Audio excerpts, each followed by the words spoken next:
Recorded Books presents Red Flags by Lisa Black, narrated by Mia Barron. Any action of an individual, and obviously the violent action constituting a crime, cannot occur without leaving a trace. Edmond Locard, 1934. Chapter 1. Thursday, 2:10 p.m. Few things mobilize people more quickly than a missing child. Usually, that meant scores of volunteers sweeping through the woods, or friends and relatives combing the city streets, while the parents made frantic phone calls to every schoolmate the kid had. Things progressed a little differently when the child in question was only 4 months old, and had not even mastered crawling, much less walking, and hadn't disappeared from a city street, but a palatial mansion large enough to house the parliament of a small country. Ellie Carr parked in the sweeping, curving driveway, behind 5 unmarked but official-looking cars she pegged as fellow FBI. They were too clean for any other agency. A side drive had been turned into a parking lot by the small army of agents now grid-searching the lawn and surrounding woods. Their uniformed bodies walked in straight rows, 2 outstretched arms apart. Her white van had been painted with an understated banner reading, FBI Evidence Response Team. It wasn't nearly stylish enough for the premises, but she didn't care about that. She did care about the size of the place. White stone walls and a black slate roof, a center section connecting symmetrical wings, huge windows made up of small panes, second-floor balconies and smaller dormer windows at the top that must be attic spaces, complete with skeletons and ghosts. She estimated 30 rooms, not counting any basement space, and at least 50 windows. And today, thanks to multiple shots fired at a 6th District mall, the team consisted of her. The single available ERT coworker would have been Adam, busying himself with the paperwork that would accompany his promotion to supervisor. Their divorce had been finalized only a few months before, and though they got along quite civilly in the workplace, she had no desire to go elbow to elbow, dusting windowsills with fingerprint powder or casting shoe prints. Besides, she had been expecting a regular place, maybe 3 or 4 bedrooms and 2 baths, the kind of house normal people lived in, even in D.C. She snapped a few photos, pivoting to get all of the house exterior, juggling her basic crime scene supplies in a canvas workman's toolbox, her camera, and a clipboard with a scene worksheet attached. The sun beat down through the late summer humidity, and she didn't envy the searchers. One good thing about large, wealthy homes, the air conditioners usually worked. And clearly no one cared about the bill, as the door stood open on this hot day. The foyer she entered could have been featured in House Beautiful and smelled of citrus. It had a curved marble staircase she could swear she had seen in a movie. She saw checked tile under a chandelier that appeared too heavy for its chain and a direct view to, after a few more rooms, French doors leading out the back to another green lawn and the Potomac River.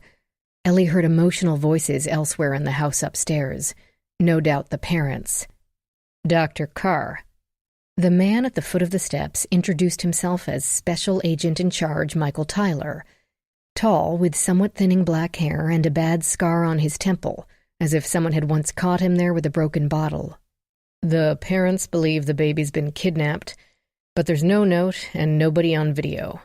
Card is searching thoroughly, but nothing so far.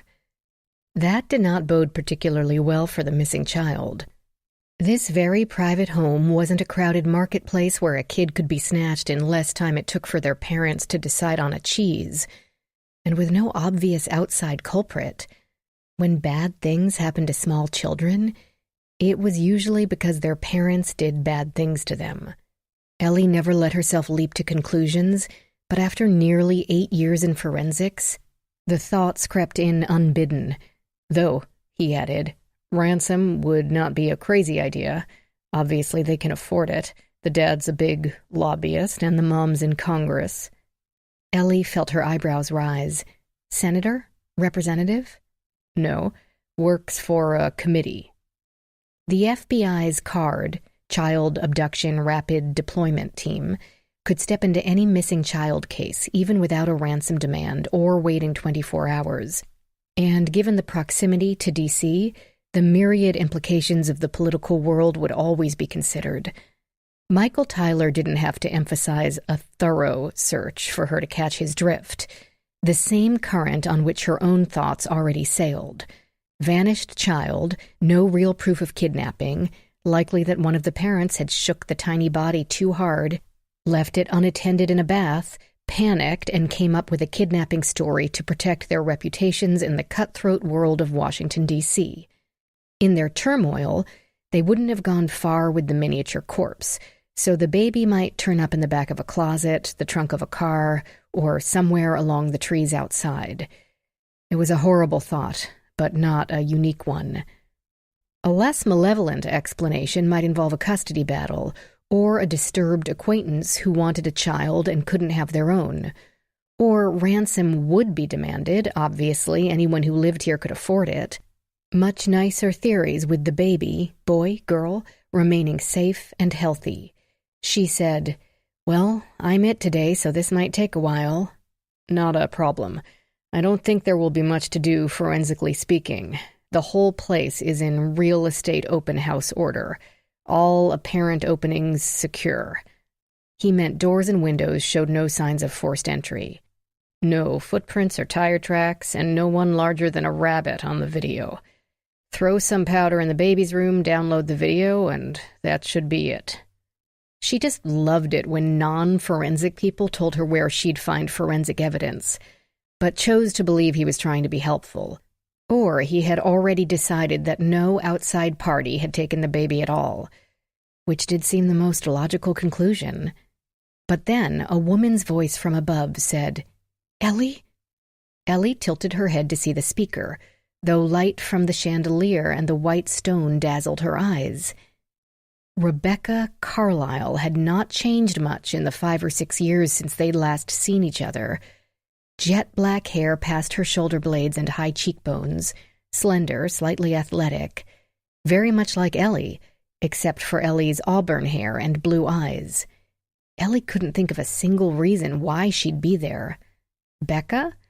The woman swept down the steps with unladylike haste, followed by 3 more men in suits. "What are—" Ellie's words were cut off as Becca clutched Ellie to her chest with arms packed full of muscle and desperation. "I'm so glad to see you. What are you doing here? Oh, your job. You didn't know this was my house?" "No, last time I saw you, you had that pretty row house." "It has been a while. We, moved." Up, Ellie thought, very definitely up. "You two know each other?" Tyler asked. "How long have you been acquainted?" "Since birth," Ellie said, thinking that if he hadn't been about to ask her to leave, he would now. Becca said, "We're cousins. Our mothers are sisters. Ellie used to live with us." "Cousins," Tyler said, as if hearing other words instead. Family member, investigational bias, conflict of interest. Ellie would have to recuse herself from the case. She looked at her cousin, with whom she'd celebrated teenage birthdays and gone roller skating at the tiny, rundown rink in Haven, West Virginia.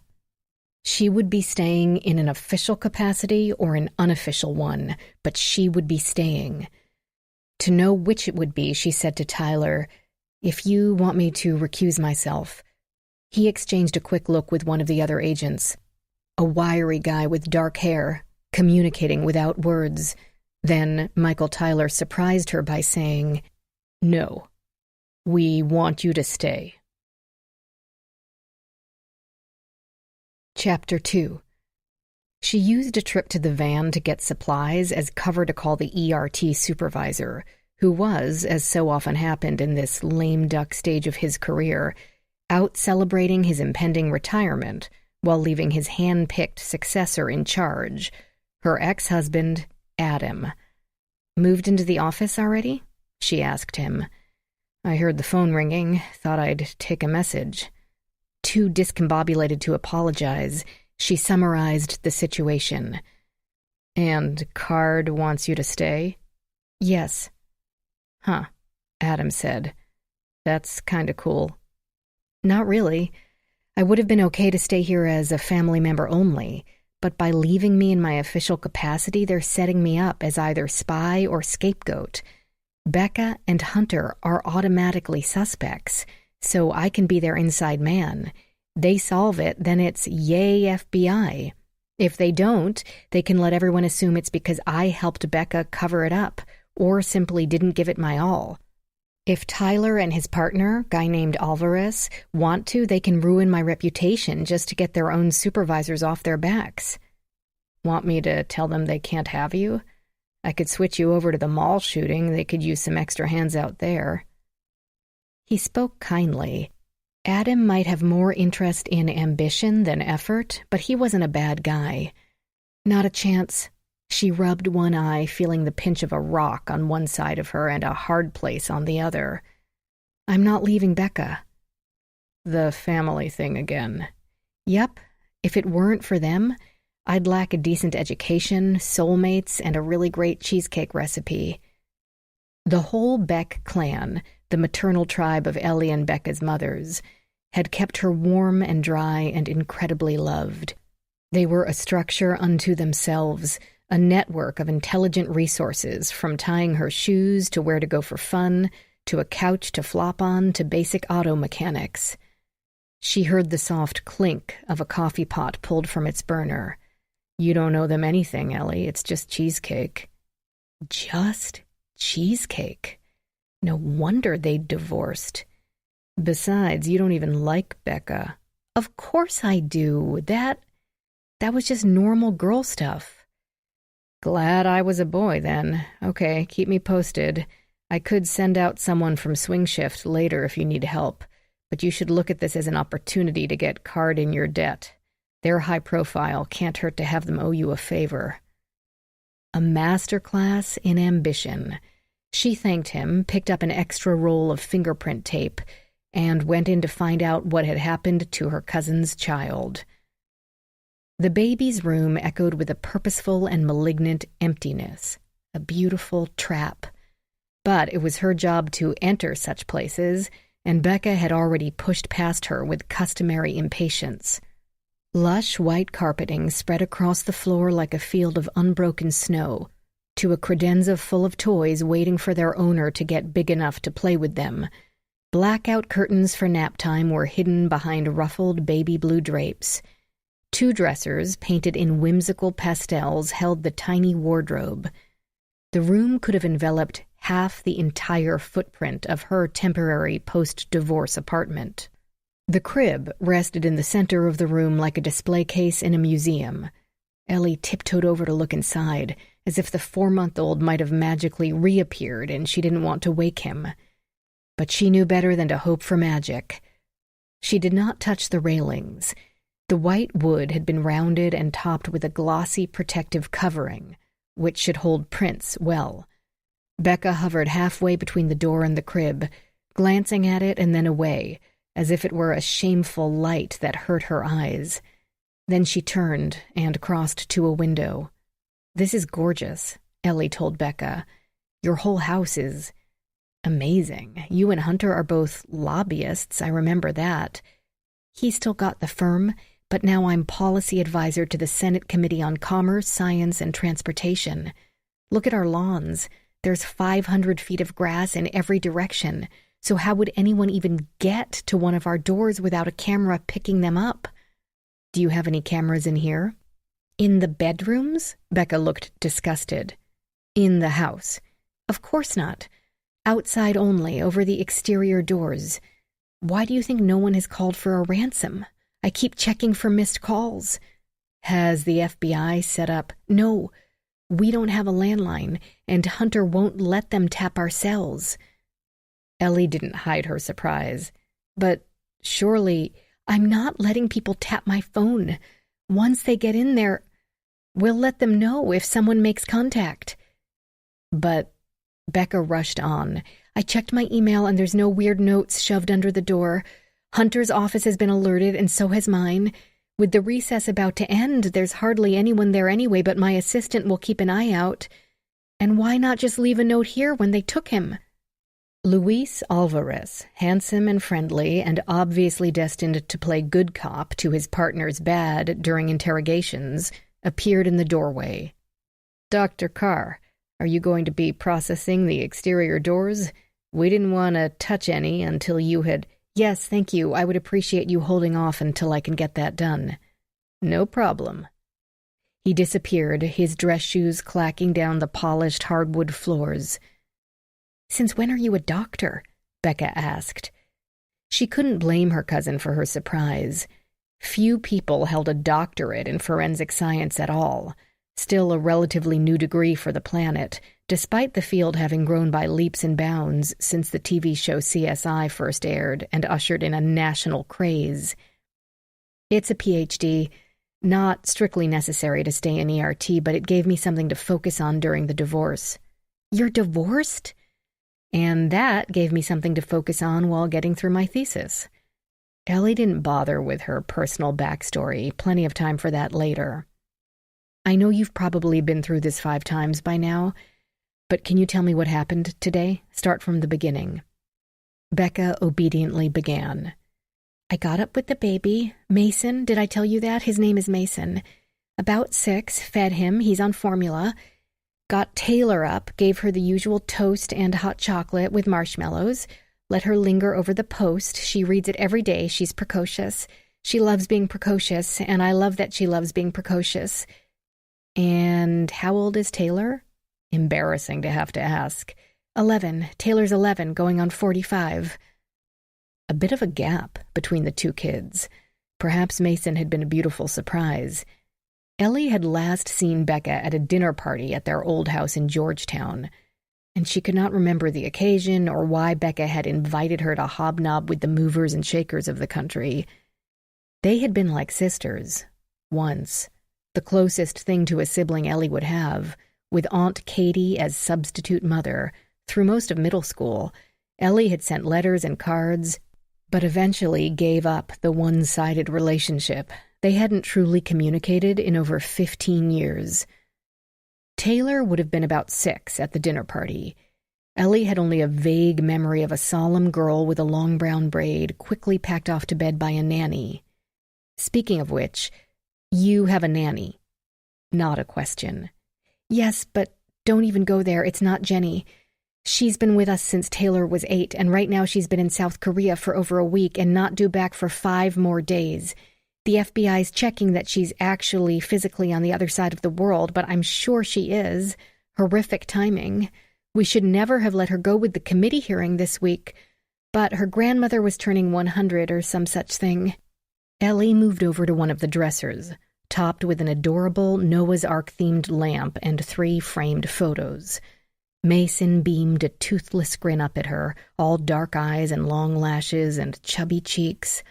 All babies were beautiful to Ellie, but Mason could have won contests, though, as always with the very young, the true appeal of the fresh skin and the wide gaze lay in his utter innocence, his deep faith in his world. His future held infinite possibilities, all of them good and never bad. A sharp hope pierced her heart. Let him not find that faith might be false. She had been to too many such crime scenes. A stack of Pampers with wetness indicator, topped with Bambo Nature Organic Overnight, sat in a neat pile alongside La Mer diaper cream and other accoutrements on the dresser. No matter how much money one had, everybody pooped. Ellie touched nothing, planning to fingerprint it all, even though none of the items seemed out of place. 2 pictures of Mason, one of him with Becca in perfectly coiffed hair and the remaining flush of pregnancy. No pictures with Becca's husband, Hunter, or the sister. Ellie always took a keen interest in displayed photos when she made visits, who appeared and who didn't, locations and demeanors. They told more than the owners intended, yet never the whole story. Her cousin continued. "After I dropped her off, Mason and I puttered around until about 10:30 when Tara came over." "Who?" "Tara Esposito. She's about my best friend and financial advisor. Every DC relationship has to do double duty, after all. We don't have friends we can't use. Ellie had no idea why that might be significant, but they could get to that. She moved to the large windows with old-fashioned diamond-shaped panes and wondered if the house was truly 100 or so years old, or had been designed to look that way. Outside, the sun turned the beginning-to-change leaves to bursts of red and gold. The nursery sat on a second floor, which in a normal house would sit high enough to be the third floor. From this window, one could fall a sheer 20 or 30 feet to the ground, and the architect had left one no drain pipes, balconies, or handy gargoyles to swing from. The windows looked delicate, but the frames were thick, the latches heavy and closed tight with a minuscule white sliver of plastic on the upper corner. The windows had alarms, but no cameras. Maybe a trained acrobat could have shimmied along the ledges carrying a baby. Maybe? Still, she would process all the windows and the sills inside and outside with black powder. Surely the acrobat would have worn gloves to grab the rough stone and turn the latch, but one never knew. Becca went on. Tara and I were in the sitting room having some coffee and just yakking. Then Gabriel showed up. That was maybe 11? And who is that? Gabriel Haller, Hunter's BFF. And biggest client, but honestly, they were friends before he was a client. Maybe I sounded a little cynical about relationships. With this hearing coming up, he and Hunter have been running around like toddlers at Chuck E. Cheese. We all have, really. So he came to meet with Hunter? Ellie photographed each of the 4 windows, making sure to take a close-up of each latch. Hunter wasn't here this morning. He'd been in Missouri. Didn't arrive back until... Let me go in order. Sure, of course. How long had he been there? 2 days. Why? Just placing everyone. Standard part of scene work, trying to picture where people, animals, weapons, vehicles were when the victim died. Except in this case, the house went on forever, and the victim, she hoped, wasn't dead. Becca gave a little huff of annoyance, a sound Ellie hadn't heard since the 9th grade, as her body sketched out parts of the story with elbows and fingers. I put Mason down for a nap, but then remembered I had to pick up Taylor. They had early dismissal today. With the tuition we pay those teachers, they have more time off than they have on. But Tara said she'd stay with him. I checked on him. He was sleeping, so I left him there. She halted again, no doubt remembering the last time she'd seen her infant son. Ellie could picture him herself, the tiny curled fingers, the peach fuzz hair, the almost imperceptible rise and fall of his fragile chest. She didn't rush her cousin. The time to rush had passed. Gabriel drove out at the same time right behind me. That was probably 11:50? How far away is the school? About 8 miles, Potomac Lakes Academy, training future captains of industry for 50 years. The pickup line was a nightmare as usual. I don't know why that place even bothers to provide a bus service that none of the kids will deign to use, including mine. I was stressing because I didn't want to hold Tara up too much. Harper's such a fussy baby. That morning she had been super mellow, sleeping through everything. But once she decides she is over it, she is over it. Harper? Tara's little girl. And Tara hates breastfeeding anywhere except home. I tell her she's crazy, but it is what it is. So she hustled out of here. Hunter pulled in about 5 minutes later. That was maybe 12:30. We unpacked him, and he disappeared into the basement with the treadmill. He likes to blast 70s rock when he does that. The workout room is right under the kitchen, and I thought I might not hear Mason if he cried. The music was that loud, so I went upstairs. Becca's words ended in an odd little strangled sound. She stood still and listless next to the large white bassinet. And? Ellie prompted. She seemed to push herself through the next part. I stood there like an idiot for a second. I actually touched the mattress, even though I could see he wasn't there. Then I started screaming.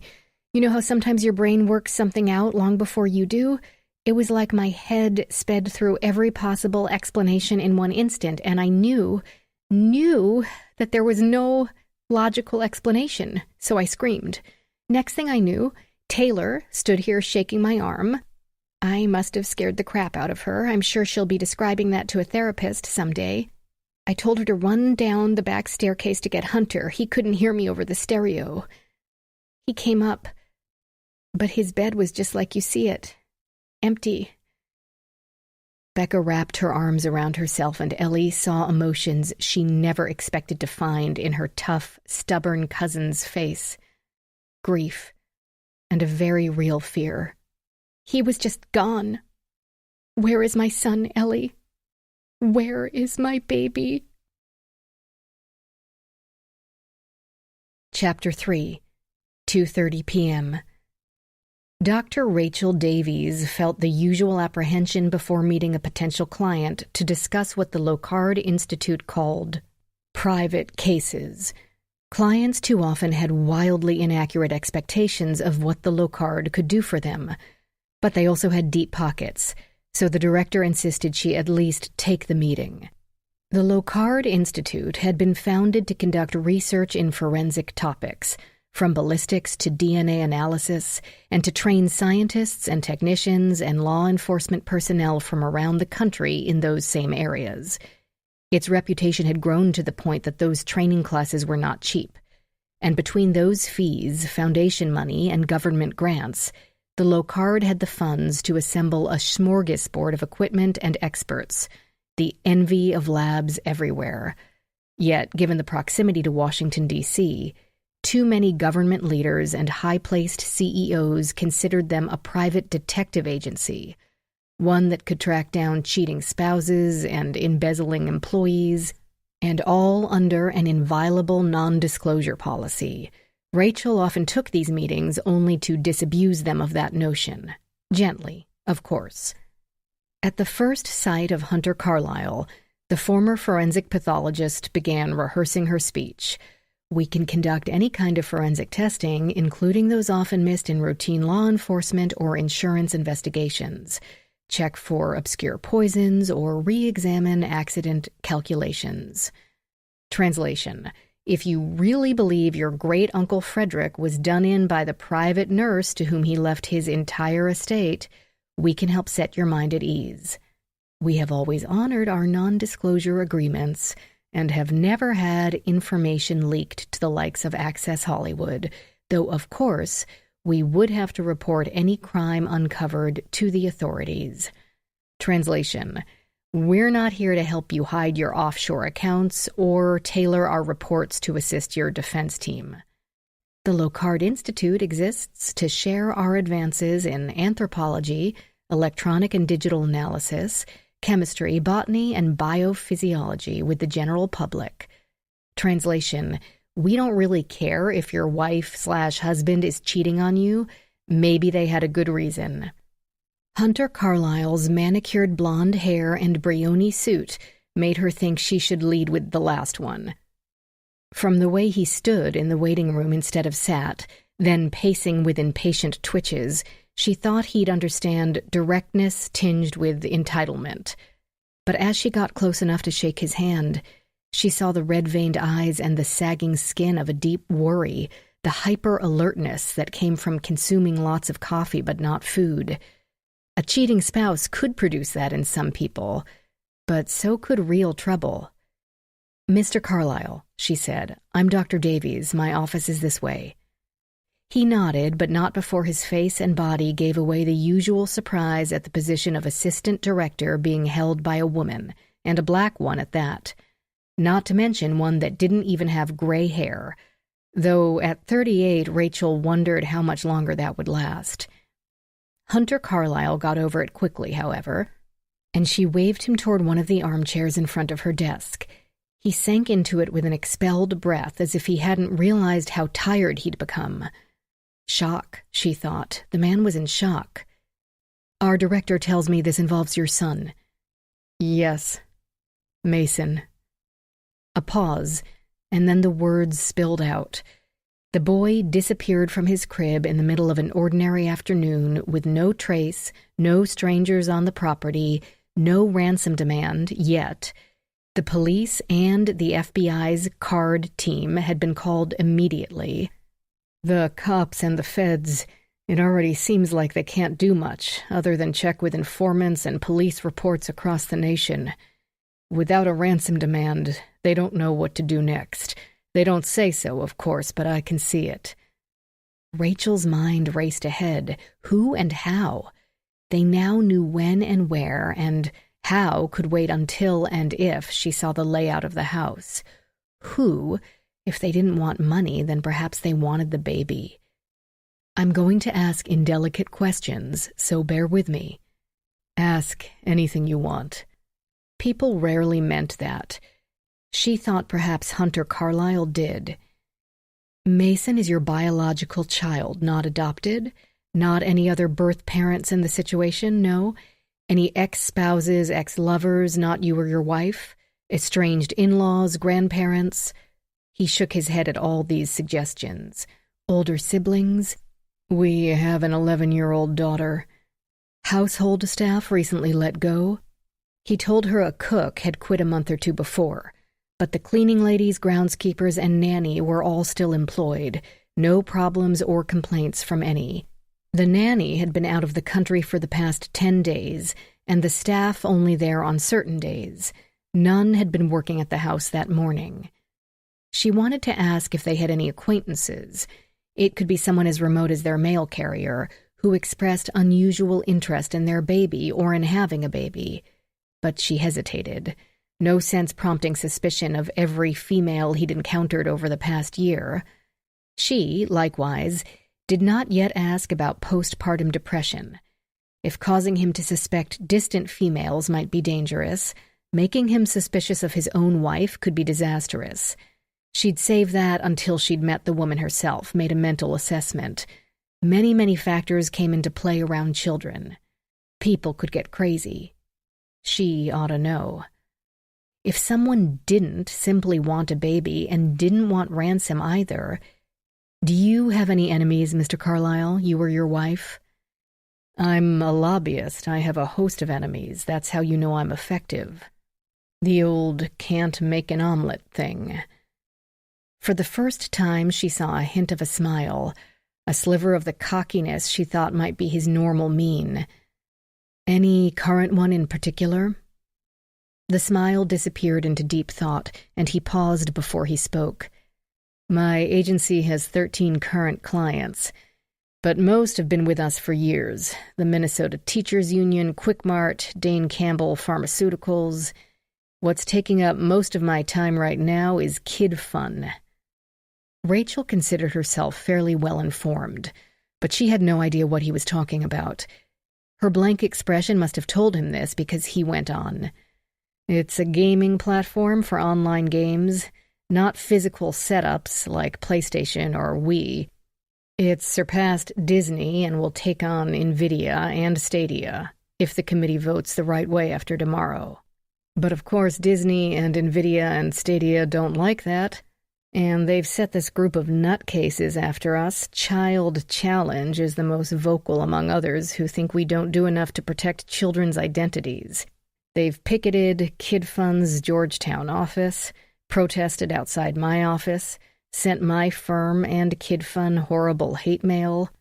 Our IT department is fending off malware attacks by the minute. The child advocates are more than crazy enough to do something like this, and rival gaming companies are more than ruthless enough. You want my enemies? There they are. What would be their goal in taking your child? I don't know. To get me to skip the hearing tomorrow? The vote on a bill to end Senator Griffin's ban on direct messaging within the games? We've got our data and our engineers lined up, but my wife tells me that concerned experts have requested to be put on the agenda. And your wife is... She's the senior policy advisor to the Senate Committee on Commerce, Science, and Transportation. And this is the same committee you're... Yes. Before you ask, it's not a conflict of interest. Everyone encounters their own spouse at some point on the Hill. Is it incestuous? Sure, but that's D.C. Rachel began to feel nostalgic for tales of cheating spouses and thieving stockroom staff. But kidnapping a baby to swing a U.S. Senate vote? A committee vote of no could kill a proposal, while a vote of yes was rarely the final word on anything, with markup and alterations and rewording to come. "Can you postpone this hearing?" "It would be a freaking nightmare, and I'd lose a whole lot of money, but yes." His shoulders slid farther down the leather wingbacks. "Carlisle Communications makes its living by staying behind the scenes. I can't have any association in the public mind with a crime, even one in which I'm the victim. That's why I need the Locard to investigate this. You helped a friend of mine, Senator Sahir, with a stalker problem he had last year, and he said you were invaluable and discreet. Discreet is very important." "Of course, but this is an FBI investigation. They'll cooperate. If they don't, I'll make a phone call." He flashed a grim smile. "That always works." "Really? And who are you?" But she was sure they'd get to that, and she didn't care anyway. For a missing 4-month-old, she'd forgive a parent throwing their political weight around. Hunter Carlisle seemed genuinely distressed about his son, but he also seemed genuinely distressed about his political goal. Which problem held true priority in his mind, Rachel couldn't know. She didn't give a crap about gaming platforms or Hunter Carlisle's deep pockets, but there was a tiny baby out there somewhere. She would not rest until she'd found out what had happened to him. Rachel heard a vague buzz, and he pulled his phone out of his pocket to check the screen. Constant interruption by device had become part of life, and she didn't resent it. At least he had put it on vibrate. But then, as she watched, a new force passed through Hunter Carlisle, an electric wave that first shocked and then drained him in a ripple from head to toe. His eyes grew wide, and his skin color went from pale tan to ashy gray. They found the body, she thought, the words searing through her with a white-hot pain. "Look at this," he said, and thrust the phone at her. He had received a text. "We have your son. Go to the DM ban hearing tomorrow and speak the truth. Admit you violate 312. Do not delay or cancel hearing, or you will not see son again. More instructions soon." "Come with me," Rachel said. Chapter 4. After Ellie Carr photographed every inch of Mason's nursery, the crib, the closets, each window latch, came the uncomfortable moment when she had to stop being an observer of a crime scene and become a participant. She had to touch things, dirty things with powder and reagents, collect things. With only one chance to get this right, she couldn't afford a misstep. Mason's life might depend on it. She carried the framed photos and other small items into the attached bathroom to dust them over the sink. It would make for easier cleanup, and she didn't have to risk knocking over an open container of incredibly fine black powder onto snow-white, thick-pile carpeting. A vacuum would do nothing but spread it around, and water a complete disaster. White carpeting in a baby's room, a decor choice only made by someone who didn't have to care about cleaning or cleaning bills. She processed the crib rails and the windows, brushing highly refined carbon dust over the clean surfaces. Each window remained latched from the inside with heavy hardware. Perhaps someone could have devised a way to slip a wire through and pull the latch back down, while balancing on a 3-inch wide windowsill and carrying a sleeping infant who perhaps was not sleeping by that point. But she couldn't see why they would bother to relock it. She photographed the carpeting at an angle to look for errant footprints or signs of dragging through the plush fibers. But it hadn't been vacuumed recently, and the numerous crisscrossing footprints said nothing to her. She folded the pale blue crib sheet and blanket inward to retain any fallen hairs or fibers, and sealed them into a brown paper bag. She swept the room for hidden cameras with a detector.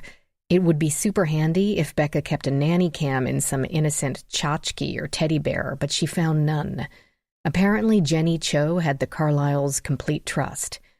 Then Ellie packed her brushes and cards into her kit and left the bathroom looking as if it had rained indoors with fine black ash. Becca's housekeeper would have a challenging day on her next visit. Time to move on to the remaining 29 rooms and 46 windows. Take it slow. Don't miss anything. She found herself enjoying the routine physical work of applying the powder and lifting the tape, of making herself look at every object in the room. Did it seem out of place? Was that window ajar? What had been left in the trash basket? She didn't get to do this every day. Evidence response duties were collateral, with members of the team on call rather than working ERT all day every day. On days when the Bureau had no need of forensic support, Ellie toiled in the organized crime division. Interesting enough, but not her favorite. There she listened to surveillance tapes and traced cash payments, waiting for the next ERT mobilization, even though 80% of the time they'd be responding to a bank robbery. These were also interesting enough, but by now Ellie had worked enough bank robberies to last the rest of her career. She took careful note of the home's vast layout this trip. The second floor seemed to be guest bedroom after guest bedroom, with the master suite at one end and an envy-provoking library at the other. Mason's room rested in the middle, Taylor's next to the library.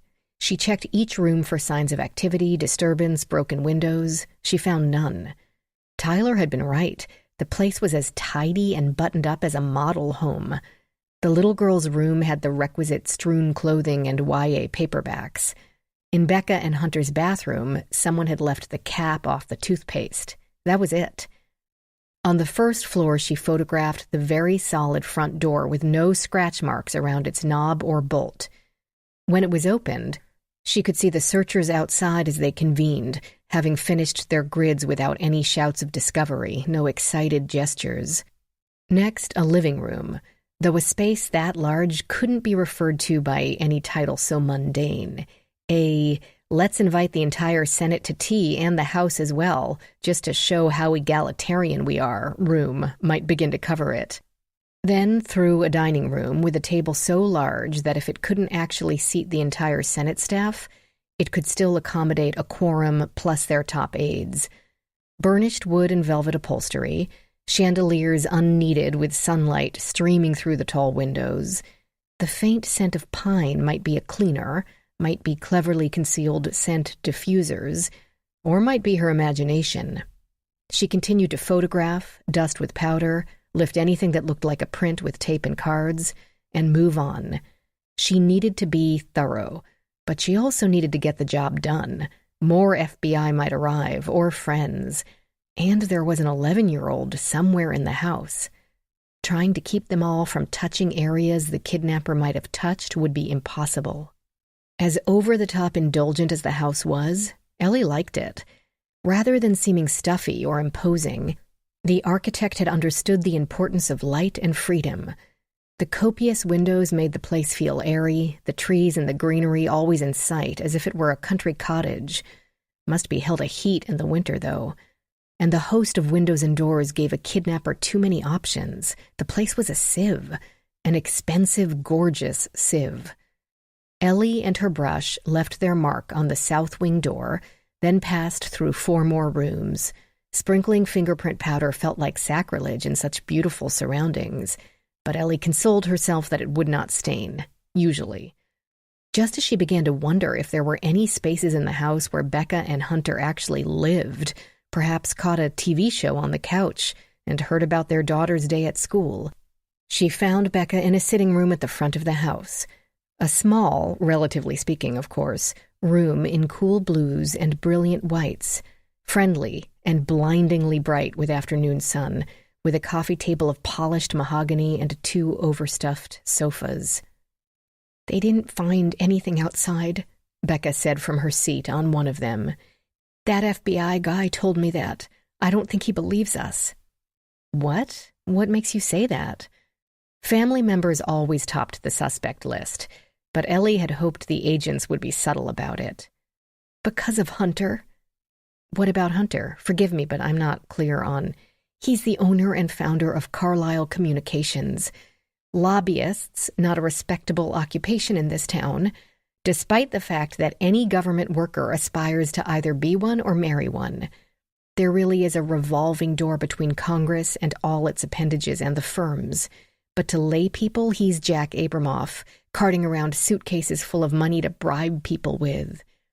I think our very special agents figure this is either a publicity stunt, even though Hunter told them that if a word of this leaks to the press, he'd have both their badges. Yeah, Ellie thought, that always works. Or some sort of falling out among thieves. Then I work for Congress, which everyone knows is a den of corruption. Ellie continued to photograph. And what does that entail? I am a policy advisor.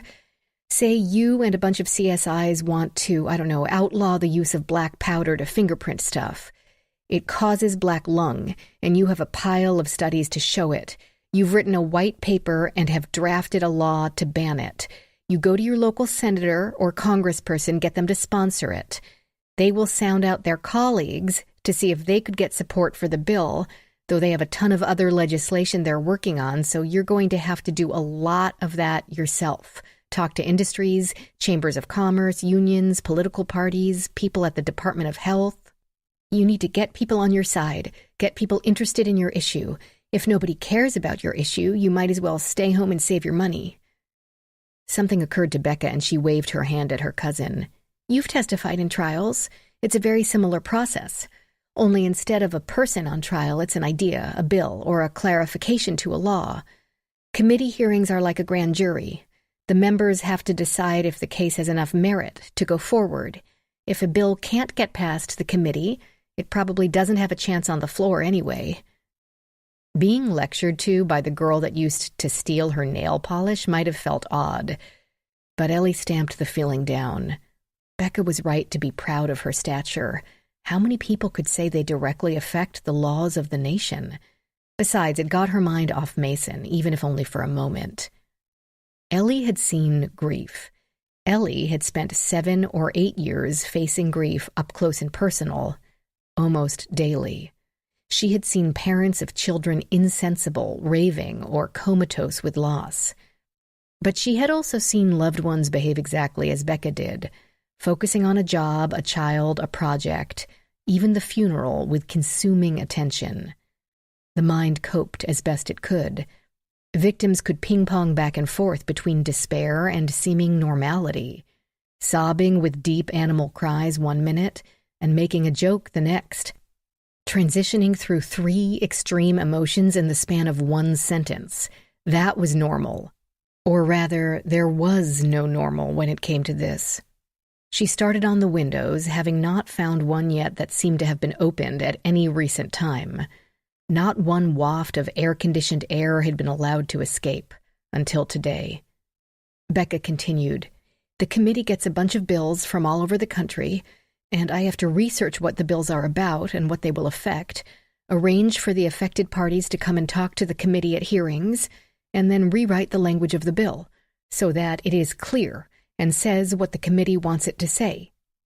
Ellie knew Becca had gotten a master's in biology from Marshall University, but still couldn't imagine the progression from the emotional tween to one half of a Washington power couple.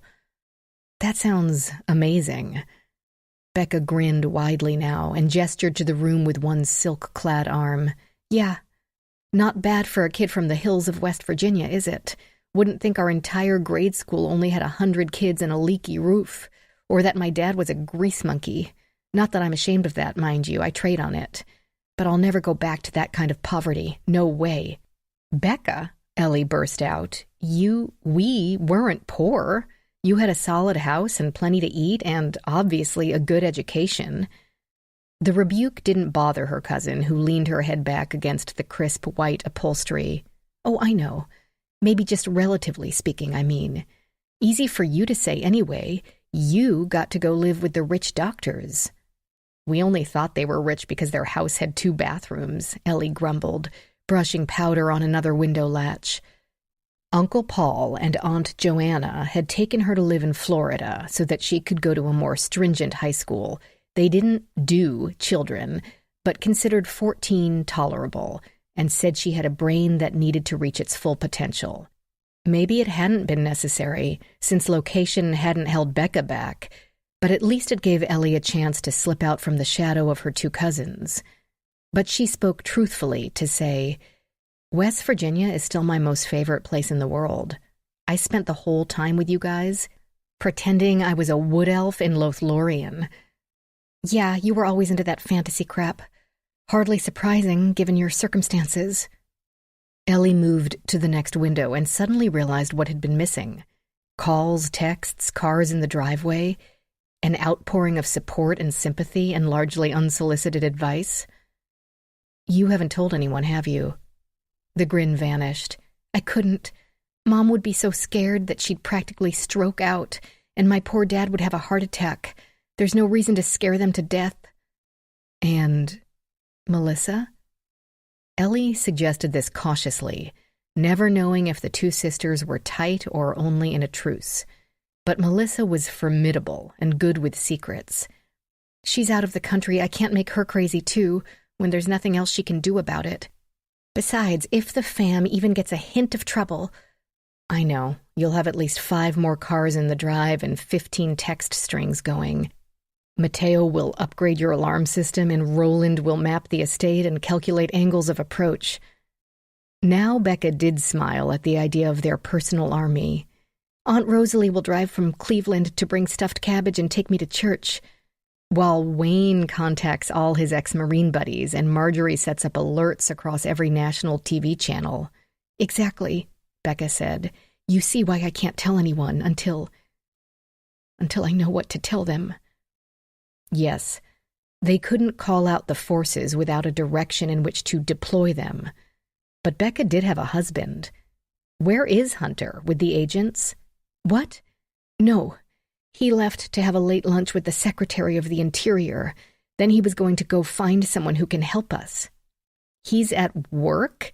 Ellie almost dropped her fingerprint brush. No matter how impressive the Secretary of the Interior sounded, Becca gave her a look perfected in childhood, incredulous and a bit pitying. This is D.C., Ellie. What we do is important. It took him weeks to get this lunch scheduled, and he can't afford to cancel. This really is the worst possible timing. I see. She did not see. Then the second half of her cousin's words sank in. But who is Hunter getting to help? The Locard Institute. What? A private institute? Was that even legal? While the official investigation was still going on? Do the agents in charge know that? Don't care. If they give us any problem, Hunter will make a phone call. There's always someone who owes us a favor. Ellie had her doubts about the Bureau bestowing favors, but didn't argue. She knew of the Institute, of course. It had an international reputation, and she had asked her supervisors to approve training there once or twice, but it had never been in the budget. The Locard tended to take on cold cases, though, help celebrities with upcoming trials, or identify skeletal remains. The Bureau went to extremes to coordinate and cooperate with local law enforcement. But the Locard wasn't law enforcement. Whatever. The SACs, Tyler, and Alvarez would have to deal with that. For Ellie, this was no time to be insular. If the Locard could help, Ellie would share her evidence and her knowledge and even her box of gloves. Didn't mean she'd be happy about it. Finally, a window latch not completely secure. The bar had not been pushed all the way into the catch, but no prints appeared. That's why I'm so glad you're here, her cousin went on. I need someone I can trust. But no one in this city is going to look out for us like you will. Ellie didn't point out that between Card and the Locard Institute, an ERT tech had little chance of affecting anything, PhD or no PhD. But she didn't bother because blood was blood. If Becca needed her, she would take some vacation days and dump all her work on her coworkers. No matter what Adam said, she did owe them, even if that left her bobbing in the waves between Charybdis and Scylla. Tyler and Alvarez were letting her work a scene to which she had a clear personal connection, which could mean only one thing. They meant for her to serve as their canary in a moral coal mine, sniffing the air to detect poison. Becca might confess any guilt to her blood relative. Ellie might function as a spy and solve their case for them, or go bad and serve as a line and hook with which they could draw Becca and or Hunter out. Fine for them, not so great for Ellie, who now had no choice but to make sure this case resolved with every I dotted and every T crossed. Otherwise, the suspicion that she had helped her cousin get away with murder would linger over her work for the rest of her days. The FBI had put her career against the wall with a gun to its head and made finding out what happened to Mason its only ransom. Becca continued as Ellie packed up her equipment. They even asked me if this could be some sort of custody dispute. How could it be that?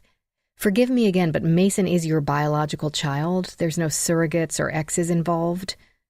Becca frowned, what had been an ominous sight in their youth, but only said, 100%. I swelled like Miami Beach during spring break and threw up with the regularity of pop-up ads. My water broke in the middle of a subcommittee hearing.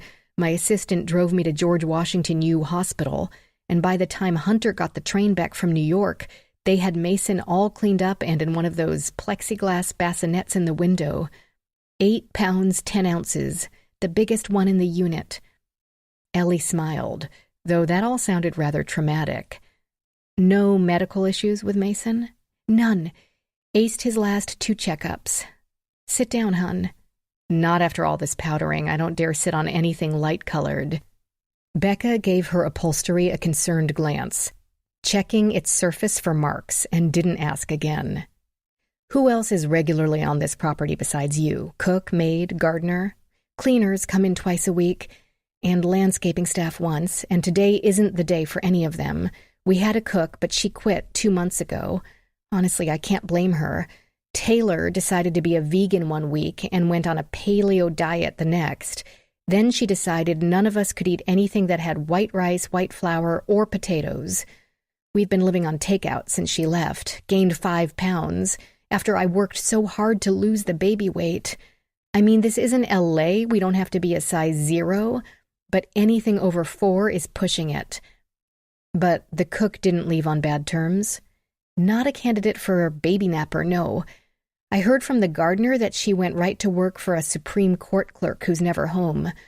So she's as happy as a pig in a sty.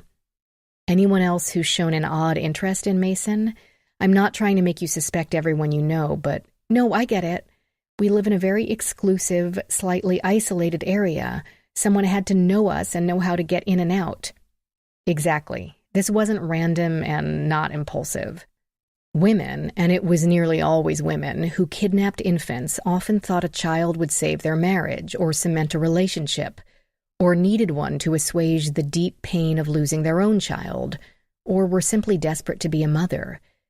That should be comforting in its way, but the rosy daydream of having a child could be very different than the exhausting, frustrating, sometimes tedious reality of caring for one. Also, women who thought a baby could save their relationship ran the chance that their significant other might react sensibly and call the police. Neither of those 2 scenarios bode well for the baby's health if the woman decided to cut her losses. So Ellie said nothing of them.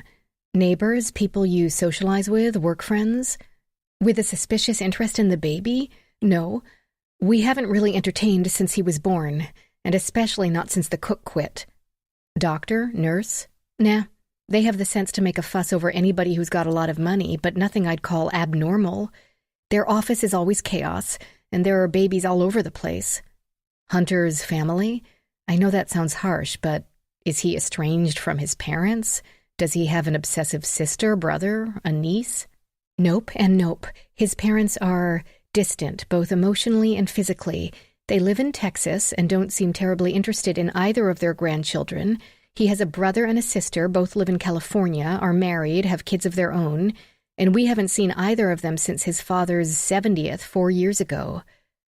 Okay, well, that eliminates a lot of possibilities. Sorry, Becca said almost playfully. She glanced around the pretty room. This is where we hang out. You and Hunter? Me and Tara. I call this our situation room. This house has 5 sitting rooms. I should have kept Mason in here with me. I could have put him on a cushion. She stared at the puffy seat next to her as if picturing her son, cocooned in a blanket, warm in a beam of sun. Or maybe put Harper in his room with him.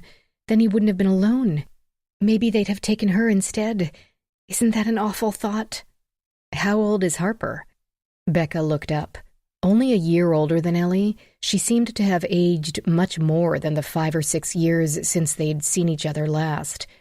A month younger, 5 weeks younger.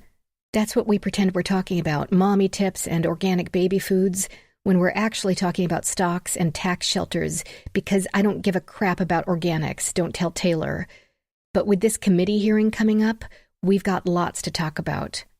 The hearing has to do with some business dealing? Becca laughed, a quick, harsh sound. Like saying a Microsoft IPO would be some business dealing. Kid fun.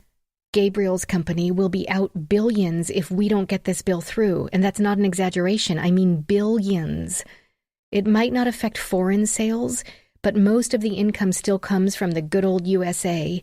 China has the numbers, but they're so restrictive that those receipts aren't a deciding factor. Ellie had no idea what Becca was talking about, more interested in who was where when. And this Gabriel came by yesterday as well? Yes. He brought some stuff he wanted Hunter to see as soon as he got home. They try not to trust email too much. The 3 of us talked for about a half hour about this citizen group and the experts they're going to have testify. All 3 of you? Yeah. Gabriel knows Tara almost as well as I do. She handles part of his personal finances. And they're both over here all the time. Don't even ask. I can see you getting ready. But no, Gabriel doesn't have any kids. Actually, he has 2, but they both live with their mothers. And he's between wives at the moment. That sounds bad, but he's actually a great guy. Feet of clay when it comes to his own company, but a great guy. Somehow the enthusiasm in her words didn't bleed into her voice. But then she had other things on her mind than accurate character descriptions. And she went on. Talks to everyone like they're a person. Answers every random question Taylor comes up with. Parks over by the kitchen instead of in the middle of the circular drive so everyone can see his Bentley. And he's never shown any bizarre obsession with Mason. Or Tara. Bizarre obsession with, I mean. But your FBI guys seem convinced that I cooked up this story with somebody. They're just not sure who. Chapter 5, 12:30 p.m. Noah Thomas snuck a look at his phone while his teacher explained the difference between metaphors and similes. Phones had to stay in pockets inside the classroom at Virginia Prep Elementary and checked only between classes. But kids lived to break rules and usually got away with it as long as they kept the screen hidden and at least pretended to pay attention. The 10-year-old didn't really mind English, but he already knew the difference between the 2 literary devices. A metaphor was saying the Atlanta Braves are a laser beam of energy melting anything in their path, and a simile was saying the Washington Nationals played like a bunch of squirrels on Red Bull. Simple. But to be fair, the Nats had been doing pretty good all season, so perhaps to say like a squad possibly headed to the playoffs would be more accurate. After all, one had to show some loyalty to the home team. Noah's father was big on loyalty. And according to his teacher, it didn't matter. The like made it a simile and not a metaphor. Today's lesson completed, so Noah checked his phone.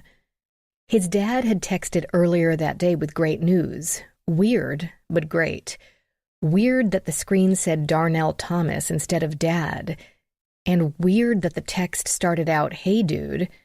His father never called him or anyone else dude. But then the IT engineer was always getting a new phone or redesigning his own, and the greeting might be him trying not to sound old. Adults were always trying not to sound old.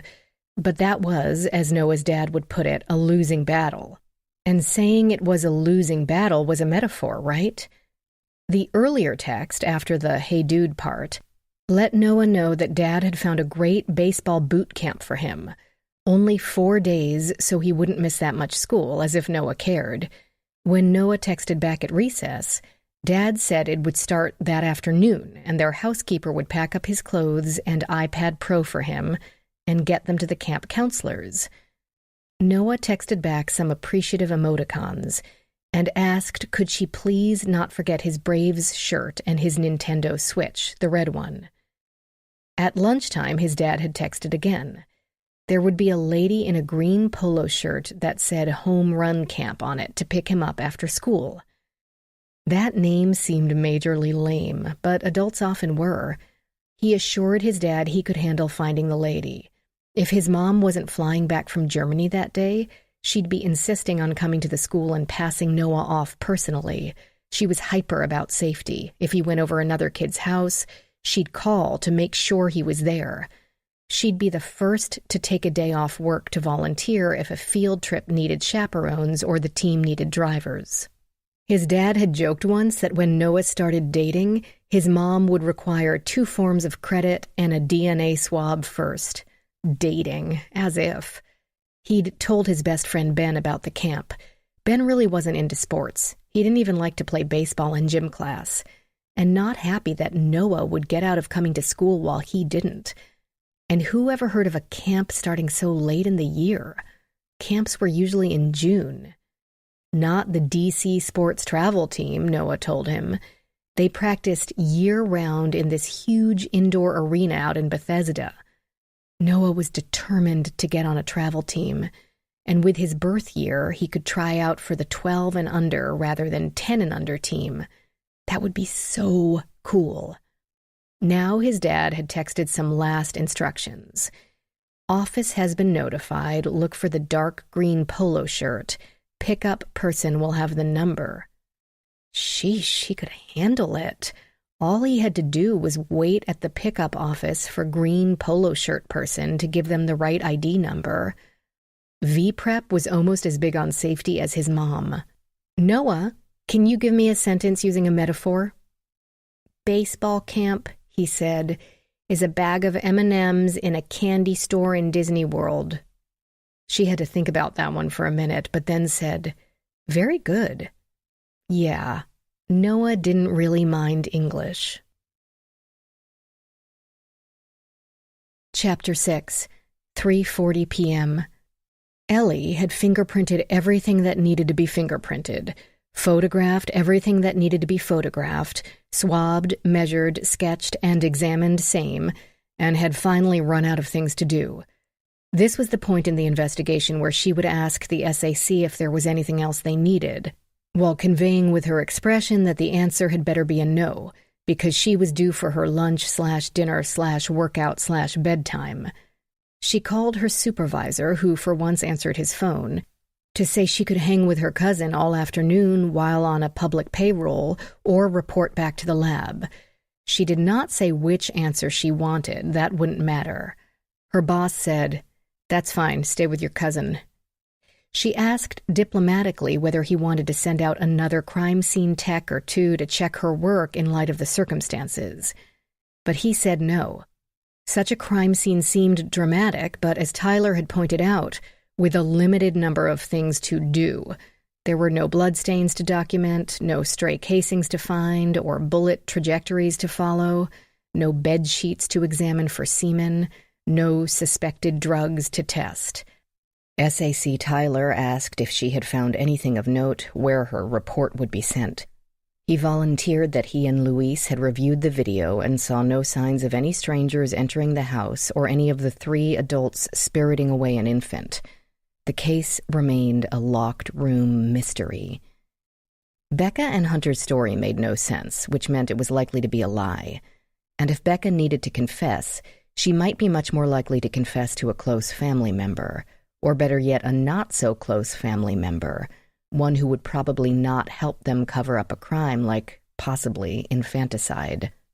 Thus, the nation's premier law enforcement agency happily left her to putter around her cousin's kitchen rather than string blood splatter or trace bullet trajectories, at least for a day or two. Because both cousins thought of caffeine as a comfort food, one of the few things they had in common besides genetics, Ellie had offered to bring Becca a cup of whatever exotic blend could be found in the expensive kitchen. The kitchen presented as one would expect, an expanse of white marble, walls, floors, counters, island, broken up with gleaming stainless steel and a wall of small paned windows, opening to the hallway at one end and a small dining room at the other. Not a dish or used spoon in sight, secure windows and 2 doors. One door opened directly to the driveway outside, shaded by overhanging trees. The other one led to a hallway that led to the 5-car garage. As she processed, prints had appeared on both sides of both doors, random and crowded, as one would expect. Those 2 doors probably got more use than the rest of the home's openings combined. Ellie found herself stymied by the coffee maker. Of course, this kitchen wouldn't have something as common as a Keurig. She could have handled a Keurig. This one said Simonelli, with rounded contours like some anthropomorphic Disney prop. "You have to put the water in there," a voice said from behind her. She turned to see her first cousin once removed, taller but still a small girl with straight dark hair. She still wore her school uniform, a blue skirt with tiny pinstripes and a white collared shirt.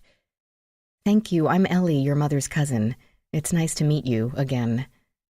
Taylor ignored this just long enough to make a point of the absurdity of pretending that life was normal. Then, "Have they found him?" "No, not yet. I'm sorry about your brother's disappearance. I'm sure you miss him very much." "Not really. He was a dragon baby. All he did was poop and cry." Ellie stifled a laugh and didn't ask where the dragons fit in. "That's all most babies do. I'm not going to have any." She crossed her arms, daring Ellie to disagree. "That's entirely up to you. Where are the cups?" Taylor pointed at a cabinet. "He couldn't walk yet." No. So somebody must have moved him. If you're making that for Mom, you have to use the hazelnut creamer. It's in the fridge." She didn't offer to help, opting not to curtail Ellie's ineptitude. Ellie pulled open the massive stainless door. "Who would do that?" "Anyone. Somebody's always picking him up," Taylor said as if that should be obvious. "But if someone put him somewhere else, like stuffed him in a closet in one of the empty rooms, he'd have started to cry after a while. Like I said, he's always crying." Ellie pushed a button at random and coffee began to flow. The aroma of some dark roast wafted through the room. "So he's probably not in the house anymore," Taylor concluded. "He's not still alive." Ellie tried not to form that thought in her mind. Becca had already told her, "We did search every room, just on the off chance he had mastered crawling in the past hour. He had begun to roll over, but climb out of the crib? Not a chance." And, of course, the subsequent search had borne this out.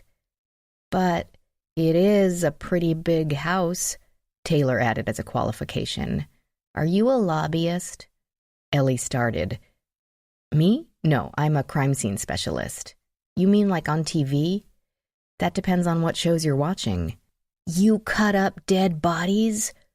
From the sound of her enthusiasm, she might have discovered Ellie managed one of her favorite boy bands, if she even listened to boy bands. "No, that's a pathologist. I work with the crime scene to gather evidence like fingerprints, DNA, blood." "That is so cool," Taylor cried, smiling for the first time. Oh, what the hell, Ellie thought. I'm in. Just go with it. After delivering the coffee to Becca, still pacing in the sitting room, Taylor insisted on showing Ellie all the places baby Mason wasn't, as well as all points of egress by which he might have been removed by persons or persons unknown. Clearly, if this mystery were to be solved, it would have to be by Taylor, but she didn't mind having the company of someone cool enough to interpret bloodstains. So Ellie and her small first cousin, once removed, traipsed through countless guest rooms and drawing rooms and conversation nooks and bathrooms that deserved their own zip code, all resolutely devoid of trails, clues, or personality. "This is my dad's office." Taylor paused outside one glossy walnut door. "We're not supposed to go in here." Ellie already had, of course, to examine and process, and saw no need for a return visit. "Well then, we'd better not—" Taylor flung herself across the sill without hesitation. "He's in here all the time. He's a lobbyist. A lobbyist is a representative of a group of people or a company who want to present a point of view to the government." That must be very interesting. Oh, it is. Taylor combed the shelves of a narrow closet for signs of her missing sibling, while Ellie observed the habits of Becca's husband. Ellie had been taking a certification exam the day they married, giving her a handy excuse to skip the destination wedding on the Tahitian beach she couldn't have afforded anyway. Besides, it had been their second wedding, the first a hasty civil ceremony when Becca had become pregnant their second year in college. Ellie had to hand it to both of them. Finishing school and even going on to a master's while caring for a toddler could not have been easy. Yet they obviously remained as much a team today as they had been then. Hunter's family had a great deal of money, and that had undoubtedly helped with the financing. But still, not easy. Hunter Carlyle had stacks of paper on nearly every surface, invariably topped with a neon sticky note. One said COPPA, the other Child Challenge. A short one had been labeled Casey, and seemed to be copies of someone's credit card charges, with Marriott and Métier highlighted several times each. The desk would have looked at home in the Oval Office, but it had been so crammed with file folders and papers, 2 laptops, and 3 brass paperweights that its owner had perhaps a square foot of space to actually work in. More sticky notes with mysterious titles, sometimes 5 to a stack, surrounded an ornate silver frame with a photo of a dog. Not his wife or either child, not even Hunter with some incredibly famous person, just an ordinary-looking tan boxer with perky ears and big brown eyes. "He's not here," Taylor announced, emerging from the closet. Ellie asked, "Who's this? Do you have a dog?" The better to foil kidnappers, or not. Perhaps this would be a curious incident of the dog that didn't bark. "No, and Mom says they're too much work, so we can't get another one, but we used to," Taylor said. "That's Benji, Dad's dog. He died." "Oh, that's too bad. When was that?" "Come on. We still have the attic. It's haunted." Ellie replaced the frame exactly as she'd found it. Haunted? The kid probably loved her Goosebumps TV show and books. The attic was simply an abbreviated 3rd floor, extending over only the main drag of the house and with ceilings only 8 feet high instead of 12. 4 rooms were used for storage, but even their sheet-draped furniture couldn't rise to the level of creepy, not with the afternoon sun slanting through the panes. Ellie asked what made the floor haunted. "It makes sounds. I hear things moving up here when I'm supposed to be sleeping." "Where do you hear the sounds?" "All over. Sometimes they're right over my bedroom, then they move down the hall." If this frightened her, she did a masterful job of hiding it. Perhaps the haunted charge had simply been a carrot to move them out of her father's office. "I can't hear any creaking." "Well, not now," Taylor said with more than a hint of scorn. "Not in daytime. Nothing's haunted during the day. Want to see the secret steps?" Of course Ellie wanted to see the secret steps, which turned out to be not secret at all, since they opened to the central hallway at each landing. But the narrow column wound from the haunted attic, past the 2nd floor, past the 1st floor, and into the basement space stocked with enough workout equipment to supply an LA Fitness, and 2 85-inch screens to watch while one used it. The ceilings weren't quite as high as on the upper floors, but close. Ellie had largely ignored it on her first pass, since it had no exterior windows. The room also held an entertainment system and stacks of CDs. Taylor ran to the console and pushed a button. AC/DC poured out of the speakers in a tangible wave that nearly knocked Ellie into the techno gym equipment. "Can you turn that off?" Ellie shouted, though she could barely hear her own words above the din. Taylor did not. She merely stood next to the pulsing speaker, stared at Ellie, and smiled. Blood relative or not, Ellie would not be jerked around by a middle schooler. She stalked over and pushed the button again, creating an abrupt silence. "It's a wonder your father isn't deaf, playing stuff that loud." "Come on," Taylor said. "This way." The girl led her quickly through the rest of the basement, apparently not interested in the more utilitarian areas of the home. Ellie recalled the JonBenet Ramsey case with a shudder. She saw evidence of the police FBI search. Items had clearly been moved, storage boxes slid away from the wall. Given the extreme order of the rest of the house, Ellie felt confident that even these dusty spaces would not have looked like this before the search. She'd been working with law enforcement personnel for 8 years and chose to trust their competence. Mason Carlisle was no longer on the property.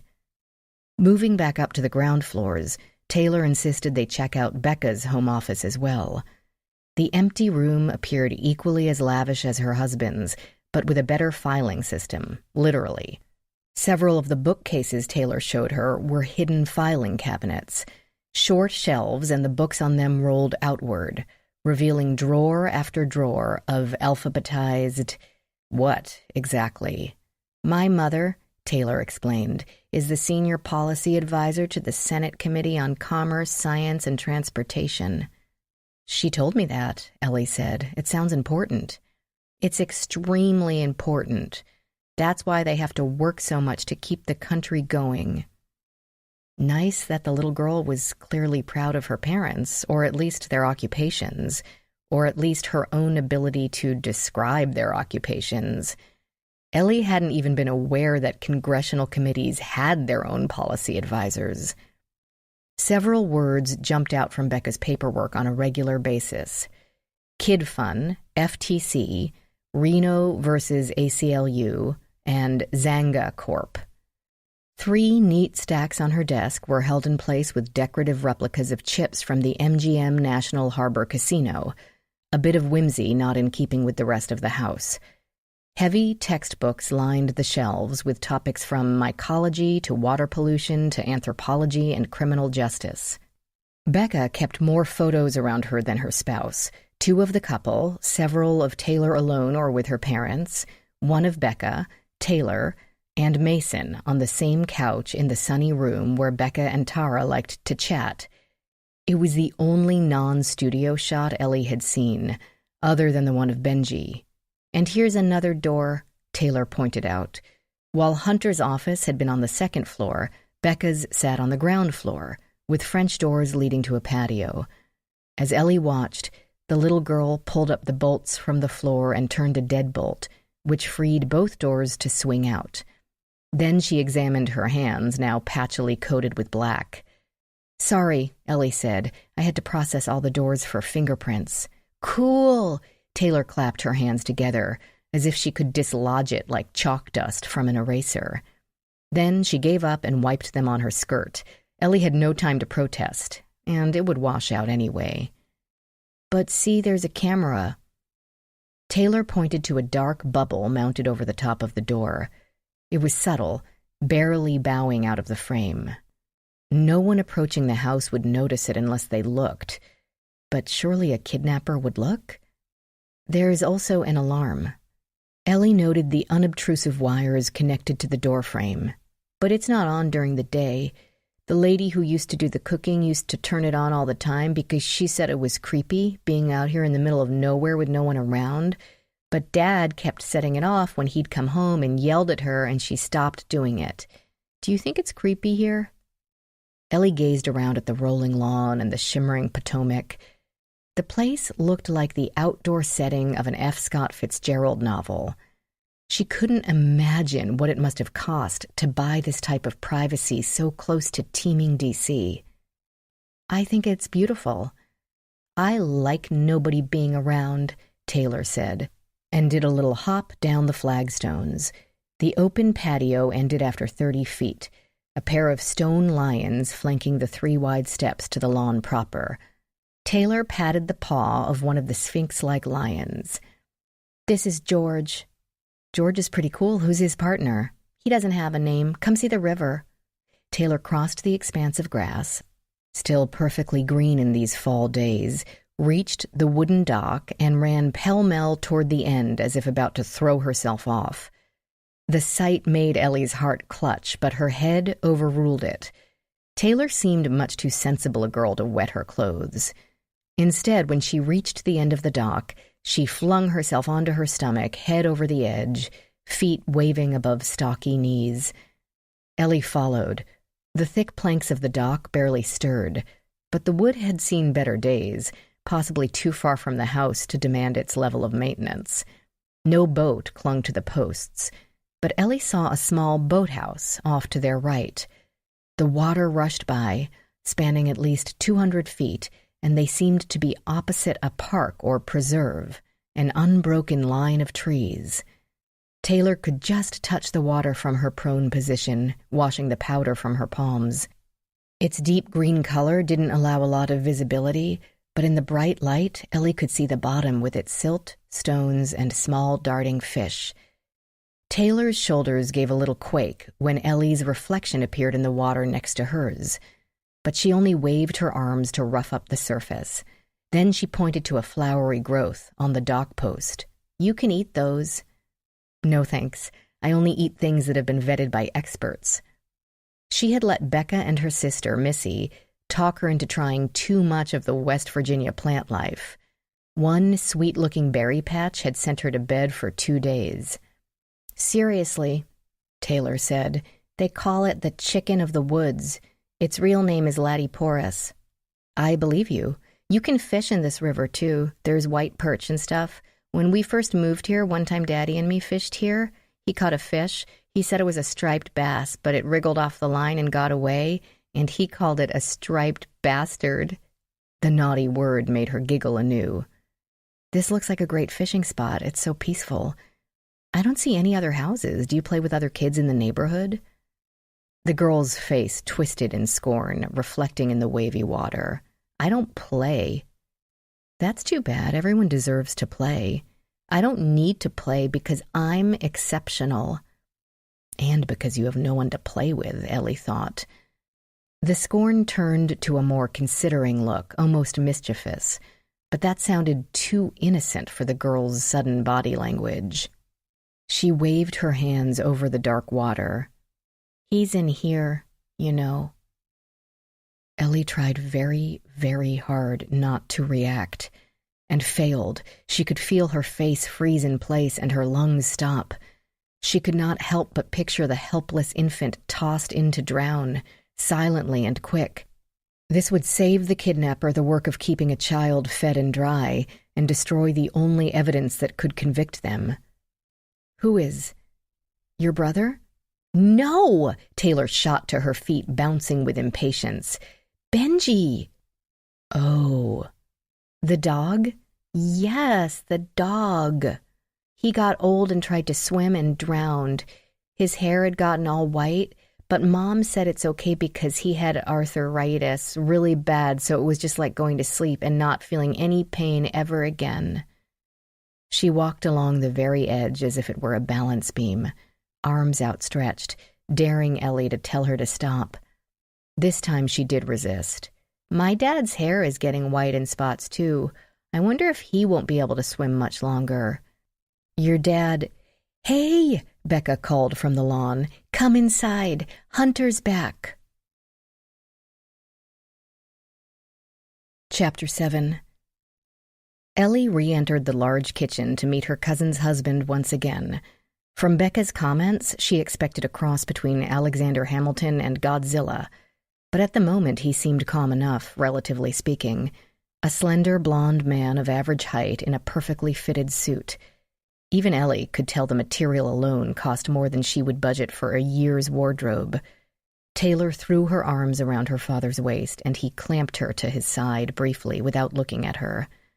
Before Ellie could reintroduce herself, Hunter said, "I got a text." The 3 females in the room stared at him without comprehension and waited. He thrust his phone onto the counter, and all 3 leaned over the marble to peer at the screen. "We have your son. Go to the DM ban hearing tomorrow and speak the truth. Admit you violate 312. Do not delay or cancel hearing, or you will not see son again. More instructions soon." Becca clapped her hands over her mouth, stifling a scream or a sob. Hunter rushed on. "I was at the Locard when I got it. The doc ran us off to some chick in IT who tried to trace it, but it came back to a burner that wasn't on a network anywhere she could find." "They didn't keep the phone?" Ellie spoke without thinking. More instructions are coming, Hunter snapped. Who are you again? That's Ellie, Hunter, but this is about the hearing? Becca cried.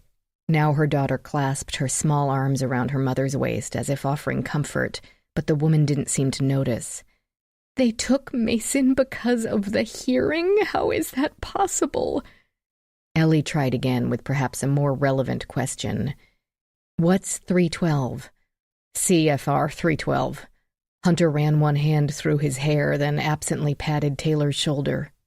It's the federal regulation regarding children's online privacy. Says we can only collect personal information if necessary for game participation, which we do, and have to make sure all third-party users keep it safe, which we also do. But these nutcases think we gather it just to sell it on the dark web. Fine, Becca said. We'll say anything they want, but then when do we get Mason back? And what if the committee votes in our favor anyway? I don't know. Worry for his son seemed to be eating him alive, leaving his skin chalky and his legs twitchy. Ellie had no trouble believing that he would disregard the FBI and bring in his own experts from the most prestigious private forensic lab in the country. As if reading her thoughts, he said, "The woman from the low card will be here any minute. Should be pulling in right behind me." Are you sure this is a good idea? Becca asked. What if the kidnappers didn't want us to call the police? Too late for that. We've already had an army out there beating the bushes. If anyone's watching, they're going to know we called the cops. Besides, we need them now. I doubt the FBI has the resources they have. He turned sharply to Ellie. I'll expect your complete cooperation. Of course, she said, not at all sure she meant it. Becca spoke impatiently. Ellie always cooperates, and she's my cousin. He said that was good, but didn't seem convinced. Ellie tried not to take this personally, supposing a lobbyist got used to looking for spies everywhere. And besides, she didn't care what he thought. She wasn't there to impress either her cousin's husband or his hired gun. Because Ellie was always cooperative. Until she wasn't. One happy thought. If Hunter and Becca were guilty and had disappeared their own child, they would hardly call in either the FBI or a premier consultant with access to the best in cutting-edge technology. They would have wanted to stick with the underfunded, overworked local cops. Unless they thought they could pay Locard to look the other way. And they were delusional if they thought that. A car sounded in the drive, rubber tires grinding against the concrete, and a black woman stepped out of a sleek Audi as Michael Tyler stood in the driveway. Ellie wished she had had a chance to confer with him before the woman's arrival. How exactly was this going to work? But hadn't been able to find him. Fine. Let the Locard and the FBI duke it out. The winner gets my services. And no matter who wins, this will go down in my personal history as one of the weirdest cases I've ever worked. But of course the two agencies didn't come to blows. In fact, Michael Tyler politely opened the door for the woman and they both came inside. Dressed casually and well in business attire, Rachel Davies had perfected the neutral face. Empathetic but professional, probing but not nosy, observing but not judging.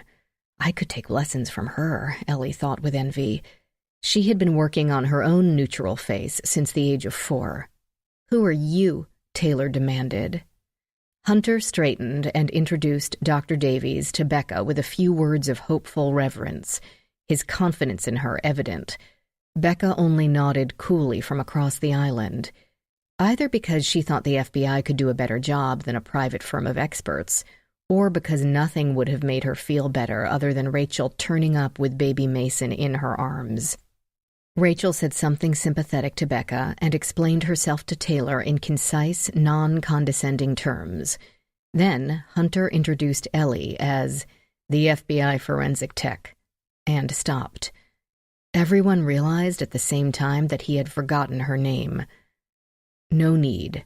Rachel stepped closer and extended her hand. "Dr. Carr, how nice to meet you." Ellie's surprise must have shown, further evidence that her ability to school her face had not improved even with extended practice, because Rachel leaned in and added quietly, "Your work on that axe murder in Chevy Chase was amazing." "Thank you." "She's just being nice. Don't fall for it." "You've already processed?" "Yes." Very gently, "I'll need to take custody of your evidence." "Oh," Ellie said. "Hell no." 2:15 p.m. Sophie Tran thought 7th grade history would fry every brain cell she had into an omelet of torture and boredom. They were learning about westward expansion, her teacher droning on and on about how amazing it would have been to have miles and miles of empty space from which you could take your pick, acre after acre of new land. He slipped and said, "virgin territory," which made the dweeb boys laugh.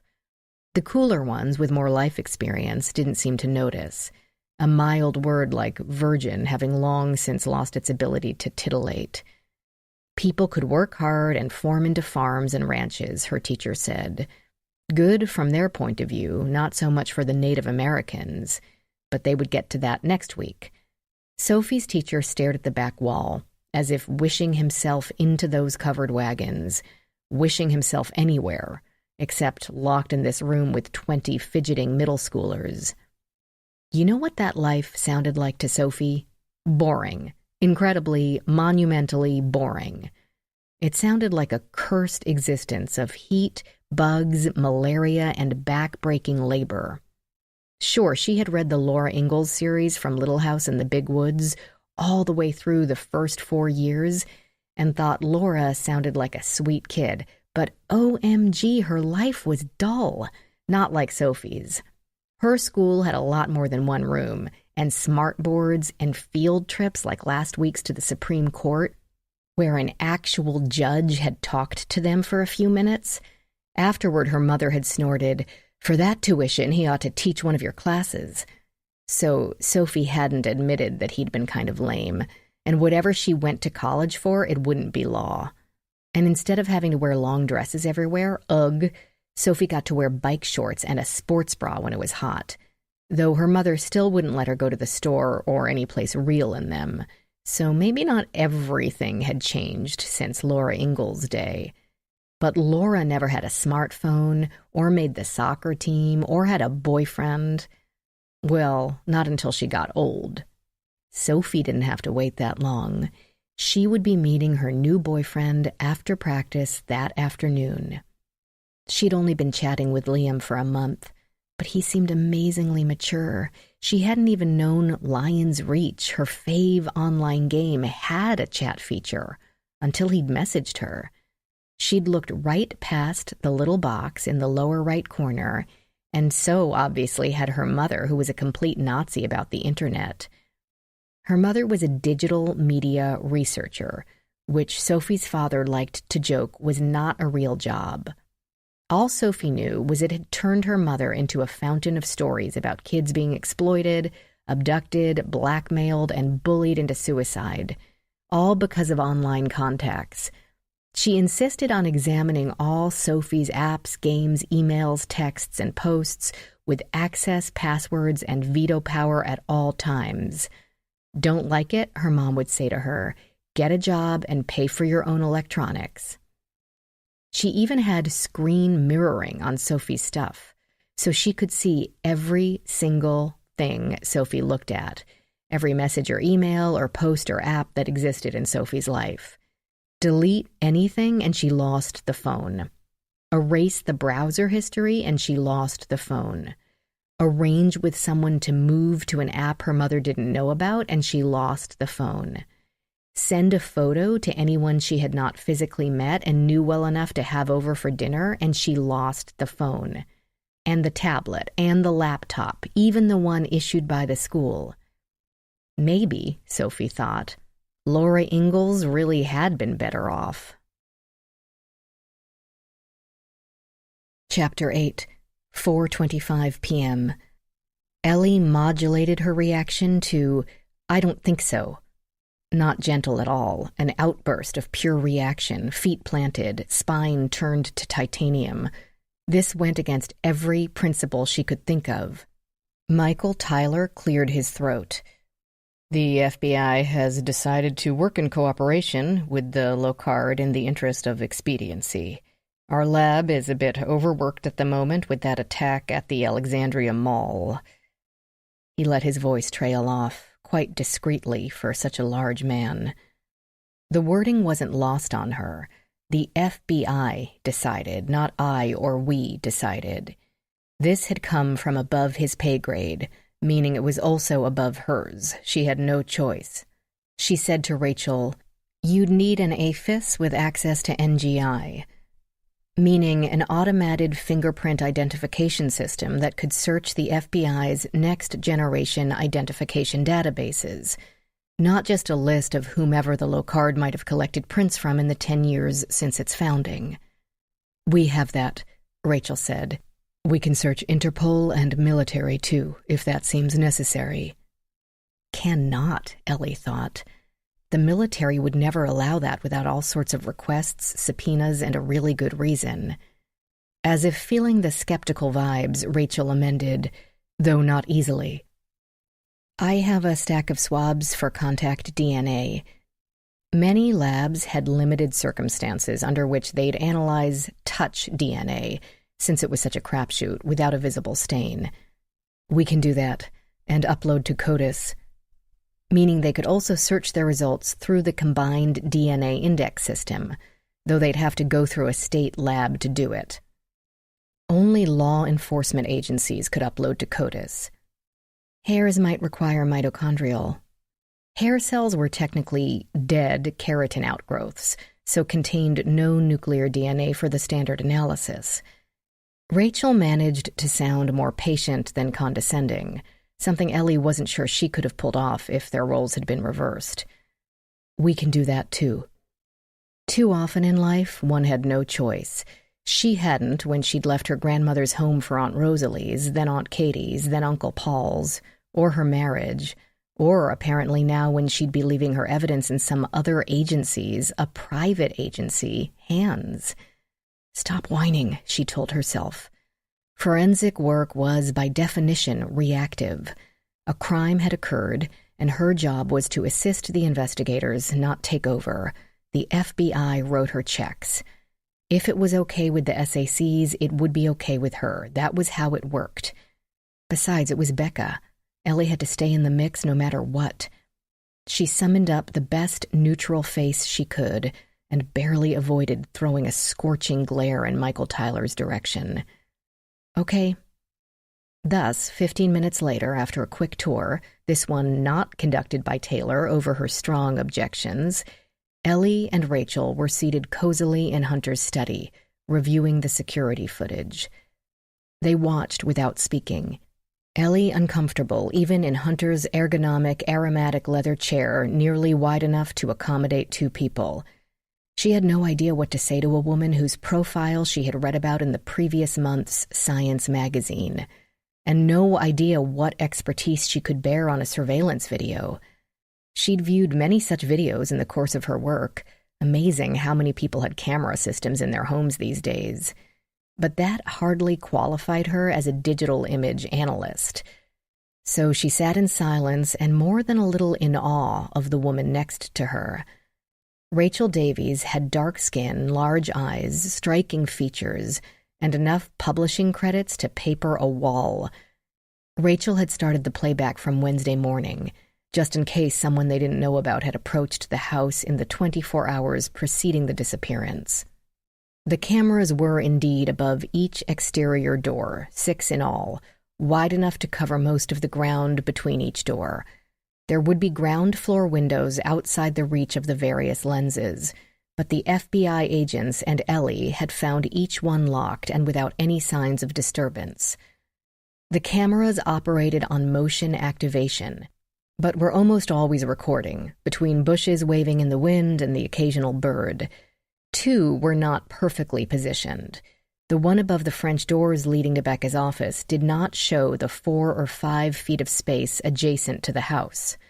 Only the expansive lawn out to the small dock at the river. Then the one above the rear center door on the veranda immediately opposite. Through over 100 feet of house, the front door, That camera skewed toward the south, leaving the rear of the garage unseen. The two women watched in silence as the picture lightened from grays and blacks to the yellows and pinks of early dawn. A Tesla emerged from one of the garage doors and drove out to the road as the door behind it closed automatically. Ellie could glimpse a blond man through the driver's side window, Hunter on his way to work.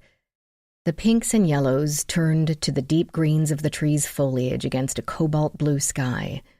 Soon the garage expelled a large gray SUV, Becca, at the wheel, the hint of a small head in the back seat. Ellie tried to see the car seat in the back, but couldn't differentiate the gray blocks of colored pixels. Taylor seemed to be hunched over a book. Soon Becca returned alone, and the car disappeared into the garage. After that, not much. The trees swayed gently, and the shadows moved across the ground. Rachel used the mouse to increase the speed from 1x to 2x. Almost immediately, a blob of pixels flashed up the driveway. Rachel gave an annoyed puff and ran it back. That's the problem with videos. Watch them in real time and they take forever. Speed them up and you miss things. At regular speed, the blob settled into a pickup loaded with equipment. A middle-aged man in a ball cap emerged with a bag. A younger version of him climbed out of the passenger seat, listlessly waving a pair of pruning shears. Rachel consulted her tablet. That's the landscaper, his usual day and time. Apparently Michael had forwarded the timeline of personnel on the Carlisle estate. Seriously? They watched as the men unloaded from a trailer in the driveway a riding mower with 2 huge cutting decks, then watched as one started trimming the occasional branch on the perfectly shaped bushes as the other flew up and down the sprawling lawns on the mower, trimming the area in record time. That's pretty sweet, Rachel said. I could do my yard in about 3 minutes with one of those. Ellie recognized the effort to put them on a collegial setting, which normally she'd be all over. Normally she'd be the one making the effort. But she felt a need to show this woman that Ellie wasn't some new recruit straight out of the academy, all hopped up on binge-watching the ID channel. And she couldn't think of a response anyway. At the moment, she didn't have a yard. A quick nod would have to suffice. I read a few articles about one of your cases, Rachel surprised her by saying as the man trimmed a few azaleas and a blurry truck stopped for the box at the end of the drive. About analyzing the paper in that stalker murder? Yeah, that was interesting. Flattery would not sway her, though it was nice to hear. I did not know that about pen ink, and the jury convicted on all counts. Excellent job. She never knew what to say when someone complimented her work. Thanks, glad I could help. Or it wasn't my fault. She had only told the truth, to let the world and the young woman's family know what had happened to her. Now a second person would die from a lethal injection, while the first one had not been resurrected. So glad didn't quite cover it. The landscaper finished his work, loaded up his equipment, and left the grounds, having never entered the house. They'd make great suspects, could have snuck behind a camera's arc and gotten in a window, had this not been the day before Mason disappeared. Ellie did not want to be churlish and never unprofessional. More to the point, she didn't want Rachel to think of herself as the only well-read person in the room. Your study of using Blue Star on skin was very interesting. Thanks. Rachel broke off, attention distracted by the garage door opening again. Becca drove out. The timestamp said 12:30. Again, Ellie could not see Mason's car seat in the vehicle, but surely he must be there. No one else had been home. Rachel hovered the cursor over the speed selection, but didn't increase. They watched as the minutes piled up with agonizing slowness, unable to risk missing a clue in the baby's disappearance, even if it meant 10 minutes of watching the azaleas shimmy. The SUV returned at 3:10, with Becca and Taylor and, Ellie assumed, Mason. Ellie made a mental note to ask Becca where she had gone before retrieving Taylor from school that afternoon. As if reading her mind, Rachel asked, "You're Ms. Carlisle's cousin?" "Yes." She didn't tell her they'd lived in the same house for a few years, that Becca's mom, Katie, was still her favorite substitute mother. Instead, she added the useless factoid, "Our mothers were sisters." Friendly enough without giving up personal info that could be wielded later. Nothing happened on the screen for so long that Rachel broke down and increased the speed once more. But still nothing occurred until 8:45 p.m., when a Bentley pulled up to camera 4, the kitchen door. A handsome, dark-haired man in a suit emerged and approached. The top of his head hovered at the bottom edge of the screen for a few minutes before disappearing from the camera's viewpoint. Obviously, he had knocked, waited, and been admitted to the household. An hour later, he went back out and the Bentley drove away. Then they watched some long and unremarkable hours pass. No one came near any of the 6 doors to the Carlyle home except a couple of moths and a passing raccoon. Ellie let her gaze wander over Hunter's desk. The piles of papers forming a ring at the perimeter appeared to be prints of articles or laws, nothing personal. On the blotter in front of her, the top page of one stack detailed the time and place and list of names for the hearing in question. At 4 p.m. tomorrow, the Senate committee would hear testimony regarding the Protect Children's Privacy Act. Wouldn't the hearing or vote or bill simply be redone once coercion had been revealed? Ellie had seen many crazy motives over the years, but kidnapping a child as an act of political extortion? In the U.S., unheard of. In some areas of the globe, quite common. The other stack had been topped by an insurance form showing a 0 copay for Hunter's prescription meds. Atorvastatin and tamsulosin. Ellie averted her eyes, awash in a sense of guilt. She'd been asked to help guide them through a criminal event, not pry into her cousin's husband's medical history. Hunter's cholesterol level did not suggest any relevancy to the disappearance of the baby. She got up to stretch her legs and once again admired the view from the windows of the rolling grass, still green in the heat. They must have a sprinkler system, or the landscapers came more than once a week, and the shimmering Potomac beyond it. The old-fashioned windows lent such an air of old-world money to the place. But she didn't envy the work it must take to clean them, especially since she'd left a light coating of fingerprint powder over much of their surfaces. Even the window cranks lined up in perfect order, standing erect at 1 o'clock. All except on the window centered over the credenza behind Hunter's workspace. The long, heavy structure in the same burnished cherry as the desk. It lagged at 5 o'clock. And, she now noticed, the latch had not been secured, its tail not tugged all the way down. Had she moved it when she'd fingerprinted? No, why would she? With one finger, she selected a spot on a strip of leading between panes and pushed. The window edged open about a single inch. Touching the crank mechanism on the knob's very edge let her know it had broken, and the handle dangled uselessly.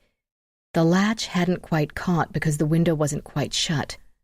She used a magnifying glass to see if the slit had been stuffed with a piece of white cotton or paper so that the hook couldn't catch. But she couldn't see anything in the tiny dark opening.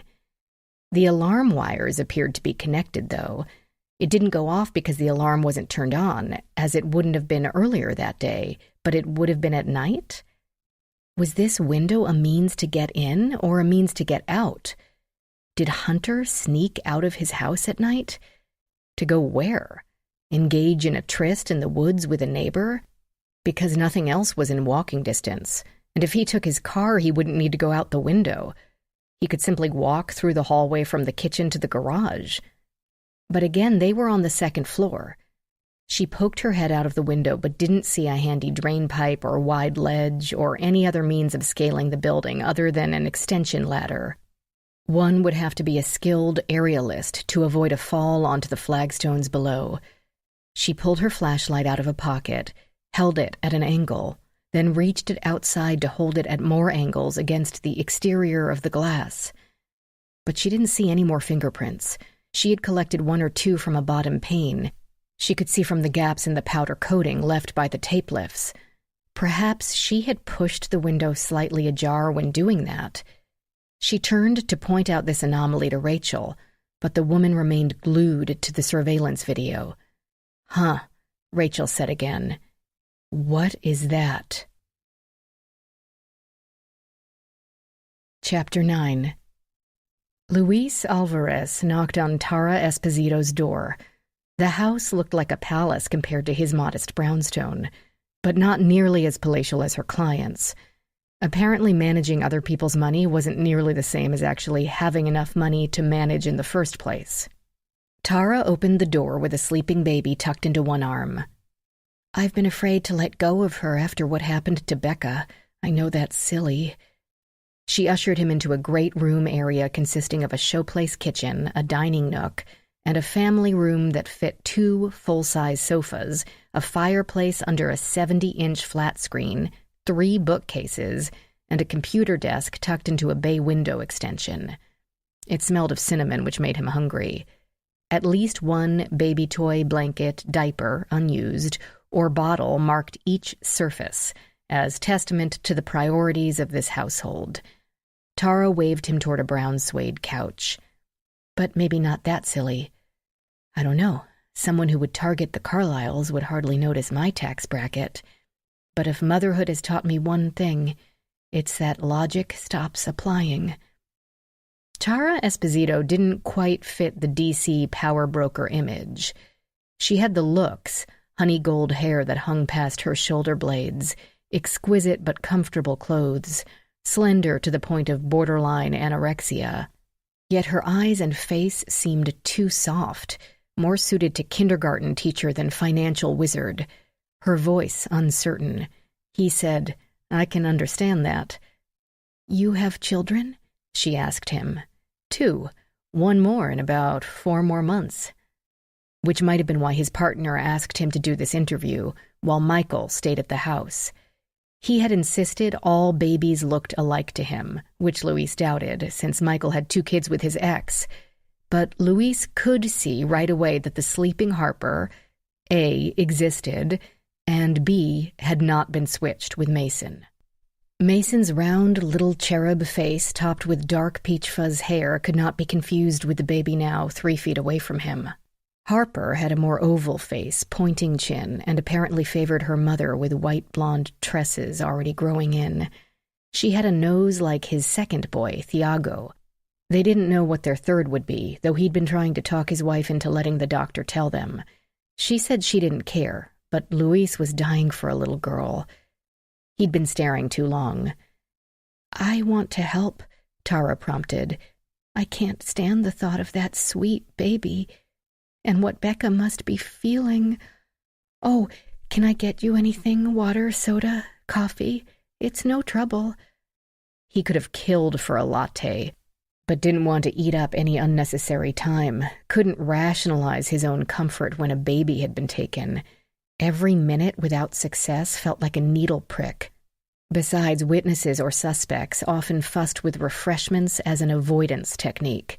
He made his voice extra calm. "No, thank you. Tell me what happened today." As she spoke, he checked notes, compared times.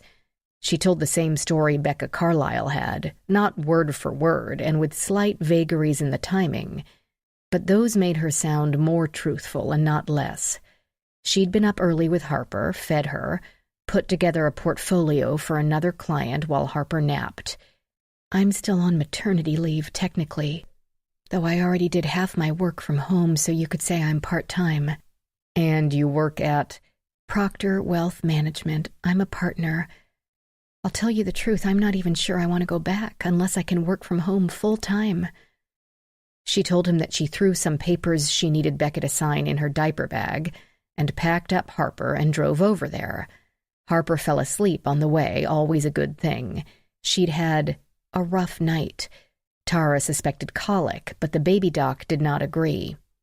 "Was this a business meeting?" "No, yes. It was only supposed to be a coffee clatch, new moms catching up kind of thing. But we always wind up on business one way or another. I handle their investments, accounts, taxes. If we're not talking about their money, we're talking about other people's money, or other people's bills, or other people's scandals. And the babies, too, of course." "What were the papers for?" Tara Esposito spoke with unconscious animation, the muscles in her face and the shifting of her body describing each word beyond its technical meaning, the blonde tresses quivering like a waterfall. Okay, look, Becca said I should tell you anything, including her financials, even things that would normally be confidential. Understood. This wasn't gossip. She had the client's permission. Tara Esposito adhered to her profession's rules. It really wasn't anything urgent. I only wanted to move some funds out of her callable notes to Hunter's SEP. Nothing terribly time-sensitive. I mostly just felt like getting out of the house. It's all prep work for the IPO. Her fingers found the large diamond around her neck and rubbed it, ostensibly straightening the pendant, but also engaging in a classic pacifying action for people who are stressed or fearful. Plenty in this situation to be fearful about.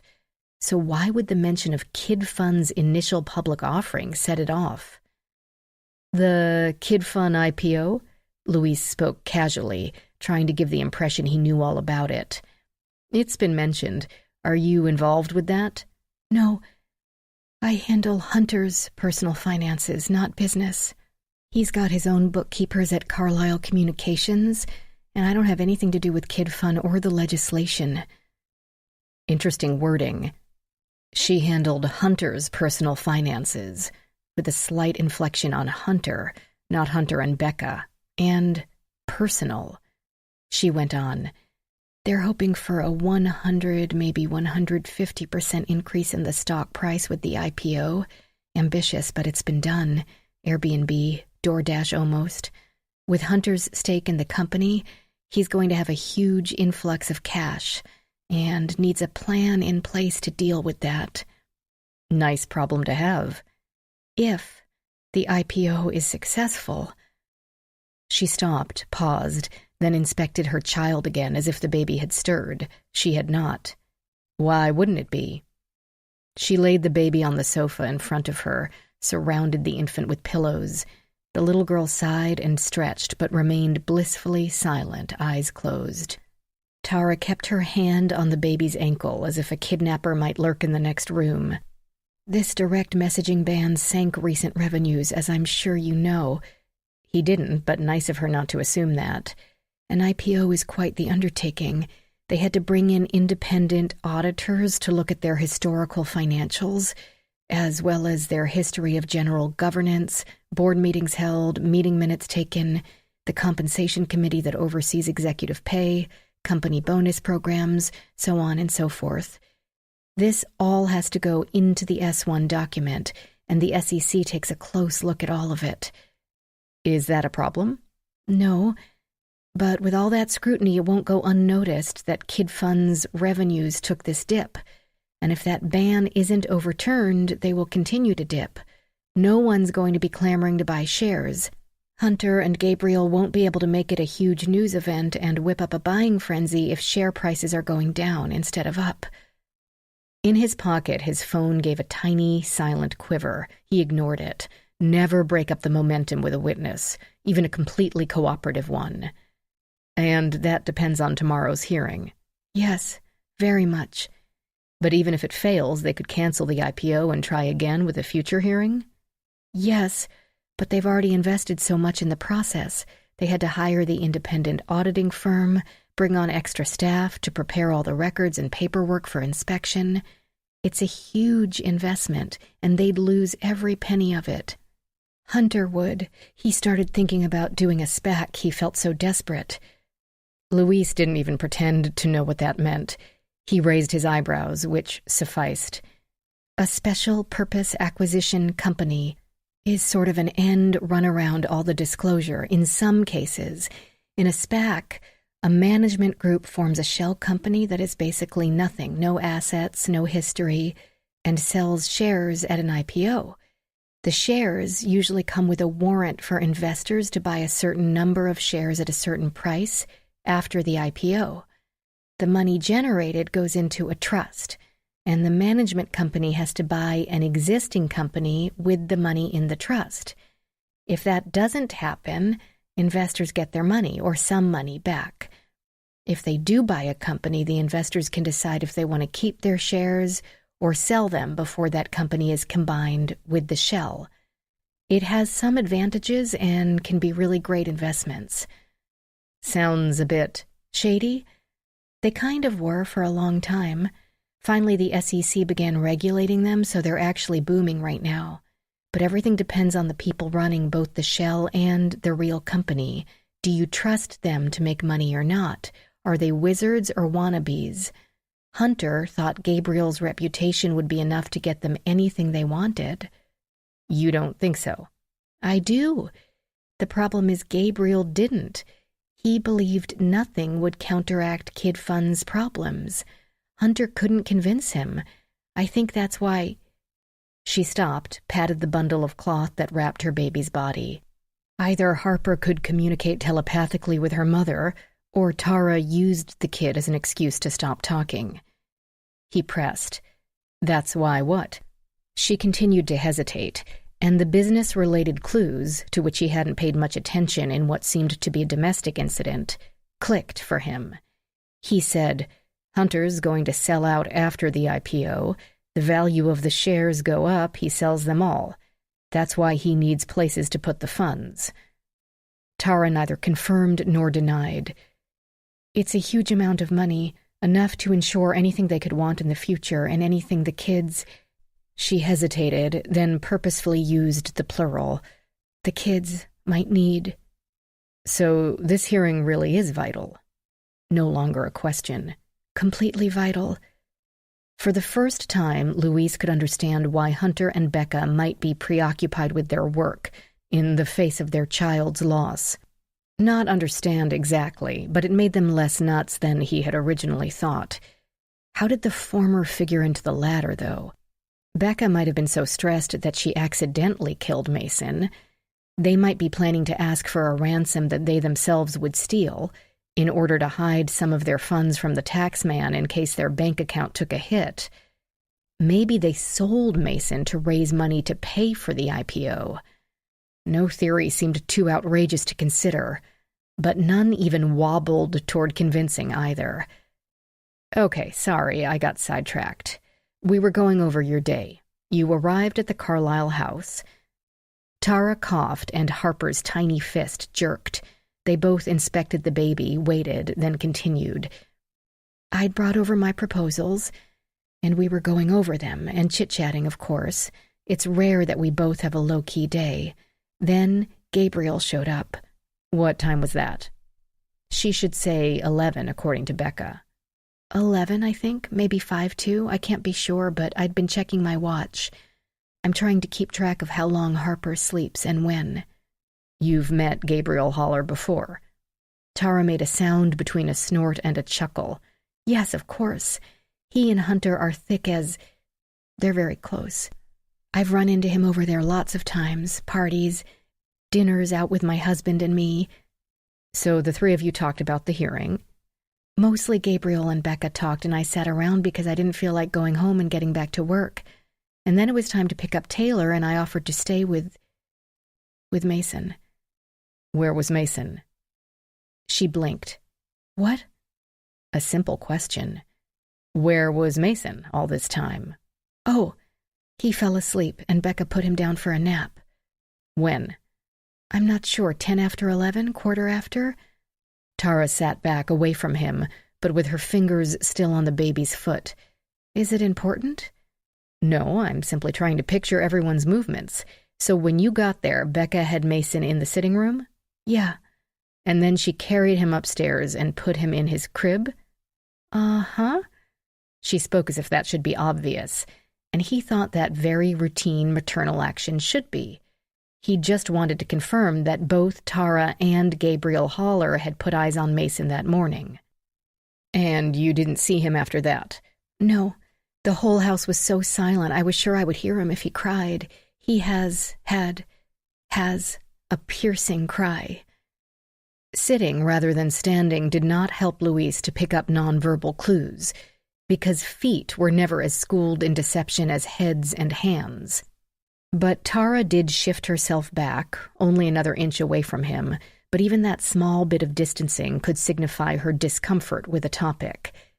But a missing child would always be a discomforting topic, especially to a woman obviously enthralled with her own infant. She went on to say that Harper had been snoring away. Her face broke into a wide, utterly genuine smile, so sweet that Luis found himself smiling along. "She actually snores. It's the cutest thing. Anyway, we just stayed in the sitting room. Becca and Gabriel walked out together, and I heard the cars start up and drive away. I sat on the couch and checked my email." "You didn't go up to Mason's room?" "No." The smile faded to a great sadness, as if she could have stopped the kidnapping if only she hadn't been so interested in her social media. "Becca came back in, 20 or 30 minutes. Harper had begun to stir, and I knew she'd want to eat as soon as she woke, so I had already packed up my stuff. Becca gave me a hug, and I left." Weariness showed in the beautiful face, and she rubbed one eyebrow with the back of a hand. "That was it." Luis waited to see if she would add anything more, but provided this had all been the truth, she had nothing more to give. "What else can you tell me about the nanny?" The expressive face reacted to the change in topics, but without apprehension. "Jenny, she's great. Puts up with Taylor, who can be a challenge, and she isn't here, you know." All the players had made it abundantly clear that Jenny Cho had not been in the country when the kidnapping occurred. Just as Becca had made it clear that Tara had not left the house with Mason tucked under one arm. His phone shivered again.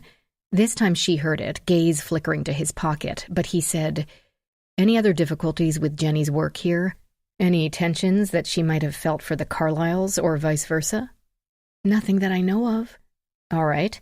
Can you think of anyone who would want Mason badly enough to kidnap him?" "Like some baby-obsessed woman? I can totally understand if someone couldn't have... I don't know what I'd do without Harper, but no.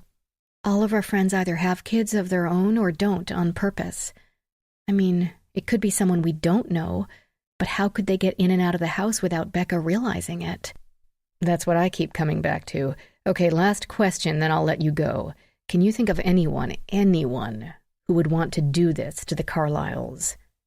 "No one. I just can't imagine. If it were Harper, I'd have to be sedated." Her eyes filled with tears at the thought of the baby, utterly helpless to affect his fate. Luis felt his own throat tighten up as well. His job required objectivity, but he couldn't help but picture his 2, soon-to-be 3, if anything happened to them. "They'd better keep an extra close eye on Taylor," Tara whispered, "just to be sure." Chapter 10, 3:16 p.m. Noah Thomas saw the woman as she walked up to the pickup office window and typed the security number into the board there. She wore a green polo shirt with a name tag and held a clipboard from which she checked the number to be sure. The dorky admin working the window that day checked her monitor, fumbled through a pile of papers to make sure there had been a note from Noah's dad delivered, and finally said Noah could leave. "Noah?" the woman asked as soon as he emerged, her gaze locking on like a laser beam, simile, not metaphor. Not that it was difficult to pick him out. Black kids were a distinct minority at the school. "Noah Thomas?" "That's me." He tried to look her in the face but didn't want to. He really hated talking to adults he didn't know. Her name tag read Millie underneath Home Run Camp in plain letters. It was one of those plastic sleeves with a paper insert so you can print your own. His mother had made up a bunch for a charity barbecue she had to organize, and all the ladies complained because they had to stick pins in their clothes. "Great!" She led him to the kind of van not usually seen waiting for students in the controlled, schools-out chaos outside Virginia Prep. Dull beige paint and a dent in the rear fender. Noah hoped the accommodations would not match it. Once he'd gone to a summer camp that showed sparkling pools and fluffy beds in the brochure, but actually the pillows had smelled and there were dead ants stuck around the baseboards. Noah would camp out in a tent with no bug spray for the chance to hone his fastball, but that didn't mean he preferred it. He stuck right to her side. She might be picking up a group of kids, and if they filled up that van, would he have to wait for another? But no worries, the seats were empty, and the tires worn, spots of rust along the doors. Parents had to stay in their cars, but substitute picker-uppers had to sign in at the office, and in this town, there were always substitutes, nannies, housekeepers, drivers, all the cars tightly regulated. Noah didn't know what the school worried about more, kids being snatched by non-custodial parents, or kids getting creamed by some diplomat's Range Rover. A horn beeped, probably at them. The pickup line was cutthroat. His dad said he'd rather get in the middle of warring biker gangs than pick-up line parents. Millie pulled open the side door. "Your mother already dropped off your stuff at the camp, and we took care of all the paperwork online. Hop in." He grasped the frame, slinging his overstuffed backpack over one shoulder. "I'll take that," she said, and pulled it from him in one smooth motion. "You sure? It's heavy." "What a polite young man you are, but it's fine." She hitched it over her own shoulder as he settled in the seat nearest the door. As she did, the name tag flopped up enough to reveal an embroidered logo underneath it. Carson's Car Wash. "Anybody else coming?" Noah asked her. He hoped Barry Wilson wouldn't. Barry was a year older than him and big, and went to baseball camp every summer for weeks and weeks. Barry had tried out for the traveling team twice already. "Just you from this location." She slid the door shut and walked around the vehicle, got in the driver's seat. Somehow, she crammed his backpack in front of her seat next to the door, practically under her legs, though they had an entire van to store it in. A horn blared again. "We'd better get going," Millie said. "They're pretty impatient here, aren't they?" 4:32 p.m. In the video, the colorful landscape had faded to the grays and blacks of the previous night. Pixels shifted and floated and settled into a figure in white, walking away from the house. The time read 11:55. "What door is that?" "Becca's office," Ellie said. Rachel said, "Why didn't the alarm sound? Surely Becca would have set it before going to sleep." "Especially with Hunter out of town." "Wait, did that sound chauvinistic?" It sounded chauvinistic. Ellie spoke without thinking, forgetting to be prickly, but then prickly had never been something she could keep up for very long. Rachel made a sound between a snort and a chuckle. Or it was Hunter's nightly habit and she forgot to do it. Or, Ellie said, Taylor turned it off. Because as they watched the video progress, the figure gained definition briefly before moving out of range and turning grainy. Straight hair past the shoulder blades, but not as dark as Becca's. The anime graphics on the pajama pants were surely too juvenile for her cousin to wear, and the lilac bush that brushed Ellie's shoulder that afternoon came level with the figure's head. It had to be Taylor. The little girl walked in a straight line to the dock, moving to the end of it. At this distance, Taylor became a light-colored stick, with the occasional shard of a limb as appendages, only vaguely recognizable as human. The figure stood still, then made a sharp movement, then still again.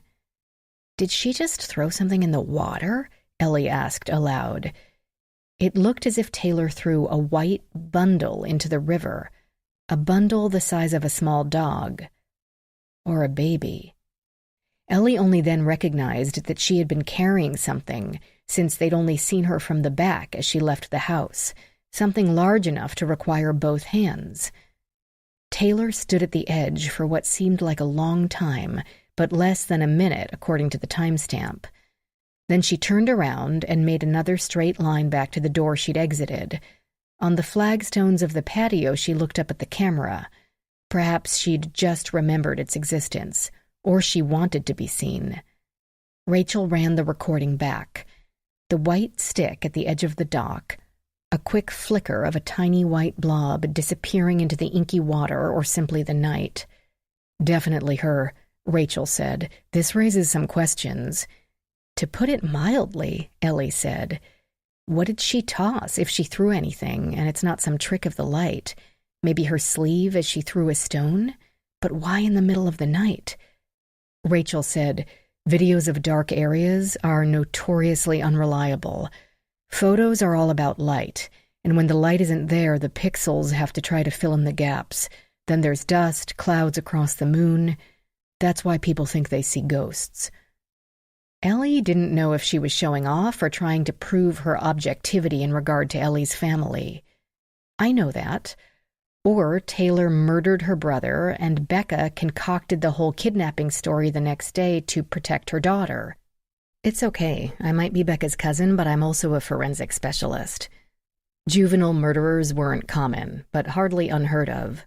Rachel considered this, looking at Ellie as if she could see through to the back of her skull. "All right, then. That is a possibility, but it would require Oscar-winning performances from both of them. Becca had to fool 2 close friends, cops, FBI agents, and maybe her own husband. Taylor had to get through a school day without alerting teachers or friends." True, though Ellie suspected Taylor might not have a lot of friends, and anyone who could so calmly kill her baby brother might not have trouble sitting in class as if all were normal. "What's Taylor like?" "I think she's an emotionally neglected, very lonely little girl who's in total denial about being a lonely little girl." But it seemed disloyal to say so, and besides, what the crap did she know about parenting? So she punted. "I don't know. Today is the first time I've ever spoken to her." "Is she into the paranormal at all?" "I wouldn't know." She had mentioned dragons. Preteen girls often are. "I know. They're old enough to want some personal power, but not old enough to date or get a job, and that frustration, boys fantasize about being James Bond and killing anyone they don't like, and girls fantasize about being a witch. You can have anything you want. That's why the TV show Charmed is still in daily syndication." Rachel laughed. "I thought it was because the girls looked like models in every scene." "That too. It makes sense. Girls are trained to be unaggressive, maybe nurturing. Being able to blink up a new dress or new house for your bestie doesn't hurt anyone, unless you need it to. And imaginations are so strong at that age." "Exactly." But, Ellie thought, 2 girls Taylor's age had stabbed and left for dead a friend of theirs in order to please an urban legend known as Slender Man. Imaginations were weapons that could be used for evil as well as good. "We won't know until we ask her," Ellie said, which is extremely problematic. Even though neither of us in this capacity are law enforcement personnel, questioning a juvenile, because if she did murder her brother, anything she tells us needs to be admissible. We'll have to tell the SACs. "Yes, but we hardly want to call in the agents to grill the kid if she was tossing in birch leaves to summon a fairy godmother. We can clear it with Michael, but it won't hurt if you simply ask her." "Me?" Of course her, but it wasn't an idea she relished. In fact, her stomach screamed, "No, no, no."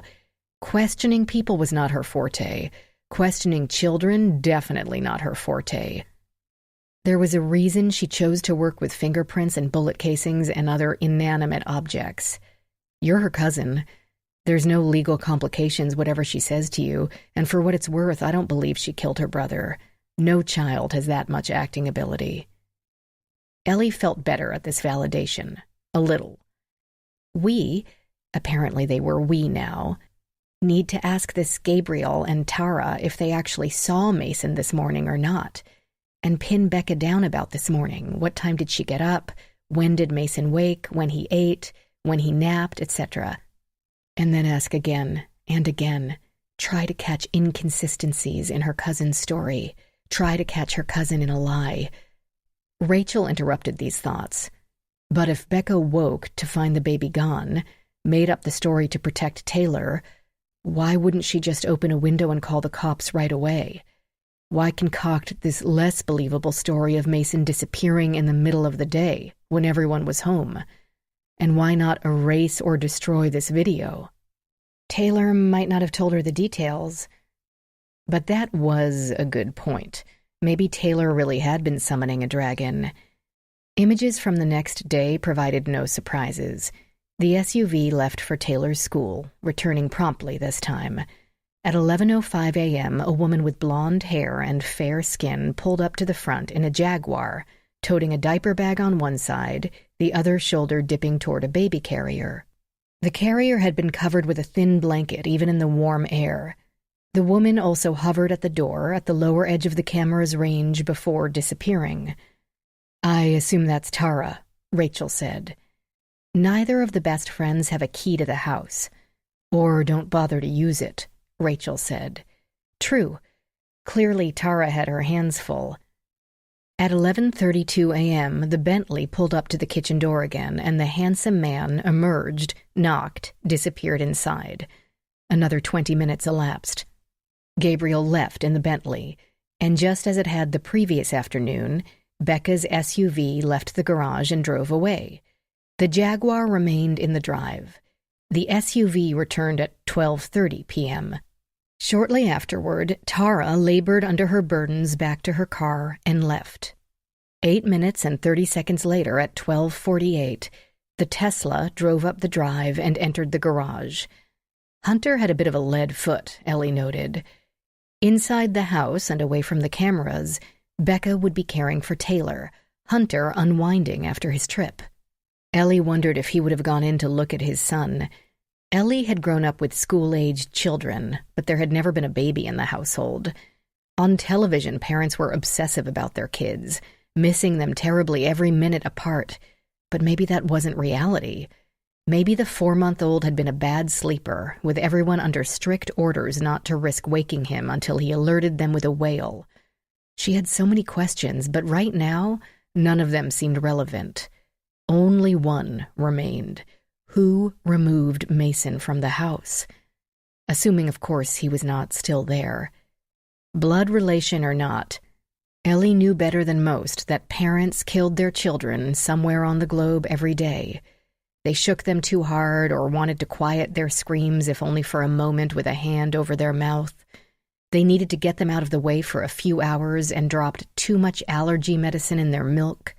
Or they turned away from the bathtub, the changing table, the top of the stairs for just a moment, and then panicked, fearing prosecution, the anger of a spouse, or that their other children might be collected by the state. The Carlyles wouldn't be the first to cover up even an innocent event with the story of a mysterious stranger somehow entering their home. But that would not explain where the baby had physically gone. Hiding a corpse, even a small corpse, is not easy, and the cameras showed no movement outside until cop cars came screaming up to the circular turnaround in the front at 1:25 p.m. No one had left, and even if the baby had been discovered missing exactly when Hunter returned home, that gave them only 37 minutes to remove the child and come up with a story. Or if Becca discovered the crib as soon as Tara left, maybe 50. Not much time to experience a fatal accident, decide to conceal it, and plan a story that had evidently fooled both the local police and the FBI. The scene outside the house continued with serene trees and the indifferent grass.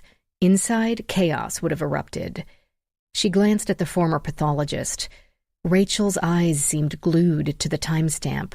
Clearly, she wanted to know just how much time had elapsed. "When did the 911 call go out?" Ellie asked her. 1:15. Consistent with Becca's statement. But, Rachel said, did Becca see Mason?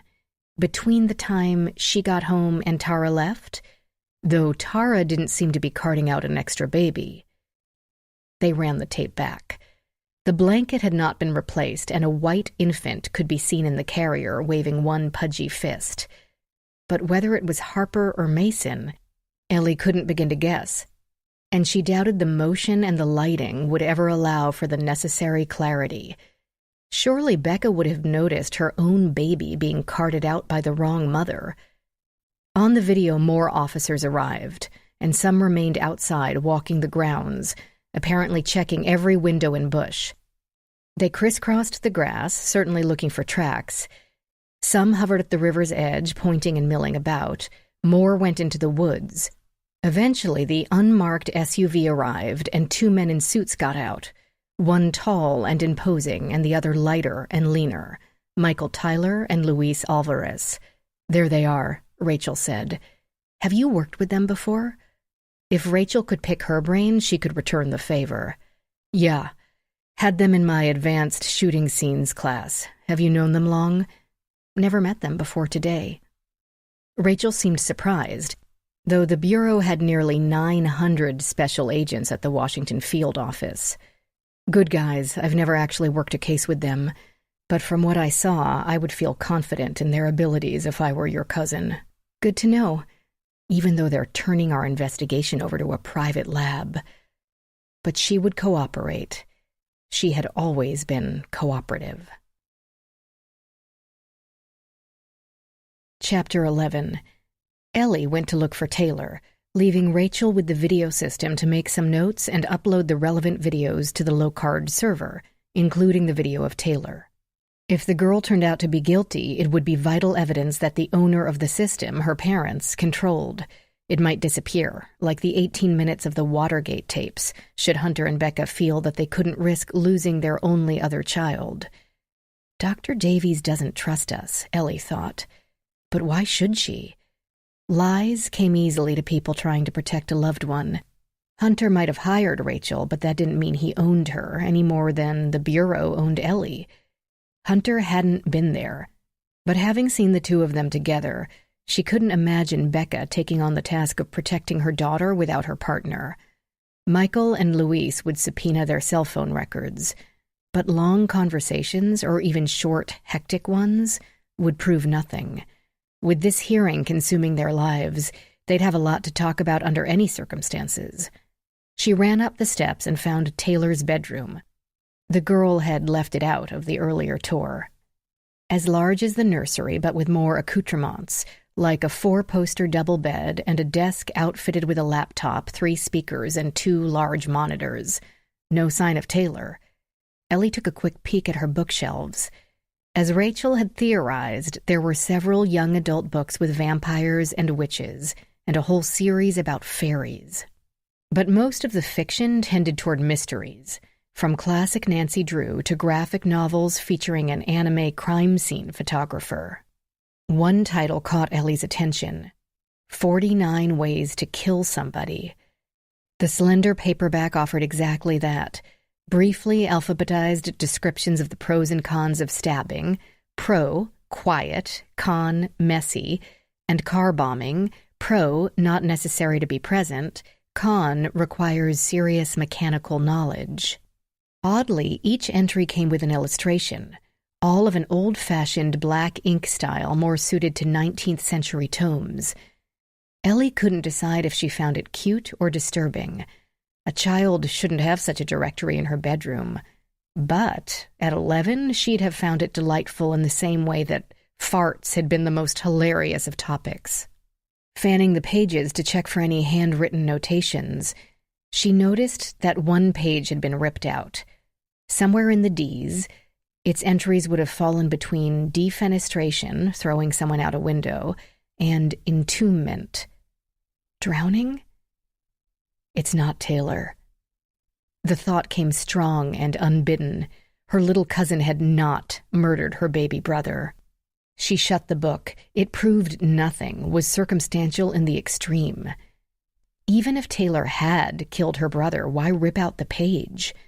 She had no basis to collect the book, though if she left it there, Taylor or Becca might think to destroy it completely, especially if Mason's body turned up farther down the Potomac. He'd been so tiny, he might be washed out to sea before anyone spotted him. Horrible thoughts, but none could advise her what to do right then. She replaced the book carefully, leaving it flush with its neighbors, and checking to be sure she hadn't left any telltale marks in the dust. She might tell Rachel and/or Michael about it, or she might not. She would wait to decide until after she'd spoken to Taylor. A quick check of the other rooms did not reveal Taylor, so she moved down to the first floor, where voices lured her to the kitchen. There, a crumpled beer can perched uncomfortably on the marble in front of Hunter. He and Becca and the tall, handsome Gabriel stood around the island crowded with manila folders, charging cell phones, and a large bowl of Doritos. Funny that no matter how lush the house might be, people still hung out in the kitchen. Ellie did not see Taylor, however, and started to duck out again to continue the search. "Ellie!" Becca cried. "Come here.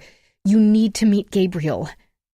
Gabriel Haller, as handsome in person as he appeared on security video, summed up a courteously somber smile for Ellie and nodded politely.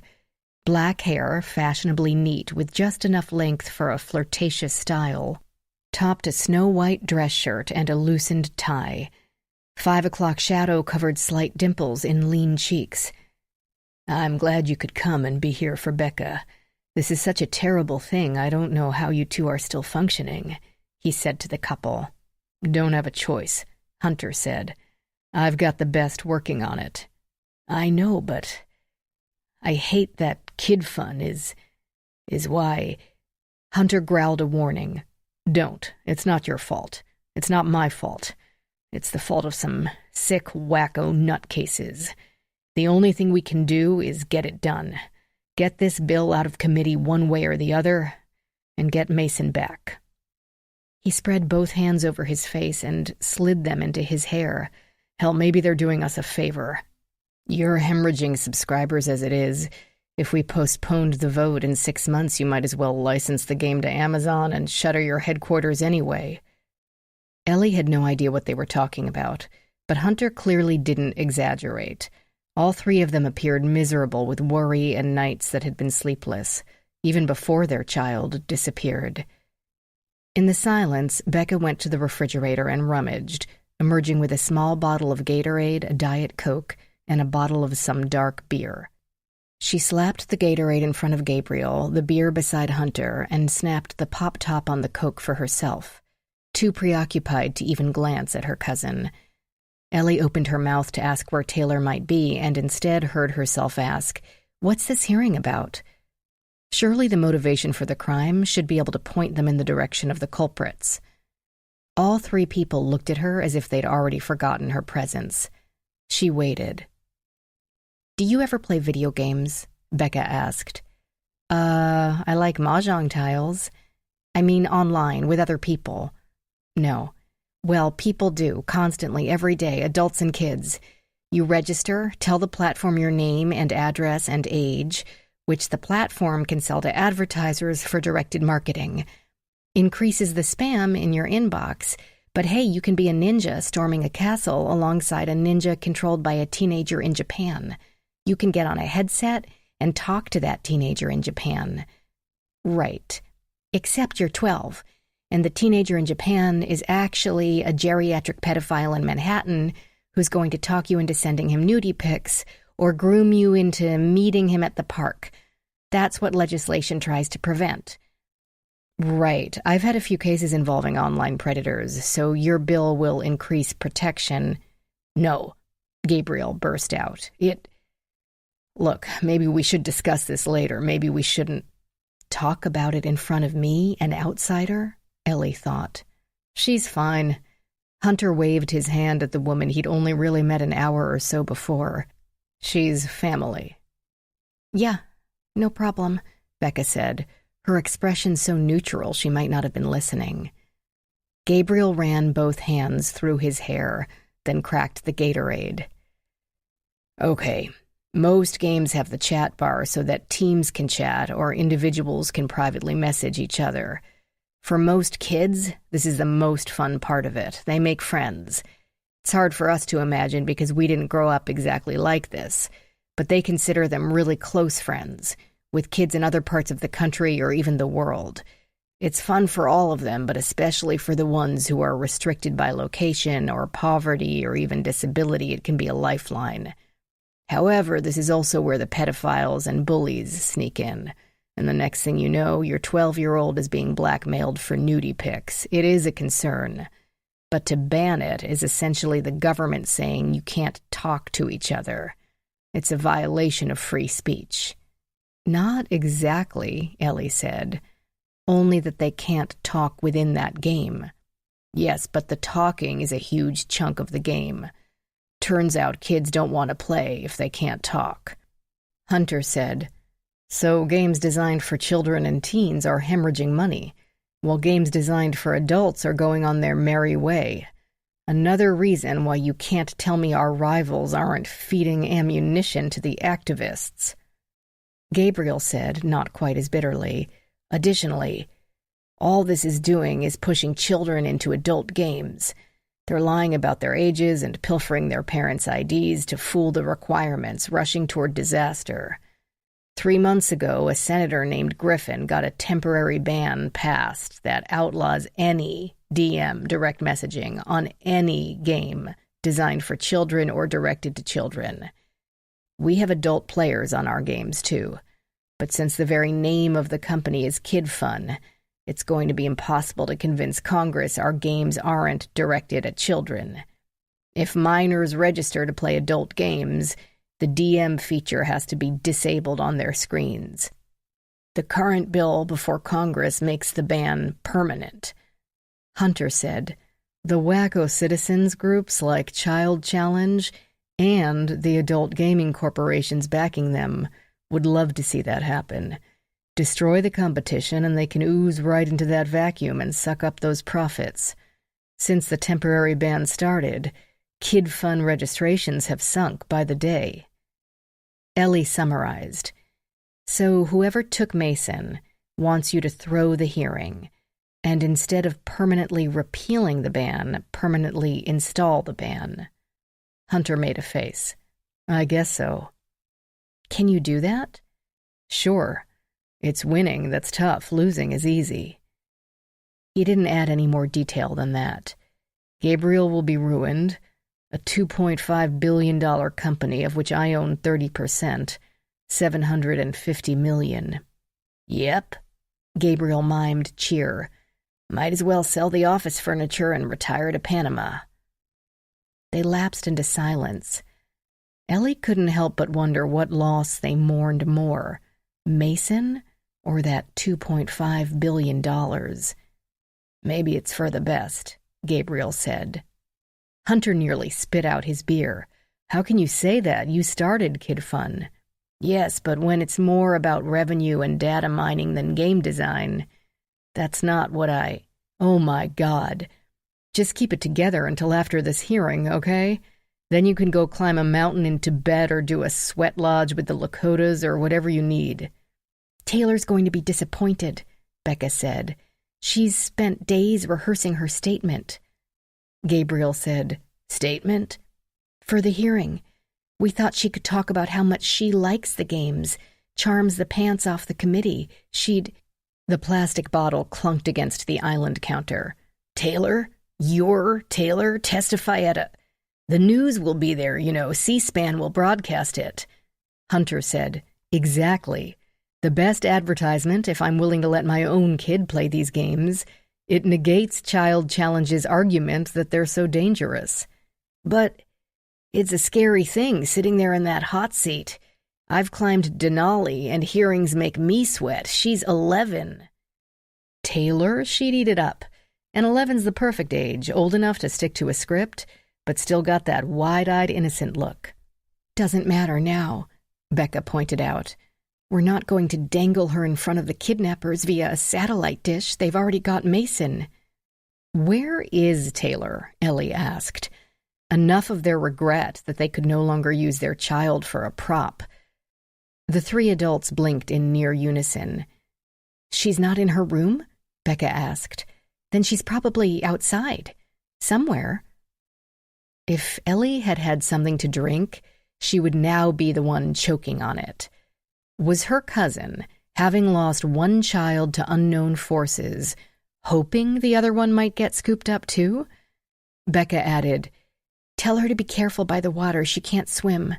Signed her up for lessons 3 times, but the kid refused to get in the pool."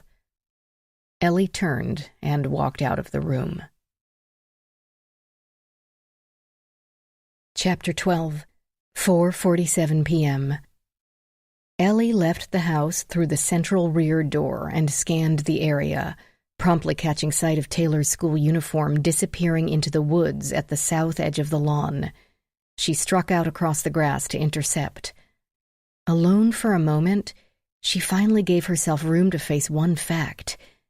None of this made any sense. None of it. How does a child disappear from a house in the middle of the day when no one left the premises? Why did Becca insist she stay part of the investigation when they had barely seen each other these past 15 years? Yes, Ellie would have inside knowledge of the investigation, which Becca would want whether innocent or guilty. How could radicals believe that a cryptic instruction to Hunter could change the course of a congressional committee vote in any permanent way? Surely, all the facts and figures Kid Fun would use to bolster their petition would have already been submitted. Wouldn't someone notice a 180-degree shift in their stance from DMs are fine to DMs are irretrievably harmful? Becca and Hunter seemed exhausted and haggard over the loss of their son. And yet, instead of insisting the FBI camp out on their doorstep, seemed to disregard them in favor of a cousin and a private institute more known for training and research. And why, after their home had been invaded and their child stolen, were they letting their other child wander around the large outdoors by herself? Shock could only explain so much. Cluelessness could only explain so much. Ellie might be more accustomed to working with the dead than the living, but her gut had not stopped screaming at her that these reactions were not normal. "Taylor!" Ellie shouted, nearing the trees. They were resplendent in hues of red and gold, oaks and maples and elms, but she didn't have time to appreciate the beauty. She focused only on the sliver of white shirt and dark blue skirt weaving among the trunks. A trail of weeds flattened into the dirt wound through the undergrowth, easy enough to follow. The soft odors of damp earth filled Ellie's head. Birds in the branches fell silent when she snapped a twig underfoot. "Taylor!" Something with thorns caught at Ellie's thigh and bit, and she used 2 seconds to extricate herself without tearing her pants. This would have been much easier in winter, or even late fall, after the leaves hit the ground, but right then they provided ample coverage for the girl. Ellie could barely see 20 feet in every direction. The thick canopy overhead blotted out the sunshine. Ellie walked on. The occasional broken branch indicated less used trails off to the sides, but nothing seemed fresh enough to follow. She didn't bother to feel annoyed at Taylor's refusal to respond. The family's life had been turned upside down in the past 5 hours, so no surprise that the kid would act out, and possibly she was always this way. It would be hard to get the attention of such busy parents. Ellie could look back now and doubly appreciate how hard her aunts and uncles had worked, her grandmother and their baking sessions, Joanna taking her to the theater for every musical comedy passing through Naples, Tommy and Valencia speaking Spanish over dinner every night to make her fluent. Taylor had every advantage in so many ways, but not in others. The trees began to thin with more space between the trunks. More weeds and white bulbous mushrooms sprang up between them. Up ahead, she could see a short, open area, and then another expanse of lawn, manicured to within an inch of its life. Hundreds of yards beyond that, another massive home, or university, or state capitol, she couldn't quite tell. Apparently, she had reached the perimeter of the Carlyle's estate. Ellie turned around. The birds were still silent, the brush and leaves completely still. Only the faint sound of tiny waves lapping at the edge of the river to her right made any sound at all. She could have been utterly alone. But she felt pretty sure she wasn't. A sudden instinct made her look up. There, nestled in the branches of a massive maple tree, sat Taylor, watching her with the limited curiosity of a cat watching a bird it won't bother to chase. Ellie stalked over to the trunk of the tree, keeping her head down, schooling her expression. Taylor was acting like a normal kid, she told herself, and Ellie was invading her personal hideout. Besides, if Taylor had thrown Mason into the river nearly 17 hours before, then Mason was dead. Haste would not make a difference now. So when Ellie reached the base of the maple, she grabbed a branch without hesitation and hauled herself up. She hadn't climbed a tree since leaving the mountains, but it wasn't highly specialized work. She progressed carefully, considering each branch for position and sturdiness before moving up another rung, opting for dignity over speed. She aimed for a thick branch opposite the bundle Taylor straddled. Another protruded from the trunk about a foot above it, providing a handy backrest. Ellie settled in, said nothing for a minute or two, then, "Nice view." They were about 15 feet off the ground. The treetops were not as solid as they'd seemed from below, and Ellie could see parts of the trail she'd just been on, part of the lawn behind the Carlisle house, and even, if she craned her neck, the southeast corner of the house. But mostly the river captured the attention, the blue shimmering in the sunlight, lined with trees only sometimes broken up by pieces of lawn, somehow appearing more blue than it did in downtown D.C. Like everything in this neighborhood, perfect. She stole the briefest of glances at Taylor. The girl had lost the slightly mocking air she'd worn since they'd met. Perhaps not entirely lost, but faded. "Your mother and I used to climb trees like this," Ellie told her. "In West Virginia, we'd spend all day in the woods. Well, the house was in the woods, so we could hardly help it." "Yeah. Mom said you lived with her when you were a kid." "Yes, for about 3 years, with her and your Aunt Melissa." "Was it fun?" "Sometimes." She'd meant to sound more enthusiastic than that, but at least she'd stopped herself from saying no. The woods had been fun, and the house tucked among them, and the fresh air, and the river, and Aunt Katie. Her cousins, not so much. It should have been, spending the gorgeous West Virginia summers running up and down the hills with 2 girls close in age, under the modern-day hippie parenting style of Aunt Katie and her husband. It should have been a child's paradise. But growing up in a small town on an auto mechanic's wages, Becca and Missy felt the need to compete for everything. Attention, clothing, accessories, gold stars from teachers, friendships. And the pretty little orphan cousin from the big city represented a prize to be won. Ellie's 3 years in the Kavanaugh household quickly became one long tightrope to walk, struggling to balance, often falling, and never reaching safety. Go to the movies with Missy and come home to find Becca in tears, work on the never-finished treehouse with Becca, and endure 3 days of cold silence from Missy. Let the popular boy in class flirt with you, and have your technique picked apart by both of them in a tag-team effort. Becca had been the queen of tearful, screaming drama, but Missy had actually been worse. Her haughty disdain could strike terror into Ellie's preteen heart, an ice-cold stiletto of contempt. It had taken years for Ellie to realize it had never been about her, Ellie. It wasn't love for her that drove them. They had likely never loved her at all. But they'd needed her love, needed it to grow like they needed food and water. The funny thing was, as they'd aged, as she knew from Aunt Katie and social media, Becca and Missy had grown close, sharing the clothes, friends, boys, thoughts they used to fight over. That was how it should be. They were sisters with more in common than they'd ever have with Ellie. Instead, her letters were never answered, her texts lost. "It's so different from here," Taylor murmured. "Yes, a lot different. You've been there to visit your grandma and grandpa, right?" "Yes, 2 times. I had to stay there while Mom and Dad went out of the country. Gramps took me in a canoe on the river. Gram climbed a tree with me and we found a bird nest. There was a playground in the square, too," added the girl who was too exceptional to play. "Do they ever come here?" The enthusiasm faded. "One time. Gramps kept walking around the house saying it's too big. Gram did the dishes even though we have a dishwasher and the cook lady did them anyway." "That sounds like them. And Dad doesn't really like having house guests." She swung both legs, hard scissors back and forth. "Mom says you lived with them because you were an orphan?" "Yes, that's true."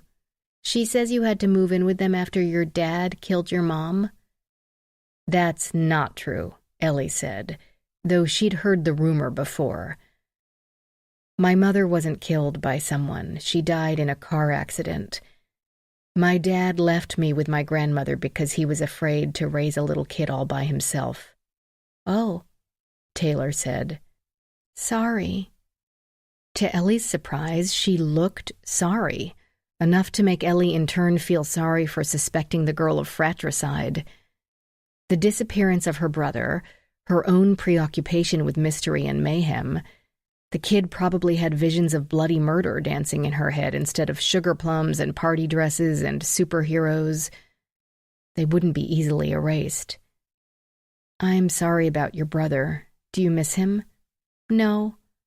He was a dragon baby. Too young for platitudes and white lies. Mason had only been around for a few months, a constant usurper of her position in the household. Why would she miss him? Okay, but what does that mean? It means he had to go away and live with the dragons.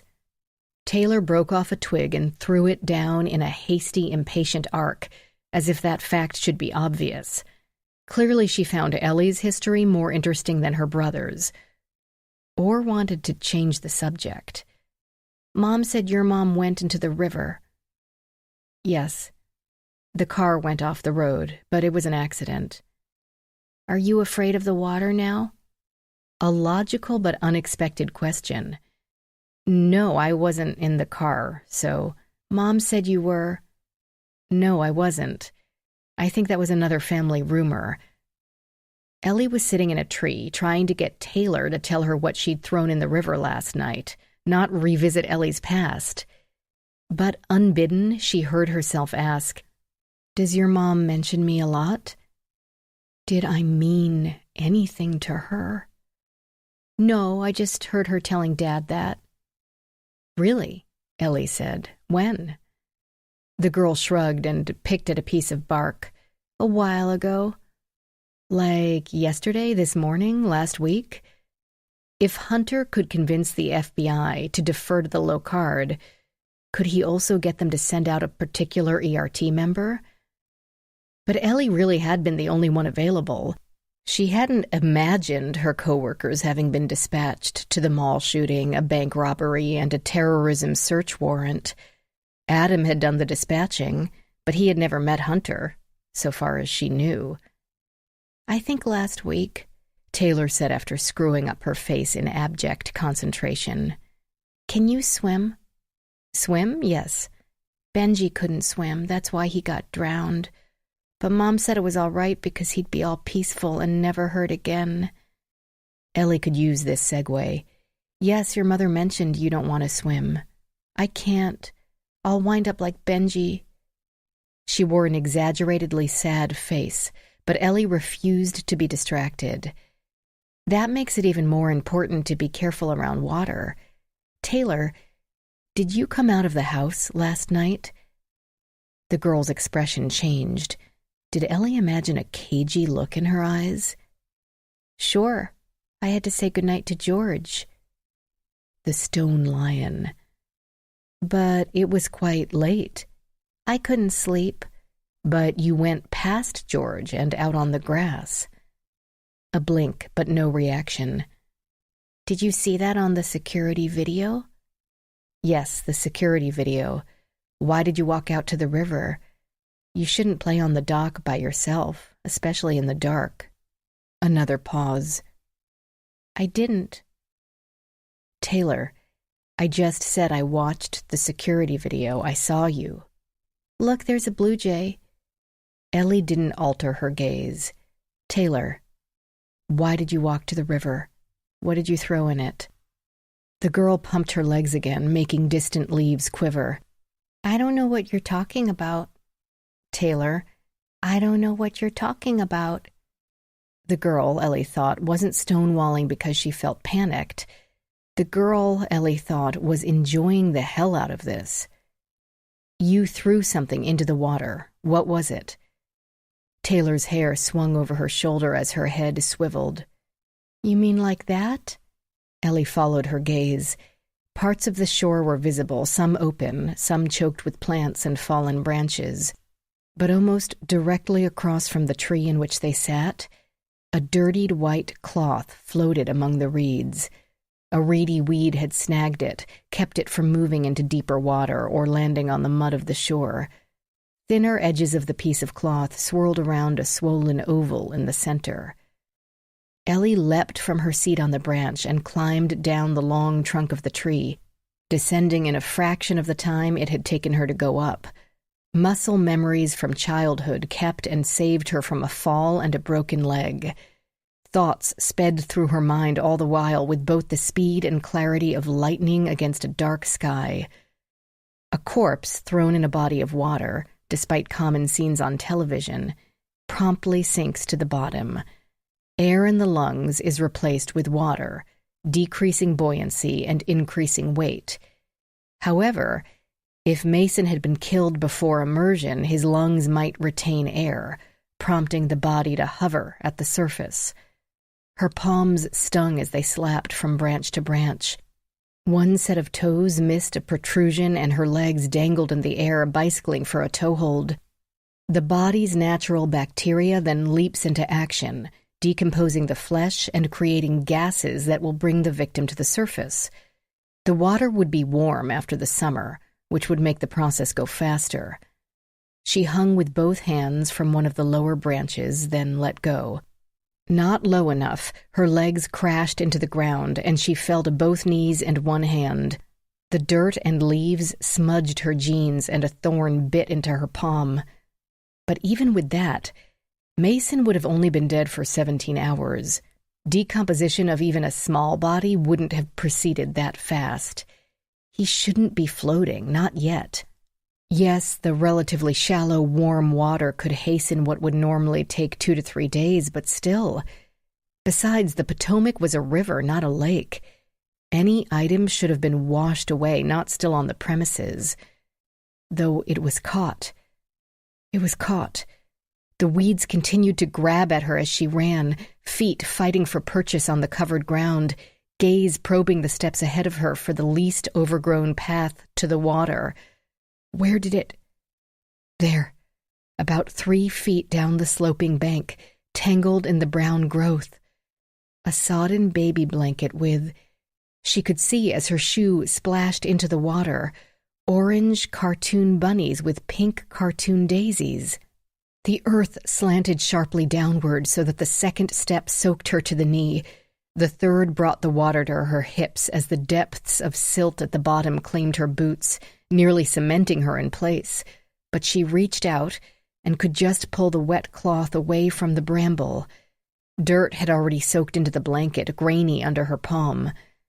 She shouldn't move the body until it had been photographed. Though that hardly mattered, since the water had clearly moved him from the point of entry. She pulled the bundle, still mostly floating, toward her. She should lift the whole thing into one of those undersized body bags, take it to the morgue so they could unwrap it layer by layer. She grabbed the blanket and its contents, scooping it as one solid, sodden object.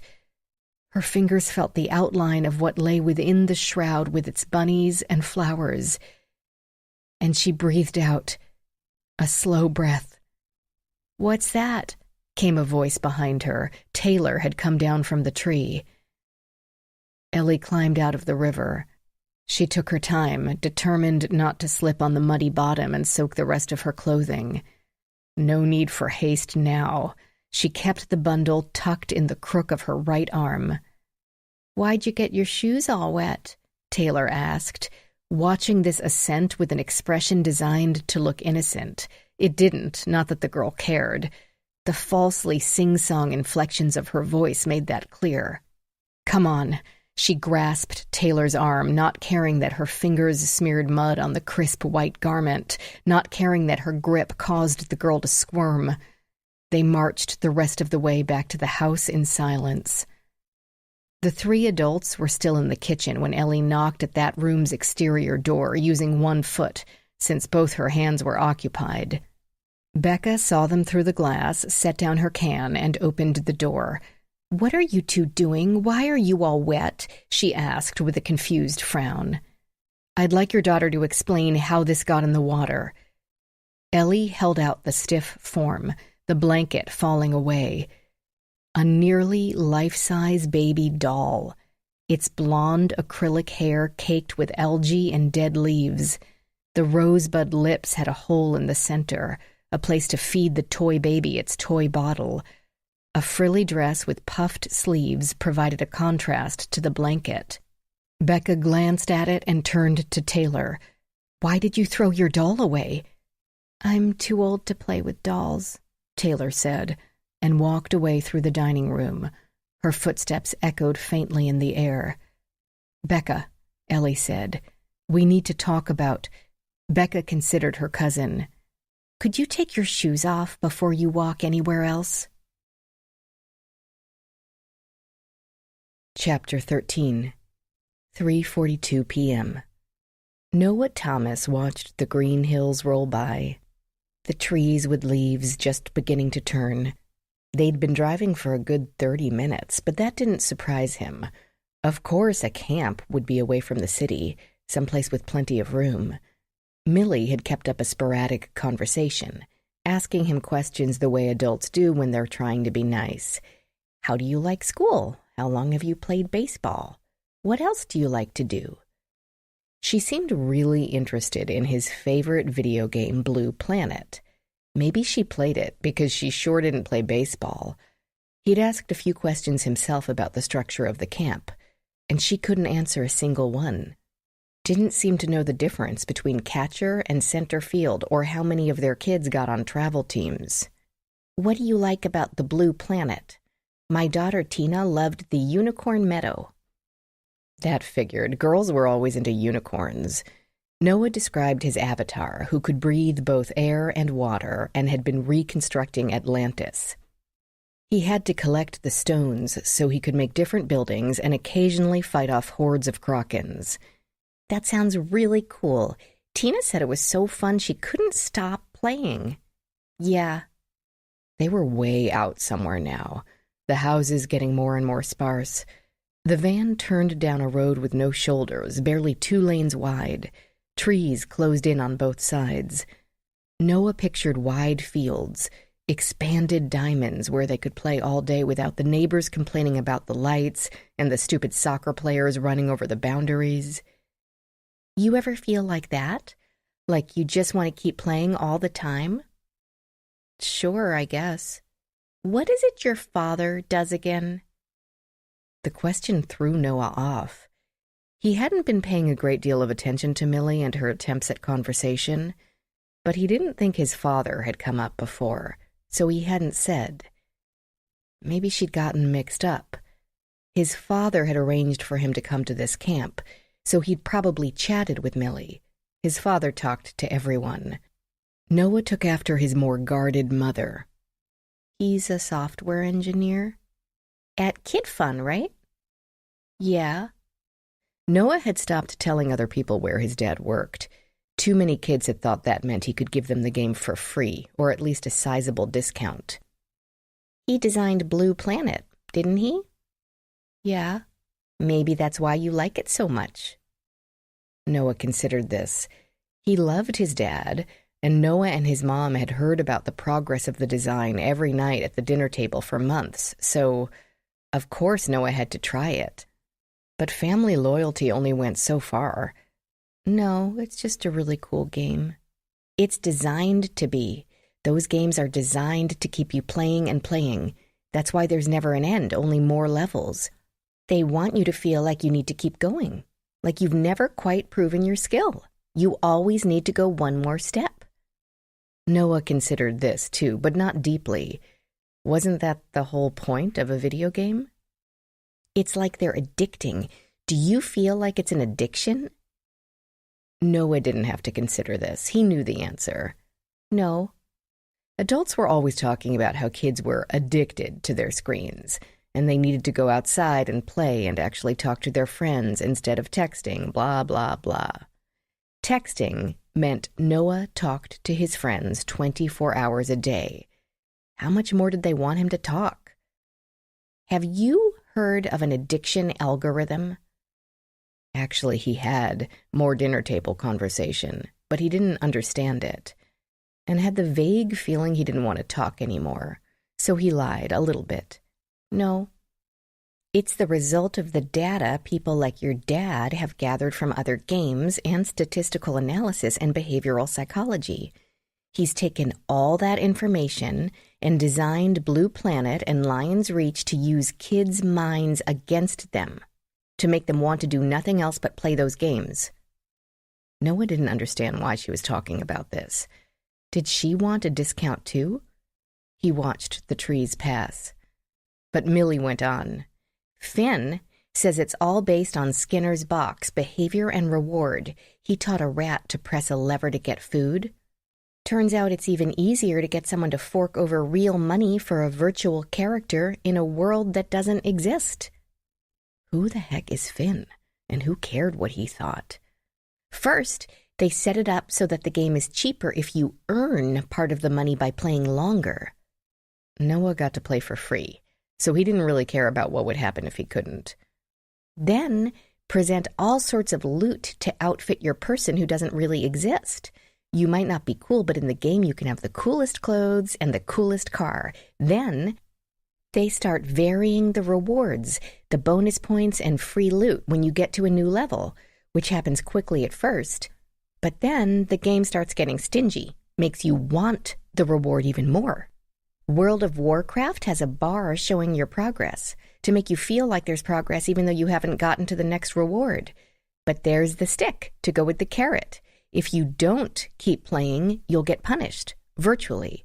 But even virtual punishment is no fun. Your crops die in Farmville, and so on. Are we almost there? Instead of answering, she asked, Did you know that games are made to do that? No. I mean, yeah, but aren't fun things supposed to make you want to keep doing them? Not until it's affecting your schoolwork and you have kids with neck and eyesight problems because they never look up.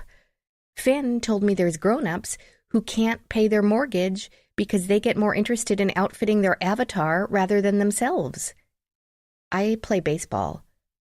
No one knew he sounded defensive. He wasn't a helpless troll with no life outside a video game. After all, wasn't he going to camp? Baseball was outside in real life, lots of fresh air and sunshine. Noah's mom commented on that fact at nearly every game. Millie gave a little sigh like his mom did when he was being funny, but she didn't think he was funny. That's wonderful. Do you talk to your father about his video games? Yeah. Is this it? They had pulled onto an even smaller road, which seemed to have come to an end. A large house and an even larger barn sat way in the back down the driveway, little more than 2 depressed tracks through weedy grass. Did he tell you that he designed this addiction algorithm? I thought you said that stuff happened in Farmville and Warcraft. Those aren't his. That sigh again. No. They're amateurs compared to him. He's perfected the technique in the kid fun games. Is this it? He asked again, hoping mightily that she would say no, that they were just there to pick up some other kid. The place didn't make him feel warm and fuzzy, as his mother would say. Just that huge house and that even huger barn with its faded flat red paint. No other kids, and as far as Noah could see, no other cars, no bleachers, and not even a diamond. She slowed the van as they approached the barn. Could I have my backpack, please? The first pangs of worry clutched at his stomach. Something wasn't right here, not right at all. That was it, no signs. A children's camp should have signs.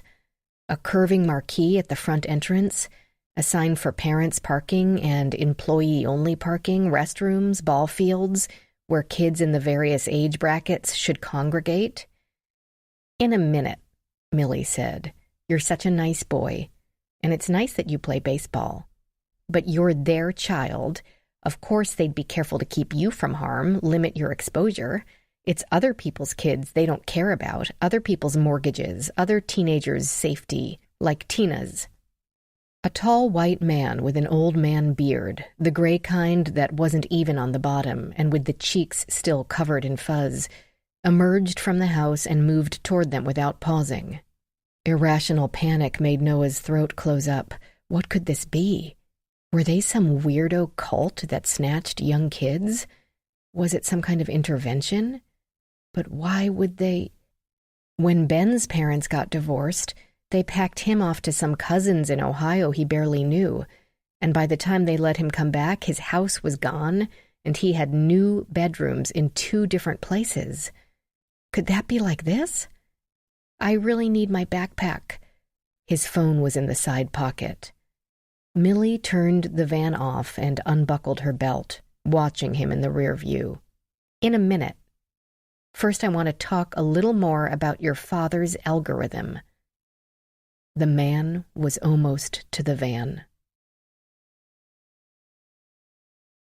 Chapter 14. A doll, Rachel said. Yup, a doll. Ellie had changed out of her sodden pants and footwear. At least the crime scene van had her second emergency uniform and her old pair of work boots, all of which now smelled like the duffel they'd been stored in. A combination redolent of plastic and mildew. She hadn't had to use them since the time she'd jumped into the Potomac to save a drowning victim's dog, who had tried to rescue his master and then couldn't find a way out. Not part of her normal duties, but none of the cops at the scene had volunteered. She'd happily jump in again, if only Mason could be rescued so easily. No explanation? I asked, Ellie said. I tried to emphasize, calmly, though the calm part was a bit of a struggle at that point. Rachel's lips curved up, but she said nothing. That as much as everyone had been trying to shield her, something very bad had happened, and she needed to tell us the whole truth, even about things she thought might be embarrassing or unimportant. Anything? Like talking to a wall, a brick wall with a layer of marble on one side and concrete on the other. At least her midnight ramble sounds like what we thought, Rachel said, a kid playing some game that makes sense only to her. Can I get your contact DNA swabs from the crib and window? Ellie only ground one tooth before she said, Sure. Are you going to collect elimination samples from the family? Rachel labeled the swabs and stowed them in her kit, an oversized DeWalt tool bag. I don't see a need at this time. We have access to CODIS. Yes, of course, you said that already. So there's no need to further traumatize the family by sticking swabs in their mouths. We only care if a profile matches someone we don't know. Right. What do you use for your PCR? Kaya amp? Magna. Okay. You don't like Magna? No, it's fine. Both products would amplify the tiny amounts of DNA into similar yields. It's what we have at the Institute now. We could get Kaya amp, but it would take a day. Really, it's fine. Mental note, Ellie, sensitive about choice of reagents. In the kitchen, debate about the next day's committee hearing continued to rage. Pausing only long enough to bid farewell to Dr. Davies, she promised to let them know if any DNA profiles matched any known offenders, and if the video analysts found something in the recordings that she had missed. She gave Ellie one last knowing glance that Ellie felt entirely unable to interpret. Good luck. Don't hide or destroy any evidence while I'm gone. Magna really is better than Kaya amp anyway, and don't you forget it. The moment the door shut behind her, argument began again, with Gabriel on one side and Hunter on the other. Becca escaped via the mundane chore of going out to get the mail.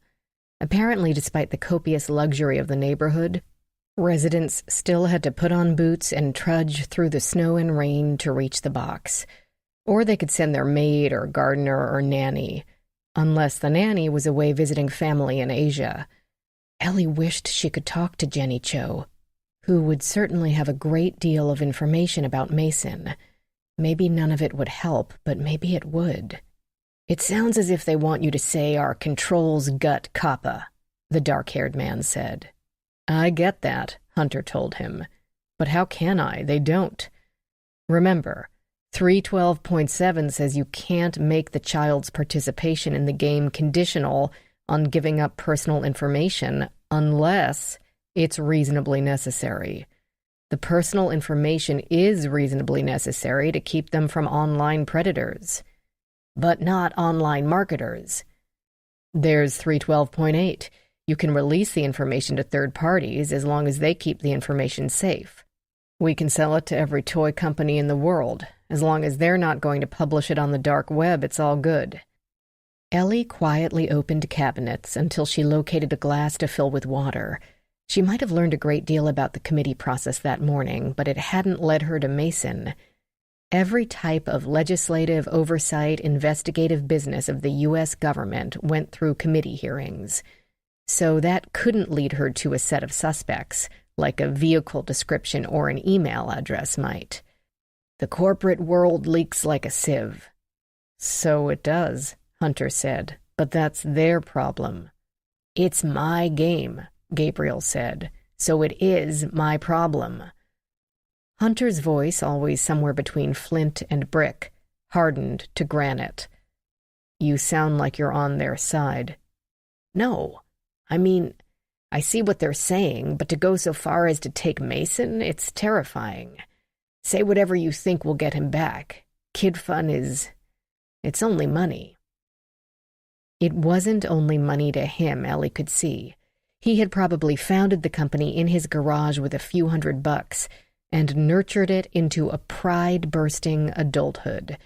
It was, in a way, his child, one he would have to sacrifice to save someone else's.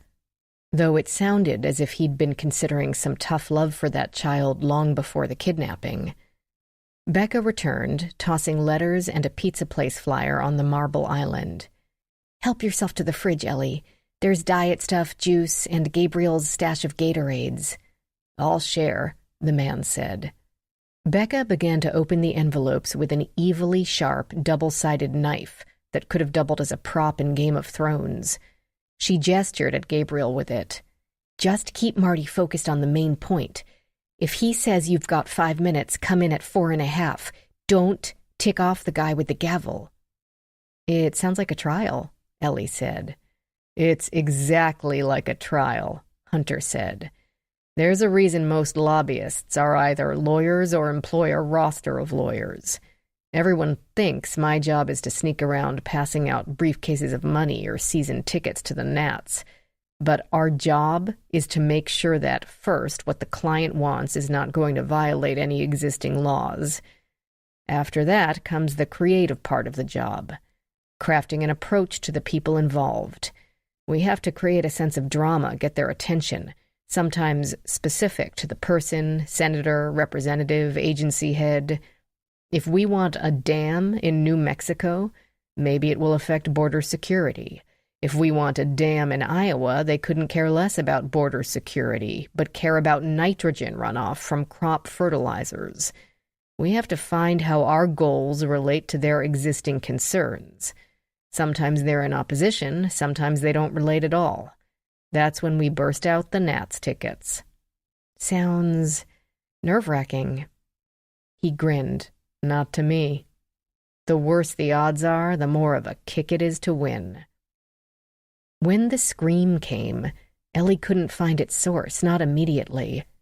The sound bounced off the marble and filled the room so completely that for a moment it seemed the house itself had let out a howl of pain.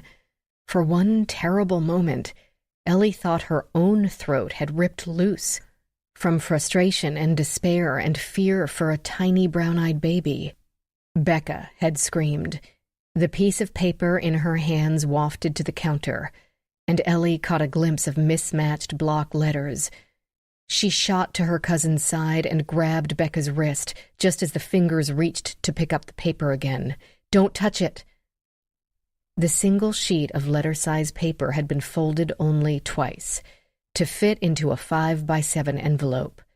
Letters had been cut out from some printed item and glued to the page. A child would have recognized it as a ransom note. Chapter 15, 4:19 p.m. The man from the house hadn't hurt Noah, nor had Millie. All they did was talk, and talk, and talk, and none of it made any sense to Noah. He had been right about this place not being a baseball camp, not even pretending to be a baseball camp. And clearly they no longer cared if he was fooled or not. That had to mean they were so far from anywhere else that he could yell his head off, and it wouldn't make any difference. But they couldn't be that far from other houses. He'd seen them on the trip. If he could get across the flat, grassy areas to the forest, maybe he could hide there until they gave up. Then he could walk through the woods, he'd find someone eventually, and they could call his parents. He could probably beat Millie and this old guy in any race. Noah was fast. That's why his gym teacher had suggested he go out for the traveling team next year. Not just baseball, but track, too. That plan would have to wait, since the sliding door handle did not work from the inside. Noah tugged and tugged. By the time he climbed around to the front seat, Millie had come around to the side and the man stood behind her. She opened the passenger door. "Come on out, honey. No one's going to hurt you." Noah dove to the driver's seat, reaching down to the floor, hands scrabbling along the dirty carpet. "Looking for this?" Noah turned. Millie held up his backpack. "Don't worry about it, hun. I threw the phone out before we even left your school." Noah thought back. She'd told him to get in, then walked around to the driver's side carrying the backpack. He could picture her reaching into the outer pocket, pulling out his phone, letting it fall out of her hand onto the school's drive, all below the edge of the windows so he wouldn't see it. It had probably been found by some other parent by now. He shrank from her, opened the driver's door, head for those trees. Neither of these people looked capable of long distance. His fingers found the handle. A man, a different man, younger, peered in at him, their faces separated by 8 or 10 inches of air and a pane of glass. Where had he come from? The younger guy jerked the driver's door open. Noah, off-center with his legs caught by the center console, nearly fell into his arms. The guy's meaty hand closed around his upper arm, almost but not quite tight enough to hurt. It both kept him upright and let him know he would not be going anywhere soon. The three of them guided him to the barn in silence. Noah heard eerie scratching noises and bizarre mutterings, and his feet stopped, struggled until the two men nearly carried him the last 10 feet. But when he could see the interior of the barn, it was empty. A cavern made of creaky wood with a stripped interior. The few openings, a second set of doors and 2 sort of windows, but with double doors and no glass, all had long planks nailed over them in an X, like in movies he saw about zombie invasions. Bare bulbs hung from long wires, but they weren't on, since enough light poked through the cracks in the walls and roof where the boards were no longer tightly joined. At least there wasn't any torture equipment, he thought.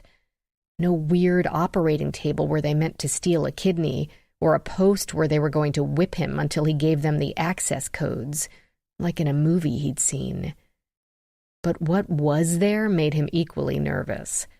A few straight chairs, 4 beat-up beds that seemed to be made out of old pipes, with bare, thin mattresses, a wooden table, empty except for a bottle of hand sanitizer, a porta-potty in one corner.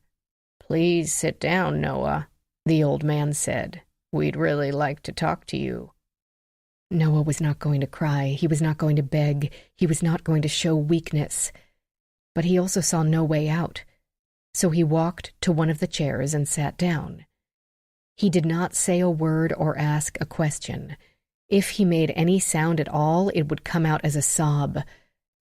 The scratching and the skittering sounds remained outside and settled into an agitated clucking. Chickens, Noah realized, having heard them in a few TV shows. Barn, farm, chickens, what the The man sat down as well, heavily, with that little sigh that old people eventually start making every time they get up or get down. He seemed to gather his thoughts for a moment and then began. "Noah, I know you're only a little boy and none of this is your fault. I'm sorry you're suffering, well, at least being inconvenienced, because of what the adults in your life are doing. but you deserve to know the truth. So I'm going to talk to you like you're a grown-up.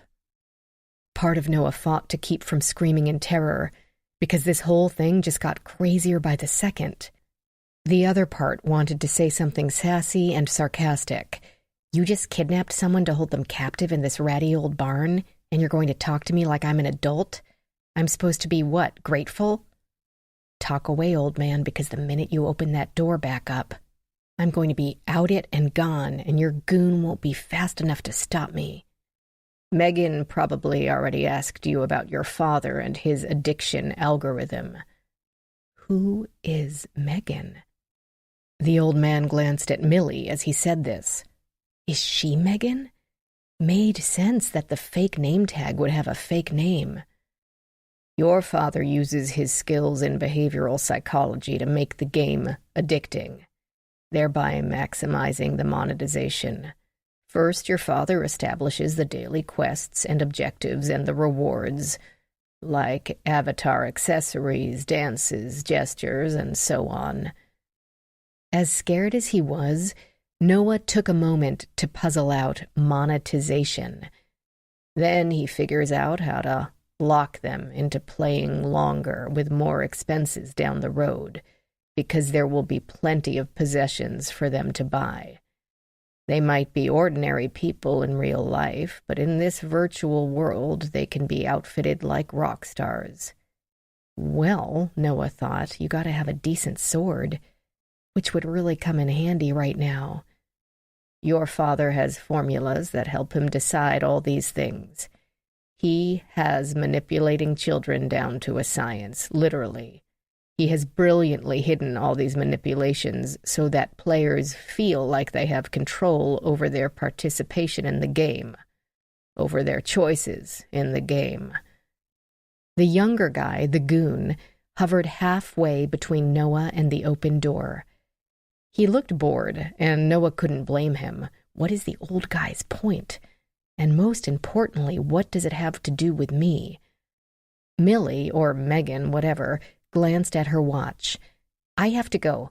Finn says I have to pick up the next one by 5. What? They were going to take another kid? Or person? Would it be his dad? Noah found his voice and didn't even worry about crying. Where are you going? Who are you going to get? Don't worry, honey, it will be all right. Which did not answer the question. But she had kidnapped him, yet he didn't want her to leave. Not if it meant he'd be alone with these 2 weird guys. And then she was gone, and the stupid old guy was going on as if she had never been there. This may all sound like, so what, big deal, this is just how games work. Of course, your dad structures the game so that kids want to keep playing it. That's his job, right? But his purpose is not to entertain kids. It's to make money off those kids without the kids even realizing that they're being used and coerced. It's a purposely created gambling addiction, purposely created by your father, and he has to be stopped. The guy shifted in his chair and leaned forward. And that, Noah, is why you're here. He'd wanted the guy to get to the point, but now Noah wanted to crawl backward, go through the wall, do whatever it took to get away from this man and that calm, crazy voice. There's a good chance that you'll be returned to your parents. Chance? Just a chance? What does that mean? That your father will understand our demands and cooperate. I'm telling you all this so that you'll understand that we are not trying to harm you. We're not even trying to harm your father. We're just going to keep you here until he fixes the problems he's created. A chance he'd go back home? I knew you'd understand if only we had a chance to explain things. When will I go? When can I leave? He'd walk back to D.C. if he had to, didn't care how far it was. Do you understand? Of course not, but Noah had long learned that when adults asked that question, they weren't going to go away until you said yes, otherwise they'd just keep talking. Yes, he said. Good boy. The old guy beamed, sat back, then politely amended. Man. With that settled, his face relaxed, so far as Noah could tell under all that facial hair. He and the younger guy both seemed to give little sighs, and the muscles in their necks and arms smoothed out. Noah waited. With luck, they would leave now. The old guy stood up. "When can I leave? When am I leaving? Is my dad coming for me?" "No." The guy tucked his chair under the table, as perfectly neat and square as if they were in a nice restaurant. "No one is coming here because they don't know where you are. As for when you can leave, if you can leave, that depends on your father. If all goes as it should, tomorrow afternoon." "Tomorrow? But," Noah added, struck with sudden inspiration, "if you let me talk to him, I can convince him to do what you say." He had no idea what exactly they wanted his father to do. Probably pay them money? Isn't that how kidnappings usually went? But whatever it is, "That's not possible, Noah. Your father will be informed of what he needs to do right now. We only wanted you to understand for the future." He was already halfway to the door. The younger guy walked out backward, always facing Noah, as if Noah were some kind of ninja who could break a chair and throw the leg like a knife so it plunged right through the guy's chest. It would be funny if it wasn't so not funny. Him scuttling like a crab away from something really scary, instead of a 10-year-old who was about to cry. Just before he slid open the heavy wooden door, the old guy called back, "I'm sure you're hungry. We'll bring you something to eat in a little bit. If you need anything, just give a yell. In the meantime, relax. Your backpack is there, minus your phone. You might do your homework." They slipped out and shut the door behind them. Even from 30 feet away, Noah heard the simple clanks of a hasp or latch closing, with some sort of reinforcement to hold it in place. He was left with no one except some unseen chickens for company. At least now no one could see him as the tears came. Chapter 16, 5:41 p.m. The note said, "If you want the baby, put $500K in a black duffel bag and leave behind I hate war at FDR, Sep 9th, 10 a.m. Send someone else, not you." Hunter and Gabriel now flanked the two women, saying, "What the hell, and what is that, and seriously?" Ellie couldn't tell who said what. Hunter reached for the letter, and Ellie stopped his hand as well, and again as he tried for the envelope. "Don't touch anything. These will have to be analyzed for fingerprints and trace evidence." "A ransom note?" Gabriel asked. Hunter let loose with a string of invectives that didn't seem to have any real focus. "Where is my baby?" Becca cried, a sob strangling off the last word. Ellie put one arm around the thin shoulders in a fierce grip. Ellie felt both relief and terror. Relief because a ransom demand, while horrible, made sense. Mason had been taken for a purpose, not by some baby-sacrificing cult or a woman desperate to pass him off as her own. Simply money. Give them money, they return Mason. In theory, anyway. But she also felt terror because life rarely followed theory without some variation. Anyone ruthless and daring enough to take a child from his own bed in the middle of the day could be ruthless enough to destroy the evidence. But the note didn't seem ruthless and daring. It didn't specify denominations for the bills or demand there would be no tracking devices in the duffel, or even tell them not to call the cops. It didn't leave them any instructions as to how Mason might be returned, or even make a firm promise that Mason would be returned at all. But it also didn't include any threats to kill him if the very sparse demand wasn't met. Ellie had no real experience with ransom notes outside of television and documentaries, but the note didn't seem to track. Becca appeared to voice her own thoughts when she said in a dazed tone, "Who does ransom notes like this anymore?" "It's like something out of a cartoon," Gabriel said. "They've gotta be nuts," Hunter said. "Maybe not. Ellie took the letter opener and used it to flip over the envelope. More cutout letters formed the Carlyles and their street information.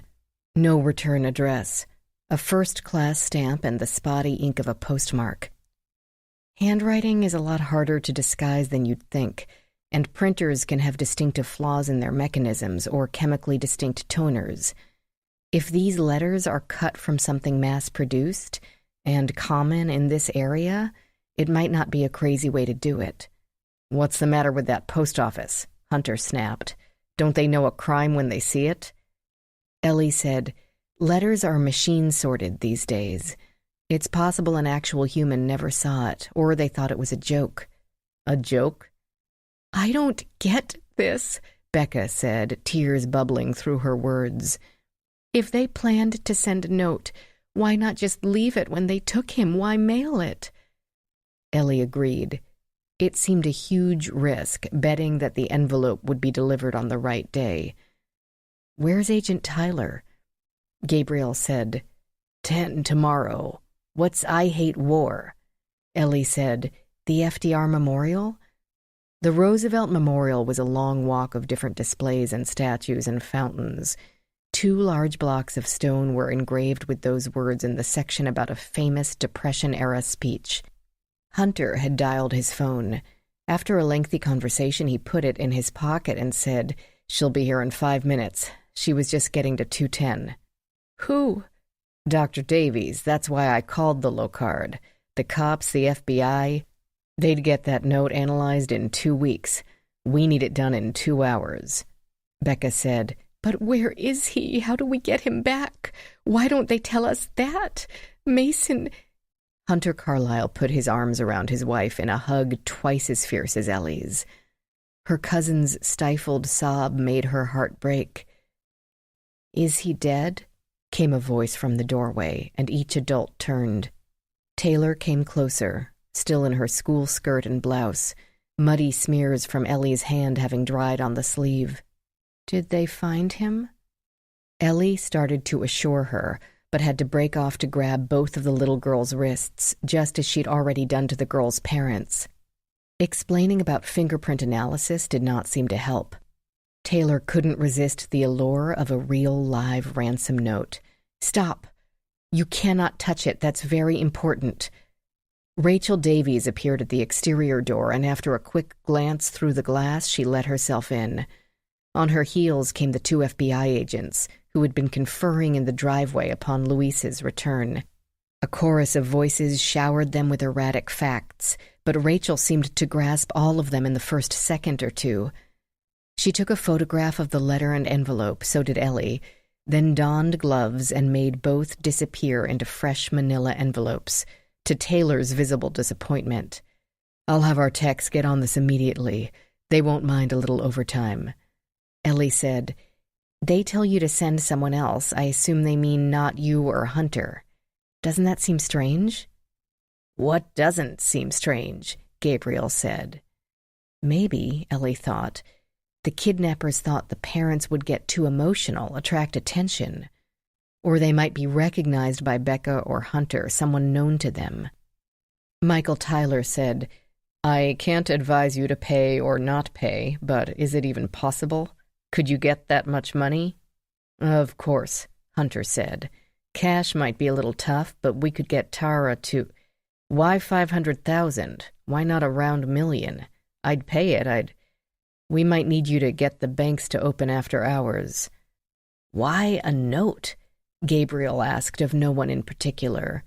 "They texted Hunter. Why not send another text?" They might assume that after today's text, Hunter's phone would now be hooked up to machines at an FBI lab. Besides, Ellie added, it's postmarked Monday. "What?" Gabriel said. "I noticed that," Rachel said. "They mailed the note before they took Mason." "Pretty damn confident," Hunter snapped. "Not to mention their faith in the Postal Service. Who the hell are these people? It's got to be someone who works for us. I told you I don't like that new guy who does the trees." Becca spoke as if in a daze, as if this last blow might be one too many, and she might be going down for the count. "But he's never been inside the house." From the trees, he can see inside every room. There's so many damn windows in this place. He wasn't here yesterday, only the grass guy. Well, he wouldn't be, would he?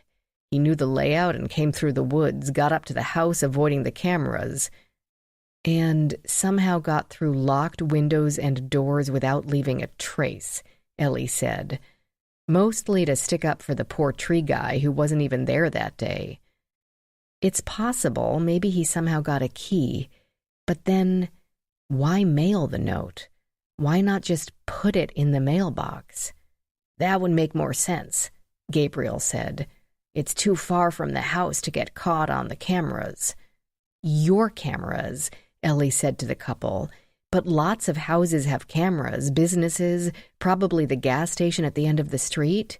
They wouldn't have wanted to be caught on this road at all. Gabriel still puzzled. But why take the chance that the post office might confiscate the letter, or that the machines might lose it until next week? Michael cut through the theorizing. Dr. Davies and Dr. Carr will see what we can learn from this note. We will help you with the banks and prep the equipment we'll need for the drop tomorrow. It's helpful that they didn't specify a type of bag. We can't have cops leave this ransom, Becca said. These people will be watching. What if they panic and run away? We'll never get Mason back. I'm sure they'll... I'll do it, Gabriel said. They can stay at a distance, give me a wire or whatever. Hunter started to speak, but Becca said, We can't ask you to. It might be dangerous. No, it won't. They want the money, so they got no reason to attack me. All I'm going to do is drop the bag off and walk away. Hunter said, Thanks, buddy. I'd feel a lot better with you walking around with a bag of my money than some FBI agent I've never met. His voice felt heavy, weighed down by weariness. But then he thought of something and turned to Michael and Louise. No offense. None taken, Louise said. His partner said nothing. Rachel spoke in the same brisk tone. Okay, I'll let you know my results from the note as soon as I know myself. We can process the note with a number of dye stains and an infrared spectrometer for the glue behind the letters. Of course you can, Ellie thought. She didn't point out that knowing whether the kidnappers used Elmer's or Mod Podge would hardly help. Rachel wanted to make the parents feel they were in good hands, and Ellie wanted her cousin reassured as well. In the meantime, you have a lot of cash to get together, which isn't going to be easy since the banks have already closed for the day. Ellie knew what she was doing. Give stressed people a task, something concrete for them to do, to focus on. The same way her grief counselors would get family members working on funeral arrangements and contact information for loved ones and distant relatives. Dr. Carr, Rachel continued, if you wouldn't mind serving as family liaison, would you like to accompany me to the Locard? That way you could witness our analysis and be able to fill in your cousin on what we find. Ellie knew what she was doing here as well. She wanted to get Ellie alone to grill her about Becca and Hunter, but asking a forensic specialist if she wanted to tour the Locard was like asking an economist if they wanted to go behind the scenes at the Federal Reserve. I'd be happy to. Chapter 17, 4:17 p.m. Sophie Tran made the last goal of the game, which made getting a goal doubly exciting. The high of triumph added inches to her leaps into the air as she bounced over to the drinks table, where one of the mothers had spread out paper cups of water and 2 bowls with cut-up oranges. No bananas, which meant it was Trish's mom this week, who had an allergy and wouldn't touch them. Supposedly even the skin would make her break out in hives. Cool goal, her best friend told her. Lakeisha was always full of compliments. Her dad was a psychologist and super big on positive reinforcement. But it still made Sophie do a cartwheel in the grass, the blades scratchy and dried out without rain. Are you happy about the goal or Liam? The goal, of course. This was only a practice, Lakeisha teased. Still a goal. Still a boy. They collapsed in giggles, winding through the narrow trees that separated game fields from the parking lot.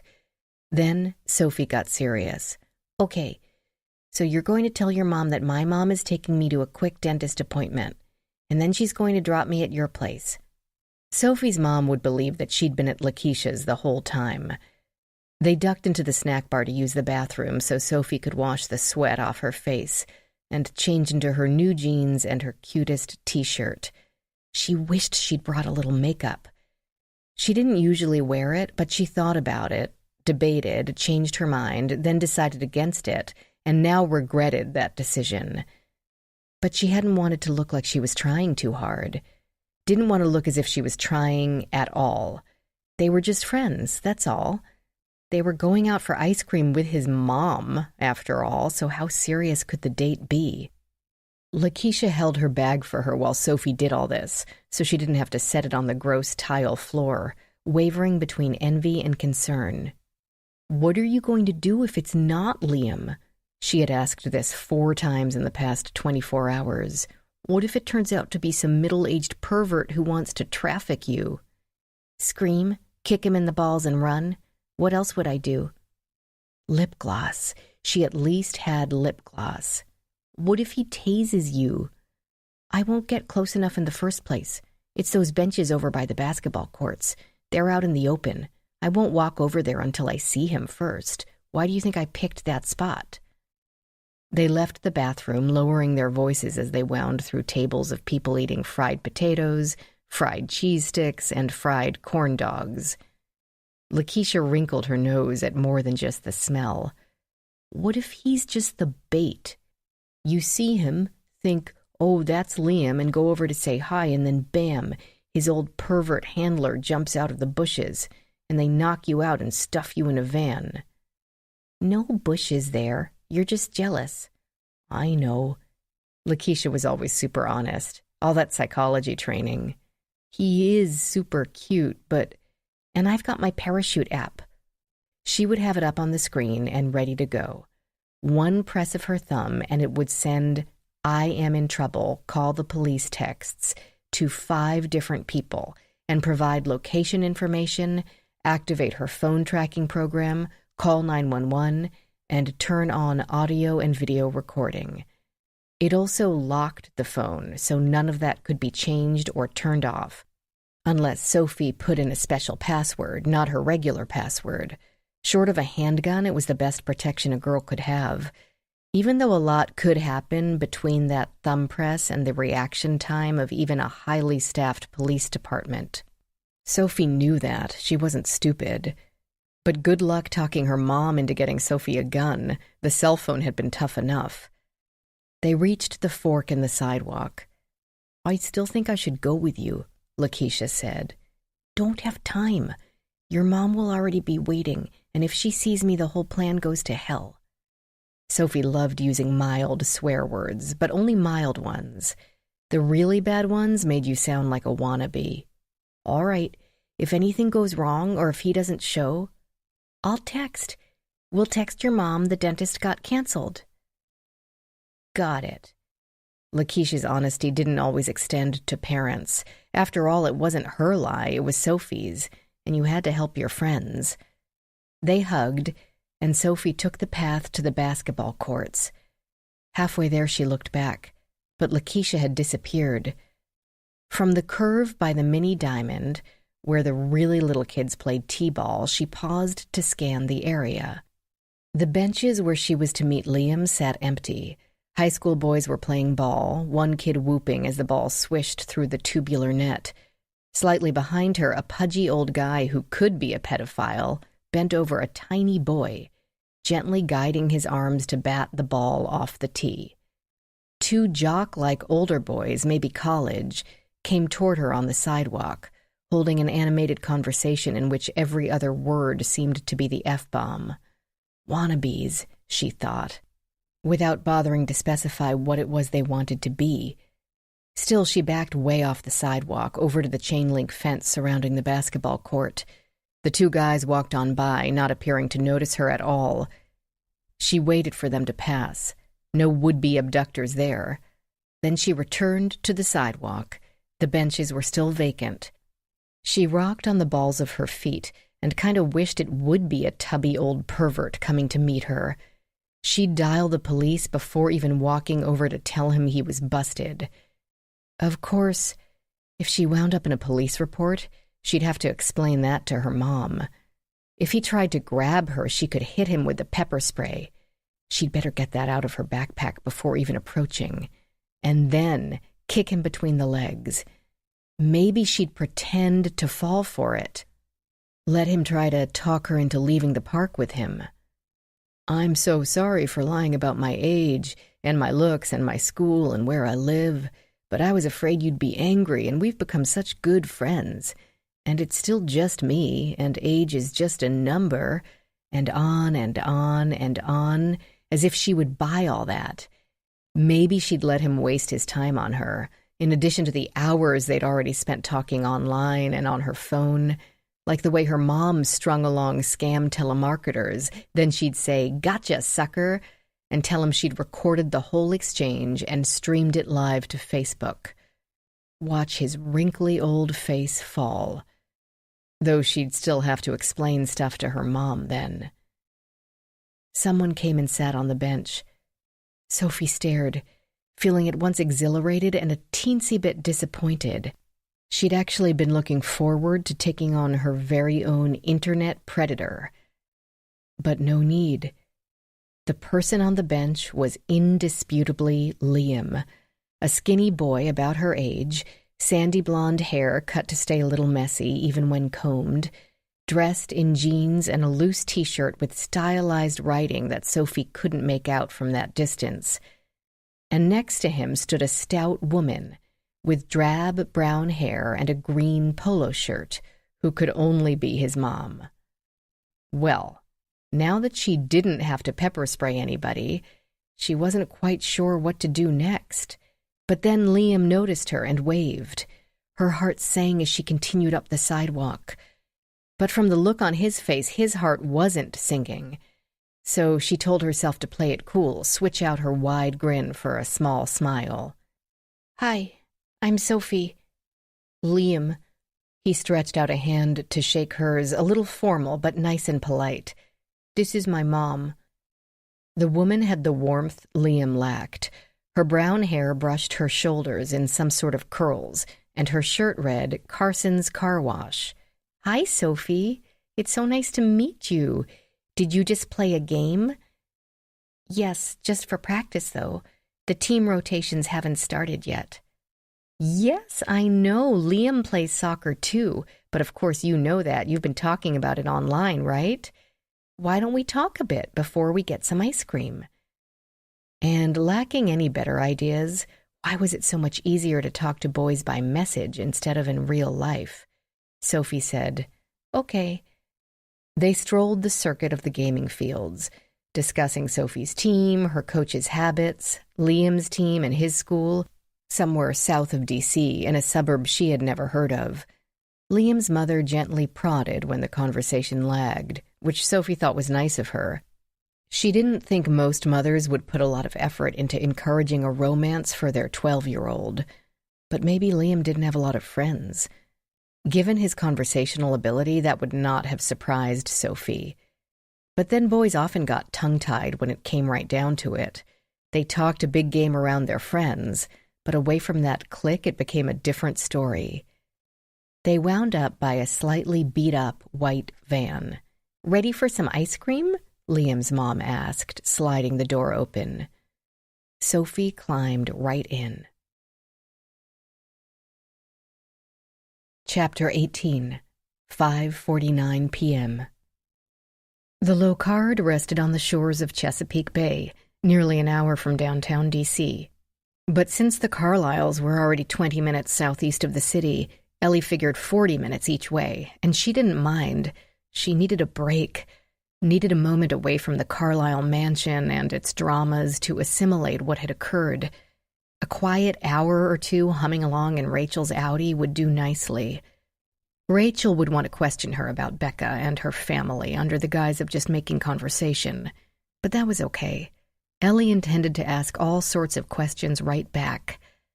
Rachel opened with a few softballs. How long have you been with the FBI? About 8 years. Always in ERT? I wish. No, ERT is a collateral duty. I applied as soon as I had my 2 years in.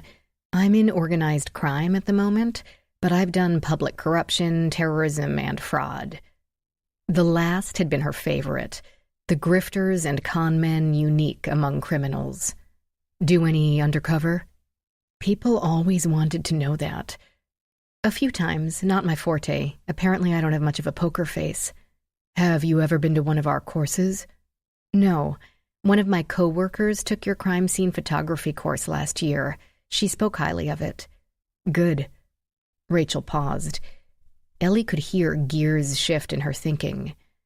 You and your cousins seem close. Ellie wanted to be truthful and deny it, but that would feel disloyal and weaselly, as if she wanted to distance herself in case things went south. So she punted. The whole family is tightly knit. She said you lived with them for a while when you were young? Yes. Ellie took a breath. She always hated this part. A ringing filled the interior, and the console display lit up with a photo of an older black woman and Mom. Oh, sorry. As a second ring sounded, Ellie watched her look around and pat her pockets as best she could, while still watching the road, figure out that her phone was in her purse and the purse was in the back seat, so she could either take the call via Bluetooth speakerphone or decline it. She hesitated only one split second longer before telling Ellie, I have to take this, and tapping she'd accept. Mama! It was shrieked at such a volume that Rachel quickly adjusted the knob. Hello, baby, what are you up to?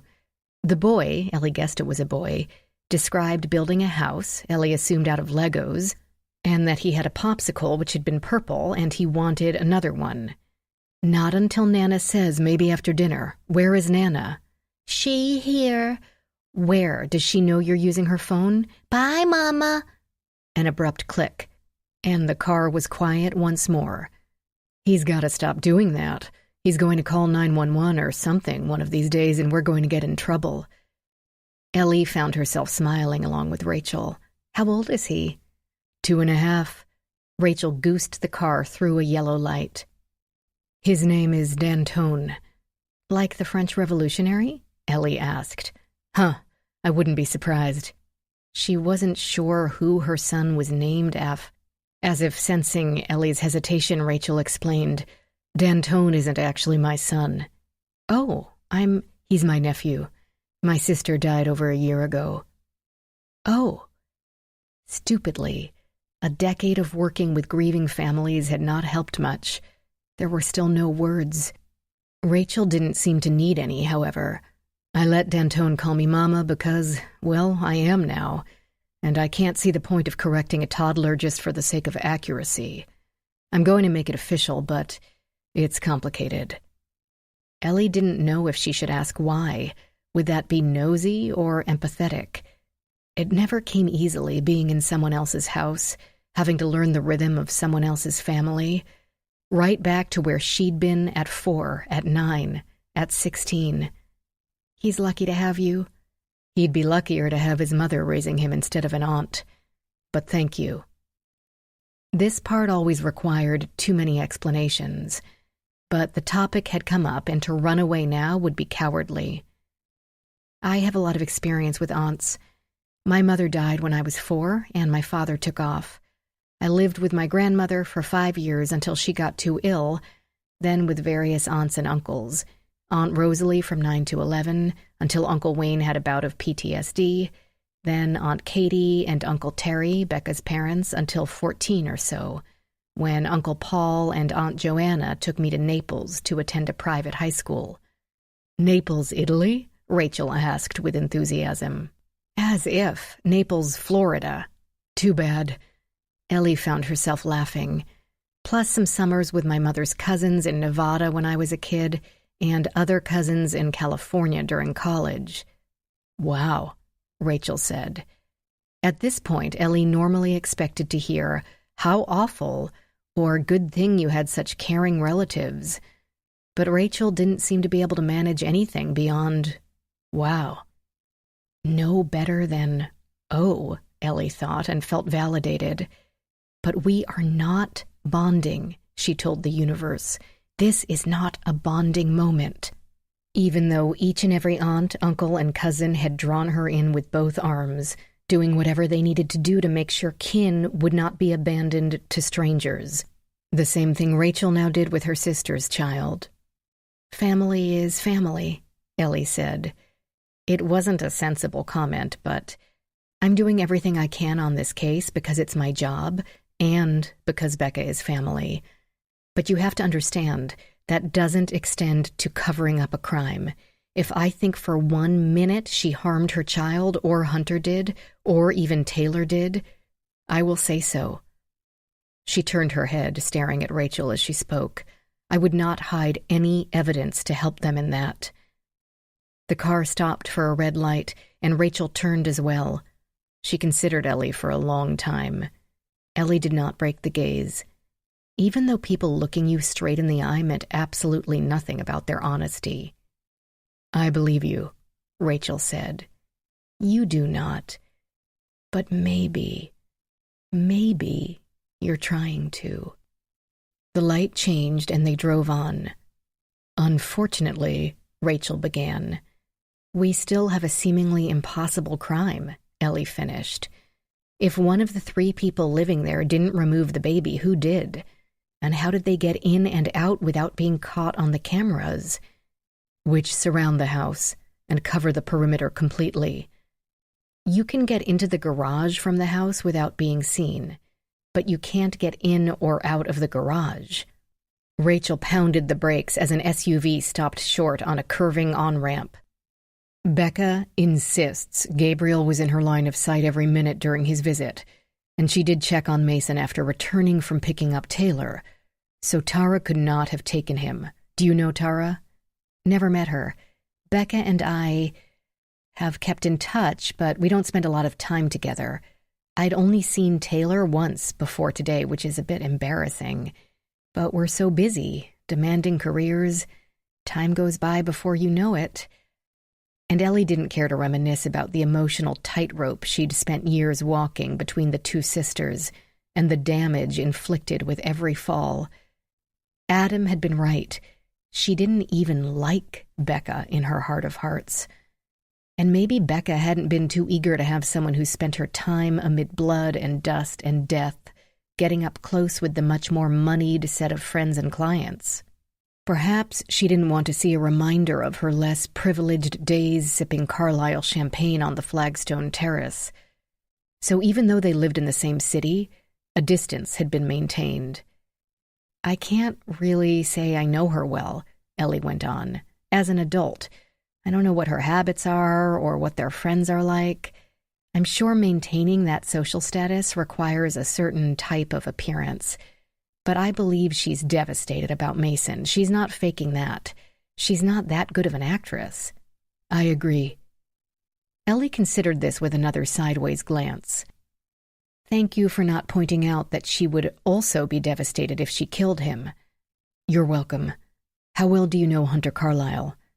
Not at all. Polite enough to me, but I've never encountered him outside of a few social occasions. At this point, you've probably had a longer conversation with him than I've ever had. No problems you know of? Good enough dad, husband? Taylor seems to be dying for her parents' attention, certainly not afraid of either, and Becca... This is going to sound like a family whitewash, but he and Becca seem to be on the same page, word by word, lockstep, and not in a way like one controls the other, but as if they exist naturally on the same wavelength.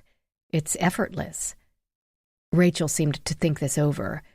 Ellie thought Hunter and Becca were utterly united, even if it were only in their ambition to be DC's power couple, and it made their marriage enviably strong, unlike hers. She had thought she and Adam were utterly united in a desire to spend the rest of their lives together. It turned out that Adam's desire had been for someone with more talent in the bedroom and less talent on the crime scene. Rachel said, So you're thinking if Becca and Hunter united to, for some reason, get rid of one of their children, they could probably do that too, as successfully as they get a bill passed for a client or researched for the committee.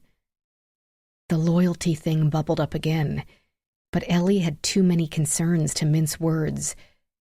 I think Becca is devastated over Mason, but I also think that if my kid had been kidnapped, I wouldn't be going to work. Everyone copes differently. That kind of icy calm probably makes her successful on the hill. Ellie adjusted the shoulder strap. My problem is, icy calm never described Becca. More like emotional outbursts of anger describes Becca. Icy calm was her sister Melissa's forte. She could do icy calm all day long. Becca, not so much. So you think her reaction is inconsistent? I don't know. I'm remembering a girl Taylor's age, so my assessment is badly out of date. Plus, I've never been up close and personal with a kidnapping for ransom. Have you? I worked several kidnappings when I was at the Richmond Crime Lab. She didn't mention that she had run the Richmond Crime Lab. Ellie knew it because she had Googled for more details on Rachel in the bathroom at Becca's house. But most were parental. We also had abductions. Not really the same thing, where the perpetrator had no intention of bringing the child back. Only solved 2 of 5 there. As if on cue, a cloud passed over the sun, flooding the car with a temporary dimness that matched Rachel's expression. But only one actual kidnapping for ransom, and that was an adult, a CEO taken by a disgruntled former employee. I won't count the one that turned out to be a bunch of teenagers and their victim, a willing participant trying to punk his parents out of money for pot. I know actual kidnapping for ransom is rare. In this country, only about 3% of cases. What about at the Locard? Have they worked on any? Rachel picked up speed as the DC traffic thinned out and the landscape changed from solid structures to more open areas. The sun beat down, the days still long. Only 2 that I know of, and they were both, cold. Ellie immediately surmised. The victims were dead, both adults. An infant is different. They can't give a description, so they're not a danger to the criminals. She didn't need to sugarcoat things, Ellie thought, but appreciated the effort. A baby couldn't give a description. But babies were also noisy, inconvenient, and easy to get rid of. Rachel went on. In one case, the kidnapper got away with the ransom, and we were hired to find him. In the other, they didn't get the money and didn't escape either. But the 2 men wouldn't give up who their inside person had been, the corporate spy. And were you successful? Yes, in both. In the first case, we tracked him by trace evidence he'd left on the victim. And in the second, it was a combination of office security video and cell phone records. That would have made Ellie feel better, except they already knew video was useless, and Mason was too young for a cell phone, and she hoped they'd never have a body. Chapter 19, 5:21 p.m. Sophie ordered her favorite, mint chocolate chip. Liam got peanut butter, which Sophie considered a complete waste. She loved peanut butter, but only as peanut butter. She wasn't even crazy about Reese's cups. Liam's mom got coffee, which, as much as she loved coffee, Sophie also considered a waste of good ice cream. His mom even went back and got them all cherry slushies, since Sophie said she liked them too. Sophie's mother never let her get 2 things at the ice cream place, said it was too much sugar. The sweet, cold drink seemed to perk Liam up as well, and he talked for 10 minutes about Lion's Reach and the flaming axes in Level 6. He was in the middle of the gorillas and how not to tangle up their vines when his mother interrupted him mid-sentence to say, "You 2 met in the game, right? Liam messaged you in the live chat box." "Yeah." Sophie sucked up about a tablespoon of the cherry-flavored ice and held it in her mouth to warm it up a bit before swallowing. You had to go slowly with slushies, or you'd get that pain in the head. They were sitting at one of the outside tables, with only a sidewalk separating them from the parking space and their van. Umbrellas sheltered them from the late summer sun. Other people roamed around them, in and out of the ice cream place and the other stores in the plaza. You must have been relieved to see it was really him at the ball fields. Sophie laughed, but Liam didn't. She told his mom how she had been thinking the same thing. His mom said, "You can never really know who you're talking to online. A girl in Liam's class started chatting with a boy, or who she thought was a boy." "Oh, I've heard all the stories." Sophie wanted to get back to the gorillas. "I heard that in level 11, the magic stone." "Sophie." His mom set her spoon down and gave the girl that talking to look that adults get. "This is important." She might be only 12, but she knew better than to tick off the guy's mother. "I know. My mom tells me all these horror stories, and we have social media presentations at school every year. Online games are specifically targeted to children. Kid Fun knows that children will be playing them. So do predators. My daughter, Tina, met someone online because they started chatting through a game." "Fortnite," Liam said. Half of the peanut butter-flavored stuff sat in his cup, melting. He was probably ticked that his mom was butting in, and just as he'd been beginning to say more than one sentence at a time. Tina had no idea who this person was. He started out so nice, chatting about the game and strategies and their favorite snacks. Then he talked her into private messaging on a different platform. Classic predator behavior. Sophie nodded in a way she hoped implied sage knowledge. She really didn't feel like being lectured to about internet safety. Lord knew she heard enough of that from her own mother and teachers and even her soccer coach. But she wanted to be polite and impress this woman, no matter how much work it was. The corners of Liam's mom's mouth got really tight, turning her lips into straight, thin lines. He got her to feel romantic. Sophie almost spit out the slushie she was warming up at this description. Of all the ways adults described what people did, she had never heard this one. She was only a little girl. "She wasn't little," Liam interrupted firmly. "Liam," his mom said even more firmly. They glared at each other for a brief spell until Liam dropped his eyes. Sophie squirmed. Awkward. She'd seen plenty of her friends fighting with their parents. Every parent seemed to have some weird hang-up. Jonathan's dad made him call every older woman ma'am. Opal's mom made them pray out loud at every meal, even in restaurants. Michael's parents inspected his homework every night and signed off with their initials in the corners so that each parent would know the other one actually read it. Marjorie's mother freaked out if Marjorie even joked about eating meat, so they all had to be careful to never slip that Marjorie ate the meatballs every time the school served spaghetti. So, if Liam's mom was a little nutty on internet stranger danger, no big deal. When an adult got like that, the only sensible thing was to shut up and let them yak. Then they'd be happy. So Sophie shut up and sipped more slushie. She loved cherry. She was very young, Liam's mom was saying. This man talked her into meeting him at a park, just like we did with you. Sophie felt her eyebrows knit. That, what was it called, analogy wasn't correct. Sophie had been very careful not to meet a predator. Liam was exactly the same boy she'd been chatting with. You think you'll always be safe? You think you know all the right things to do? Your mother told you all the right things to do because your mother writes the protocols for how people get in the game, to keep all the bad people out. Sophie wasn't sure how they got on a story about her mom from a story about Liam's sister, but here was a chance to shine.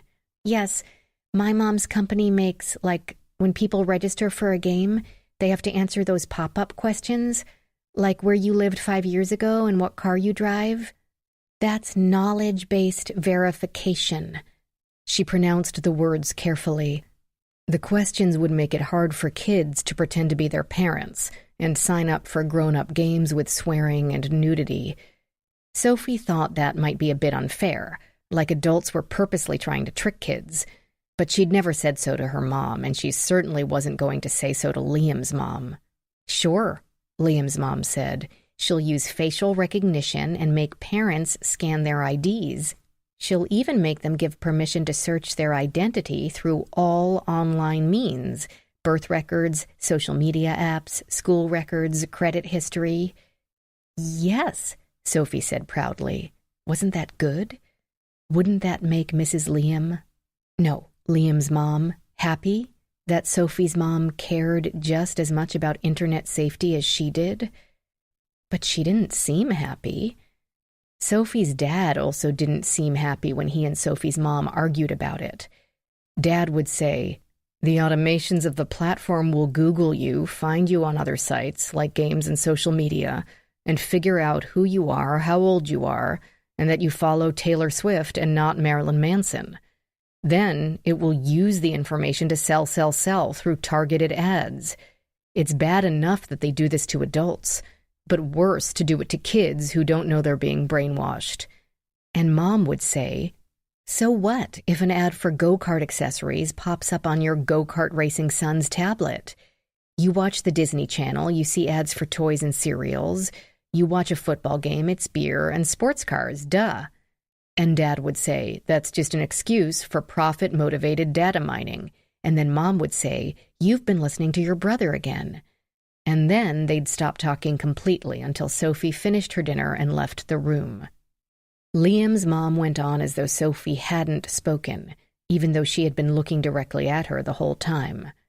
"She'll find out every single thing about the kids and their parents, but not to make sure that 10-year-olds are playing with other 10-year-olds. She'll gather all that lucrative data, and it won't stop one pedophile from creating an avatar."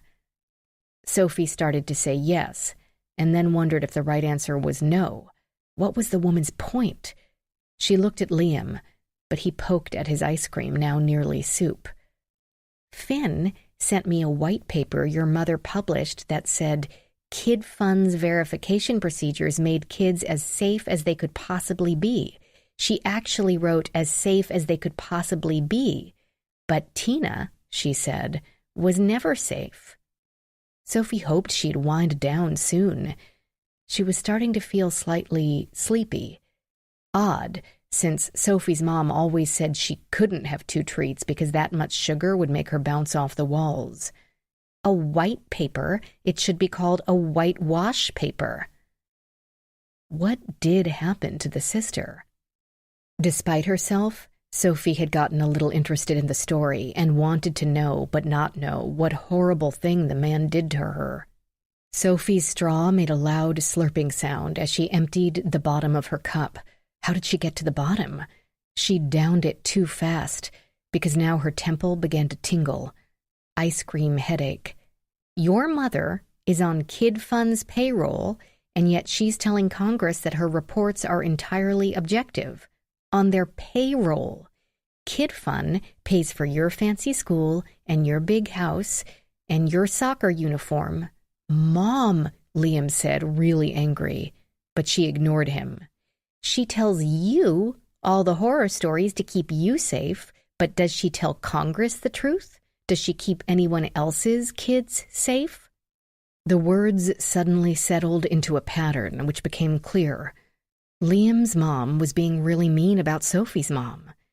Sophie didn't know what her problem was, but no boy was worth this, not even one with cute, shaggy, sandy blonde hair. Screw Liam's mom. She'd call Lakeisha and have her talk her mom into coming to pick Sophie up. They'd come up with some story about the dentist appointment. As long as she was at Lakeisha's house in time for a FaceTime call with her mom before bed, no one would ask questions. The woman was still talking. Your mother needs to tell everyone that what she's been doing is wrong. It's evil. Sophie needed her phone. Where was her phone? In her backpack, right? She needs to go to that hearing tomorrow and tell the committee the truth. Tell them that suspending the direct messaging ban will put every child in this country at risk. She knows it and has known it all along. This isn't Sophie's fault, Liam said. His voice seemed farther away than just the little ironwork table, as Sophie worked to find her backpack. There, by her feet, the phone was in the side flap. Lakeisha's number would be right on top of recent. Sophie's mother has to listen now. She certainly hasn't listened to anyone else. Finn sent her case data from all over the world. Sophie reached for the backpack.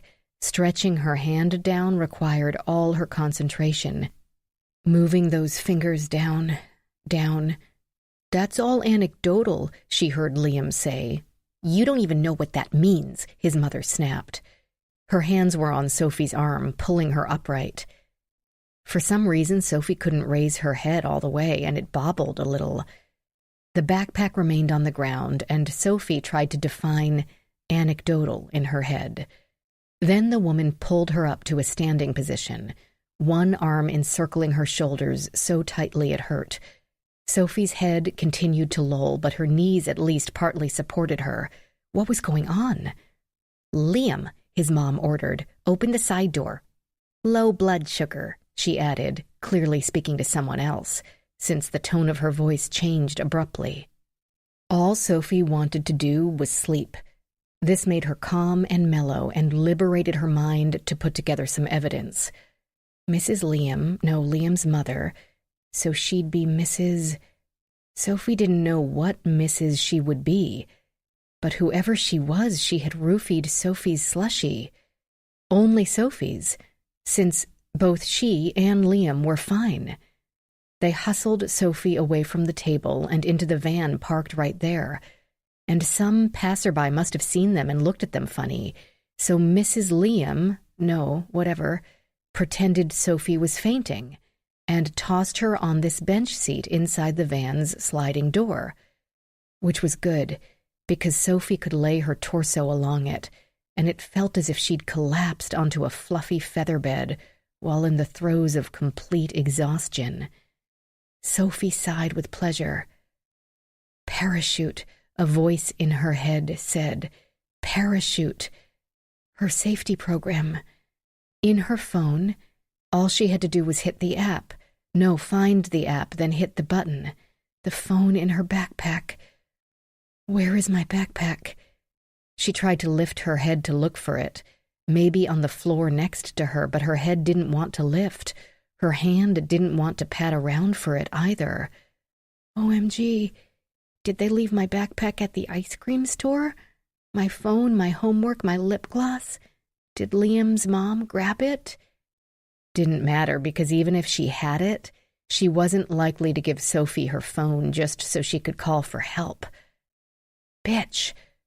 Sophie really should buckle the seatbelt because the buckle now dug into her ribs, and her mother was really strict about car safety, just as fanatical as about internet safety, which, Sophie thought with a wide streak of guilt, hadn't worked so well, because Sophie had just been kidnapped.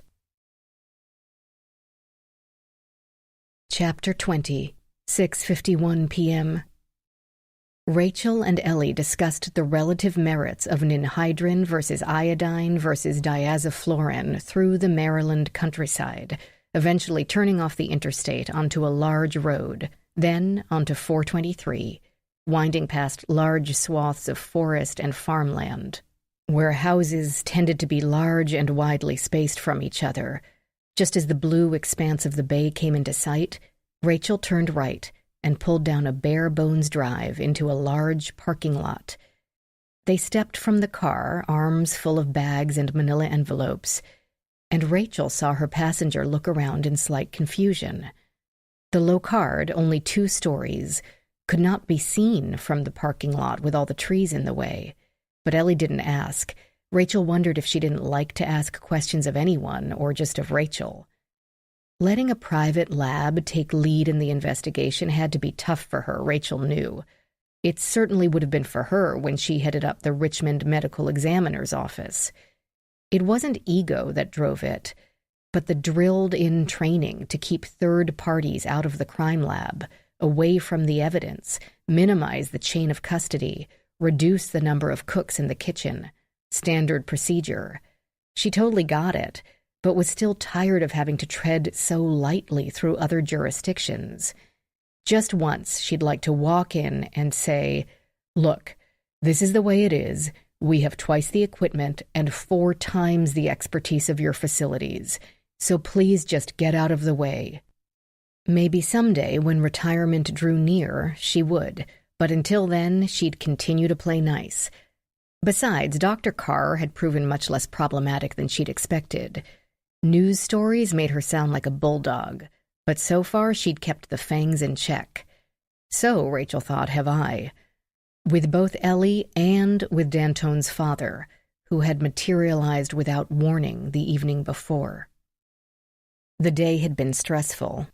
Between an unhappy client complaining to the press that the Locard's findings had failed to implicate her ex-husband in the corporate theft, and instead found some damning evidence against her, and the blood supplies not arriving for the bloodstain pattern interpretation class, Rachel had been looking forward to an evening of rocking Dantone on the swing under the oak tree, or admiring his collection of Hot Wheels. Yet she wasn't unaware of the strange car that had turned the corner in front of her and stopped, so that she had to drive around to pull it into her own driveway. Only one occupant. She parked and got out of her car, expecting to be asked about the high-priced and unhappy client. But the man who walked slowly up her drive didn't dress like a reporter. She'd never seen a reporter dressed in fatigues, not in country. Tall, with a broad chest and high cheekbones under a hint of 5 o'clock shadow. A resolutely blank, unresponsive expression. Long sleeves hid the tattoos and the muscles, since there wasn't a lot for an army demolitions expert in the Middle East to do when not blowing things up, except work out. He stopped about 8 feet away, then nodded. "Rachel?" "Jalen." She heard the screen door slam behind her and prepared for the small train to hit the back of her legs and the cry of, "Mama, mama, mama!" But instead of turning to swoop him up, she watched the man's eyes as he watched the boy. She expected, to be honest, wanted, a hint of distaste, perhaps of avarice at the sight of an opportunity he could exploit. But she detected only a widening of the eyes, the eyebrows rising like a deer in very welcome headlights. A look of joy. Then the veil descended again, his expression expressionless. She did bend to pick up Dantone then, and he pointed at the man with a jumble of words that clearly formed a question. "Dantone," she told him, "this is your father." It had been an interesting evening. She put it out of her head. At least her child was home safe. Mason Carlyle wasn't. The smell of the water filled Rachel's head as they passed through the humid evening. She heard the waves lapping gently at the shore and could glimpse the water's surface through the trees. She promised Ellie a short walk and led her to a nearly hidden opening in the forest, a wide asphalt path leading away from the parking lot. The path, hemmed in by growth, felt both cooler and more humid. She pointed out a small sign off the path to the left that read, "Site 1. We have 2 body farm-type digs to give our students practice with buried bodies." "Of course you do," Ellie said, and chuckled to herself for some reason. "Depending on the class and how long it runs, they might come out twice a day to observe the changes due to decomposition. Or they might have to dig one up to get some experience in excavation and documenting an excavation." "Very nice," Ellie said.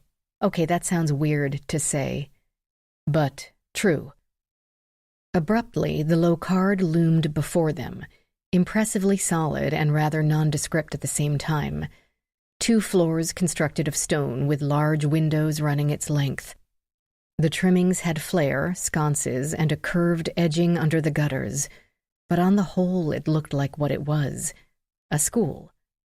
Concrete steps led up to an old steel door with a new electronic lock. Rachel flashed a keycard at it, and it swung open, a handy feature with their hands full. The classes should all be done for the day, and most staff will be gone. There will be a few diehards lingering because they can't tear themselves away from their research. There always are. It's hard to find this building totally empty.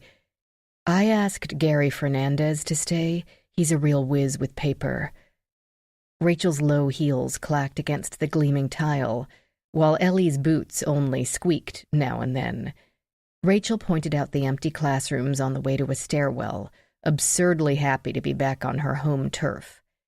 This main section at sort of the back of the campus, we came in the side, is all training rooms on the first floor and offices on the second. Both wings on either side of the courtyard out front are classrooms on the first floor, then labs on the second floor in this wing, and research labs, which the students aren't usually in the other wing, if that makes any sense. I wish we had more time that I could show you around. That's all right. Obviously, this is more important. But Rachel caught her gazing wistfully into a wet lab, where a lone researcher fumed dollar bills and checking the label on a carton of fluorescent superglue left in the hallway. She even unbent enough to ask what the 3D printer had been working on as they passed it, glowing and humming to itself in a darkened lab. For some reconstructions, we need to create our own models. Mark is probably forming some needed piece for the nutshell, a chair, a weapon, or he's making furniture for his daughter's dollhouse again. We might have to have another talk about that. Ellie snickered. They reached the document examination room. Gary Fernandez, the whiz with paper, appeared as short and rotund as a beach ball and about as cheerful. Rachel had known him for 4 years now and had never heard a discouraging word. Tucked in a corner of a brilliantly lit lab, he had prepared several bottles of chemicals and put fresh paper at the bottom of a fume hood. "Hello, hello! A baby, you say? Those are the worst cases. This it?" He nearly danced with anticipation as Rachel produced the manila envelopes. He plucked a small plastic sack from a dispenser, broke it open, and removed 2 thin cotton gloves. Donning these, he spent a good 5 minutes simply staring at the note and envelope when viewed through a magnifying lamp. "Who writes a ransom note like this anymore? It's like something out of an old movie." Rachel said, "They might have wanted to avoid printer toner, or they like old movies." Gary wore a disposable face shield, and it knocked against the magnifier again and again in an effort to get a better look. Then he placed the letter flat on a photo stand board, with the camera suspended above it. The camera connected to a computer wirelessly, and Gary could adjust the focus or the lighting. Ellie watched over his shoulder in silence, her gaze on the screen. The page wouldn't lie flat, the way papers won't once they've been folded. Gary wiped 2 magnetic bars with disinfectant wipes until assured of their sterility, and used them to hold the corners of the note down. Then he turned a crank to raise and lower the camera and adjusted the distance, while program options allowed him to adjust the focus. He took many photos, including close-ups of the cut edges of each letter. The process seemed to take forever, but the pasted letters could be incredible evidence.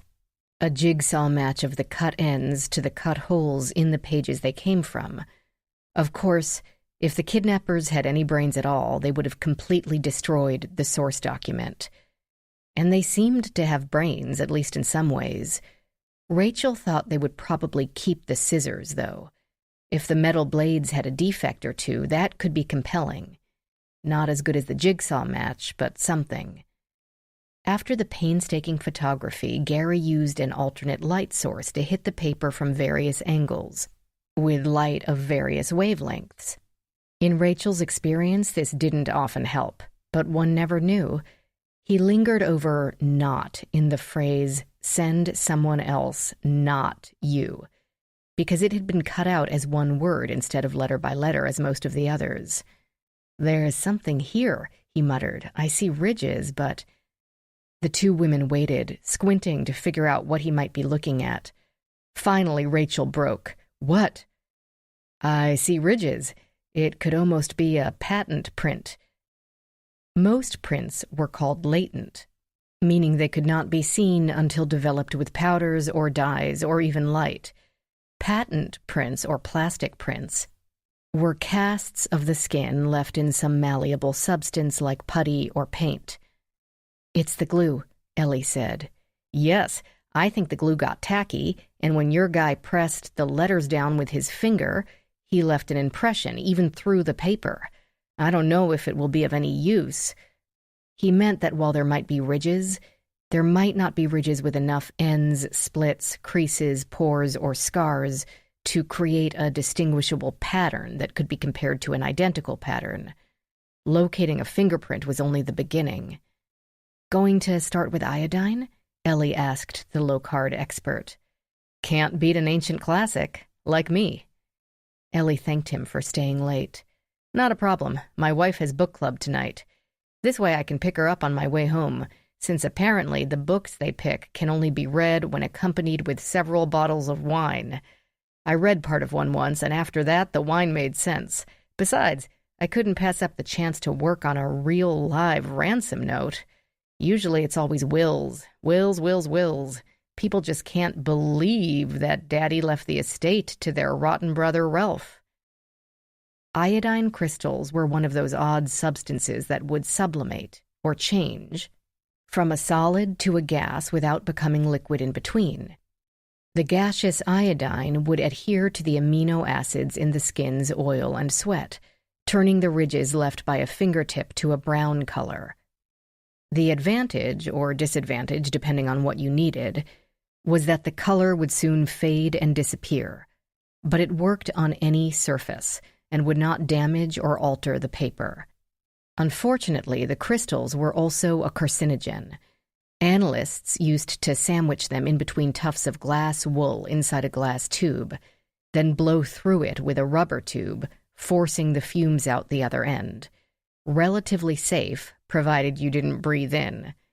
Rachel usually went the simpler route and put the crystals and the paper to be processed in a large zip-top plastic bag and let it sit for an hour or two. But they didn't have that kind of time. Mrs. Fernandez would eventually run out of wine. So Gary went the old-fashioned route with the glass tube and the rubber hose. With the note and envelope suspended from clips in the fume hood, the vacuum sucked away the dangerous fumes with a loud hum. 3 fingerprints leapt to life, fully formed on the surface of the ransom note, with smaller fractions of the fingertips here and there. "Probably Becca's," Ellie said. Gary said, "Did she open the envelope?" "Then probably, since they look so fresh. There's 2 more faint ones." "Super faint," Ellie agreed. The rest of the paper remained blank. Surely kidnappers would have worn gloves to create the note, but it had been labor-intensive. First, they had to decide what to say, then find the letters or words in their source document and cut them out, apply the glue without gluing gloves and letters together, then paste them down in a relatively straight line. What they might not have known is that latex gloves can, after extended wear, begin to adhere to the fingertip. A thin latex, the perfect layer of oil and sweat on the fingers, a lot of pressing down, and the finger's print could begin to show through the glove. Someone could possibly, just possibly, have left a print on the paper even while wearing gloves. Smudges covered the envelope, though only 1 or 2 impressions had sufficient ridge detail. It would have passed through several mail carriers and containers before reaching the Carlyle's mailbox. Going through the mail system removed some of the kidnapper's personal control, but did put distance between himself or herself and the victims. More careful photography followed. A small printer churned out printed photos at a 1-to-1 ratio. The pasted letters complicated things in other ways. Ninhydrin was a liquid dye, which sometimes caused certain inks to run, and its reaction to glues and adhesives could be unpredictable. Gary needed to preserve any prints on the cut letters, but also lift off the cut paper and see what they could find underneath. Maybe more patent prints. Maybe trace evidence if they got lucky and something had been caught in the glue. Gary had used a snake-neck tiny light to illuminate "not," trying to get a better look at what might be a print in the glue, and photographed it as well as he could. Rachel told Ellie, "Your cousin and Hunter let me take their prints. I was going to get Taylor's, but she'd already run off to the woods." "Good." Ellie picked up the printed photos. "Let me have them." "I got 2 sets of each if you want to start with Gary's photos. I'll work on the print cards you collected through the house." "Deal." Gary Fernandez waved them toward a workstation stocked with jeweler's loupes and evil-looking picks. 5-inch-long, thin metal skewers with wooden handles. They would help examiners keep their place on one print while looking for the corresponding ridge in another. Fingerprints were not Rachel's strong suit, so she happily took the better quality impressions from the doors and windows. At least she assumed they would be better than the myriad smudged blobs on the letter, but quickly learned that doors and windows, especially curved knobs and narrow latches, did not lend themselves to picture-perfect fingerprints. Bent over the loupes, her neck began to hurt, but she managed to identify several prints as either Becca's or Hunter's. Too bad they didn't have the vacationing nannies or those of the cleaning staff. But at least it eliminated some that they wouldn't have to bother putting into APHIS. She had begun with the prints from the jimmied window, if indeed it had been sabotaged and not simply broken. 1 was Becca's, 1 was Hunter's, and 3 were unknowns. She scanned those into the system, set it to search. It might go faster at this time of night, but probably not by much. Early on a Sunday, a search might come back in an hour or 2. During a busy weekday, it could be 24-hour plus. She didn't have Ellie's patience for the tiny ridges. "How's it going?" "I'm reminding myself not to get my hopes up. Unless we find a miniature map to where they have Mason hidden under one of the letters, I doubt the note can help at all. Especially since every discernible fingerprint on the note and one on the envelope belonged to Becca. Not Hunter's, not some unidentified person's, only Becca's, which tells us nothing." "She opened it, unfolded it," Rachel said. "At least you kept anyone else from touching it, cut down on our work, your work." "And the print in the glue. I can trace a few ridges, but most taper out into vague wisps of grayscale. I don't think I'm going to be able to do anything with this." Meaning, there was not enough information here to work with, and no amount of enhancement or filters or dyes or digital reconstruction could help. Sometimes that was that. And here is a moment of truth, Rachel thought. Maybe the print in the glue does match Becca's or Hunter's. Maybe it matches Ellie. Maybe this is all some elaborate revenge or burst of jealousy of her richer, more successful, married with 2 kids cousin. Maybe Rachel should take a look at that print herself. But if she asked, it would be a declaration of war with Ellie as an enemy spy. Did she really want to? Ellie passed the photo across the desk. "Would you take a look? Maybe your eyes are better than mine." Rachel breathed out. "I doubt that, but I'll give it a shot." Gary said, "Come and look at this." The women crowded him again. He had put the note on a light board, so bright it felt like looking at an X-ray. Then he rolled a dark, thin plate over it to block most of the area, leaving only a space a few inches square. The letters had been printed on a thin, off-white paper with jet-black machined letters. With the bright light behind it, Rachel could see specks of darker material in the paper mache, or dirt caught in the glue. In the middle of the B in baby, a short rectangular capsule floated. "What's that?" Ellie asked. "Is it in the paper or the glue?" "Let's find out." He used xylene to dissolve the adhesive until he could pull off the B without tearing it. The solvent wet the paper, but evaporated so quickly that it only made the letter curl a little. The ink did not run. "The xylene lets me separate the paper, but then it dissolves the glue. If there were any friction ridge impressions in it, they're gone, and I don't see a way to get around that. I never thought I'd be hoping criminals don't go back to certain crude techniques." Ellie said, If this were a TV show, you would analyze the glue, get a complete chemical profile including percentage composition, then run that through a handy database and find it's a boutique product only sold by a particular store, even though you still mysteriously have a sample of it in your database next to the Elmers and the Scotch. So true that Rachel had to smile. Gary Fernandez found this the most hilarious thing he'd heard that decade and hooted loudly. Then, of course, you'd go to the store, they'd check receipts, and be able to tell you exactly when they sold the last bottle, so you could look at their security cam and get a picture of your kidnapper. That would actually be more realistic. On television, we'd have our tech whiz hack into the store's receipts from here and find the sale and the person's driver's license photo. Her gaze never moving from the bare spot of glue on the ransom note, Rachel said, "I don't know if our digital forensics person, Agnes, could really hack into anything. I'm not sure I want to know." Gary transferred the spot of glue to a clear slide and said to Ellie, "I'm sorry. Your nephew is missing and we're making jokes. I made it first, and Mason is my second cousin, or first once removed."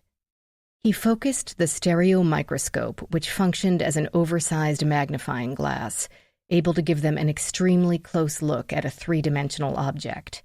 "Is that a hair?" Ellie asked. "Looks like a piece of one." He used an incredibly fine set of tweezers to pull the microscopic fragment from the adhesive and rinse it clean in a drop of xylene. Then he did a wet mount, wedging it between a glass slide and cover slip with a drop of water. Rachel held her breath until it had been secured in the water. Tiny hairs and fibers could be lost forever with one errant sneeze. He moved the slide to a transmission microscope so they could see through the hair, the heavy brown pigmentation, and thick, clear cuticle. Caucasian, Rachel thought, and there would be nothing more she could say about it than that. "No adhering cells," Gary muttered. "No root, so no DNA." "Mitochondrial," the two women said in unison. "And the likelihood that your kidnapper is going to be in a mitochondrial DNA database?" "Extremely slim," Rachel admitted. Mitochondrial DNA existed in a cell organelle, not the nucleus, and so was present in samples where the regular nuclear double helix type DNA would not be possible. Fingernails, very old bones, and cut hair. This would be fabulous evidence at the kidnapper's trial. Unless the kidnapper was also a missing person, their mitochondrial DNA would not have been uploaded into CODIS. Gary left the slide where it was and worked to remove the AM, as in 10 a.m., where he had also seen a dark speck. It turned out to be dirt, which crumbled into fine granules when removed to a fresh slide. And behind the F in FDR, a shiny metallic square. "It's reflective," Gary noted aloud. "Glitter," Ellie guessed. "Our kidnapper also used the glue on his craft projects," Rachel said. "That might fit. He or she has other children, or maybe works around children. That would make sense. Supposedly, the kidnapper's motivation is to protect children online." Gary pointed out, "You ladies are assuming a lot from one tiny spot of what might be glitter." "Spoil sport," Rachel said, and clapped him on the shoulder. "Do you think there's anything else under those letters?" "A few more dark shapes, probably fibers." Once more, it could prove wonderful evidence when they had a suspect. Until then, a red nylon fiber would be a red nylon fiber, and so on. Rachel said, "I'll get the DNA analysts working on the hair. The mitochondrial is worth a try." "They'll come in now?" Ellie asked. "There's two I know who will be more than happy to have Hunter pay for their overtime. Sorry, I'm not trying to gouge your cousin." "They won't care. Because you're right, it's worth a try. Anything is." Rachel guided Ellie out of the building. As Ellie walked, she texted Becca to let her know that the note had not provided any significant breakthroughs. Then she put the phone away and they moved in silence through the building and out the door before she said, "This isn't going so well, is it?" Rachel didn't waste time on platitudes. "The ransom drop, that's our best chance. The FBI will be able to give us a tracker to put in with the money and another one in the duffel in case they dump it. They can make those things so tiny today, they'll never know it's there." Surprising that they, the kidnapper or kidnappers, didn't warn us not to use one. They kept that note pretty simple. Maybe cutting out the letters or finding the right ones proved to be too much work. Whatever the reason, it makes coming up with a profile difficult. There's something I want to mention. The odd wording made Rachel's scalp tingle. People only used such mild intros when what they were about to say would be pure dynamite. She took a deep breath. Not so fortuitously, since they were passing the 2 body farm sites and the wind had changed. "Go ahead." "I thought the lettering on that note looked familiar, but I had no idea why. I'm still not sure, but there's a book called 49 Ways to Kill Somebody in Taylor's room. It has old-fashioned type and slightly ivory paper in it. And it's missing a page. A page that might have 'not' in all caps on it? I have no idea. It's in the D's, the list is alphabetical, and it could contain drowning." In the dark, her voice seemed to drag behind her, wishing to be anywhere else. "Okay, so it might be the same paper and typeface. It might contain 'not,' and Mason might have been drowned the night before his mother and 2 other adults saw him alive." Ellie smiled, barely visible in the dim light, but added, "Or say they did." So Taylor would have had to plan this, disguise her own handwriting sufficiently to address and mail an envelope, murder her brother and throw a doll into the water as well, and then Becca would have to talk their 2 close friends into helping her cover it up. Possible, I suppose. I could easily be wrong. I hope so. Rachel wasn't any more comfortable with the idea of an 11-year-old psychopath than her companion. "I do too," Ellie said. Her voice couldn't quite hide the discouragement. It was a rough situation with an infant in the balance, even rougher when your own family members were counting on you to help, and even rougher when your co-workers might be looking at you askance, wondering where your loyalties rested. This reminded Rachel of Ellie's personal history. She had been lucky to have loving relatives, just as D'Antone was lucky to have Rachel and her mother. But that had still been a lot of moving around for a little kid, if she could indulge in a little amateur psychoanalysis. Rachel had developed a keen interest in profiling in her post-pathologist years, sat in on lectures on the topic at the Locard when she could, and read all the texts. If left undisturbed, a body will freeze into the position it held at death. The muscles will tighten into an unbreakable stance that won't be pulled into a more cooperative shape without great force. This stage will eventually pass.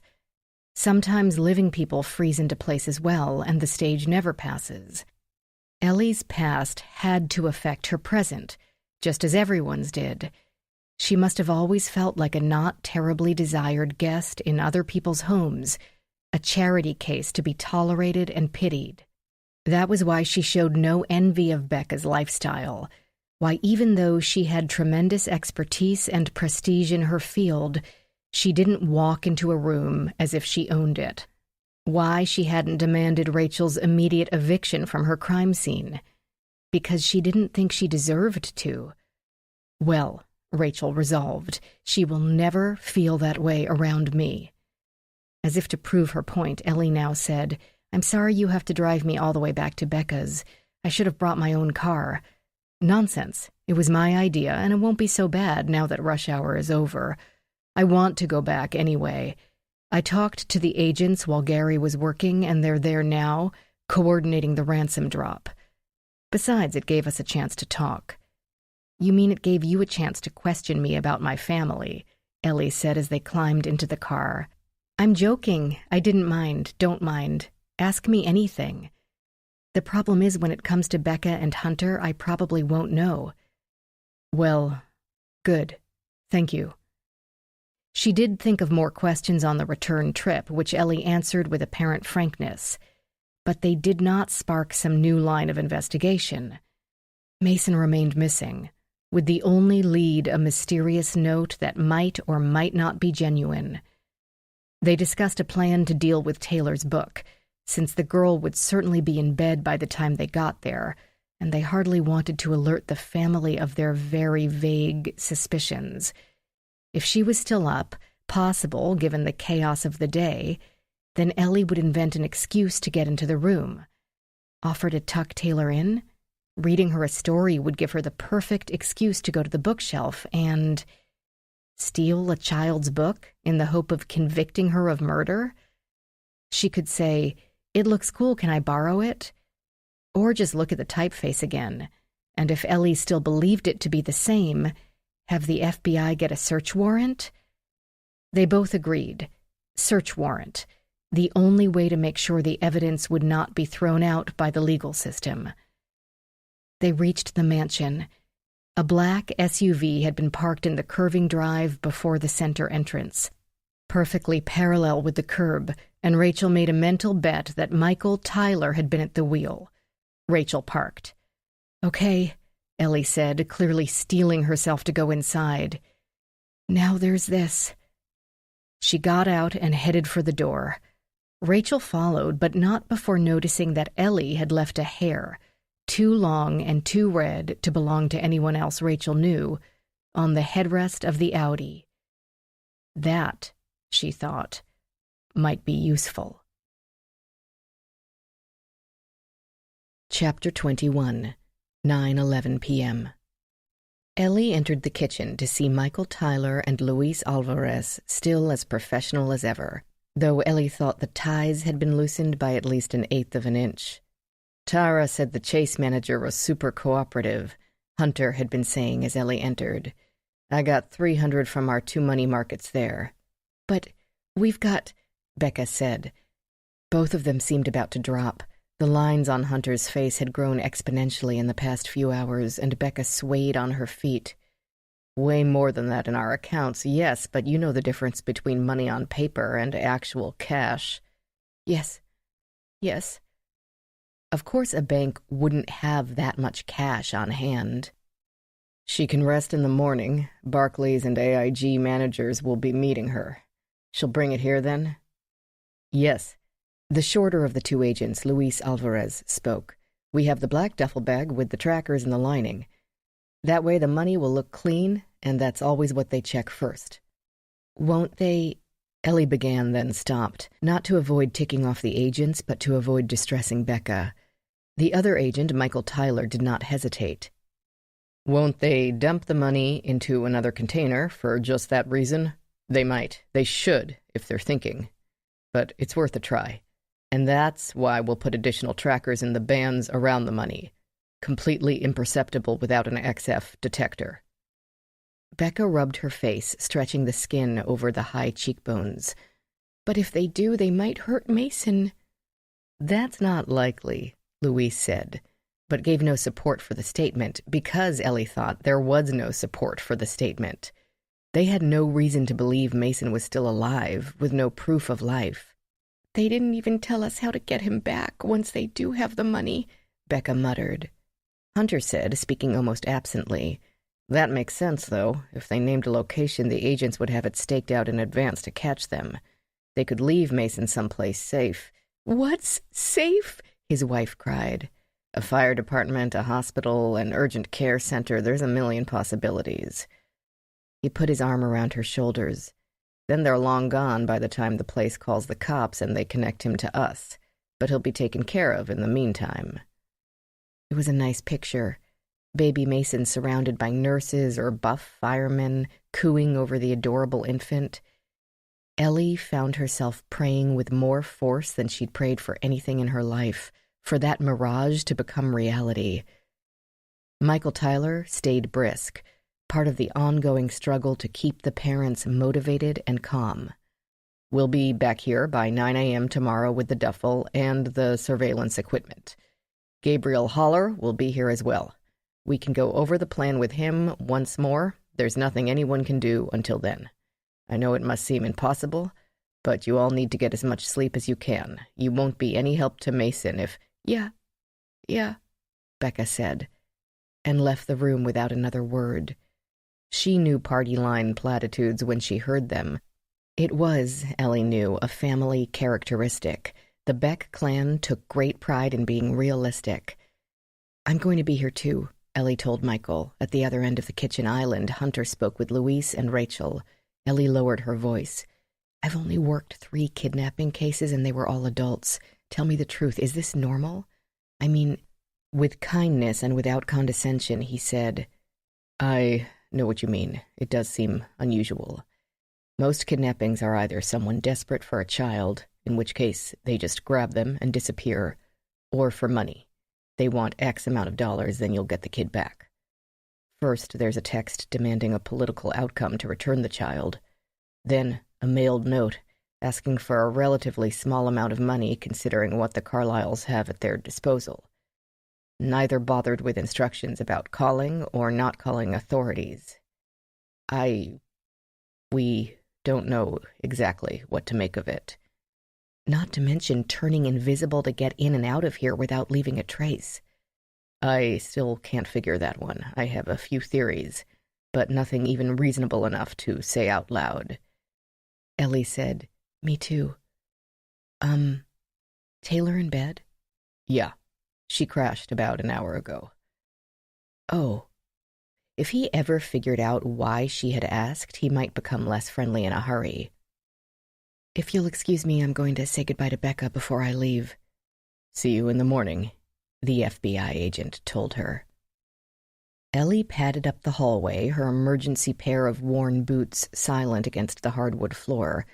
Although it wasn't late, weariness had settled into her bones, and she felt more than ready to go home to her boring post-divorce apartment on 25th Street. Right now, her boring post-divorce apartment on 25th Street seemed a treat, the first space she'd had that belonged entirely to her. She could stock, decorate, warm up pizza any way or time or how she liked, and sometimes it felt delirious. Though right now she just wanted the pizza. Yet, she felt the same reluctance she always felt to leave a crime scene. Had she done everything she could? Had she considered every likelihood? Was there anything else she should collect before time wore it away? Might any other surface bear contact DNA, fingerprints? Had they sufficiently grid-searched the lawn? Maybe the kidnapper had dropped something convenient, like his driver's license. But she couldn't think of a thing. How do you find the fingerprints of a ghost? Stop, she thought, and she literally stopped, her shoe giving a faint squeak. Once she'd moved forward through a scene, photographing as she went, she always liked to reverse and move back, photographing from the other side. All day she'd been looking for someone to come in from the outside. Time to consider what you've been veering away from all day. That Becca and/or Hunter and/or even Taylor removed Mason themselves. Someone inside. She didn't bother with why. In a family, there could be a million reasons. Given what she'd seen of infant deaths, the most likely reason was the one that had first occurred to her, an unplanned murder. One of them had shook the baby too hard, thrown him down. Taylor had drowned or throttled him, and her parents covered it up to protect her. Becca had wanted him to sleep and overdosed him on children's Benadryl. Becca and Hunter were smart, very smart. That seemed evident from their occupations and their success. Even Taylor, according to her mother, was very intelligent. They would know that whatever story they came up with, a slip and fall, a Sid's death, would be disproven at autopsy. Their only chance was to be rid of the body completely. But Mason was not in the house, and no one had left it. She knew from quick conversations that both the police and FBI, and even the canine unit, had searched the place from rafter to cellar, the garage, the cars, the fireplaces. There were 4, under beds and inside closets. Mason was not on the property, and no one could have buried him in the woods or thrown him in the river without appearing on the video. Not unless they had done so days earlier. And both Tara and Gabriel were in on the plot, since they'd both testified to seeing Mason that morning. 2 scenarios, both impossible. 1, someone in the family killed Mason and magically got him out. Or 2, a kidnapper had magically gotten both in and out. Usually crimes came with more than one possible solution, and the difficulty lay in choosing the correct one. Ellie wasn't accustomed to crimes that had no possible solution. A quiet sound interrupted her thoughts, a breath so hushed she might have imagined it. At first she didn't know where it had come from. Taylor's door was closed and the light out. Becca's bedroom door at the far end of the hall remained open, the interior equally dark. Where was Hunter? Wasn't he still downstairs? The sound came again. Mason's room. Ellie crept forward, seized by the sudden hope that the kidnapper had returned to place Mason back in his crib, that when she looked again, the infant would smile and wave one chubby fist as the villain slipped silently out the window. Ellie would let him go, let him escape justice, as long as they got the baby back. But it wasn't Mason or the kidnapper. Becca stood next to her son's crib, one hand on the railing, regardless of the fingerprint powder, the other pressed to her face as she cried. Ellie stopped. Becca wore what looked like a pair of thin sweatpants and a shapeless tank top, probably sleeping clothes, revealing the muscles in her arms and shoulders as they seized in a paroxysm of grief, her head bent forward, hair parting to show the white skin at the nape of her neck, her mouth muffled by her palm to keep her sobs to herself. Of course she wept, Ellie thought. She just lost her child and didn't know if she'd ever see him again. She should hug her cousin. She should go in and put her arms around her and tell her that it would be all right and she would have Mason back in no time. Problem was, Ellie didn't know if that was true. Did Becca weep because she thought she would never hold her baby boy again? Or because she knew she wouldn't? Cowardice washed through Ellie and she backed away, one silent step at a time. Chapter 22, 9:45 p.m. They washed dishes in silence. Rachel had missed dinner entirely, but her mother had always been a bit of a procrastinator about housework, until Rachel could stand it no longer. They hadn't had a chance to talk about the previous day's events until now. You didn't have to ask him to stay for dinner. Loretta dried a plate with exaggerated care. You know we can't eat a whole loin, and it doesn't freeze well. That's hardly the point. He's the boy's father. He's going to be in our lives whether we want it or not. I don't want. Rachel knew she sounded petulant, but Jalen Williams represented a huge threat, a Scud missile aimed right at her cozy little house. As Dantone's biological father, he could sue for custody at any moment. The thought filled her with a choking dread that crept up her insides and seized her heart and made it difficult to speak. His relationship with her sister had been little more than a one-weekend fling while home on leave, the carelessness agreeable to both parties. Isis had never expressed much interest in true loves or soulmates, but it hardly gave him a moral right to the child that resulted, did it? She didn't care that he had been quiet and polite at dinner. He expressed appreciation of the food, for good reason, and had tried to make patient contact with Dantone without overwhelming him. By the time the potatoes cooled, the child had been talking gaily to him, the soldier listening with great attention, even though he clearly had no idea what the kid was trying to say. He asked low-key questions, again without presumption or entitlement. He asked what Dantone liked to eat, which were his favorite toys, had he been sick ever. Rachel enjoyed his discomfort. He didn't know what a parent would want to know, so he bounced over all possible topics. With every answer deliberately short, Rachel tried to telegraph, "Don't even think about taking him away. Don't even think you can handle raising this boy. He's perfectly fine here, perfectly fine. If you even try it, I will fight you like a maelstrom, and you don't want that. Believe me, you don't want that." But did he? Could he win that war? Looking at him, she figured he could win any war, and biology had an automatic advantage. Possession of the right genes might be 9/10 of the law. "I don't know what I would do," she burst out, now ready to sob into the dawn suds. He didn't say a word about custody. He's not a bad man. He wanted to see that his child is well cared for, which he is. Her mother spoke with a calm that didn't quite fool Rachel. Now that he knows that, he can go back to his job, his life, and rest easy. Or he thinks that we won't fight him. He sure wouldn't walk away if he thought his boy was being raised by a couple of bitches, now would he? Rachel scrubbed au gratin residue from a pot and said nothing. But if he thinks the boy is fine, happy, healthy, then he can leave him in peace with a clear conscience. You catch more flies with honey. Or, in this case, perfectly medium-rare beef loin. I'm right, and you know it.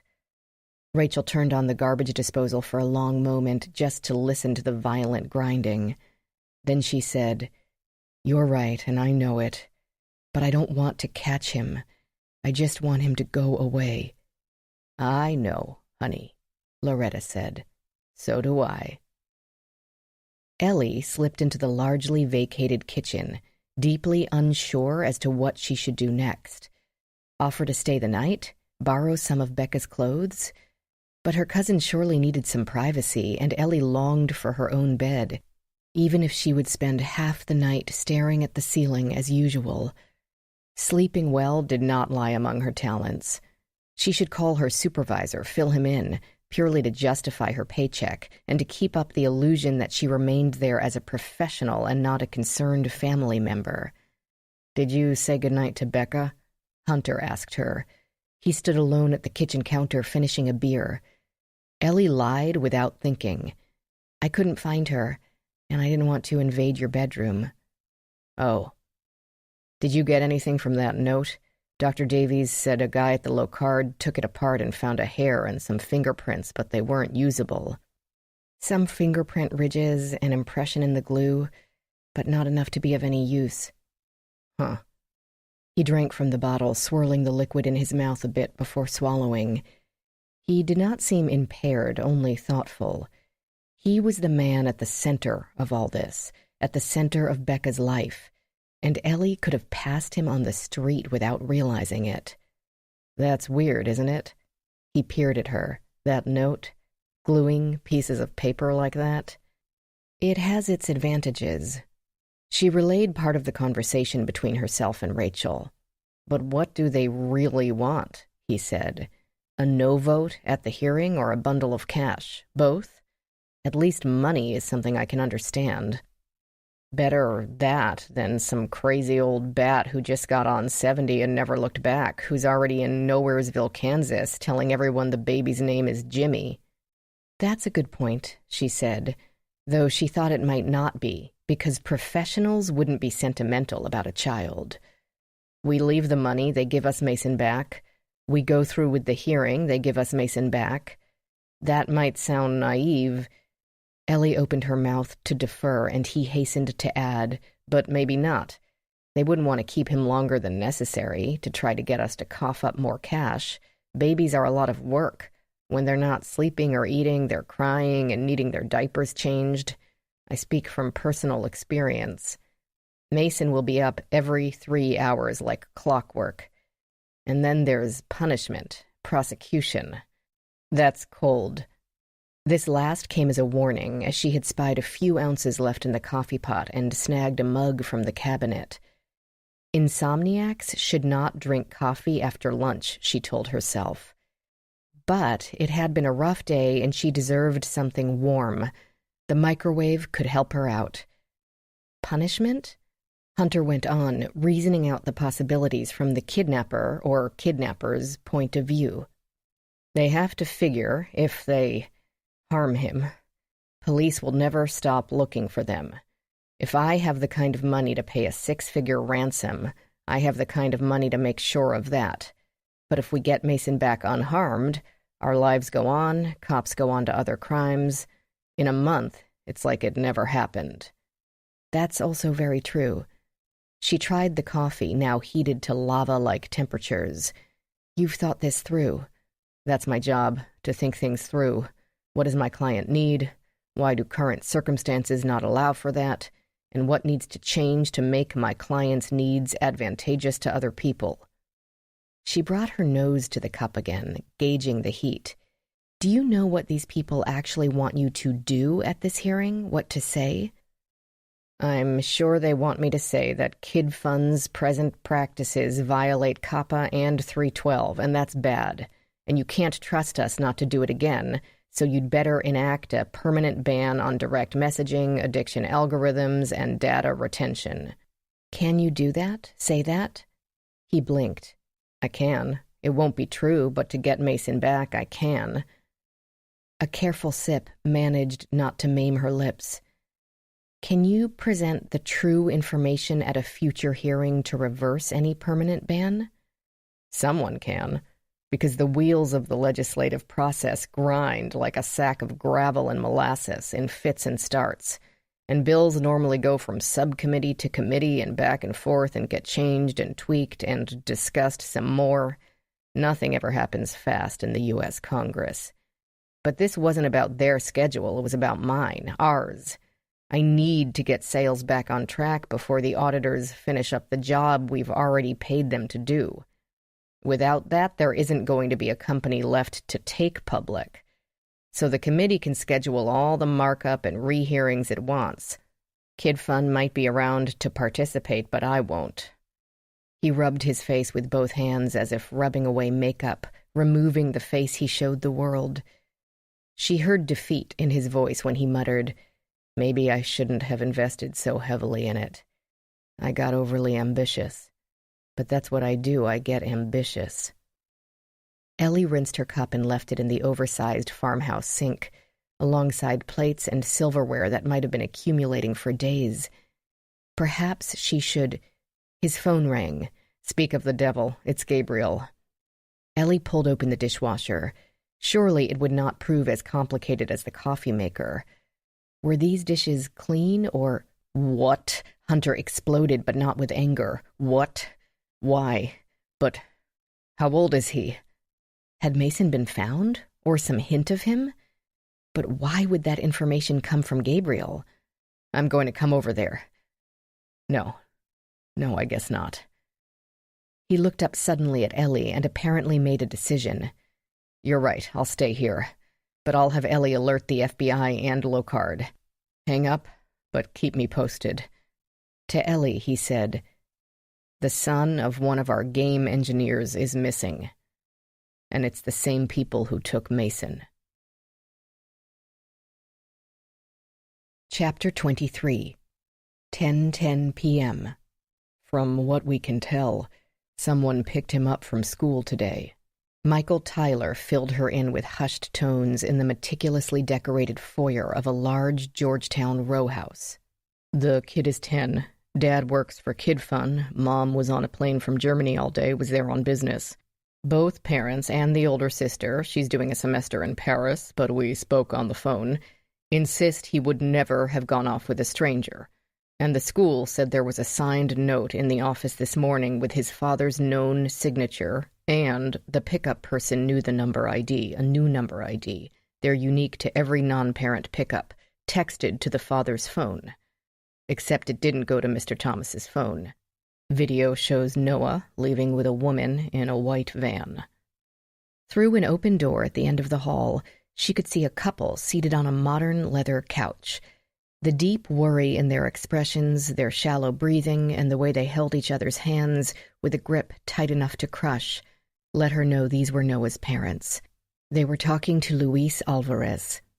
The parents, they're Darnell and Nicola, Called every friend this boy has, a considerable list, but finally found one who said Noah got text messages from his dad to go to a baseball camp. Obviously, the dad never sent them and doesn't know how someone could spoof his identity enough to fool the boy and the school. The dad went back there a few hours ago and found the kid's cell phone in the drive. It had been run over once or twice. He ran a hand through his short hair. We're all getting tired, Ellie thought, which did not bode well for the investigation. Tired people made mistakes. We need you to take the cell phone. See if you can maybe get some fingerprints off it. After it had been run over by a car or two, her thoughts must have appeared on her face. It's probably impossible, I know. And see if digital forensics can recover any of the text messages. If not, then maybe the locard. If we can trace the number they came from. And the parents also got a text? Ellie asked. That's what Hunter had said. We'll need to get their phone, too. Yes, come on. He went up the hall. Ellie followed reluctantly. Dealing with the bereaved or the irate or the unstable remained the job of cops and special agents. That was one of the things she liked when she got to work ERT. Her talents were better suited for work with inanimate objects. She got along fine with fingerprints and bloodstain patterns. People were too unpredictable. Both parents looked up at them with a brief spate of hope, examined their faces, and the hopeful looks turned to disappointment. Luis sat in a matching leather armchair, notebook open on his knees, speaking gently, yet leaning into their space, as if trying to absorb their thoughts as well as their words. What does this text refer to? Confess and detail the addiction algorithm. Do you know what it is they actually want you to do tomorrow? Darnell Thomas had loosened his tie, stress having dampened the collar. Nicola Thomas's fingers fluttered with the urgent need to do something. Her mind would be racing from task to task in a never-ending spiral of plans to get her child back, while fighting jet-lagged travel fatigue. She stared at the slim cell phone on the coffee table as if it were both a cursed thing and a lifeline. Yes, her husband said. I do. That was not what Ellie had expected to hear. 4 people in the room stared at the man's downturned face, not one of them daring to breathe. Darnell said, It refers to the platform structures designed to keep kids playing. Structures like, for example, games having accoutrements, daily quests and objectives, and the rewards like avatar accessories, dances, gestures. There are plenty of possessions for them to buy, so they have to play longer to be outfitted like rock stars. Luis asked, Buy? With real money? If they can get hold of a credit card, yes. They can pay outright, or they can get a discount by playing the game a lot. It unlocks rewards more slowly. Luis showed more comprehension than non-gamer Ellie felt. Still, but they're not buying real stuff. What's real anymore? Darnell asked in a hollow tone. There's a reason so many games use coins or gems as rewards. Because what is valuable in real life seems equally valuable even when in a virtual world. Even a meaningless number, as long as it keeps going up, makes us feel like we're gaining value. It tricks players, children and adults, into equating them with real-world value. Where does an algorithm come in? Timing, spacing, perception. The rewards come fast and furious when they start, moving up levels, earning extras. But then it takes longer and longer plays to get to the next level. And when you get a reward, it's no longer steady. Unexpected rewards are very motivating, but only to a point. So some rewards are fixed and others variable, getting the best of both techniques. Nicola said, It's the reasoning behind the coding. Darnell is a behavioral psychologist. He yanked on the tie again, and the words came faster. But we've hidden all these manipulations so players feel like they have control over their choices in the game. But it's illusory. The game progresses pretty much the same no matter what choices you make. Actual control is not important. It's the illusion of control that's important. Think of Tetris. You don't really have any control over what drops from the top, but making the connections feels good. So yes, we have manipulating people, children, down to a science, Darnell said. Now that he had begun on the topic, his analytical mind had to explain it thoroughly. We offer loot boxes. A virtual box with a mystery virtual item, yet you have to pay real money for it. But once the attached credit card is entered, you can gamble on a mystery prize with just a click of the mouse. We might as well set kids in front of a slot machine. No one terms it a gambling addiction, but that's exactly what it is. Like adults playing poker, kids can play themselves into crippling debt. A couple years ago, a high school student with a part-time job and no car racked up nearly $14,000 in tiny in-app purchases. They say it's manufactured addiction, Nikala said, but so what? Everything online is designed to keep you online, like Facebook introducing the news feed or getting a magic coin when you move up a level in Bejeweled, or Twitter posting what's trending now. Don't you want to see these tweets? Keep scrolling. Or TV channels having a million commercial breaks, but not between the end of one show and the beginning of another because they don't want you to change the channel, Ellie thought. No matter what line of business you're in, it's easier to keep an existing customer than get a new one. They take my kid over that? Nikala said, her voice husky with fear and anger. Her husband said, "It is manufactured addiction. It's also good business sense.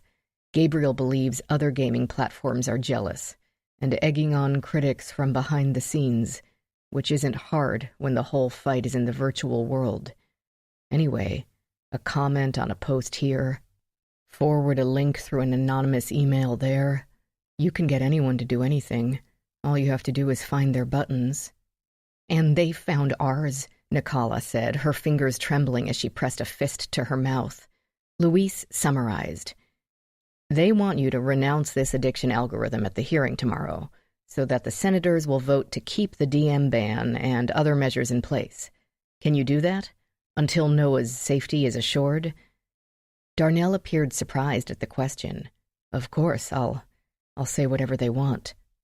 "Doesn't even make sense," Nikala murmured, clearly trying to make sense of the kidnapper's logic. Kid Fund can propose a new bill at a new hearing. They're going to kidnap children every single time? "I don't care," her husband said. "It won't be mine." Ellie wasn't sure if he meant the children or the algorithm. From what Hunter and Gabriel said, it had sounded like Kid Fund would go bankrupt after a no vote, which meant Darnell would be out of a lucrative job. He valued his child more. Good for him. Luis went over the steps the FBI were taking to question school employees, enhance the video, list all registrations of similar vehicles, and examine toll booth records. He added, "We're going to take this phone to try to trace the text to its source." Burner phone, Ellie thought. It's already been destroyed. The FBI agent encouraged Darnell to make a list, check Kid Fund's memos and emails, try to find examples of the worst criticisms the company had received. Meanwhile, he dropped Darnell's phone into a paper envelope and handed it to Ellie. Michael Tyler walked her out. "Please, let me know what you get from it as soon as possible. You have my card, right?" "Yep." She started to turn away, then stopped. How would the kidnappers know what Darnell's job is at Kid Fun? He didn't seem to find this a smoking gun. "Company website. It has a page with the execs and their bios. But sure, our kidnapper could be someone inside Kid Fun who thinks they need to be a whistleblower. Gabriel Haller is also making a list of critics, including ones inside the company. Any news at your cousin's house?" "News? No." She should get going, get on the phone with dispatch to call in the digital forensic person on call, but hesitated. Have you ever seen a radical group like this? Kidnapping kids to save kids from greedy corporate manipulators? "No, but I can't say I'm surprised." At her look, he went on. "Every group thinks they're the white hats, riding in to save people from themselves. They're not kidnappers or terrorists, they're concerned citizens. and the only way to get these greedy corporate types to think about harm coming to children is to make it their own children. Whoever took the two boys means to force Darnell and Hunter to go on national television, shred their personal integrity, and lose their livelihood. They won't actually be standing off camera with a loaded pistol like a military junta in a presidential palace, but they might as well be. Exactly. A tight cord of muscle stretched angrily across his jawline, suppressed rage seeking an outlet. Maybe that's why they're not concerned about the next round of bills and the next legislative session. Money talks, and lobbyists spin, but C-SPAN videos live forever on YouTube. She said, but then where does the ransom fit in? I don't know. My guess is that one member of the group isn't motivated entirely by idealism. It's galling enough to give in to one demand, much less two. But unless we can find those kids, we don't have a choice. She should get going. But for the first time, they were alone together, and Ellie grabbed the opportunity. Why are we working with the Locard, a private institute? It's an impressive facility, but what do they possibly have that the FBI doesn't? Time, he said. The lab is overwhelmed with materials from that mall shooting and the Carolina serial killer. I know, but... And the order came down from somewhere above to cooperate with Hunter Carlyle. Apparently, he has a friend or former client somewhere on the upper floors. Not one that's going to save him if he's guilty. He watched her face as if to gauge her reaction to this, but she didn't blink. But enough to indulge him where the Locard is concerned. And I didn't protest. He seemed like the type who would protest. She waited for his explanation. I've seen the Locard work miracles, and I trust Rachel. Then I guess I'll trust her too. Besides, he added, if the Carlyles are hiding something, why on earth would he hire them? They gazed at each other for a long moment. Then, holding the wrapped cell phones gently in one hand, Ellie left the house and headed for E Street. An hour later, a 30-ish man with a black beard trimmed to nanometer-level precision handed the crushed cell phone back to her. She had checked for prints with the alternative light source and tried a quick dusting with black powder, but got only a wonderful image of a tire track, which she had dutifully photographed with a scale, since the kidnapper might have purposely dropped it under their own tire to make sure. That would have been smart. After that, she'd brought it to another part of the lab to meet the digital forensic tech who examined the cracked screen and scratched backing before locating the correct type of power cord to plug it in. He pushed the button on the side. Nothing happened. He pushed it again. Nothing happened. Well, he unplugged the cord. I might be able to do something with it, but it will take a week or 3. Ellie knew the answer, but asked anyway. Are you sure? Isn't there anything you can tell me? It belongs to a kidnapped 10-year-old. I get that. He sipped coffee from a metal travel mug, and envy rose up in her like a geyser. That's why I'm not going to waste your time. Our equipment here is all about downloading and organizing and parsing computers and cell phones that work, not about downloading ones that have been shredded. It doesn't have a media card, so I can't dig through the rubble and find it. I'm sorry, but my strengths don't help us here. What we need is one of those cluttered little storefronts where they fix your iPad after your kid drops it off the balcony. And they'd still take weeks. That's not going to work. Sorry, it's the best I can offer. He sipped again, and this time she didn't think about coffee. That's okay. I have an alternative. 11:15 p.m. With the requested blessing of her supervisor, Ellie made her second trip out to the Locard Institute in what seemed as many hours. Rachel did not meet her there. As they spoke during Ellie's drive, she said her son was having a meltdown. Someone did not have enough nap time today, and she didn't wish to leave unless absolutely necessary.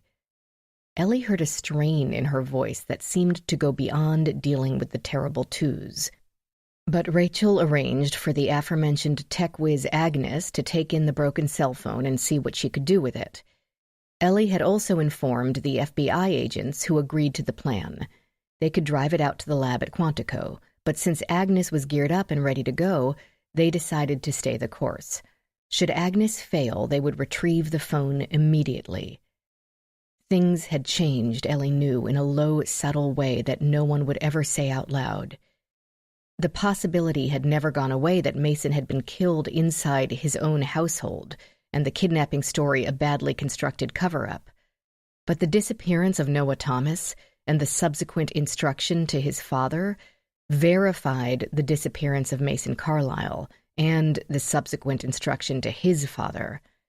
Noah Thomas had definitely been kidnapped by a mysterious woman in a white van, and the phone that might have tracked his location ominously destroyed.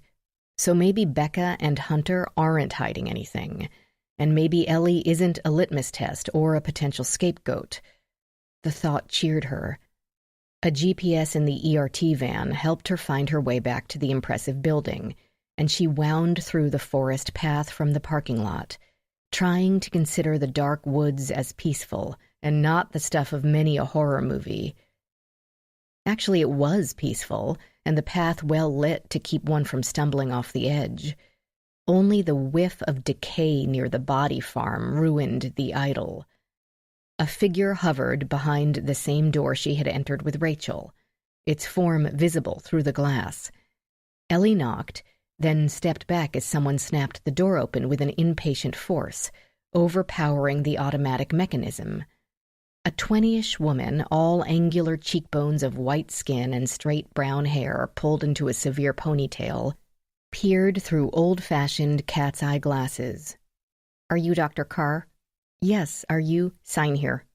Agnes, for this could only be Agnes, thrust a form at her with 2 carbons under the top sheet, already completed with the low-card case number, the Metro PD case number, the FBI case number, the address of Noah Thomas's house, and broken cell phone written for the description. Ellie signed in the proper box, which Agnes had colored in with a yellow highlighter to avoid any errors. Agnes had already removed the evidence bag from her hand in a maneuver so deft she might have come from a family of grifters. Ellie handed the form back. "Do you think you'll—" "Yes, probably." "Be able to get any call history or text?" "Yes." "Of course you will, because this is the low card." Agnes peeled off the top layer of the form and handed Ellie the middle copy. "I'll call you as soon as I have anything. Dr. Davies gave me your number." "Thank you. We really appreciate you coming in on over to—" But Agnes had already shut the door. Chapter 24. Day 2. Friday, 6:30 a.m. Sophie Tran woke up to see a boy staring at her. She blinked, the picture not making any sense. What was a strange boy doing in her room? More importantly, she felt stiff, overwarm, a little hungry, very thirsty, and really needed to pee. Then the rest of it crowded in. The boy was not Liam, and this was not her room. It was a weird, dark cavern, and she lay on a scratchy mattress without sheets or pillow, in all her clothes, including her shoes. Someone had thrown a soft blanket over her, which she didn't need, because it was stifling in the airless place, the late summer humidity crushing her chest and leaving a thin sheen of sweat along every inch of skin. She sat up, jerked upright, really, and expected her head to hurt, but it didn't. There was no one else in the barn? The rough wood walls, the remnants of hay on the packed dirt floor, the smell. She might be a city kid, but this had to be a barn. No one there but the black kid, who sat on an identical mattress about 12 feet away. He did not look at all familiar, though about her age and size. He said nothing and didn't move toward her. More than that, he looked as miserable as she felt. Not a threat, she assessed, another victim. She had a million questions, but when she croaked out the first words from her dry throat, they said only, "I have to pee." He gestured toward a big blue plastic box in one corner. "There's that thing." Sophie had used a porta-potty once in her life that she could remember, on a road trip to the Grand Canyon with her mom and her aunt and a couple of cousins. and they'd stopped at a gas station in the middle of nowhere, and their bathrooms were broken. She remembered it as hideous and swore she'd never step in another one. But glancing around at the dim, largely empty space, she very quickly guessed that she had no more choice than she'd had at that gas station, and stumbled over to the corner. The barn was dim. A piece of her brain figured it was early morning, the sun only beginning to come up. But inside the plastic toilet with the door latched, and she made sure it was latched, no matter how bad she had to go, it was nearly pitch dark. Somehow she found the toilet paper and lined the top of the toilet seat, because she'd pee her pants before she'd touch even her butt to something that gross. And then finally she could let go. The place stank, but the one in the Arizona desert had been much worse. Okay, now that she had a private moment to think, Liam and his mom had drugged and kidnapped her, only to lock her in a hot barn with a strange kid. Why? Where? What should she do now? As much as she didn't want to re-enter that nightmare, she didn't want to stay in the stuffy plastic toilet either, so she used a liberal amount of hand sanitizer from a dispenser on the wall and turned the handle. The boy hadn't moved, for which she felt grateful. She was too terrified right now to deal with much. He seemed to be waiting for her to get up to speed. So was she. She noticed the table without chairs had a ton of stuff on it that looked like, yes, food and water, and another bottle of hand sanitizer, which she used again, since she'd had to touch the handle of the porta-potty to get out of it. After that, a bottle of water. They even sat in a bucket of ice to keep them cold. She downed practically the whole thing, choking a little. The table had been spread with plenty of snacks.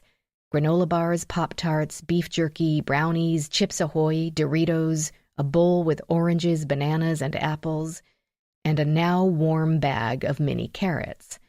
At least no one intended to starve them, but they couldn't last long on that stuff.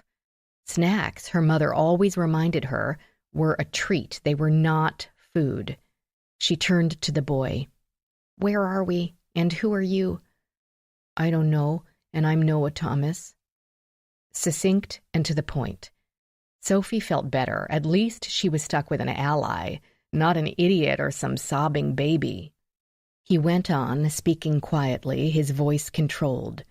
"We're out in the country. We were on 270, but I lost track after that." "You were awake? That woman?" "Millie," Noah said, "I think." Sophie realized that she didn't even know Liam's mom's name. She didn't even know Liam's last name. He had said he went to Westminster Middle School, but she had never verified it in any way. Despite the warnings of her mother and her teachers and every other adult in her life, Sophie had done the one thing they told you never ever to do. She had gotten in a car with a stranger. She wanted to cry. Clutching the water bottle, she sank onto the mattress she'd apparently spent the night on. "She picked me up from school. She said—" Noah stopped there. "Soccer practice." It took all Sophie's self-control to keep her voice from breaking into a sob. Noah, she thought, looked younger than her. She couldn't cry in front of him, no matter how much pressure she felt in her chest, with her heart beating so hard it was crushing her lungs. She had to be the big kid here. "She roofied my slushie." "Yeah, the big guy had to carry you in here." "Guy? What guy?" She knew he couldn't be referring to Liam, and though his mom was bad enough, the idea of some strange man she hadn't even seen touching her? Something crunched outside, a heavy foot walking across weeds or maybe a few stones in the dirt. Her bed sat a good 10 feet from the wall, and yet it sounded like the steps were right behind her shoulder, and she leapt up, whirling. "What's that?" "That's the guy, one of them, the younger guy, I think. He walks around the whole place every so often, all night, too." That was why he'd kept his voice so low. Yet he related this with so little concern that she sat down again. If Noah, though clearly miserable and worried, did not seem terribly afraid, then perhaps she would be okay, too. "That's why we can't break out." the boy went on. "They put boards over the windows and that door, but they screwed them in. I bet they used bolts on the other side, too, to make sure we couldn't just pull off the boards, because a lot of the wood is pretty rotten, so we probably could if they used nails. We could probably break through a few other places if we tried, but he's out there," Sophie finished for him. The kid had made a pretty thorough assessment of the situation. "How long have you been here?" "Millie, whatever, picked me up at 3:15 yesterday." "Why?" Sophie asked, the tightness in her chest threatening to rise up and choke her. "What are they going to do to us?" He gave her the sad look of someone who had been asking that same question for a very long time and no longer wanted the answer. "I don't know. She and the old guy talked all about my dad's coding for kid fun and how I need to tell him his algorithm is bad." "Yeah, she was saying all these things about my mom and the site protocols, like my mom's a bad person because of her job." "I think they want me to brainwash my dad," Noah said.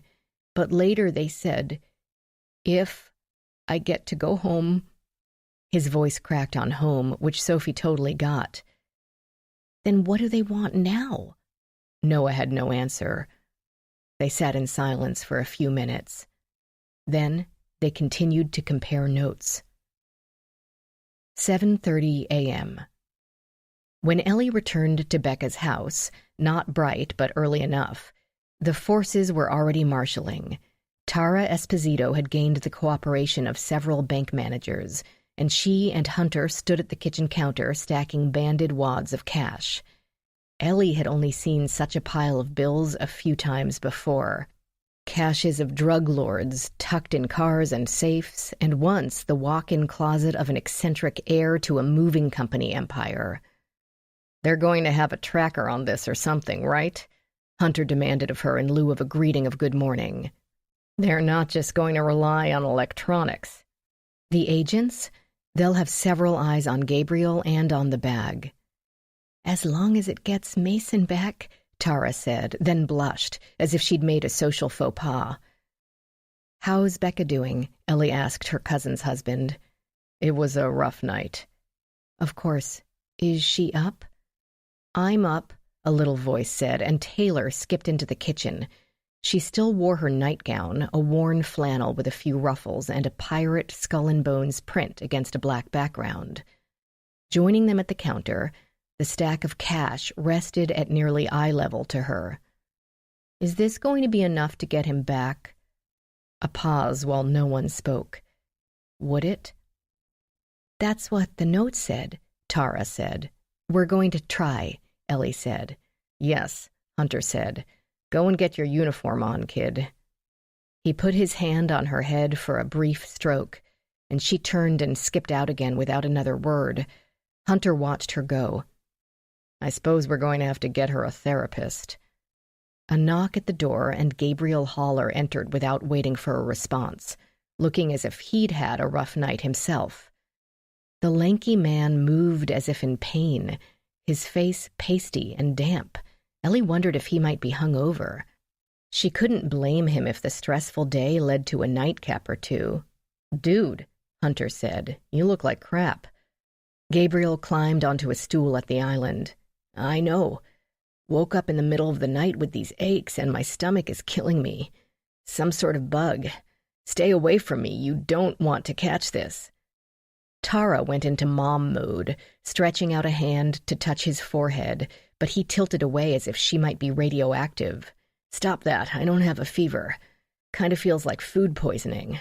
But all I had last night was a peanut butter sandwich, and it tasted fine." He had dressed for comfort in a short-sleeved polo shirt, less formal than the previous day, and Ellie noticed a patch of dry skin along the underside of his forearm. Could it be an allergic reaction to something? He followed her gaze to the scaly stretch of skin. "Nah, that's a skin condition. I've always had that. And I'm definitely not allergic to peanut butter." "What about the jelly?" Tara asked. "No J, just PB." Hunter remained focused on the need at hand. "You going to be able to do this today? It's okay if you can't. We'll find someone else. It really should be an undercover FBI guy anyway. They get paid to get shot at. It's a lot of money to trust some government hack with. Hunter nodded. True. Ellie, some government hack, took it as a mark of Gabriel's discomfort that he didn't even appear to notice the towering stacks of money on the counter. Instead, he ran his fingers over his face and tried to rally. Yes, gotta be me.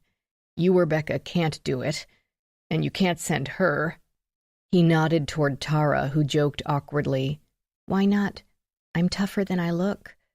Hunter ignored this. Seriously, I'll be fine, Gabriel insisted more firmly. I'm just going to make some tea. I need something hot. And probably need some fluids, too. I haven't felt like eating or drinking anything.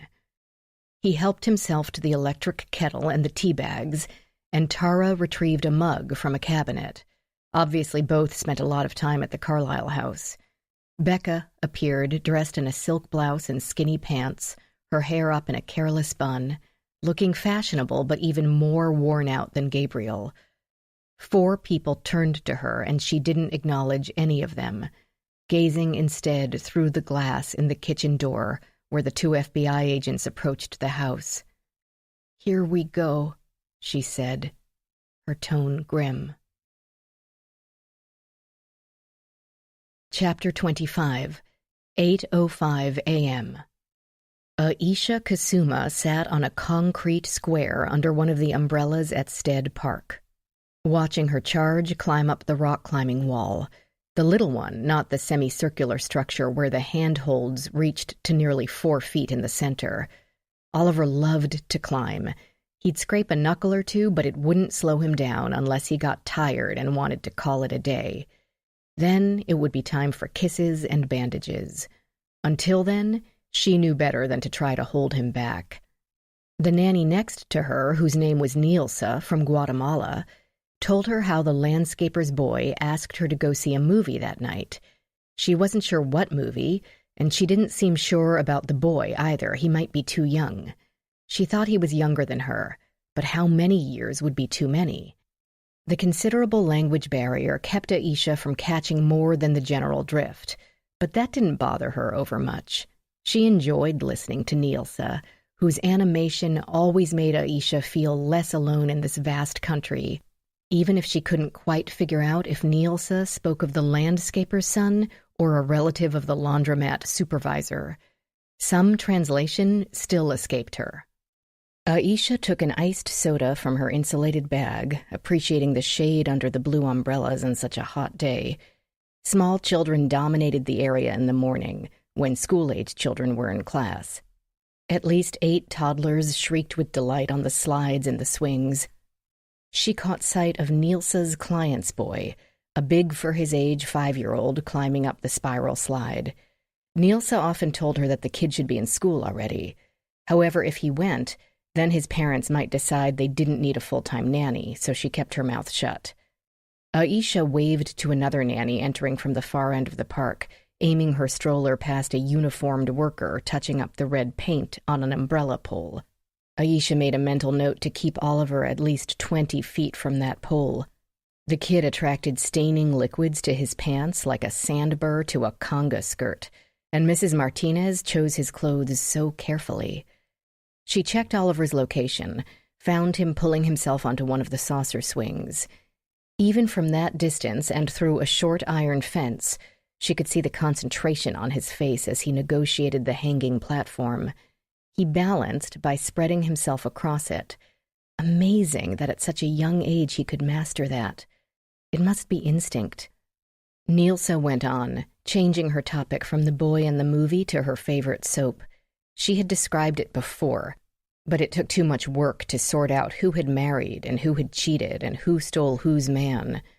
Besides, any minute now, Oliver would rediscover the water park, the section of pavement with small sprays shooting up into the air. The pavement drained quickly, barely able to form puddles, but still she'd better whip off those little shoes before he soaked them through. The other nanny, a blonde from Austria, came closer. The man painting the pole gave her a long leer, though Aisha couldn't see why. A sweet girl, but one that liked sweets just a little too much. Having mastered the saucer swing, Oliver instantly grew bored with it. She watched him slip off, budging only slightly as the thing rebounded to shove him in the hips. She waved at him, reorienting him to her position. I'm here, I'm watching. He either didn't see her or didn't care because he went back to the rock climbing wall. The new nanny reached them, plopping herself on the shaded concrete bench. Her name was Katrin, or Karen. Aisha was not yet sure. The little girl in the stroller could be her own daughter, blonde and blue-eyed, but already with a fractious, demanding personality. As far as Aisha could determine, the child didn't want to do anything that didn't involve screaming at a volume that brought tears to the eyes. But for once, the ride had put her to sleep, and they would have a few minutes of peace. Oliver, he hung from a plastic rock handhold by one hand, which probably felt outrageously daring, though his toes were only a half an inch above the pavement. She bet herself that he'd last another 60 seconds before heading toward the water feature. He'd zigzag through the geysers, avoiding the spray, then get closer, then put his fingers in it, then his arms. In another quarter hour, he'd be soaked to the skin. But she didn't care. It was worth it. She'd take him home for a quick shower and lunch, and then exhaustion would put him down for a good nap while she cleaned up and got the morning's clothing dry. His parents would come home to a sunny little boy, and tomorrow she'd get up and do it all over again, because that was the price she paid to live here. An easy price. When she'd come to this country, she'd been at least 60% sure the employment agency would be a scam, and she'd be locked up in a whorehouse and beaten until she escaped. Instead, she'd been given a green card and a job. Her employers did not beat or rape her. She had enough to eat and her own room to sleep in. And most of the time she enjoyed every minute with the energetic little boy, now that he'd outgrown the biting and throwing toys stage. And he has a motorbike, Nilsa was saying. On the TV? Aisha asked. No, at the laundromat. The man repainting poles had moved to the next one, near the climbing wall. Aisha tensed her legs, preparing to spring up. Oliver loved men in uniform and wet paint. It's going to be hot today, Corinne, or Katrin, said. She had one foot on one wheel of the stroller, rotating it back and forth as if that might simulate movement. But it became a series of jerks instead of a rocking and only woke the child up. The little rosebud mouth opened before the eyes did, and emitted a sound that could only mean all the forces of hell had descended to commence, tearing her limb from limb. Oh my, Corinne or Katrin said, her standard response to anything the child did. Dios mío, Nilsa said. ¿Qué le pasa a esta chica? The little girl decided to flee and threw herself forward from the stroller.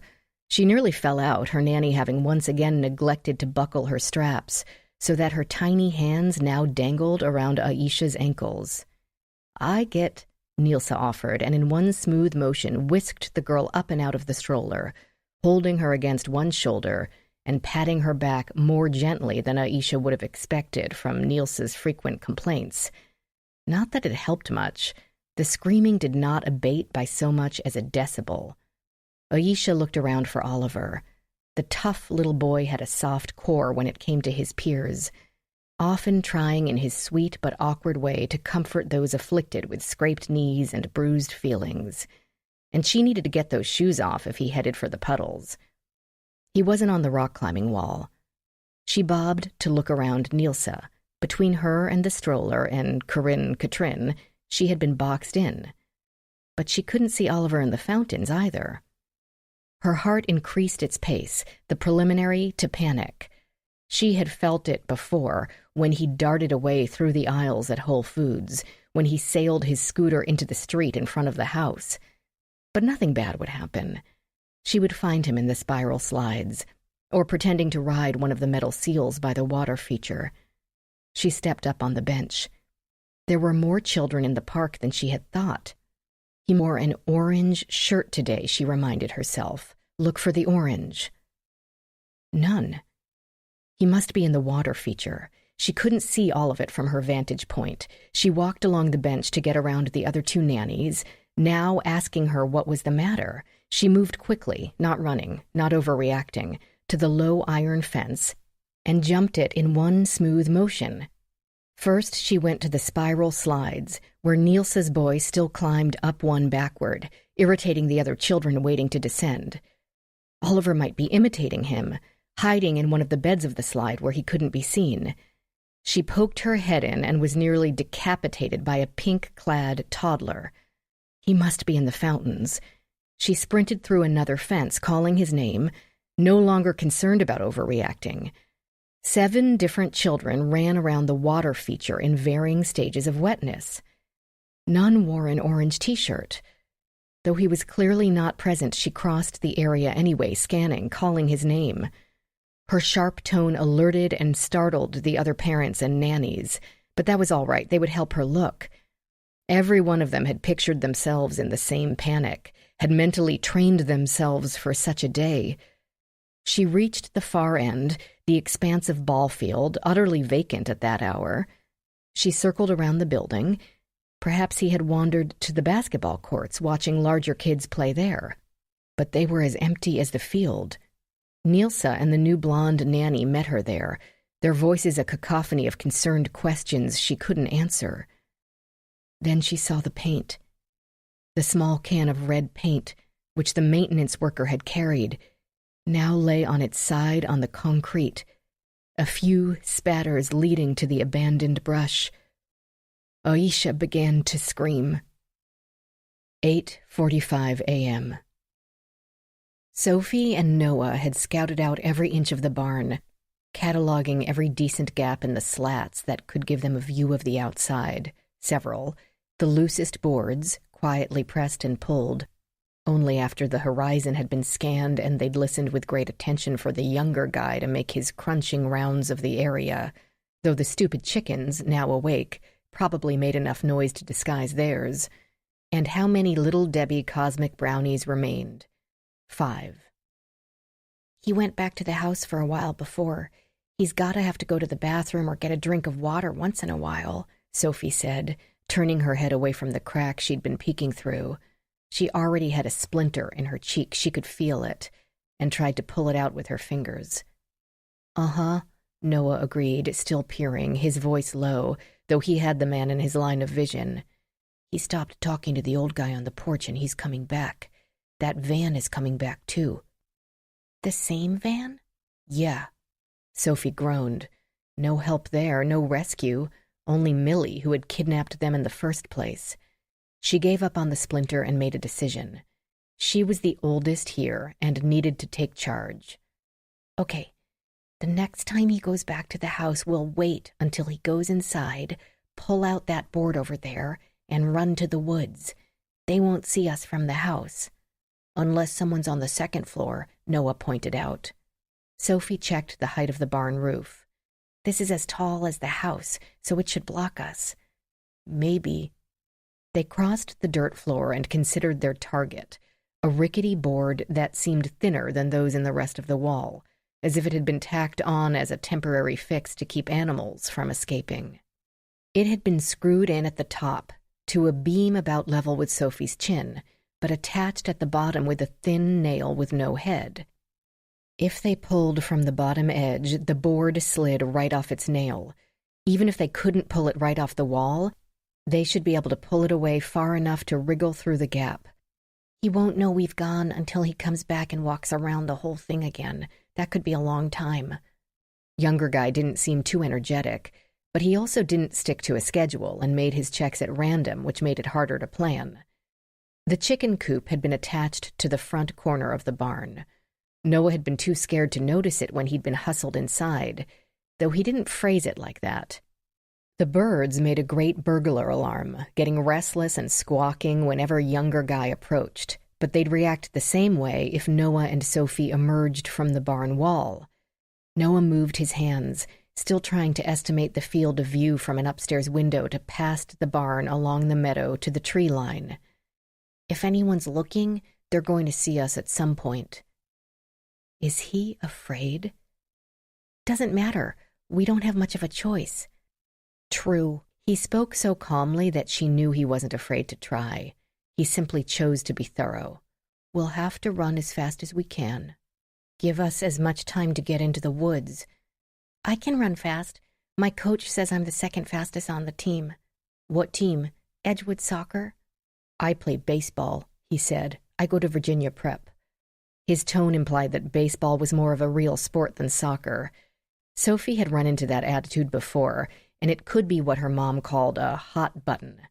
She opened her mouth to ask how fast Noah could run, because she bet she could beat it, even though she knew that was a little unfair because she was 12 and he was only a little kid, so of course she could probably beat him, though the attitude annoyed her enough that she felt like being a little unfair. When the large barn door opened, younger guy stuck his head in, cautiously, as if he thought Sophie and Noah might beat him with a shovel, which Sophie would totally have done if they had left anything in the barn that could be used as a weapon. But he looked around, saw Sophie and Noah, and withdrew. Then Millie walked in, carrying a little boy. Real little, like Sophie's cousin's age, like 3 or 4. He had jet black hair and an orange shirt, and was crying that fake little on-again, off-again cry that little kids did when they wanted something and you weren't giving it to them. "I've brought you another playmate," Millie said. Chapter 26, 9:48 a.m. "What do you think?" Michael Tyler asked his partner. They were both dressed as tourists, an easy disguise in the 6th most visited city in the country. Pull on a pair of athletic shoes, lose the tie, and dangle a camera around the neck, and they were as convincing as they could get. Which did not mean Michael didn't feel like a complete dweeb. He had tried to persuade his boss to let him throw on his old army camo so they could look like soldiers on leave. But of course, any garb that might actually be comfortable would not meet bureau standards, and soldiers might spook a skittish, low-life kidnapper. The cameras, however, might come in handy, even though there were no less than 3 teams of agents equipped with long-range directional microphones, video cameras, stop sticks to disable a vehicle, and both a bike and a motorcycle plus a helicopter on standby in case alternate forms of pursuit were needed. The teams were spread along the memorial area, one at each end, and another in the ball fields between the memorial and Ohio Drive. Though since the memorial itself sat on a stretch of land between the National Mall tidal basin and the Potomac River, perhaps they should have lined up a boat as well. "I don't get it," Luis Alvarez admitted. "Are we dealing with a nutcase, an amateur, a professional, or a group of political rivals more extreme than Stalin and Tito?" "At this point, I am not taking any bets, except one. I'll bet our guy didn't think there would be this many people here at 10 a.m. on a weekday. Look, there's another field trip." 30 small children in uniforms shredded the air with high-pitched voices as their teacher patiently tried to tell them about the 32nd president and something known as the Depression. The unusually designed Franklin Delano Roosevelt Memorial stretched along the edge of the basin between the Dr. Martin Luther King Jr. and Thomas Jefferson memorials. Instead of a single structure, it consisted of stone walls, water features, 22 carved quotations, and bronze statues, ranging from figures standing in a bread line to the president's dog, Fala. There were plenty of stone benches and shade trees to make the tour relaxing and pleasant. "Odd choice for a drop," Luis said. They sat on a bench in the shade, the basin somewhere behind them, facing the walls with the World War II quotes about hating war.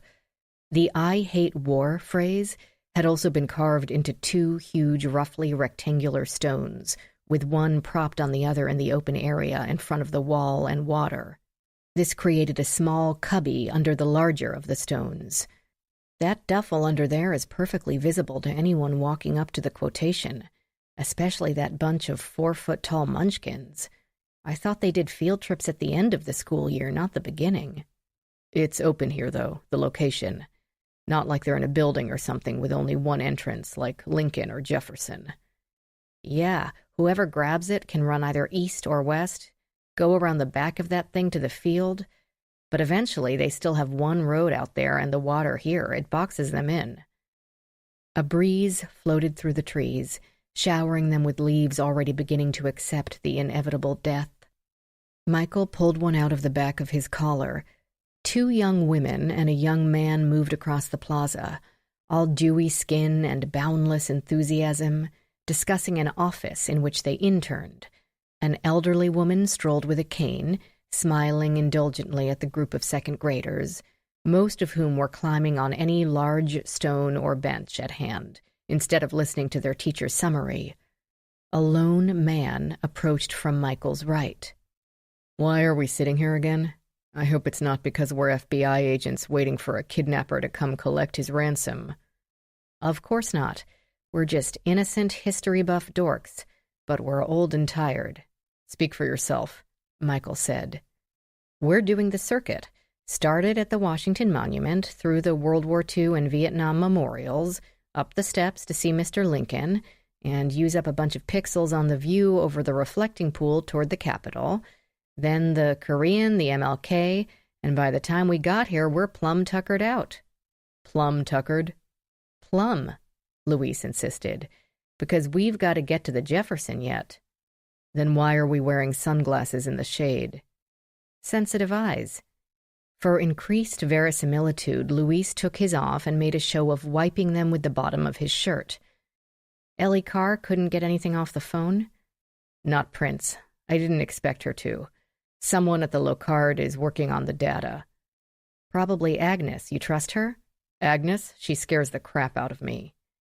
"No, Dr. Carr. She's the victim's cousin. I can't believe the AD didn't think that was a conflict of interest." He meant the assistant director of the Criminal Investigation Division. "He asked what I thought, and I told him. She's the best. And I stood there when she first walked in and realized the victim is a blood relation.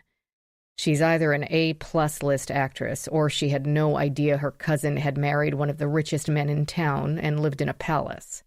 They haven't been hanging together a whole lot, in other words. I'm no psychic, but they did not seem close," Michael replied. "A-list? There's no A-plus list. If she was acting, then there is now." The man wandered closer. He walked without urgency, a backpack weighing him down. As he entered their section of the plaza, Michael could see the tattered shoes and a hole in the T-shirt under the long-sleeved flannel. A homeless guy, or a guy pretending to be homeless, just as Michael pretended to be a tourist? "It's a crapshoot either way," he went on, thinking out loud. "Her emotional connection might make her work wobble. Other than that, assuming Mason and Noah were disappeared by the same people for the same reasons, then her connection to the victims makes no difference." When Luis made his wife angry or exasperated, or giggly, or even amorous, she would call him Diablo. He liked it. Someone always needed to play devil's advocate. It kept the investigation honest. If you take Noah Thomas out of the equation for a minute, though, what happens to our assumptions? Michael played along without pause. Then the more likely explanation is that the Carlyles, either purposely or accidentally, killed their son, and Hunter sent that text to himself. Yes. In that case, even if they're not close, even if there isn't much of a connection, if Ellie realizes her cousin killed her baby and hid the body and came up with this not terribly believable story about him disappearing from his crib in the middle of the afternoon, she might help her cover it up. Blood is blood. Or she might consider her cousin a distant acquaintance who's on her own. Ellie's built up a hell of a career and a hell of a reputation. She'd think hard before throwing that away over a few nanometers of DNA. And maybe her cousin doesn't know that and spills the truth to her, which could be very good for us. Luis waved his hand at the bronze statues off to their left, as if discussing the president's choice of canines. Nanometers. Look at you talking all science-y like. Plus, she's cute. Who? Michael said, while knowing quite well who, because they had a similarly themed discussion at least 6 times monthly. Ellie Carr. Don't care. Then you need to get your pulse checked, bro. Michael fiddled with the camera they'd given him without actually changing a setting or taking a picture. Don't care. Last time I met someone cute, I married her. She took my car, all the furniture, and my kids. This one strikes me as having better taste. Too good to touch that 2-door Econobox thing you drive with a stick and a disinfectant wipe. Luis checked his watch without moving his arm. It's 10:02. I know, we'd better move on. Michael kept his gaze on the shuffling man while facing directly ahead at the quotation wall. It made his eyeballs ache. At least standing up gave him a reason to turn his head. I hope that's our guy, but if he really is homeless, he's not going to pass up that duffel. We might have a problem. We also might have a problem if he is our guy and one of those kids finds it first. Luis stood up as well, making a show of checking for his camera bag. Oh, man. What do you think they are, 2nd grade? Luke just started 2nd. I can't believe the math they have those kids doing now. Fractions? They're learning freaking fractions in the 2nd grade. Word of advice. Michael had 2 girls in middle school. Of Luis's 2, Lucas was the oldest, with Thiago only in kindergarten, putting Luis firmly in the position of advice recipient, not issuer, whether he liked it or not. Don't try to help them. You'll only make things worse. 2 little boys climbed on the I hate stone, unaware that they stood atop a duffel containing $500,000 in cash. The teacher paused in her recitation of facts, and Michael could imagine her internal debate. It's a chunk of granite, unlikely to be harmed by 50 pounds of sneaker-clad child, and since the benches are also made of stone, the structures could be reasonably equated in a 7-year-old mind. However, those particular stones are technically part of the memorial and should be treated with respect. The lady with the cane settled herself next to the statue of Fala, perhaps assuming it would be the kid's next stop and she would have a good view of the tykes. Or the bad knee made for frequent rest periods. Unless they are meant to be interactive, in which case the designers had planned for children to climb on them. The homeless guy drew even with the stones, appearing to ignore the granite blocks, the children, the teacher, and Michael and Luis completely. He shuffled along, leaving Michael to form other possible scenarios. The guy was no one, zoned out into his own world. The guy was the advance team and would report to someone else as soon as he rounded the wall with the "We have faith" quotation. The guy was here for the duffel, but had made them as something other than tourists. Michael raised the camera, clicked, getting a photo of the man just for the hell of it. Don't take pictures of the kids, Luis warned. Everyone will think you're a pedophile. The teacher solved the problem of her climbers by wrapping up and telling her students to move on. Some of them quickly spied the statue of the Scottish Terrier and zoomed off.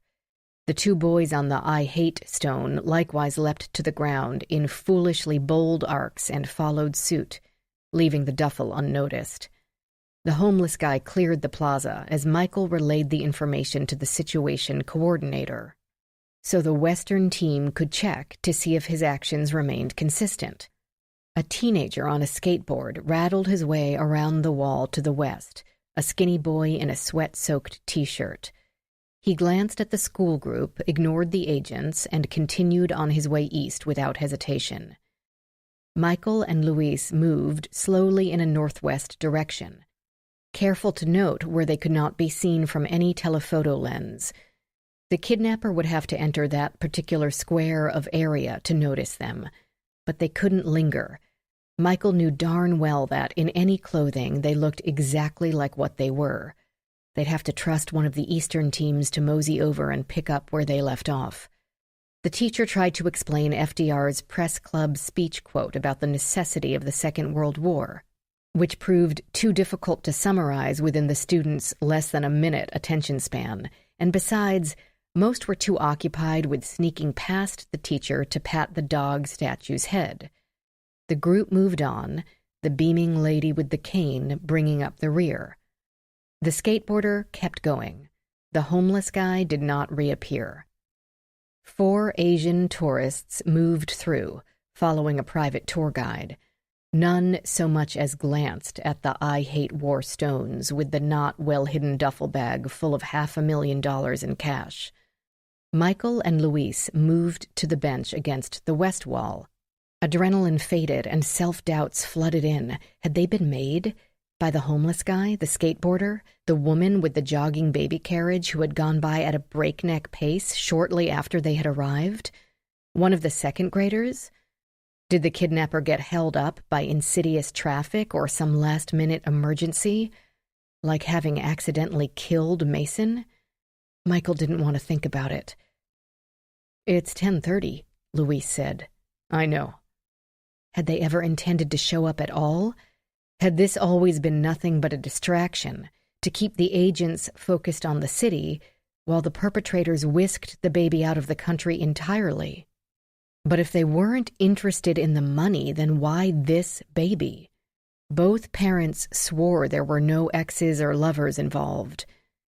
Maybe it was the same woman who had taken Noah Thomas. She'd been slick enough to spirit him from his well-secured school without notice. Perhaps she'd figured out a way in and out of the Carlisle mansion. Then it all must relate to the hearing.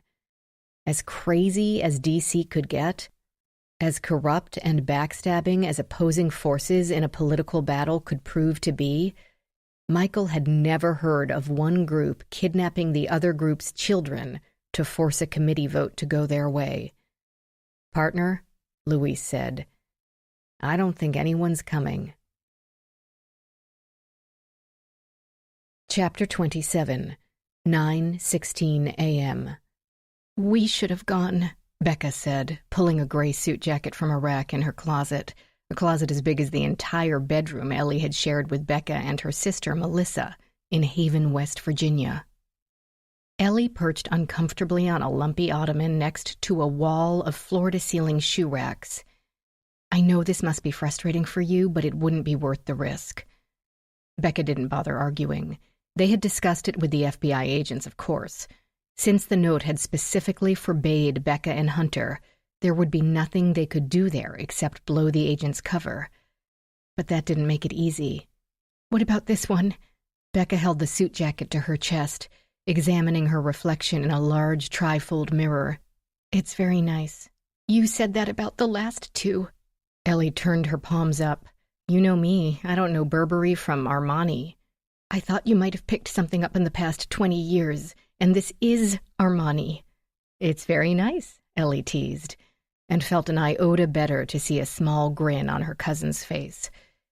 "Is it important what you wear to committee hearings?" "No. Normally it's usual DC attire, professional but decently comfortable. But this one, what do I have that screams competent, knowledgeable, and most of all, I'm not only here because my husband and I have to give up the millions we were to reap from the outcome in order to get our son back, with no guarantee that we actually will." That's a lot to ask from a suit. Becca hesitated, then threw the gray jacket back on the rack and dug between the hangers to retrieve another in a slightly darker gray. "You're right. The ketone, then." "Won't the committee wonder why you're at work when, after what happened?" Ellie asked as gently as she could. Of course, now that they intended to lose the hearing, it might not be so bad if the senators wondered how the parents of a family-friendly gaming organization could focus on work when their children were missing. Becca tried on the jacket, checking her reflection in the mirror. "They don't know." "They don't. We can't tell them. It would be instant crazy news coverage. Who knows what the kidnappers would do if they saw the story splashed all over, and they would definitely cancel the hearing. And without the hearing, Mason and Noah wouldn't be returned." The hardwood beams underneath Ellie's feet trembled in an apprehensive hum as someone tore through the bedroom to the dressing area, and Hunter burst through the doorway. His obvious fury made both women jump. Becca sank into the other ottoman like a wrecked ship slipping beneath the waves. Ellie's heart pounded a refrain. "Mason isn't dead. Mason isn't dead. It can't be." "2 more kids are gone," he told them. 9:48 a.m. The arrival of the little boy, Millie said his name was Oliver and that they should look after him, put a definite crimp in Noah and Sophie's escape plan. He was too short to run fast, and yet too big for either of them to carry while sprinting at the same time. And he was noisy as hell.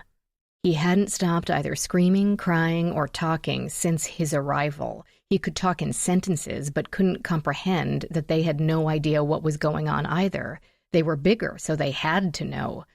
So when he asked them where his mommy was and why they couldn't take him home, and they said they didn't know and were stuck there just like he was, he simply asked the same questions again and again and again. Sometimes in English, sometimes in Spanish. Sophie stepped up to play mommy because interspersed with the questions had been mentions of pee-pee. Noah watched her guide him to the porta-potty, something the kids seemed to hate as much as they did. But after many calm promises of help, she got him up on the toilet seat. At least Oliver was potty-trained. Noah had seen the inside of his little cousin's diaper once, and he wanted nothing to do with that sort of thing. How long did Millie think he and Sophie could take care of a toddler like that, with nothing but granola bars and bottled water and Little Debbie's? Eventually, all three of them would need a bath and clean clothes and actual protein. His mom's insistence on a shower every night drove him nuts, but after a whole night in the tolerable but ceaseless humidity, he promised he'd never argue with her again. What was wrong with these people? The plastic door swung shut, muffling the constant conversation, so that Noah could press his face to the planks at the other end of the barn, because Millie and younger guy were having a conversation.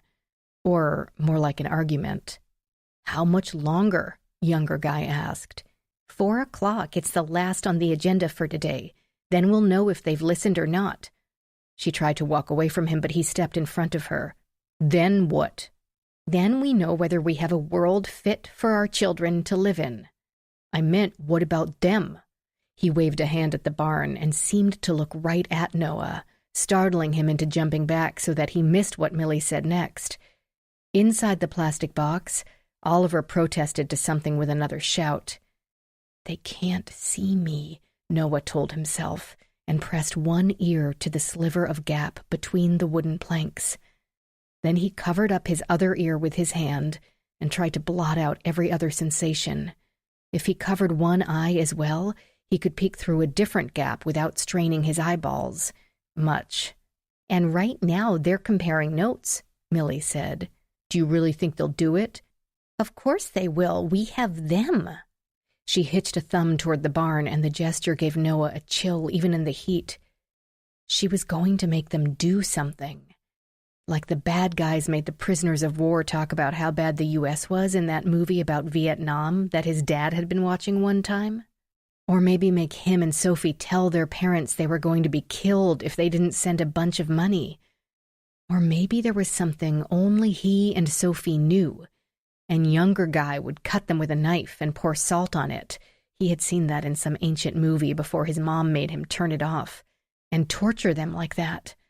Noah's heart pounded. Millie said, They'll see the light when it's their own kids' safety they have to think about. Finn says, Finn again, you don't even know who Finn is. She gave him the patient look, the kind Noah had seen on his own mother many a time. I know I would have never noticed the data clause if he hadn't contacted me, and I know we couldn't have done this without him. With one hand on the guy's shoulder, she added, I never said this would be easy, but for the sake of your children, it has to be done, and they are the key. She walked off. Younger guy stood there for a second. He turned back to the barn but didn't approach, only stared at the barn door behind which Noah cowered. Then he stomped off to a slight hill opposite the door and sat down under a tree. From there he watched the barn with an unhappy frown. A brief reprieve. Noah turned from his stance to see Sophie washing Oliver's hands with hand sanitizer. The kid kept up a constant chatter but didn't seem to say much, communicating mostly in grunts, shouts, unintelligible syllables, and finger-pointing. Sophie unwrapped a protein bar for him, earning a moment of relative quiet as the kid chewed. wet tracks still visible down both cheeks. "We've got to get out of here," Noah told Sophie. "Something bad is going to happen to us." 9:48 a.m. Rachel Davies yawned as she opened the door to her office. She'd returned there the night before after driving Ellie back, helping the DNA analyst prepare the tiny fragment of hair caught in the ransom note glue for analysis. Even though the analyst already muttered to herself that even handsomely paid overtime was still overtime, and overtime sucked. Then she had to bail on that even, when D'Antone had not settled down to sleep after Rachel's mother had read him 3 stories and answered his interminable questions about where his mother was. Rachel hated that her absence had brought on the meltdown, and hated the worry that she might be overtaxing her mother. Loretta had raised her kids, done her time. She shouldn't have to raise her grandchildren as well. But things don't always go as planned, do they? She dumped her purse and briefcase stuffed with training session proposals on the desk and switched on her coffee pot, wondering if she'd have time to check on her research project during the day.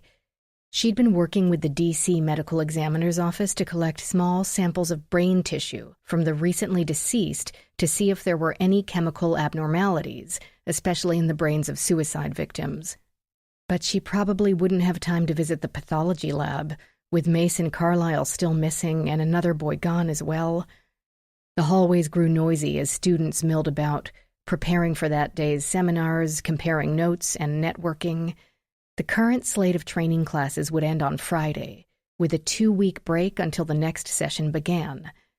As much as Rachel enjoyed the energy of meeting and sharing ideas with trainees from all over the world, she also liked the catching up she could get done when they all went away again. The DNA lab, spotless and gleaming, made her eyes ache with its relentless fluorescent glow. The analyst on overtime had already returned, only slightly less grumpy as the night before. As soon as Rachel entered, she said, "Nothing." "No mitochondrial?" That sucked, but mDNA could be temperamental like that, and it had been a very small piece of hair. Nearly all DNA analysis used the double helix strands found in one's chromosomes, located in the cell's nucleus. However, some of the body's cells, though they start out with a nucleus, later destroy it as part of the maturation process to make room for more pressing structures. Red blood cells and platelets lose their nuclei, and hair, outer skin cells, and finger and toenails destroy the nuclei to make room for the sturdy keratin structures that will make them tough. "Oh, I got a profile, but it doesn't match anyone in our database." That was to be expected. The mitochondrial database had a fraction of the profiles that the nuclear DNA database had.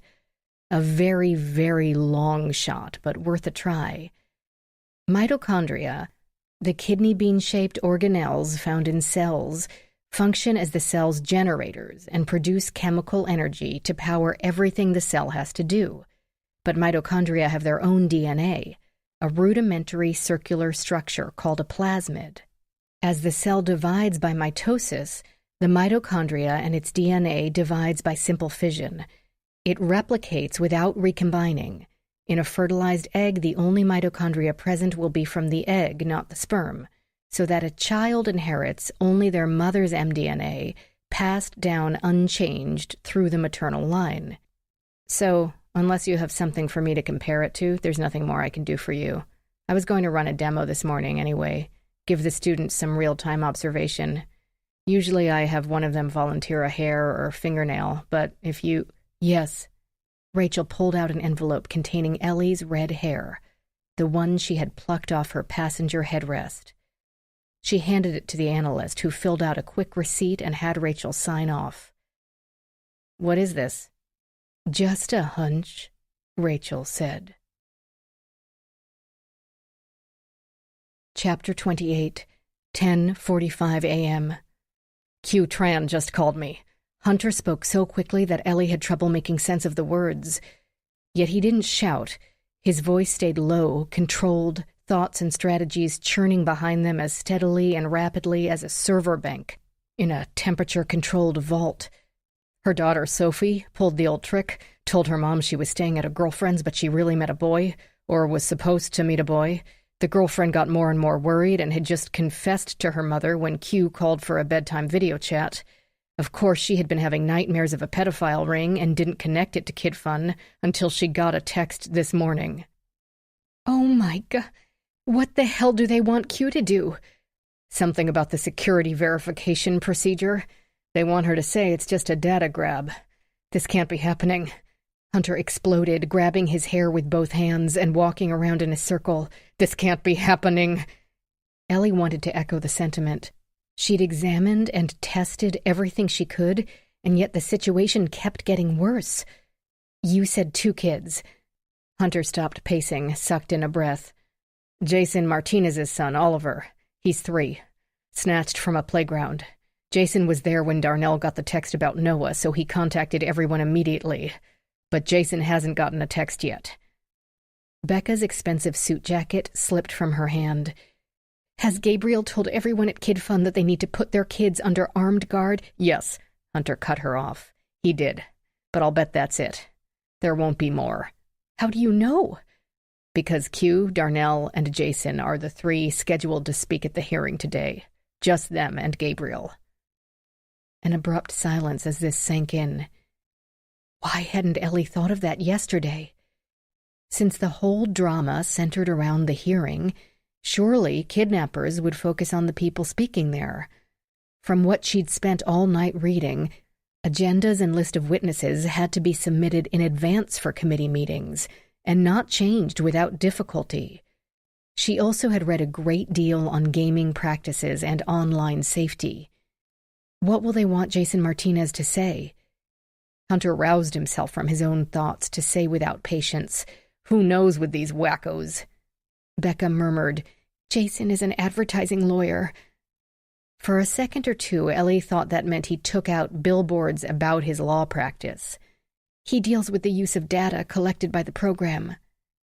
Ah, and its sale to advertisers. A flicker in Becca's eyes. Surprise. But Ellie had read quite a lot during the night. Chronic insomnia provided ample opportunities for education. Her cousin said, "There's a number of issues to data collection. Half the critics say we need to collect more to keep out the pedophiles pretending to be tweens. The other half say anything we collect is a violation of privacy and discrimination, as if it's discrimination to pitch Barbies to little girls. Say you're running real estate ads for an expensive development, and you target the ad only to go to whites, or only people who live in certain zip codes. Now that's discrimination. But pitching toys to children?" Business talk seemed to lower Hunter's blood pressure, if only by a millimeter or 2. They're talking about the registration requirements that Q wrote into the game platform to make it safer. It's insane. Becca said, "Exactly. Gathering the data from kids playing the game to verify identity and keep out the trolls and pedophiles is vital. Yes, we'll sell it to advertisers, but so what? What did Mom do when we asked for Super Sugar Crisp instead of shredded wheat?"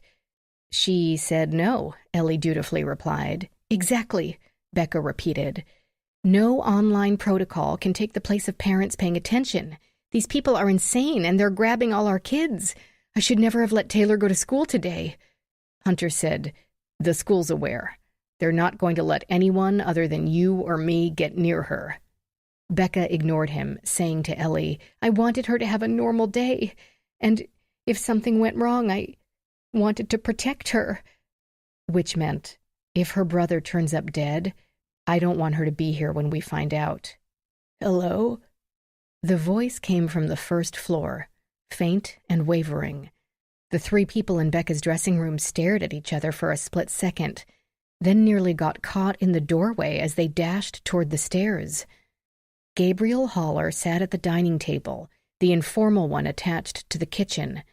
Under a sheen of sweat, his skin had turned pasty white, and his fingers trembled without pause. He leaned over the table, propping an elbow on its surface to keep himself upright. Mason's dead, Ellie thought. They did find his body. "I don't know what happened," he said, answering their main question before anyone found the courage to ask it. "I don't know where Mason is. I left the ransom and came here. Have you heard?" Ellie fished Michael Tyler's card from her pocket, then dialed. He and Luis had been replaced by another agent, and it had been an hour and no one had arrived to collect the ransom. Had the Carlyles been contacted? They were also, Michael added, monitoring all hospitals, fire departments, and other safe havens for a report of infants left, but so far none had been. She disconnected and had to relay the disappointing news to Mason's parents. "I did exactly what they said." Gabriel rocked slightly as he spoke, his skin taking on a slightly greenish hue. "I left it under the stones and got out of there. I didn't even look back. My vision's been all wonky anyway. One of the agents wanted to drive me back, but I wouldn't let anyone take the Bentley." Hunter said, "It's not your fault, man. Thanks for trying. I don't know what the hell these people want. Especially as sick as you are." Becca put a hand on Gabriel's forehead and asked about symptoms and treatments. He said he'd had to pull over on the way home to vomit, and now he was dying of thirst.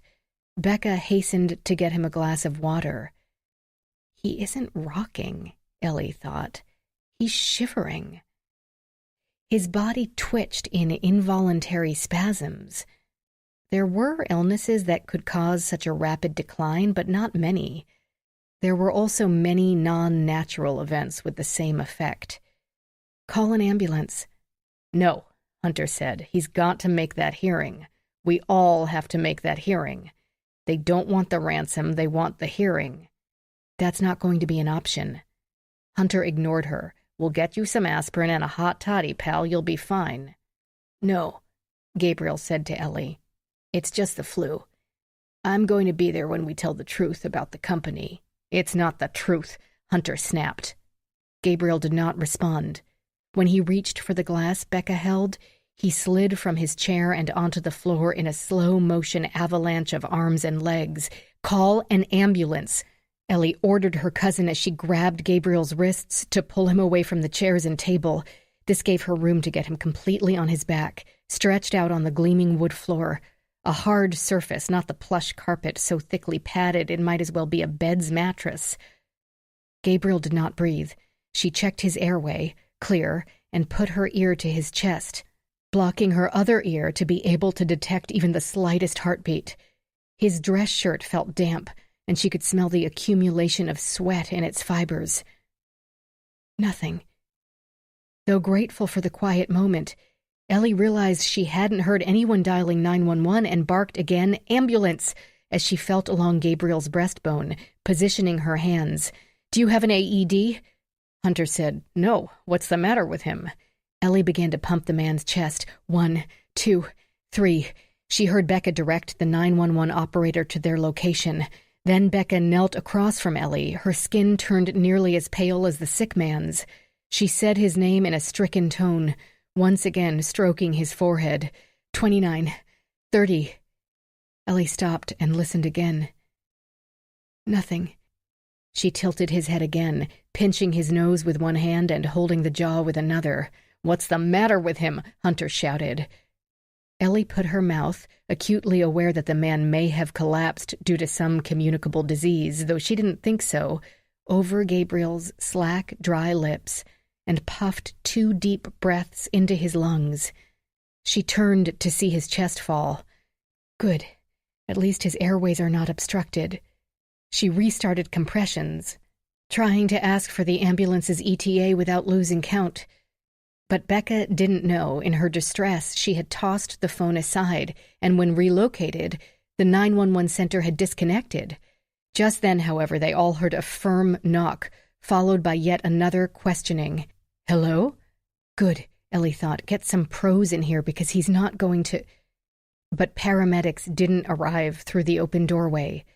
Dr. Rachel Davies did, and took in the tableau before her with a raised eyebrow. As she crossed to the fallen man, she said, "Sorry to barge in, but I talked to the FBI agents and they were headed here." "What happened?" Hunter demanded. "Nothing. No pickup, no sign of Mason." She knelt across from Ellie, gently nudging Becca out of the way. What happened to him? Flu-like symptoms since last night, shivering, vomited, thirst, sweating. Ellie reached 30, listened, breathed into his mouth, and started over again. Medical history? Rachel asked of Becca and Hunter, her tone so firm it shaded into harsh. Any possibility of drugs? Take this moment as a little gift. A few notes of music, a breath of peace, and the joy of continuing this story for free. Leading me to you. You're my sweet escape, my heart's desire. Fall into you, I feel a fire. We're a chemical explosion in the night. We're a beautiful sight. We're a beautiful sight. A beautiful sight. We're a beautiful sight. A beautiful sight. A whisper in the dark, a voice that calls me near, leading me to you, leading me to you.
That calls me near, leading me to you, leading me to you. You're my sweet escape, my heart's desire. Fall into you, I feel the fire. We're a chemical explosion in the night. We're a beautiful sight. We're a beautiful sight. A beautiful sight. We're a beautiful sight. A beautiful sight. A whisper in the dark, a voice that calls me near, leading me to you, leading me to you, leading me to you.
They both said no to drugs and no to any medical issues so far as they knew.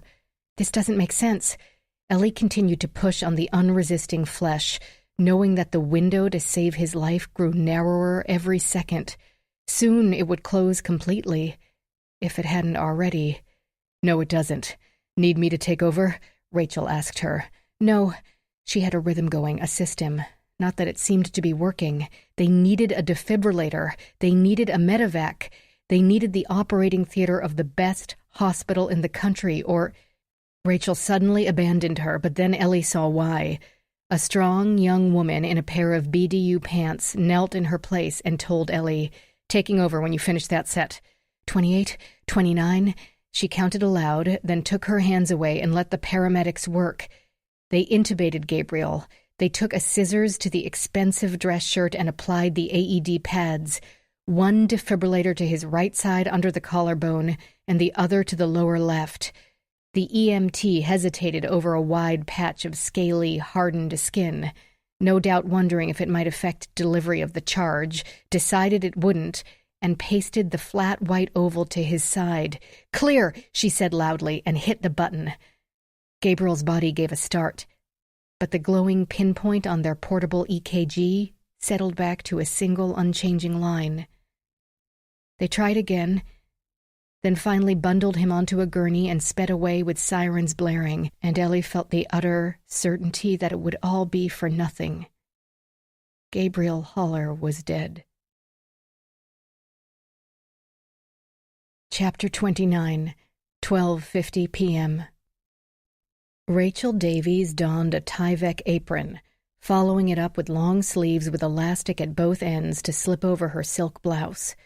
A mask and a face shield completed the ensemble. Good thing the D.C. Medical Examiner's Office kept the building nice and cool. Tyvek could be miserable in hot weather. "Thank you for letting me attend," she said to the pathologist assigned to Gabriel Haller, a gray-haired woman with olive skin and an unpronounceable name.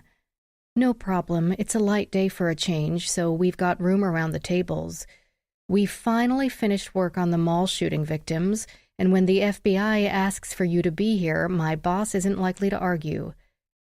They went out into the hallway, where Gabriel Haller's mortal coil lay under a sheet on a stainless steel gurney. Rachel helped her maneuver the rolling table into the autopsy suite and up to one of the bays where the lip of the gurney could connect to the sink. The doctor began to make notes on a clipboard while her assistant, a young man with dark skin and dimples peeking out from behind his mask, collected the dead man's fingerprints.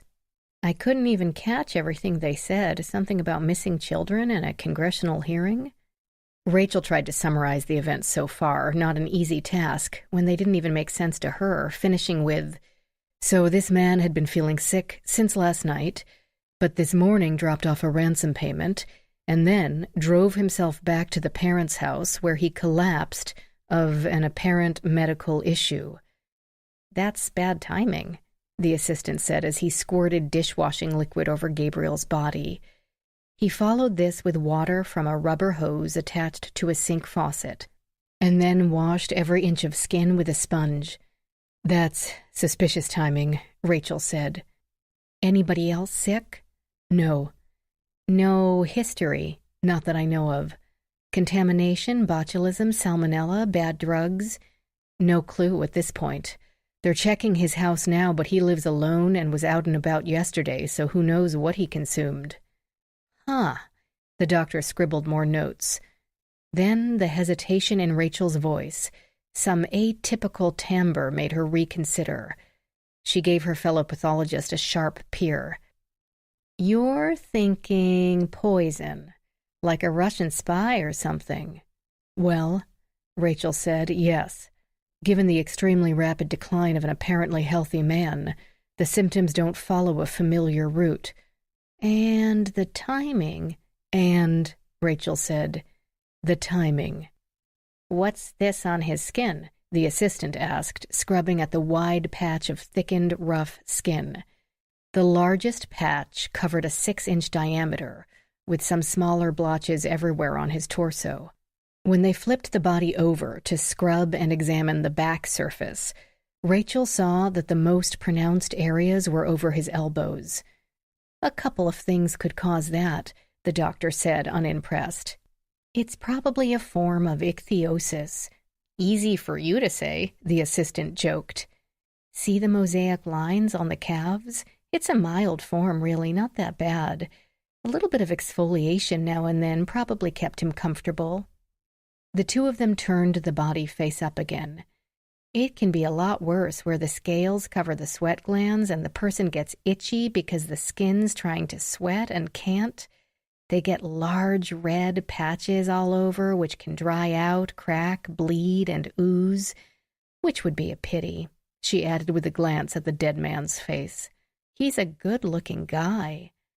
Is it contagious? The assistant asked, examining his gloves with a nervous eye. Nah, it's genetic, and I'm sure it didn't kill him. I'd like to know what did, Rachel said.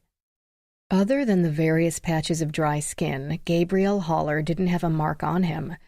The doctor and Rachel saw no bruises or pinpricks that would indicate an injection site or any other kind of trauma. He could have a blow to the head that produced an undiagnosed concussion, but that would be obvious when the doctor pulled back the skin over the cranium. His hands made it clear that he worked at a desk, with manicured nails and no sign that he had been in a struggle. Rachel hovered at a respectable distance as the doctor cut her way through the chest cavity to examine the organs. She cut apart the lungs on a polyethylene cutting board using a large bread knife. She expected to see edema or blood clots associated with poisoning, but the edema present were small and not pervasive. Poisons or drug overdoses often produced foaming in the lungs, but those were cases of sudden acute poisoning. Given that Gabriel had felt sick for at least 12 hours, foaming would have been absorbed by the system. Ellie had been thinking the same thing Rachel knew, but neither of them wanted to guess aloud about poison in front of Becca and Hunter. Ellie had told Rachel she would talk to her cousin about checking any foodstuffs after the body had been removed. Rachel hadn't asked because she didn't trust them. First, their child disappears from their house, and then their close friend drops dead in their dining room. It had been made clear that a great deal of money depended on kid fun and the result of the hearing. Add in an emotional factor like children, and motives could get murky. As the heart was dissected, she, likewise, observed the valves and walls, smooth and regular. The coronary arteries did not give the characteristic crunch of arteriosclerosis when cut. Things got more interesting when they came to the largest internal organ, the liver. It looked fatty, with obvious signs of necrosis, which seemed odd in someone relatively young and in good shape. Alcoholic? The assistant suggested. Too acute, Rachel blurted, before remembering that she was no longer the pathologist. The doctor either did not notice or did not take offense. No, this isn't a cirrhosis that developed over time. This is a direct hepatotoxin. She used a scalpel to slice off smaller portions of the meat to send to histology. There the tissues would be fixed and sliced in order to make slides, so that the doctor could examine the organ on a cellular level. So whatever it was attacked the liver and not the heart. Rachel said, Probably coagulopathy actually killed him. That narrows it down. Any idea how the poison got into his system? Is anyone else sick? If so, they're going to have to get to the hospital, like last night, if they want to live. Not so far. It's going to be hard to track down. As far as I know, he lives alone, and I have no idea where all he went yesterday. Or the day before, the doctor said. True, Rachel thought. Some poisons took a long time to kill, but by the time the victim sought help for their symptoms, the internal damage had already caused irreversible organ failure. Gabriel Haller had been strong and healthy. If he had gone to the hospital at the first sign, he might have been saved, depending, of course, on how much poison he had ingested. But with the kidnapping and the upcoming hearing, he had doubtless tried to push himself through it and fulfill his obligations regardless. And it had killed him. She told the pathologist how FBI agents were searching his townhome and interviewing his staff to create a timeline of his every movement for the past 48 hours. With luck, they might find something that could lead them to a suspect, or, on the chance that this had been some sort of accidental exposure, a source. But that would mean his death during this chaotic time had been pure coincidence. And Rachel didn't believe in coincidence. Chapter 30. 1:40 p.m. Gabriel's death had left Hunter reeling. He paced through the house on a rampage, usually on his phone, directing staff members to various tasks in an attempt to fill the void left by Kid Fund's CEO and most visible spokesman. He worked with a desperation Ellie more than understood. The ransom money had not worked. The ransom of coerced testimony was all they had left. Becca remained calm, but it resembled hopeless despondency more than resignation. The twin shocks of not getting her son back without any indication of remedy, and her friend dying on her dining room floor, had knocked her so far off kilter that Ellie had no idea what to say or do. She could guess at many explanations for the kidnapper's failure to collect the ransom, all of them bad. And clearly, Gabriel had been more than a family friend. The Carlyles' financial future had been tied up with Kid Fun, and without Gabriel, that future, already threatened by the kidnappers, tottered on its axis. So should Ellie ask about Gabriel to take Becca's mind off Mason? Or make up something hopeful to say about Mason to distract her from Gabriel? Neither option seemed particularly helpful. Instead, she simply gathered up the peel-off backings and other packaging left by the EMTs on the glossy wood floor and stuffed them into the kitchen garbage can, next to the cardboard coffee cup she had dropped in there upon arrival, and Gabriel's Gatorade bottle from the night before. Had anyone in the family eaten anything since yesterday? She should ask. Both Becca and Hunter seemed shaky, probably hypoglycemic. But before that, did Gabriel eat or drink anything here yesterday, other than this Gatorade? What? Ellie pulled on a glove and plucked the bottle out of the garbage, moving to her bag to get a fresh paper sack, and repeated the question. Did you have any of this? What? No. I only buy that stuff for him. No one else can stand it. I'm going to take it all. We'll have to check it for contamination. Becca shrugged, not even summoning up a reply of whatever. Any other drink? Food? Did he bring you anything? No. Becca pressed a tissue to the corner of one eye, its edges shredded into confetti. She had been bursting into small sobs, interspersed with logical discussions of what to do next. Ellie passed her the box. She could probably sneak upstairs and check that book from Taylor's room. But it seemed beside the point now. Suspicions might have lingered around Becca and Hunter, but they certainly hadn't abducted Noah Thomas or Sophie Tran or Oliver Martinez. Michael Tyler stood at the Marble Island, removing the last of the tracers from the bundles of cash. The money once again stood in neat piles. He hadn't said so, but the special duffel bag belonged to the FBI, and no doubt needed to be returned to inventory. "I'm sorry, sir," he said to Hunter, "but you or Mrs. Carlyle will need to count it and sign a receipt." "I don't have time for that," Hunter snapped. "Becca, get Tara over here. She can put this back where it belongs." Becca dutifully tapped her phone's screen once again, and a rap sounded at the door. Rachel Davies entered, took in the scene with one glance, and did not waste time on pleasantries. Gabriel Haller died of organ failure, specifically the liver and kidneys, the result of poisoning. Ellie didn't even bother to think I knew it. This case already had kidnapping and extortion. Why not murder as well? Was it possible there were two different anti-Kid Fun groups, one kidnapping kids and the other happy to simply murder the CEO? "Poisoned?" Becca said. "How does that make sense?" "Most likely at some point yesterday," Rachel went on. "It had to be a massive dose, so he would have felt the effects sooner rather than later. His stomach contents were largely empty, so we couldn't tell when he'd eaten last, probably felt too nauseous. The ME will send out the samples, of course, but that will take a while. We have every chemist on our staff trying to isolate the compounds."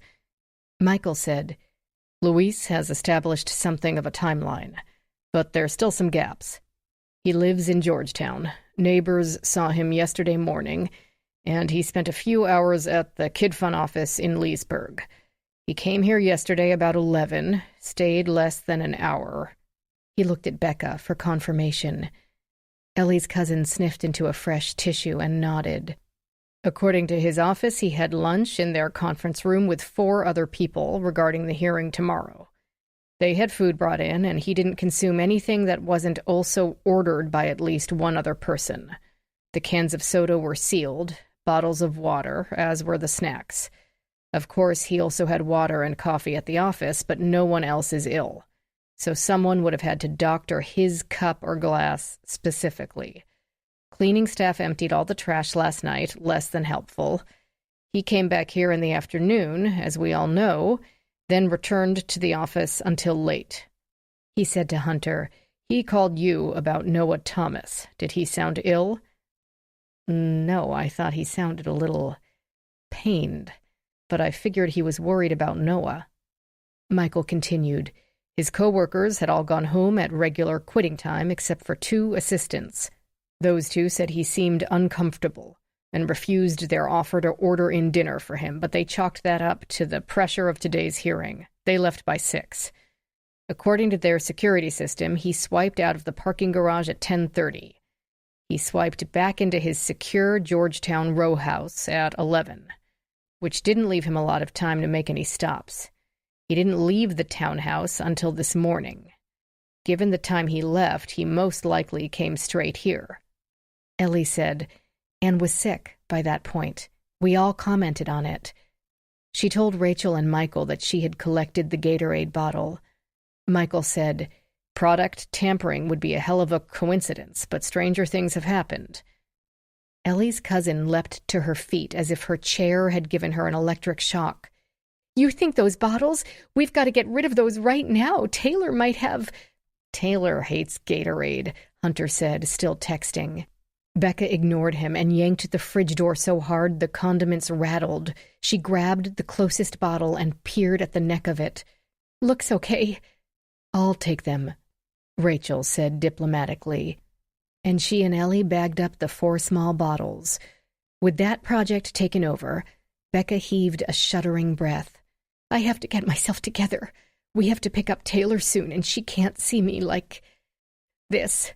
"There's more," Rachel said, folding the top of the bag with a crisp pleat, and her tone made everyone refocus. Her gaze swung from Becca to Hunter and back. "You are my clients, so I must keep you informed of every detail. But this is something law enforcement needs to know as well." The other 4 people in the room held a collective breath. Ellie had no idea what the woman would say, but clearly it would be something worrisome. "My DNA analysts have finished working with the fragment of hair caught in the glue in the ransom note.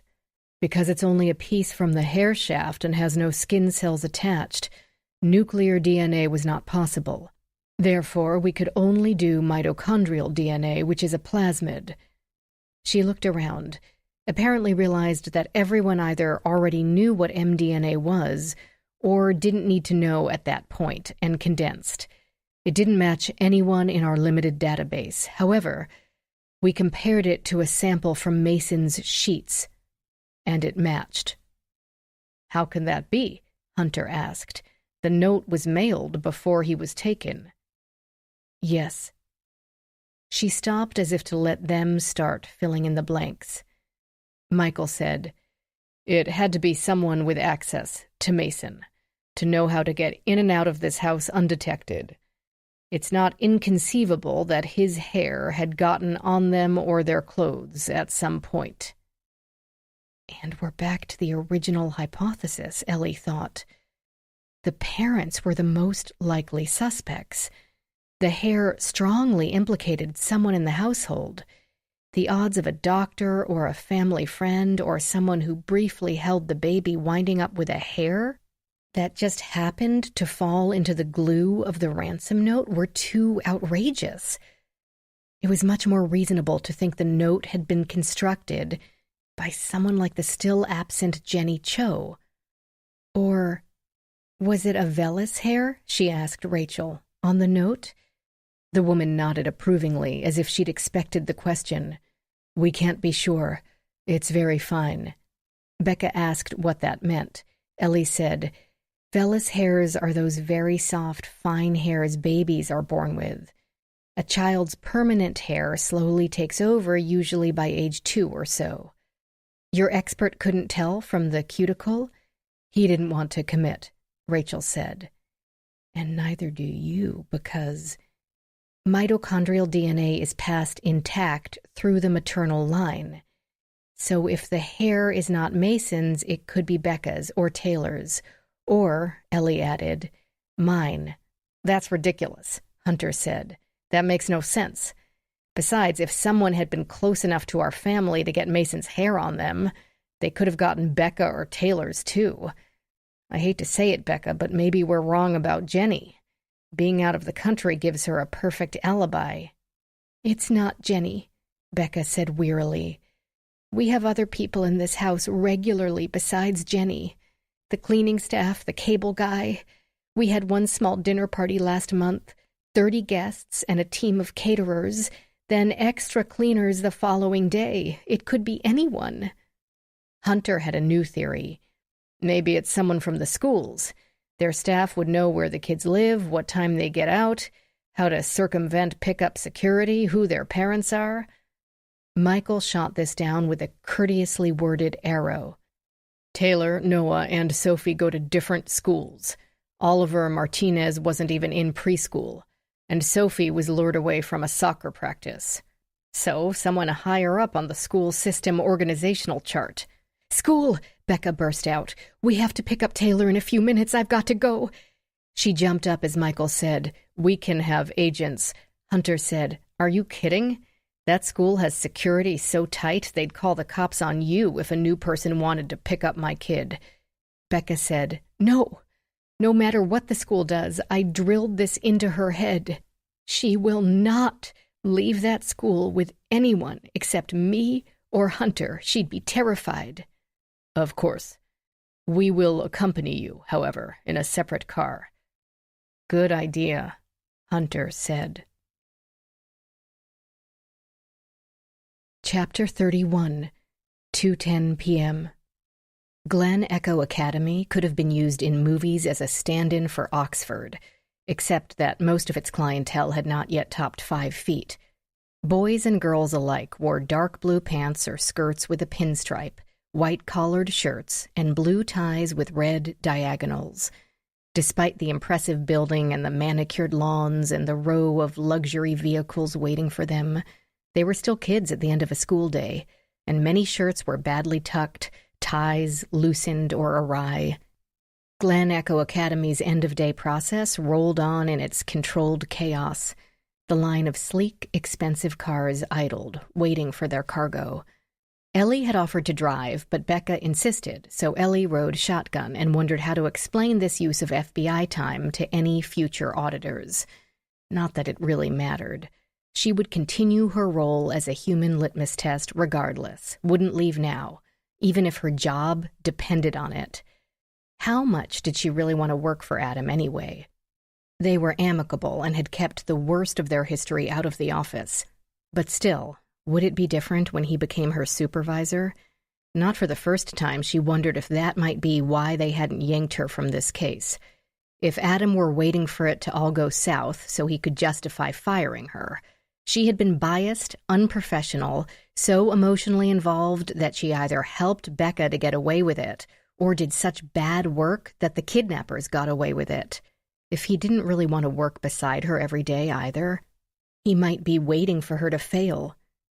"Do you see her?" Becca asked. The tears for Gabriel had dried, but her voice still quavered with the shocks of the past 24 hours. "There's the car pickup dismissal officer." "There's the what?" "The teacher assigned to release the kids. They have to know every authorized pickup person by sight. They keep it classy here, no numbers or codes.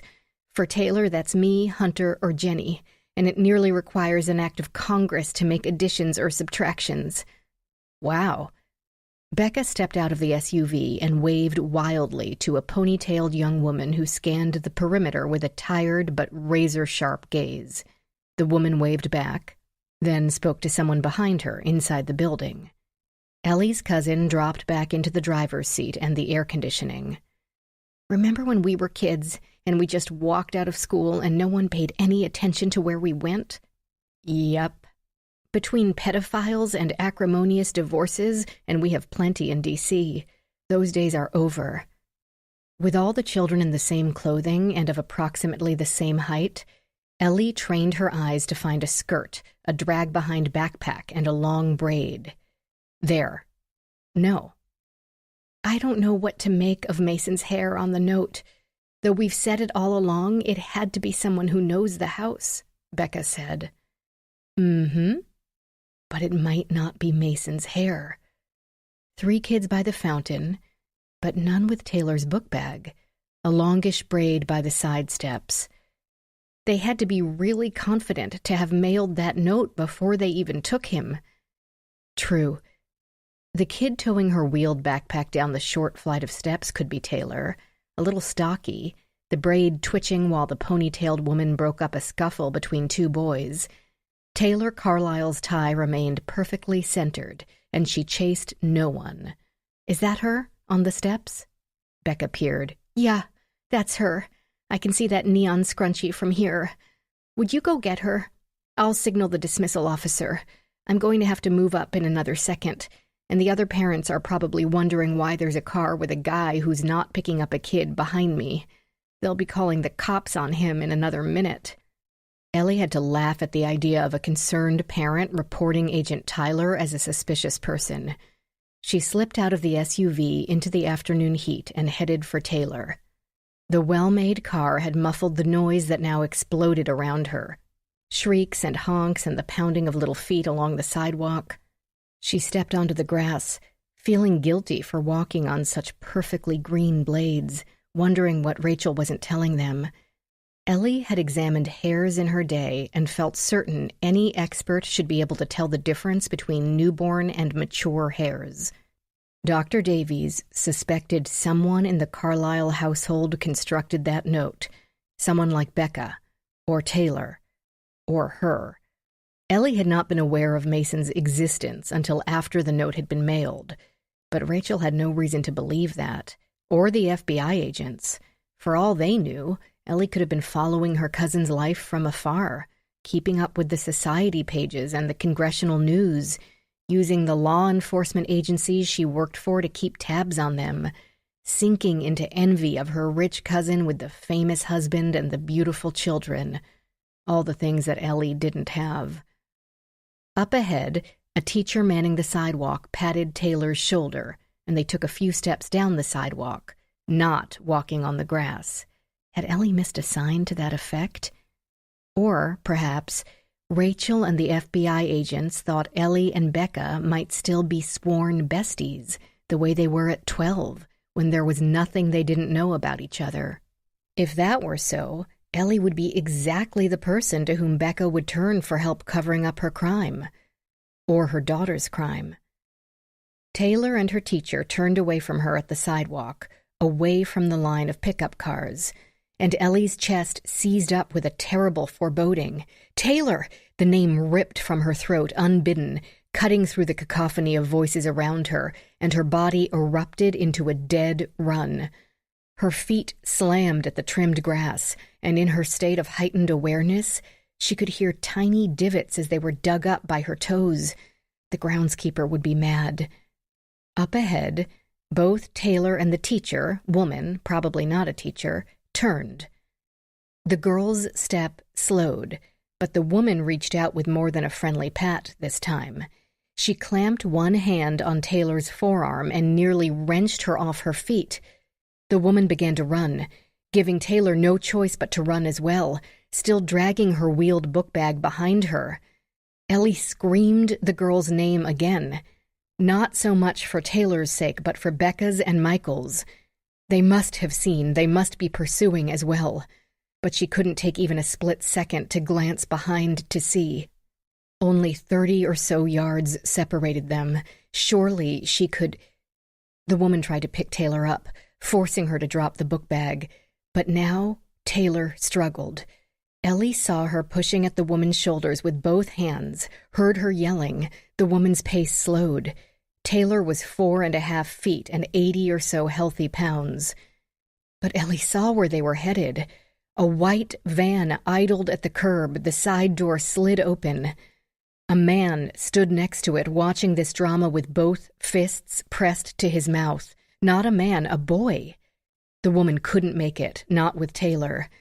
She made a decision and let go of the girl, unceremoniously dropping her in the grass and speeding off without a hitch in her stride.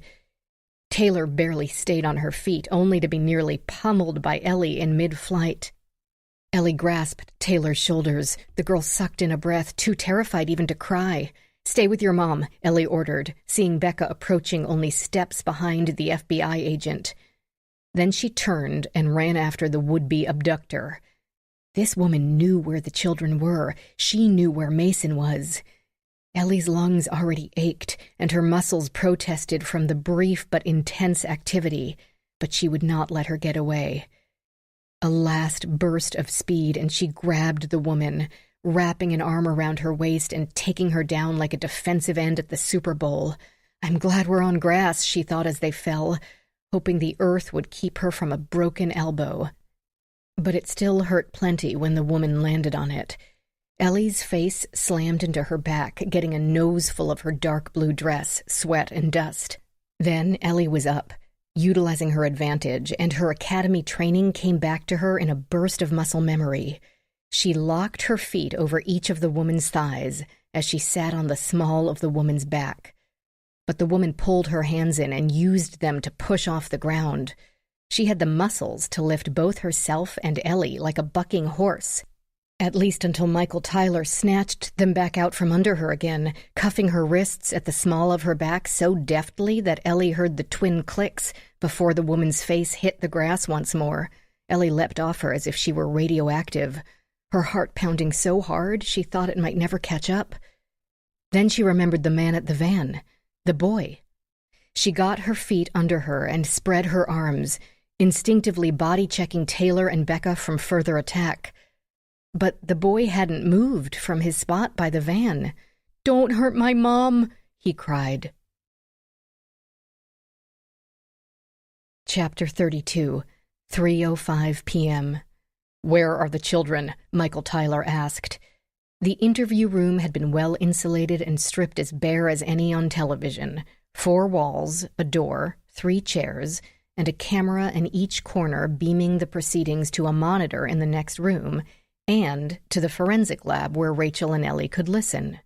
The lack of decor gave the interviewee no way to distract themselves from the hard questions asked, and also nothing they could pick up, throw, or use as a weapon.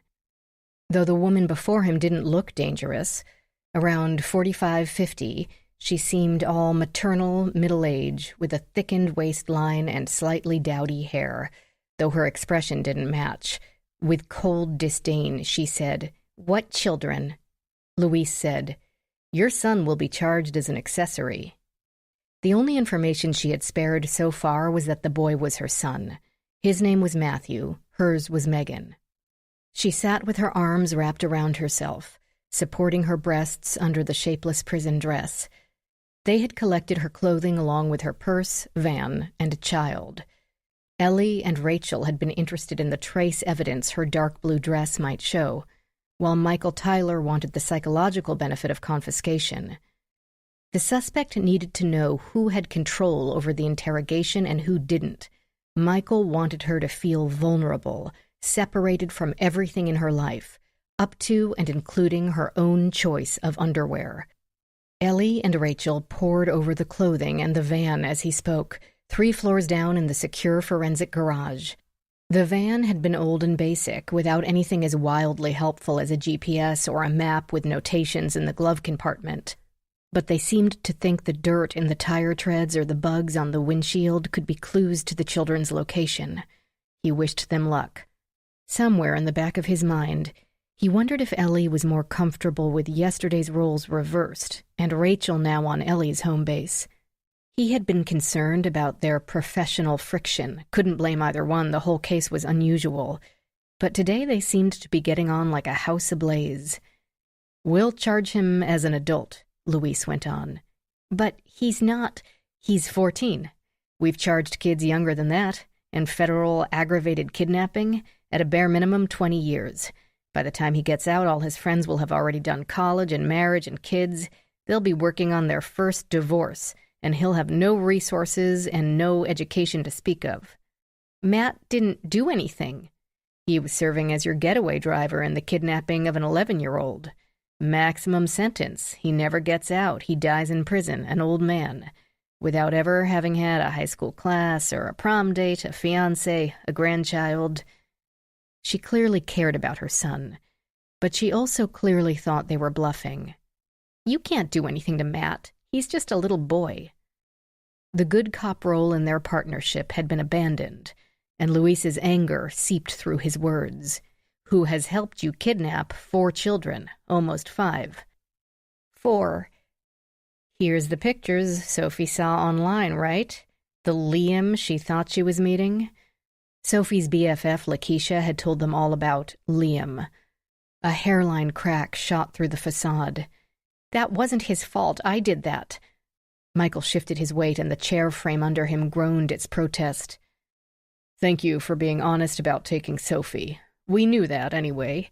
You and Matt and your van were seen at the ice cream shop where you left her phone. We also have you on camera, abducting Noah Thomas. But Oliver Martinez? Was that Matthew? The slender boy didn't match witness descriptions, but eyewitness testimony could be notoriously unreliable. The mind went back, colored in details, might make an ordinary workman bigger and badder when seen through the hindsight of frightened parents. No. So, who was it? She stared, but this time the disdain faltered a little. Her gaze fell to the tabletop. Luis leaned forward with an impatient sigh. Somebody else from Child Challenge? Because we've spoken to them. They said you haven't been an active participant in over a year. Disdain flooded back. They had no stomach for doing what was necessary. They said they kicked you out, asked you not to return. The crossed arms left her fingers wrapped around the opposite bicep. Now those fingers tightened until the skin underneath them went pale. I wasn't going to waste time with do-nothings. Fine, but what about the baby? Who's taking care of Mason? Her head came up, and she did a great imitation of not knowing what he was talking about. Who's Mason? 4 innocent children, Michael said. If anything happens to even one of them, you will be looking at the death penalty. I'm not saying that to scare you. It's the truth. She met his gaze. They are innocent. Their parents are not. All we want them to do is tell the truth. Who is we? I'm not going to tell you who my colleagues are. Then tell us where the children are. We can't begin to negotiate with you until we get the kids back safely. I've already done all the negotiating I plan to. Their parents tell the truth, prove that they're worthy of being parents to these children, and they'll be returned. She checked her watch. They should be getting the texts with those instructions right about now. What does that mean? The truth. Luis had regained control, his voice again calm and steady. Michael wanted, with a desperate passion, to leap over the table and throttle the woman. She smiled without mirth. Let me tell you a story. No, Michael said. No stories. Where are the children? She went on as if he hadn't spoken. My daughter Tina was a typical teen. Loved liking her friends' posts, glued to her Instagram account, enjoyed playing video games. She was a sweet girl. A very girly girl. Not interested in shoot-em-ups. Liked the ones with unicorns and kittens and fairies. She started playing a kid-fun game, Blue Planet. The original version, just as Darnell Thomas began to pump up all the bells and whistles to make it 10 times as addictive. Noah Thomas's father. That's his job. His job is to ensnare as many children as possible in the name of the almighty dollar. His own son is an addict, and he doesn't even care. So you kidnapped Noah to what? Force Darnell Thomas to redesign a video game? Michael had encountered many, many motives for crimes in his time, but this one was brand new. "Back to my daughter," she continued, maddeningly calm. "Where is Noah?" She loved Blue Planet, played it every second she could. Her homework got as sloppy as her bedroom. I couldn't get her out of bed in the morning, not because she was sleeping, but because she was playing that game on her phone under the covers. Thomas perfected that addiction algorithm. But that wasn't the worst part. Never let the suspect control the interview. There were many times when Michael liked to let the suspect talk, for hours, days if necessary. Give them enough rope and it would eventually tangle around their feet and take them down. But right now they didn't have time. Those kids could be starving, dehydrated, suffocating in an underground chamber. But despite himself, Michael waited. She found friends through the game, people she talked with online, instant messaging, instant connection. Megan, she started talking to a boy who she thought was a boy, someone who loved the game as much as she did.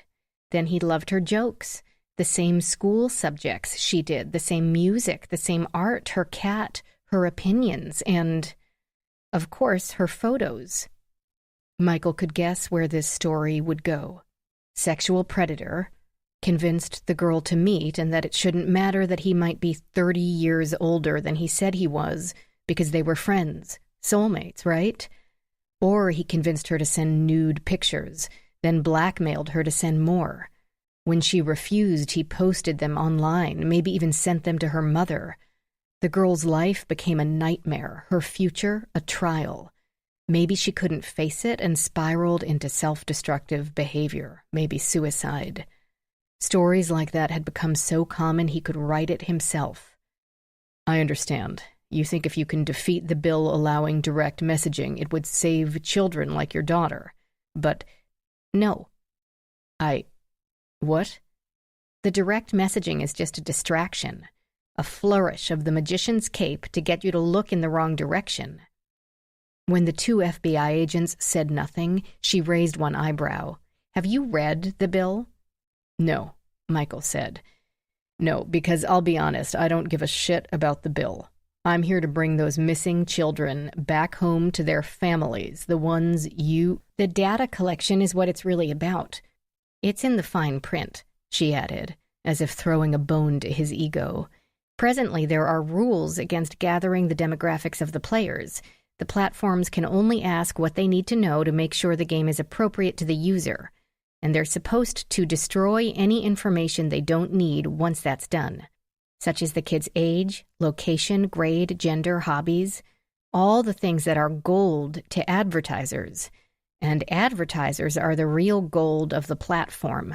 The in-game purchases might bankrupt a few players, but the real money comes from the corporations that would love to market directly to an 11-year-old Hispanic hockey-playing boy who likes dogs and Cheetos rather than a generic 11-year-old in Anywheresville. Comparably, targeted marketing has an astronomical ROI. You see? Yes, so what? The thrust of the bill is to make direct messaging safe, to make the whole game safe by confirming the players' identities, asking for the parents' IDs, for them to show their face on webcam so they can be compared to their social media via face recognition, to obtain every factoid of the kid's life in order to make sure the 11-year-old really is an 11-year-old. Sounds like they're trying so hard to be responsible and keep everyone totally safe, right? Where are the children, Megan? What do you think is going to happen to all that data? By current law, they need to erase it once the registration process is done. But do you really think they're going to take that gold and throw it to the bottom of the ocean? Where are the children, Megan? If she felt any pressure from his single-minded questions, she concealed it with more cool than Bond, James Bond. In this bill, it's in fine print.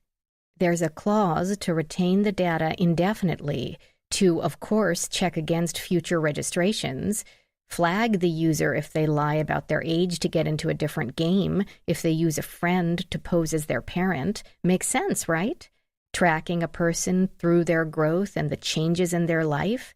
He's getting too old for G.I. Joe. Let's start him on alt-band t-shirts and P90X workouts. Louise tried. I understand your concern, but we're handing them permission to gather every detail of your child's life and sell it to the highest bidder. That's what this bill is really about. And the lobbyist's wife will make sure no one will bother to read the fine print. She'll hustle this right through, keep it very simple for her bosses, like she's oh so efficient. You don't have to read it. I've prepared a summary. Darnell Thomas created the algorithm. Jason Martinez disguised the data retention policy to look innocuous. Q Tran exploded the amount of information the players have to fork over in order to keep playing, layering it into the levels to make it seem fun instead of a massive invasion of privacy. You think KidFun is using child safety procedures to illegally sell users' private information to advertisers? Is that what you want them to confess to the committee in order to get their children back? Yes. She sat back, pleased that he finally got it. And then you'll release their children. Yes. Louise said, what if their statements don't match what you want to hear? What will you do to the children then? A flicker of one eyelid, but nothing more. They will, if they're such loving parents. They'd hardly want the buying public to know what hard souls writhe behind KidFun's family facade. Michael feigned incredulity. So you think we're going to take you to the Hart Building to listen to their testimony and see if it meets your standards? Of course not. But my colleagues will be monitoring. Committee hearings are streamed live, you know. There's no way for you to find everyone who's watching. The unfortunate truth. Her team could be anywhere. The kids could be anywhere. In the state, the country, the world. Speaking of data, they needed Megan's. Her home, her job, her friends, her bank accounts, her emails, and her texts. They had nothing but a van with a registration that came back to a defunct bakery on J Street, and a son too terrified to speak. Her purse contained nothing personal, and her fingerprints did not match anyone in the system, not even job applicants. If Michael couldn't get her to crack, I'm sorry about your daughter and whatever the man did to her, Megan, but he stole her. She was a happy, bright child. He took her away from me like he had a right to. But that doesn't justify harming other children. I'm not harming them. I'm saving them from their own parents. No matter what you hold them responsible for, that doesn't justify taking it out on innocent children. She saw herself as a savior to these kids. He had to shatter that image. They did nothing to you. Oliver is only 3, and he has epilepsy. If he has an attack, and I can't imagine what would bring one on more than being ripped apart from his family, he could die. This surprised her, but not in the way he intended.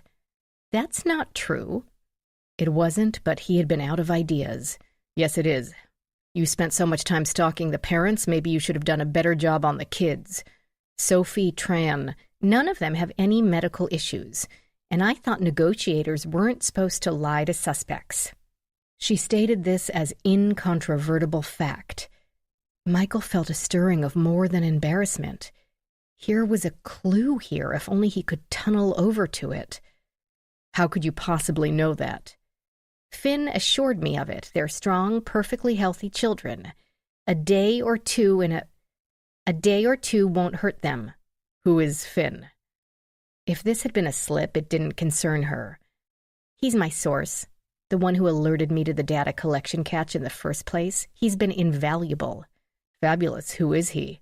I don't know. How is that? He only contacts me online from a free email account. I know absolutely nothing else about him, and I don't want to. Her words were so steady, her gaze so calm, it made Michael think all those words were as true as they were unhelpful. Finn probably did not have the children, or she would have encountered him physically at some point. Finn might be an inside man, someone at KidFun who worried about their agenda. Or he might be a true believer in the fight against online child exploitation. He might even be from another gaming platform, using a member of a lunatic fringe to ruin rival kid funds' fortunes without having to get his own hands dirty. Luis said, "It's going to go very badly for you if you don't help us in saving these children." "They are saved." "Where are they?" Michael demanded, losing what little patience he had left. "I don't care about greedy gaming corporations or the committee hearing or whatever wacko has loaded you up and pulled the trigger. I just want to know where the kids are." "I'm not going to tell you," she said, uncrossing her arms with the satisfied air of one who holds the highest hand at the table. "And you can't make me." Chapter 33, 3:15 p.m. The white van now rested in the middle of the FBI's forensic garage, like a starlet just emerged from a limousine on Oscar night, the star of the show, extra bright under the spotlights. Ellie approached wearing a Tyvek jumpsuit. Nice to be back in her own lair. But she absolutely hated having to swaddle herself in the baggy, awkward, unflattering, and sometimes stifling hot, plastic-coated protective clothing. Worse, the lives of 4 children might be depending on her to tease some useful information out of this hunk of old metal. Once she started, however, the decade-old habits took over. No matter the urgency, the evidence had to be photographed and documented before she could search. She snapped still photos of the exterior, the handles, the license plate, VIN number bar, dents, scratches, and significant dirt. Then she opened the doors and continued. Rachel, meanwhile, had begun the paperwork, listing their names, location, date, time started. Then she picked up an alternate light source, working wherever Ellie wasn't. She moved the wand over the interior. Fingerprints could sometimes fluoresce enough to get one's attention, and other bodily fluids. But unfortunately, so would cleansers, some synthetic fibers, and many other items. She told Ellie that most of the fluorescence she found belonged to large, ill-defined areas of vague reaction, most likely cleaning products used on the upholstery and carpeting, or a characteristic of the fabric's construction. They worked quietly in order to hear the interrogation of Megan, streaming to a nearby monitor via a secure hookup. They hoped she would blurt out a helpful fact like an address and make their work redundant. Or perhaps she'd say something that would make sense in the context, something that would turn their findings into clues. But listening to the woman rant about kid fun didn't raise Ellie's hopes. Once done with the photos, she took a closer look at the tires. 3 were worn Michelins, the thread sanded down to near dangerous levels. But the 4th had been recently replaced. The deep grooves in the new Firestone on the rear driver's side yielded a tablespoon of dirt and debris. She used a plastic pick to pry the stuff out and drop it onto a sheet of clean paper, while Rachel used clear packaging tape to lift the most recently deposited hairs and fibers off the upholstery. After that, they each took a side and dusted the vehicle with fingerprint powder from grille to rear bumper, obtaining several prints, but not nearly as many as they would have had the exterior been new and clean. Years and lack of care had roughened up the finish, and the fine coating of dust and water spots made for poor retention of prints. Of course, the oppressive humidity of a DC summer hadn't helped either. While the exterior of a clean car is a great surface for prints, the interior is usually a different story. Other than the windows, which adults tend not to touch too often, the rear-view mirror, and perhaps the radio screen, every other surface tends to be fabric or textured vinyl, too rough to hold prints of any quality.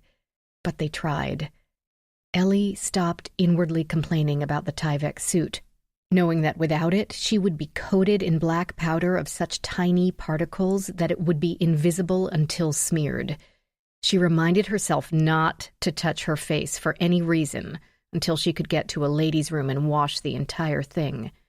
Otherwise, she'd be walking around with dark smears across her skin. of which no one would inform her until the maximum amount of embarrassment had been reached. Just another hazard of the job. Through it all, they listened to Megan talk, praying that she would say something useful. Anything. Michael and his partner took a quick break, then regrouped in the hallway. Luis told him, "I checked with research. They traced the former bakery owner who's now running a restaurant in Brooklyn. He says he sold his old delivery van a year ago for cash to some guy, didn't know said guy, never changed the registration. He gave a description which could be the one who snatched Oliver or could be about any other guy in the world. Let's hope the two docs come up with something. Ready to tackle the kid?" "Yeah, we'll go softball. I've had Duffy babysitting, and he says the boy is answering anything and everything, totally cooperative. Unfortunately, doesn't know much. He gave their address, and there's a team there now, but so far they're coming up empty. There's no sign of the kids having been there, and no records relating to another property, no communications with her colleagues. She doesn't even own a computer or tablet, doesn't have a car. She's got bank accounts with small amounts, apparently getting by on some sort of pension or trust fund payments, but nothing outsized. The boy's got to know something. His mother doesn't seem like the type to keep her thoughts to herself." "Let's find out." They strode into another interview room. This one meant to put someone at ease rather than intimidate. It had a window, a couch, end table, lamp, even magazines. Comfy, but also on camera, also streamed. Matthew sat on the sofa, and the two men each took a straight chair. He seemed a picture of anxiety, legs pressed together, arms pulled into his body, leaning forward with his elbows propped on his knees as if he no longer had the strength to hold himself upright. "We need you to tell us where those kids are, Matt," Michael said. "I don't know." His voice described all the misery he felt. "I'd tell you if I did." "Where does she meet her friends?" "I don't know. She talks on the phone to them a lot." Tex upstairs had the phone now, but said it would take time to get around the passcode. The son didn't know it, and insisted he would tell them that if he did as well. "She met a guy in a park once when I had a soccer match." "When was that?" "Last year, school year, May, I guess." "They ever come to your apartment?" "No, unless it's when I'm at school." He rubbed one red-rimmed eye, the picture of exhaustion. "You don't have a computer at your apartment, tablet, smartphone?" Matthew shook his head to each, touched a growing pimple on his chin. "You guys took my phone. It's one of those super basic things that old people use, no data." Luis said, "Your mom doesn't own a car. Does she ever borrow one from somebody?" "No, we take the metro everywhere." "Who's Finn?" A blink. "This guy she talks to online. He told her all about the kid fund people. He lives in Japan, though." "Japan?" "He said that's why he mostly contacted her at night." Michael did some quick calculations and found that consistent with international time zones. "What has she told you about these children?" The boy gave a classic teen shrug. That their parents are not keeping them safe, that their parents are exploiting them and all kids, and if this bill passes, it will be like 1,000,000,000 times worse than it already is. She's... Words failed him. A nutcase, Michael thought. Luis said, "We realize she's a little fanatical on the subject. She told us about your sister." Matthew covered his face with both hands and groaned, loudly enough that the two men exchanged a glance. Luis said, "I know it must be a painful memory." No, it's not. She just goes on and on about that." "Do you think she's doing all this because of your sister?" "No. Yes, probably, but..." "Look," the boy spoke with sudden force. There might be a great deal he didn't know, but he knew this. "There's nothing wrong with my sister. Tina met a guy online, they started dating, she married him, she's perfectly happy. But Mom, well, he took her baby girl away from her, so he's a terrible guy." "What?" Michael always worked to keep expression from his face, but this time he couldn't help it. He turned to Louise, jaw slack. The daughter was alive? Where is your sister? She lives in Richmond. She's a nurse. Louise leaned forward. How old was she when she met her husband? Another shrug. She's 24 now, so 22? How old is her husband? Michael had been picturing a middle-aged pedophile. He's pretty old, Matthew conceded, screwing up one eye in concentration. Like 27? The two agents exchanged a glance, reassessing. Louise said, And your mother knows this, right? That Tina's safe? Happy? Of course she knows. Tina comes by to visit, takes us to breakfast sometimes on Sundays. Mom won't even talk to her husband, but I do. He's an okay guy. The way your mother spoke of her, that's what I mean. I'm so sick of hearing about it. Mom's convinced that she was brainwashed by the internet somehow, and that's why she left home. My mom... He paused, caught between loyalty and honesty. Is a little crazy. 3:55 p.m. Rachel had paused to take a call. Ellie heard her say, Really? Are you sure? Sorry, but how? Wasn't it sealed? She disconnected. Ellie waited for an update, but Rachel stared into space, lost in thought. Well, she finally demanded as Megan's interrogation concluded. My lab completed the tests on Gabriel's samples. He was killed with an amatoxin, Amanita phalloides. Death caps? Yeah, mushrooms. Are they sure? That's what I asked and got an earful, which translated to, of course, they're sure. It would have to be a massive dose to work so fast.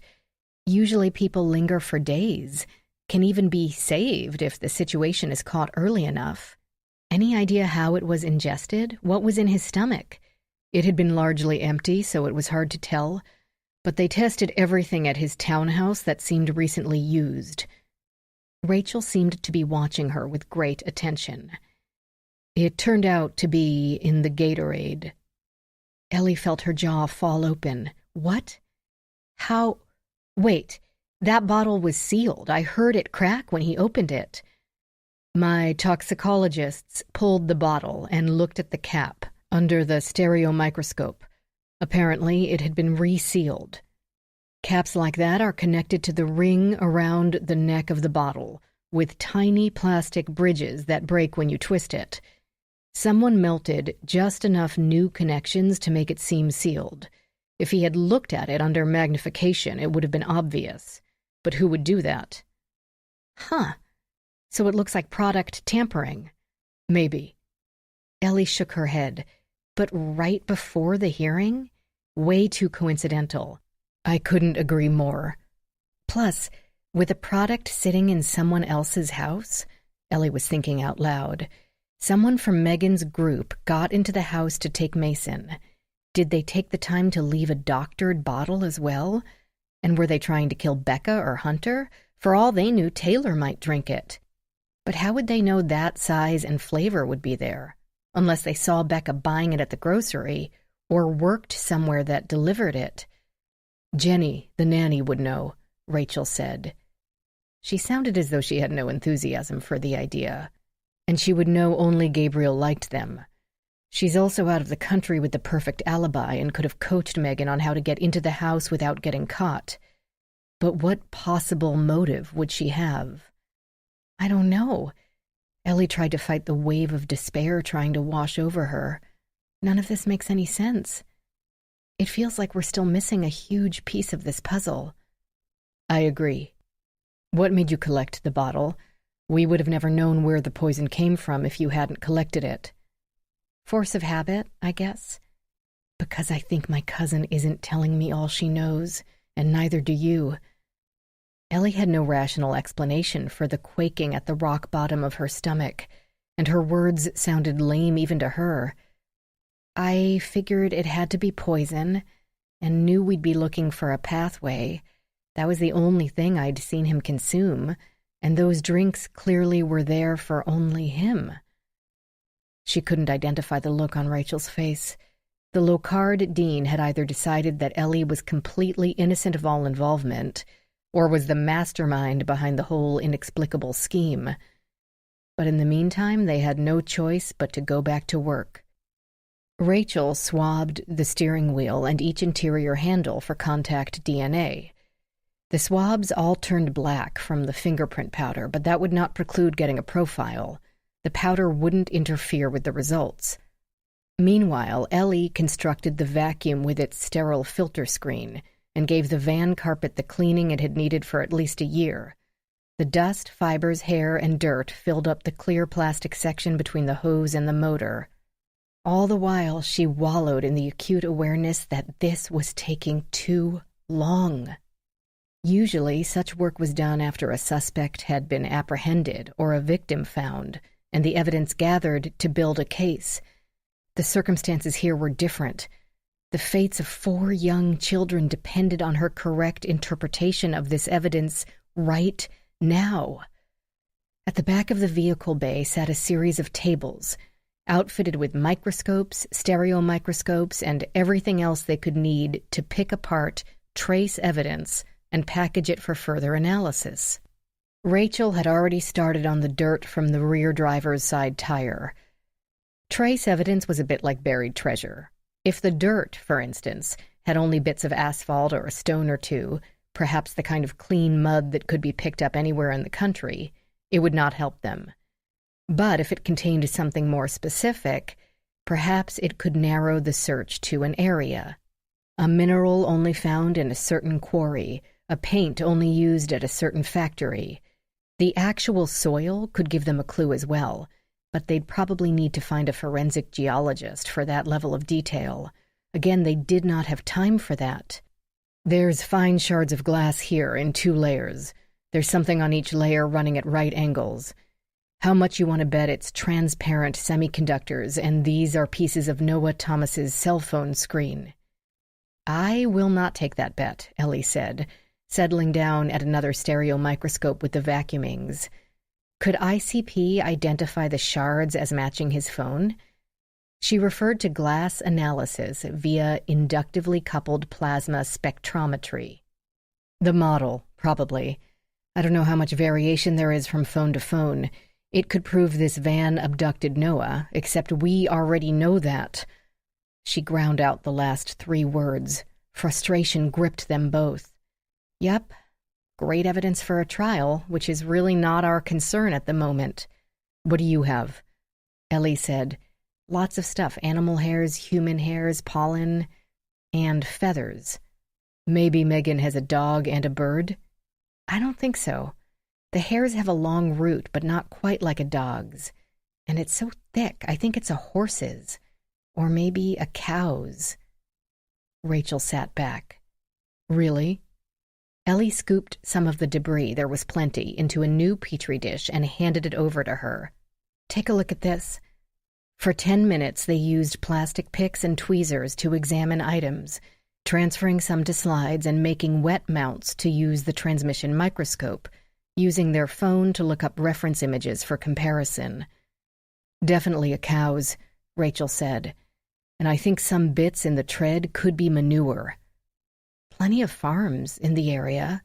She's abducting the kids in this van, so she's got to be taking them to where they're being held, or a transfer point at the very least.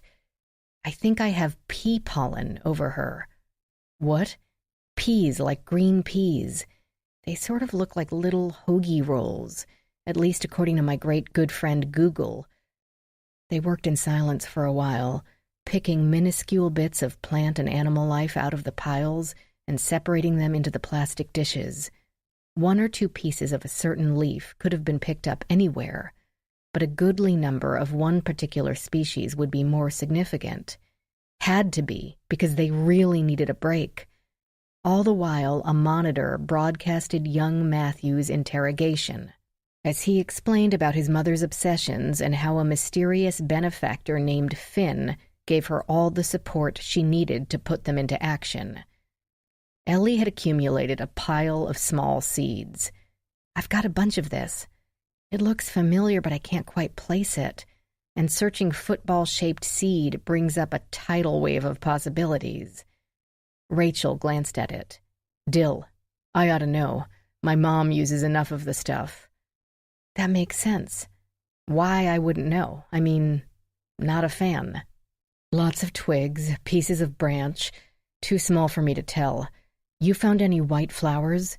Yeah, Ellie said. Pieces of something white, like a cluster of thin stalks. Me too, crushed.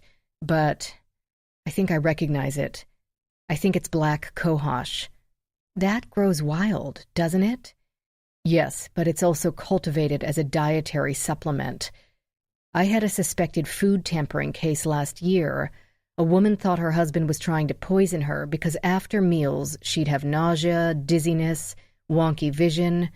Turned out she was drugging herself. She'd been taking black cohosh because she thought it would ease symptoms of menopause.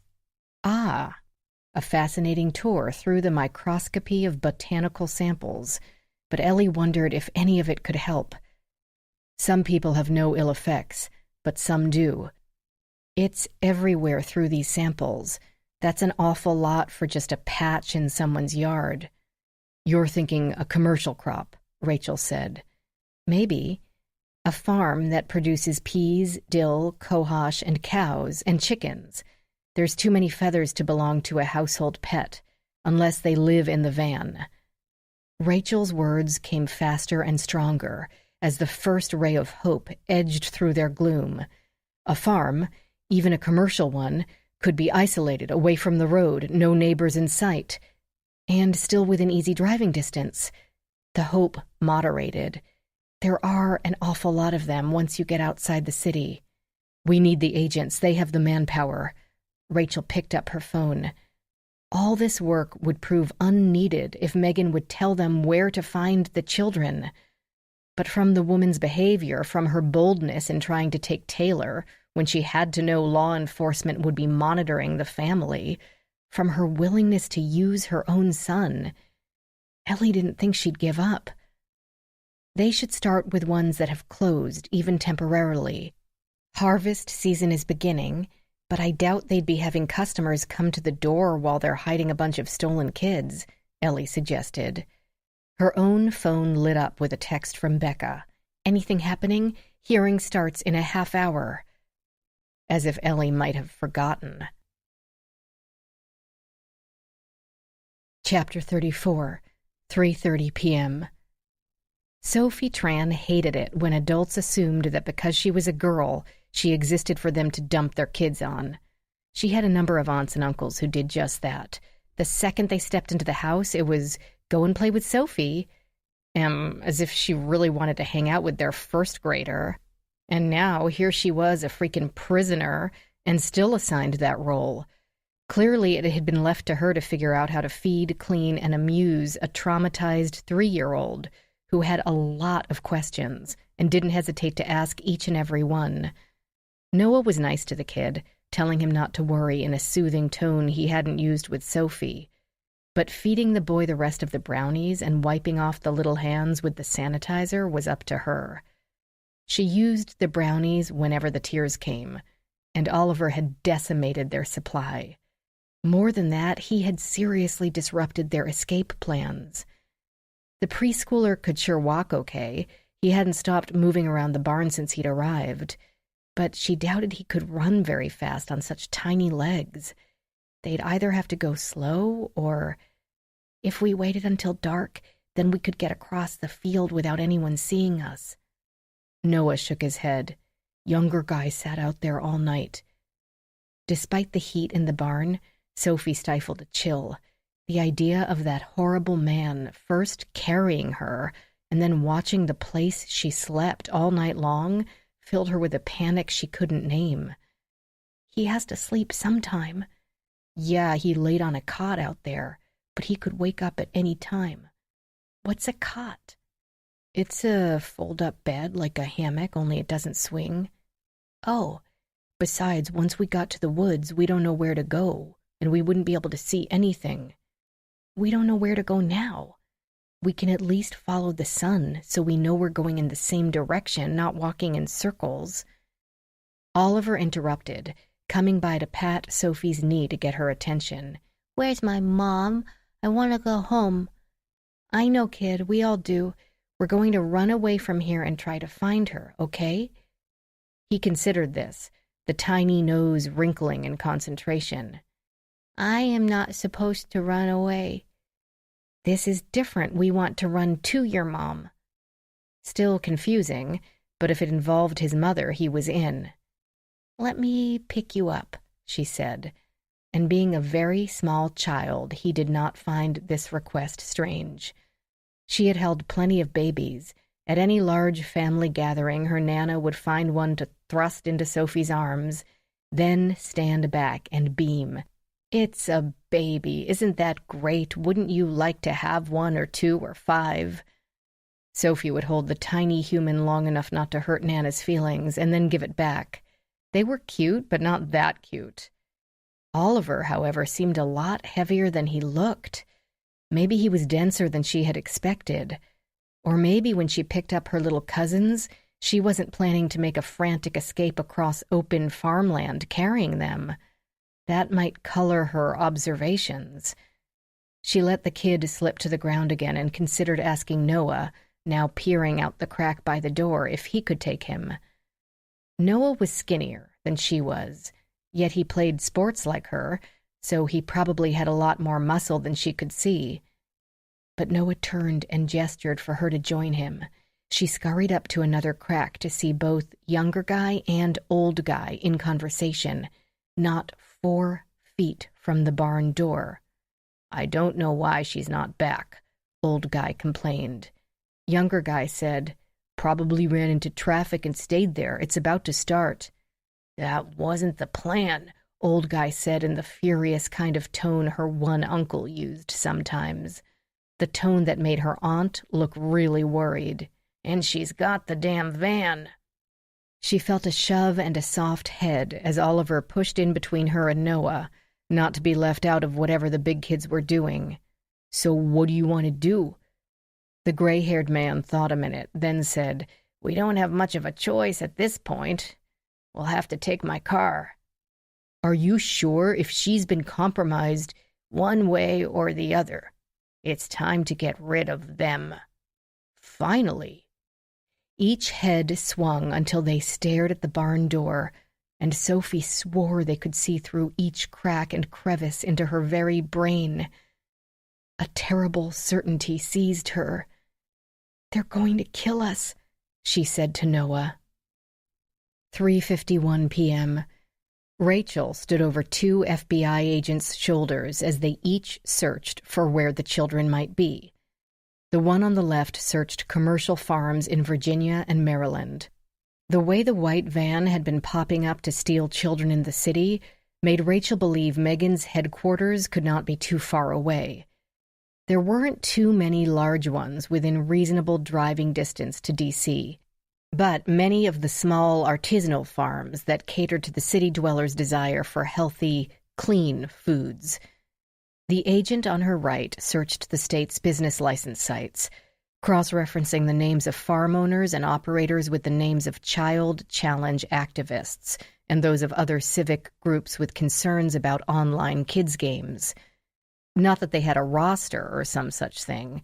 They had only the names of members quoted in the media or those who had pushed their protest activities until they came to the attention of law enforcement.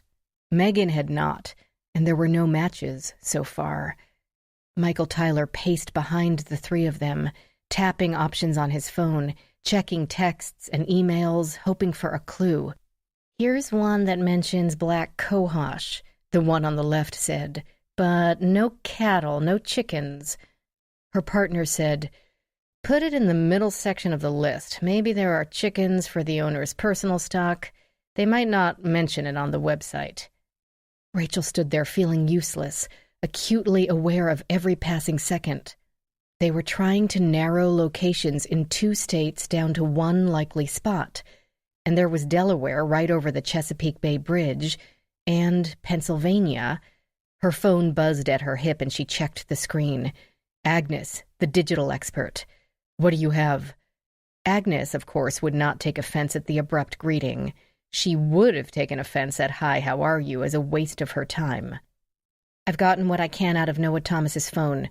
No calls the day of his disappearance, but there were texts from his father regarding this baseball camp. But they weren't from his father. Right. Someone spoofed his number. That's She realized too late how stupid that sounded. What did the texts say? Agnes read them all before ringing off, very quickly, in case any of it meant anything to Rachel, which it didn't. Except for one detail. Michael. The agent stopped his pacing, while Ellie simultaneously rejoined the group, having returned from a bathroom break. Whoever texted Noah Thomas pretending to be his father knew Noah had an iPad Pro. So, every kid must have a tablet these days. And obviously they knew who his father was. That was the whole point. They even knew how to foil that particular school's pickup procedures, he answered. They also knew his father's personal phone number. Surely he keeps that off the internet. You think Megan's group has a spy at KidFun? Ellie asked. Someone close enough to the execs to know what kind of tech their kids have? It would make sense. They found Sophie via the game, that's simple enough. But they knew which playground Oliver's nanny took him to every day, and went prepared with red paint. Sure, maybe they just followed her for a day or two, Ellie said, or they had a lot of inside information. They were confident Noah wouldn't question the idea of a baseball camp, wouldn't call his parents directly at some point. Michael said, "The school has a strict no-phone conversations rule during the school day. Parents have to call the office and actually pull their kid out of class or recess if they want to speak to them." But how would they know Sophie wouldn't tell her mother about Liam? Rachel said, "That's a little less risky, given how much preteen girls love keeping secrets. If her BFF hadn't spoken up, we still wouldn't know what happened to Sophie Tran." "I think that's it," the agent on the left side terminal said, more to her partner than the people waiting behind the two of them. "That's everything within 70 miles that has peas, cohosh, dill, free-range chickens, and fresh corn-fed beef." The one on the right checked his list. "I've got nothing. None of the owners comes up on the list of activist arrests." "How many places we looking at?" Michael said. 20? 30?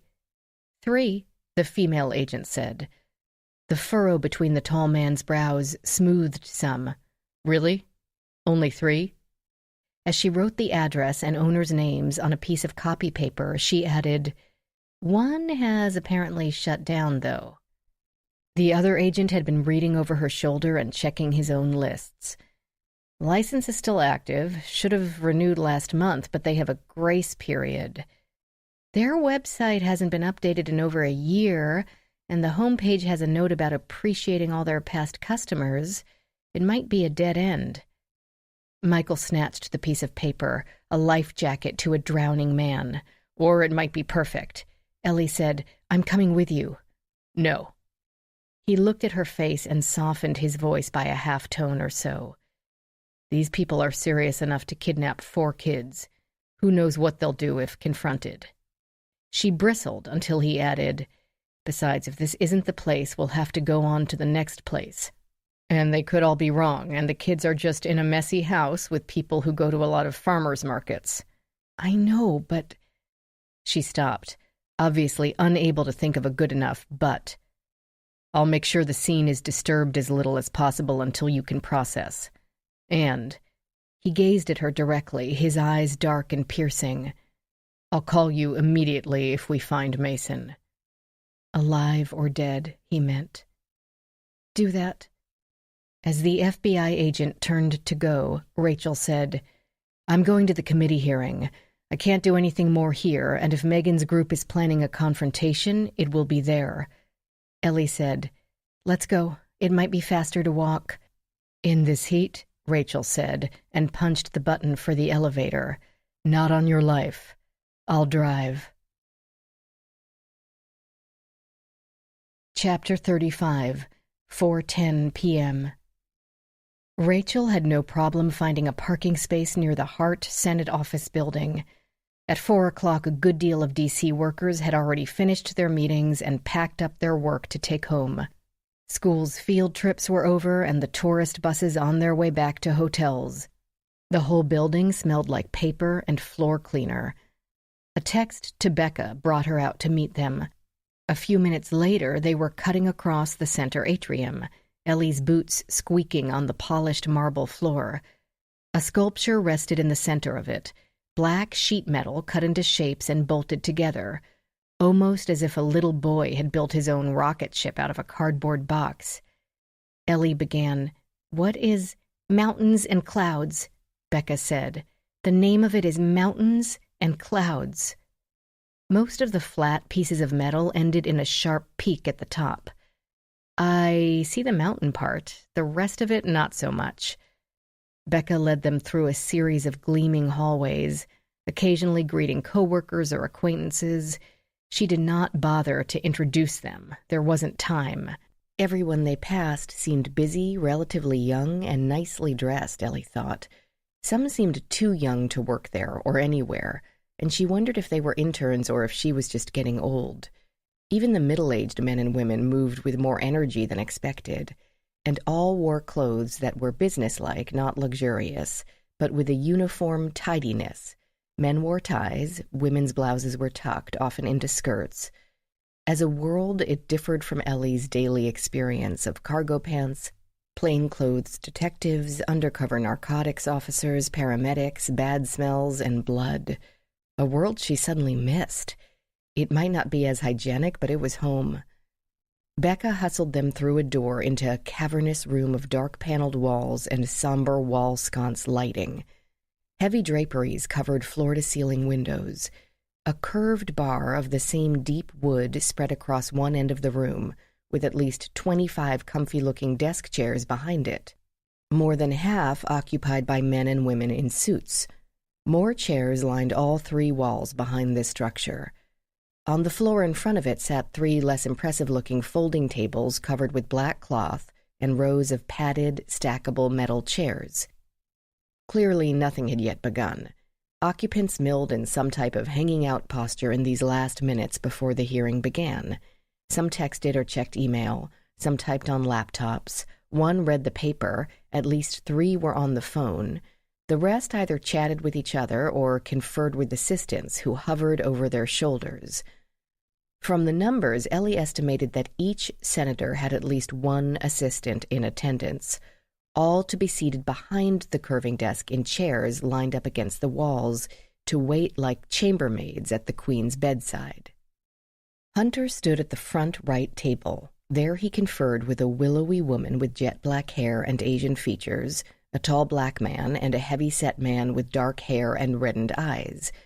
Their haggard looks and miserable expressions told Ellie they must be Q Tran, Darnell Thomas, and Jason Martinez, trying to figure out exactly what to say in order to get their children back. Taylor sat at the table bent over a notebook, creating a sketch in colored pencil.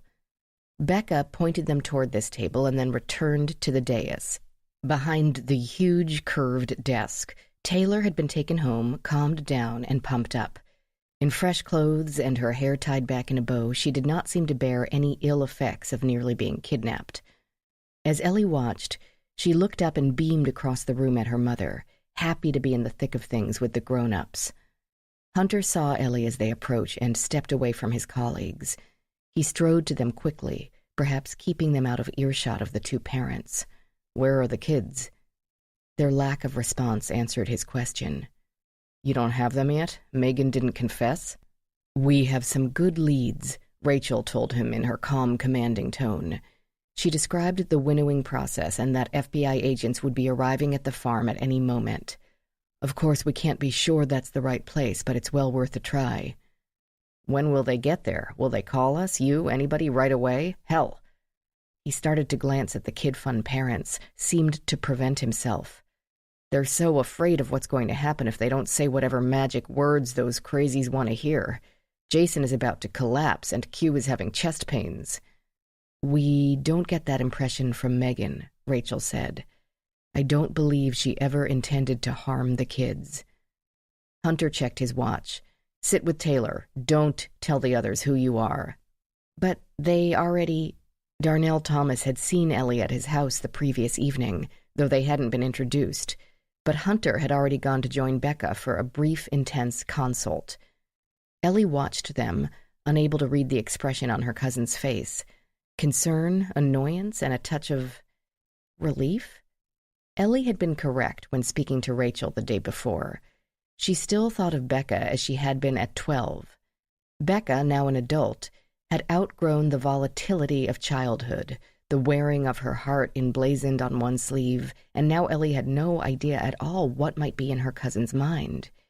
She saw Becca point, subtly, at 2 different senators, a woman from New Mexico 3 seats to the chairman's left, and a man from Minnesota 2 seats to his right. She and Rachel sat at the table with Taylor and the 3 execs, Ellie wondering how this would look when the news clip was played at any future trial. No matter who would be on trial, the image of her seated with the victim's family would be a testament to her lack of bias. But she had already been biased by blood, and they wouldn't need photos to prove that. Not that she and Becca looked alike in anything other than the general shape of the nose and jawline. Their eyes weren't even the same color, blues and browns scattered equally among their mother's clan of Becks. But then, eye color didn't work the same way as, say, mitochondrial DNA.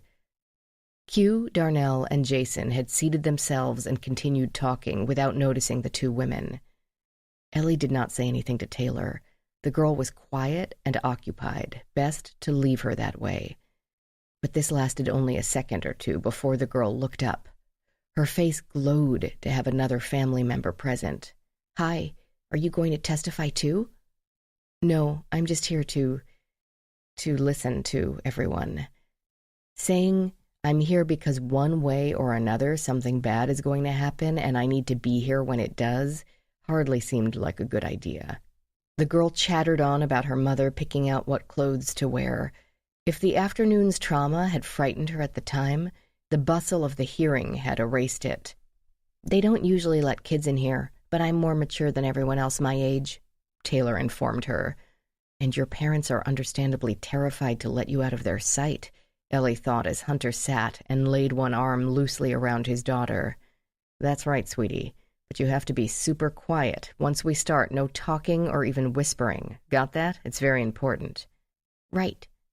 "All those people sitting in all those chairs, we want them to listen to us, right? Not sleeping or reading the paper or scrolling Facebook memes." "Right." To Ellie, Hunter discreetly nodded at the man in the middle of the dais, the committee chairman. That's the guy not to tick off, Becca's boss, the senator from Missouri. You might have the votes, but he has the gavel. He sets the agenda. If he doesn't like you, you might not even get into this room. But you did. I'm sure being married to the policy advisor didn't hurt. He took no offense to this. Of course not. Anyone in government winds up across from their own spouse at some point. D.C. is a small town with big buildings. Minor conflicts of interest are inevitable, and not relevant here since she only advises. She doesn't get a vote. But advisement could be more important than a vote. Who had the ear of the king? Government had always been about access. The 100 or so chairs had been set up in mostly perfect rows, though only 30 or 40 were occupied. Most seemed like DC types, clerks, perhaps interns or students dressed in ties or skirts and conservative shoes. 2 had the skinny notebooks often used by cops and reporters. The knot clustered around a different table appeared in more casual clothing, but much less casual in attitude, armed with notebooks and folders of clippings. Ellie pegged them for a group of concerned parents. Yet they did not pay particular attention to the kid fun execs, so she doubted they were part of Megan's group. They looked around at everyone equally, as if unsure where or from whom the action might begin. The man with the gavel gave it a pound or 2. Hunter patted Taylor's shoulder absently, warned her that they'd have to be quiet now, and whispered something to Q Tran. "I can't risk my daughter," she began, but he continued to whisper to both her and the other 2 executives. Then they sat back, no less concerned but apparently reassured enough to continue. The chairman began by thanking his colleagues and their staff, which she thought was a nice touch, for their presence, and thanking each of the presenters by name. This included the Kid Fun execs, a man from Child Challenge, and 2 women from Campaign for a Commercial-Free Childhood and the Center for Digital Democracy. The chairman expressed his condolences for the death of Gabriel Haller, who passed away this morning. This elicited a gasp from those at the other table who clearly had not been informed. Had that only been this morning? It seemed a century ago. He went on to give an overview of the agenda. The 3 other presenters would speak first, and then they would move on to Darnell Thomas. He also warned everyone present sternly to silence their cell phones. Violations would result in immediate eviction. "Why is he talking so much?" Taylor complained to her father. "Because this is how things are done. You have to be quiet now." "Yeah, I know," she muttered, and went back to her drawing of a winged dragon. Ellie thought it quite good, and wished she had 1/10 of that artistic ability, especially at Taylor's age. Even drafts of her crime scene sketches could have been made by a 5-year-old, but good for her, CSI positions were not awarded on artistic merits. The dragon carried something in its talons, and Ellie squinted at the human-like form. It had a face and arms and fingers, but the torso and limbs seemed oddly foreshortened, out of proportion to the head. It looked, she realized, like a baby. Chapter 36, 4:27 p.m. Sophie and Noah decided that if they each took one of Oliver's hands, they could get him to move much faster, even if they had to sort of drag him the way parents sometimes swung their kids between them. They couldn't afford to be particular about how they made their escape, not anymore. Old Guy had disappeared somewhere, and as Noah and Sophie watched, Younger Guy finally walked off toward the house. They didn't wait for him to get all the way to the porch. They would need every second they could get. The loose board could be swung to one side and tacked in place using its own nail. Sophie squeezed through first, the rough wood planks scraping her ears.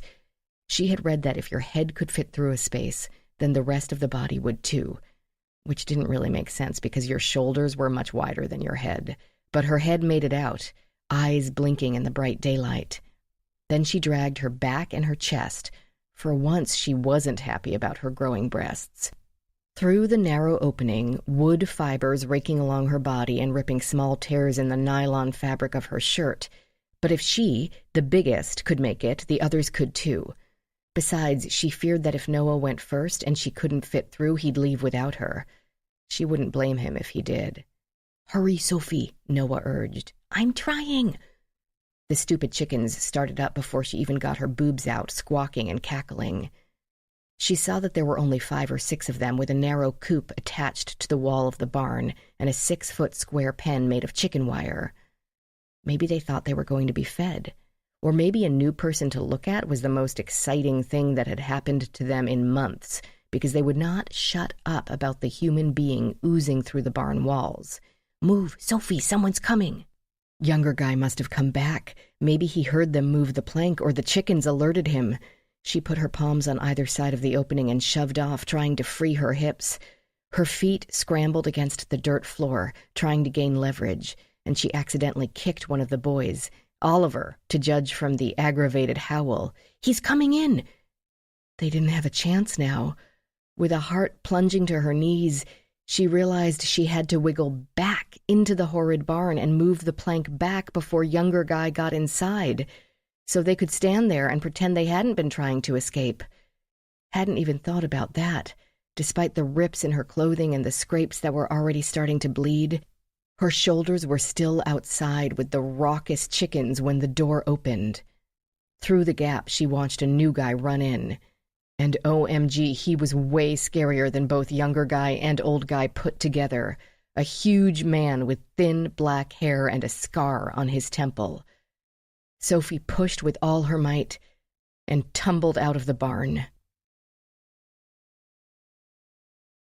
Chapter 37, 4:36 p.m. "I wish Michael or Luis would let us know if they found the kids," Rachel whispered to her. "Me too." Ellie checked her screen, though a vibration would have alerted her to a text or call. "I feel so helpless." Ellie didn't bother repeating that she did too. She leaned closer to Taylor and asked, "Is that a baby?" "Yes, that's Mason." Ellie chose her words, but there were only so many ways to ask it. "Where is the dragon taking Mason?" "Back to where he lives." "Your house?" "No," Taylor said with a touch of impatience. "Where the dragon lives." "Okay, why?" As if it should be obvious. "Because that's where Mason's supposed to be." Hunter gave Ellie a split-second scowl, but she didn't know if he didn't want her interrogating his child or if he didn't want her encouraging the child to talk during the hearing. The woman from the Center for Digital Democracy stood up and spoke for several minutes about the pervasive presence of online gaming in children's internet use. Statistics showing that a full quarter of all U.S. children engaged in online games, and the addiction algorithm that Darnell Thomas had explained the night before.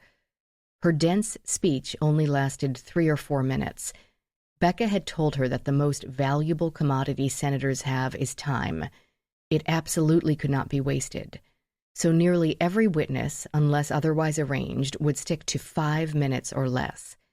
It made sense. Give experts free rein and they could go on forever. Ellie could happily expound on the basics of bloodstain pattern interpretation for an hour or 2 or 3. 3 senators asked questions about the incentives and virtual prizes used to keep the kids hooked and extend playing time. The senator from New Mexico asked if making a game too fun to put down wasn't the point of the game. Though after listening to Darnell Thomas explain his work, Ellie wondered where fun left off and blatant manipulation began. It was just like a trial, with the proposed bill or resolution or amendment on the hot seat. She had never really thought about it and assumed that bills were written up and read by the members of Congress, then voted on. But no one could possibly read every word of the 10,000-plus bills sent to Congress each year, even if they were so inclined. Ellie doubted that even the most conscientious would be so inclined. Instead, first they assigned the proposed legislation to committees. The committees took the role of both a detective unit, investigating, researching, consulting experts in the field, and the jury that would eventually decide the bill's fate. The trial/hearing gave them an opportunity to question/cross-examine the witnesses, both saving the senators the need to read every word of the documents and giving them the opportunity to ask for facts that perhaps the submitted documents had glossed over. The pro versus con witnesses sat at separate tables. The committees were necessary because, like a trial, the company representatives and other interested parties were not unbiased. They did have a dog in this fight. And while the experts hired might be impartial, those hiring them, like prosecutors and defense attorneys, might choose only those sympathetic to their cause. But also the committee could request any witness themselves, should they have concerns about one side loading the deck. And after that, the committee would vote, but only as a grand jury, deciding whether the item has enough merit to get to the trial jury vote of the entire Congress plus the president. They served as gatekeepers, just as detectives have to decide if they have enough to ask for an arrest, and the prosecutors have to believe they can present a sufficiently compelling case to a court process. As Becca had said, time was the most precious commodity of the senators, the experts, the committee, the Congress, the president, and the taxpayers footing the bill for it all. If the item in question would waste it, then the group would cut their losses and let it die in committee. The senator from Minnesota asked if an addiction algorithm wasn't just sensible business practice, the same question Darnell Thomas had posed. Ellie thought, Becca's job as policy advisor would be to research the issue's details, the pros and cons, a vital and necessary position, just as attorneys had investigators to go out and do the legwork, run down witnesses and get their statements, check records, and so on. The senators couldn't possibly have time to do that themselves, not for every issue they had to debate. There were 10 or 20 different committee hearings every day, 3 days a week. A senator would serve on 2 or 3. It added up to a lot of information and a lot of time. So policy advisors would give them a summary and maybe a hint of what needed clarification. The question might sound familiar because Becca had fed it to the committee. It was her job. Hunter's job, as he had explained, was to treat the hearing like a drama, to create interest and tension with a well-written script. The woman from Campaign for a Commercial-Free Childhood spoke about the data mining by online gaming concerns. The games asked for much more information than they needed merely to be sure the player was age-appropriate, gathering all sorts of demographic facts, not for safety, but in order for advertisers to bombard the kids with targeted pitches. Yes, advertising might be a fact of life, always filling children with the idea that they have to have these shoes or this toy or this waist diameter to be happy, but that didn't mean consumers had to make it easy for them. But, the senator from New Mexico asked, aren't platforms required or at least advised to verify that the player is who they say they are? Some now asked for FaceTime with the kid's parents or at least copies of their ID cards, with the goal of keeping the kid in only age-appropriate games and to make sure the kid really is a kid. Yes, the woman said, but all that data is supposed to be destroyed after verification is complete, not sold to advertisers. Her passion on this topic seemed more than genuine. Her voice became tight and shrill, nearly tearful. And she is right, Ellie thought. Hunter and Becca had said so, and had also made it clear that they had no intention of discarding such lucrative information. There have been cases, the woman went on, where the data wound up on the dark web as a flea market of victims for every pedophile out there. What cases? The senator from Minnesota asked. As she paged through sheafs of paper looking for the answer, another senator asked about the verification process and how many platforms were conducting such thorough examinations. Q Tran leaned toward Hunter, and Ellie heard her whisper, "What am I supposed to do? Just agree with her? The cameras are running. Whoever has the kids is going to know instantly what happens here." "Just tell the truth," Hunter said. "I'm not risking my child." "Of course not. The FBI's following a lead. We should be hearing from them any minute." "Noah?" Darnell Thomas asked. "It's going to be fine," Hunter said, an apparently unwarranted sentiment that reassured no one. "Just hang in there. I'm going to see if I can get an update." He left the table and headed for the back of the room before Ellie could ask where he planned to go. The man from Child Challenge stood up and related several tales of school-age children, both girls and boys, having been lured into a relationship via direct messaging with someone posing as a friend.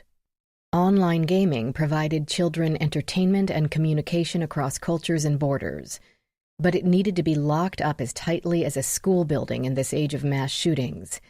He went a little over his 5 minutes, and the chairman gave him the fisheye but didn't cut him off. The senator from New Mexico checked her notes, then asked with an uncertain air, "Did your organization have a member named Megan Anderson?" "No, wait. Yes, we did." His expression grew wary. "We received another inquiry about her today. She was asked to leave the group about a year ago." "She is no longer with your organization?" "No." "Why not?" Another senator interrupted to ask who this Megan was and why she had come up. A different senator, who had been surreptitiously scrolling through his phone, set it down. The woman from New Mexico persisted. "Why not, sir?" "She got radical.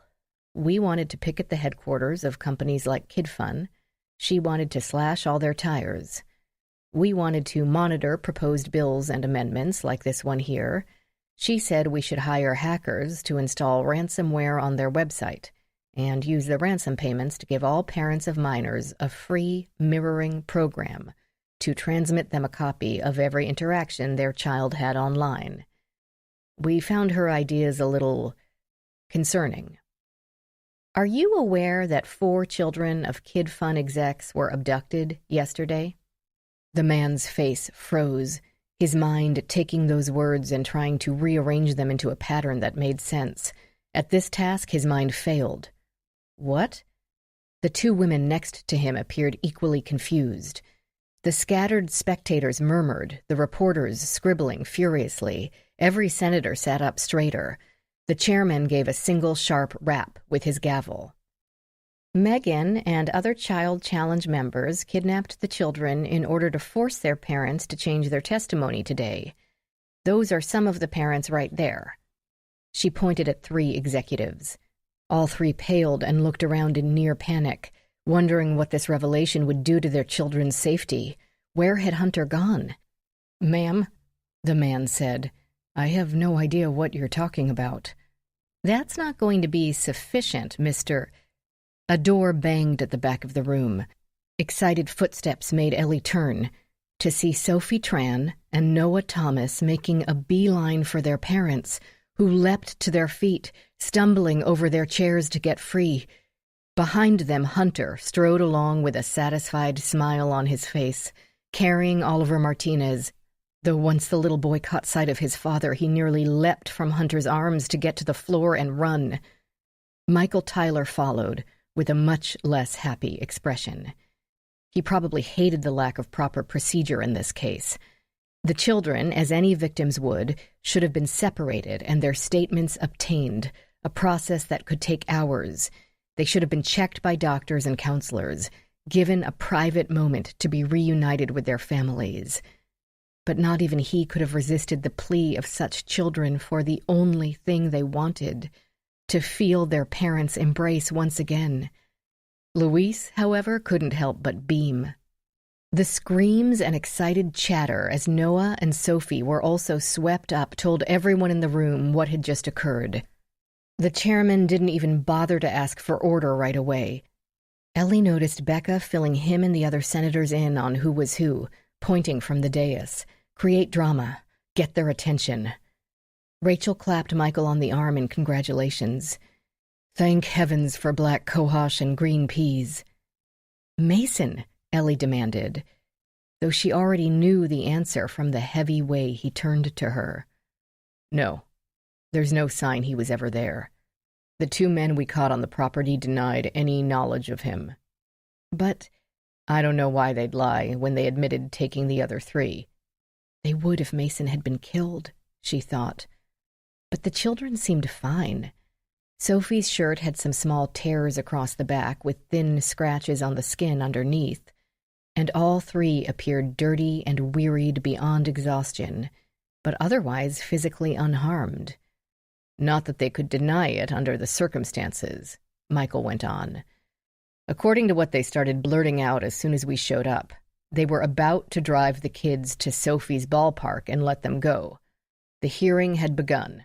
The Kid Fun execs had been taught a lesson. Project ended. I think they knew things had gone sideways when Megan didn't return with Taylor. They were afraid to call her phone and have us trace it, and assumed she'd confess and give it all up. Their only chance was dumping the kids and running far and fast. One or both of them had been panicking enough to call in an anonymous tip about where the kids were. We were practically there by the time the office relayed it to us, but clearly someone had lost their nerve. Yes, but dumping the kids could have meant... She stopped, realizing Taylor stood at her elbow, though she seemed to be asking too many questions of her father to overhear. Why did you bring them here? I know, he said, hardly protocol. I guess your cousins and Kid Fun have deep pockets and many friends. And this is a city that's accustomed to making allowances for people who think they're too unusual for usual procedure. We've got 2 doctors and the child trauma team on their way here, Luis added. Last-minute rescues aside, the business of the country went on. The chairman eventually rapped his gavel and said, Let me get this straight. Someone kidnapped these 3 children and demanded their parents do... what? Make statements to agree with our esteemed colleagues. Here Hunter waved a hand at the table of child safety advocates. And say that our games manipulate children into addiction, and our security procedures are designed to gather data for advertising. Except that's actually true, Ellie thought. Isn't it? That's the craziest thing I've ever heard, the chairman said, and suggested that the kid fund execs take their children home. When Hunter asked, he gave the lobbyist permission to present the execs' statements, with the assurance that he could handle any follow-up questions. Apparently, lobbyists were not normally permitted to present testimony at hearings, though Hunter partly qualified as an owner of the business. Luis guided the execs and the 3 children toward the door, to the waiting arms of the FBI doctors and debriefers. It wouldn't be a simple matter of going home for a shower and some dinner and a bedtime tuck-in to undo all the damage. But the reunion itself did most of the work. With the children returned, the threat over, the Kid Fun agenda was back on. Get the ban thrown out, reinstate direct messaging, and require users to overshare the personal info that would provide so much lovely advertising revenue. Hunter could now play to win, and win big. But Mason hadn't been returned. Ellie tried to catch Becca's attention, somehow express her sympathy, but Becca's head stayed bent over the paperwork in her lap. Taylor continued to draw, apparently not connecting the appearance of the 3 kids with the disappearance of her brother.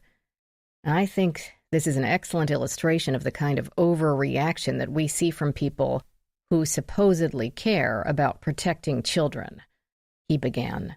When the man from Child Challenge began to object, he was warned to wait his turn in accordance with committee rules. It's also an excellent illustration that dangers to children can come from anywhere. Noah Thomas had been lured through a simple text message, not an online gaming platform created by hard souls interested only in commerce. Though, Ellie thought, Sophie had been tricked via a game, using the direct message feature. She wondered when Liam first contacted the girl. It must have taken some time to gain her trust. Megan had been planning this for a while. But how would she know what game Sophie played? Kids all used screen names, right? Maybe profile pics, so Megan would know when she found the right girl. That the child of a Kid Fun exec would be playing Kid Fun games seemed a very likely bet. But Kid Fun produced close to 100 different games. What did she do, cruise through each one until she stumbled onto Sophie's participation? We know that there's 3 types of lies, Hunter was continuing. Lies, damn lies, and statistics. We can make numbers say anything we want, but here's the ones compiled by the Center for Child Advocacy. When these extra verification measures, such as requiring copies of the parents' IDs and FaceTime interviews with the players, were introduced, complaints of inappropriate contact plummeted from 19% to 2%. And, as Rachel had asked, how did she know Noah Thomas had an iPad Pro? She could have guessed, but that would risk mentioning the wrong one and tipping the boy off. Hunter held up his fingers in a 1960s peace sign. 2, he said again. Keep it simple. Give them a short statement that will stick in their minds, even if they don't really understand it. Even if you make it up on the spot, Ellie thought. Would anybody check? He violated the simple rule a second later by relating the number of children in the country who play online games, and a few biographies of kids who were isolated by geography or disability or bullying, for whom the online interactions were their only outlet. A few bad apples shouldn't ruin it for children like his daughter. He gestured toward her with the clear message. If this were harmful, would I let my own kid do it? 2 senators had follow-up questions for Hunter regarding the advanced verification procedures and how they differed from current practices. The 2 women from the advocacy groups tried to ask a few questions but didn't get very far. The man from Child Challenge sat with his head in his hands, no doubt overwhelmed with thoughts of damage control, wondering if repair was even possible. Finally, the chairman tapped his gavel and declared the hearing concluded. The senators voted by ayes and nays. the bill winning approval to move to the full Senate floor by a tally of 17-5, with 1 abstention and 5 absent. The man from Child Challenge left before the echoes of the gavel faded, rubbing his forehead with one hand and texting with the other. The women from the other 2 organizations walked out with matching and dazed expressions. Taylor toward the other side of the huge curved desk, scavenging pens and mint candies left behind and declaring each find in her piping voice. Hunter had gotten what he wanted. It didn't matter if the bill passed Congress in the next year. It only needed to pass the committee now. The stock price would go back up, and the IPO would make him a large fortune. He flashed his wife a smile, triumphant. She returned one that seemed only weary instead of jubilant. It had been a very long 2 days, and she still didn't have her child back. Chapter 38, 6:41 p.m. And why didn't she have Mason back? Ellie thought as she watched her cousin use the fancy coffee maker to make a celebratory cappuccino.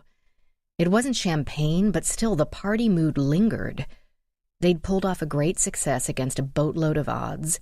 Gabriel's death, executives distraught over their kidnapped children, Taylor's near abduction.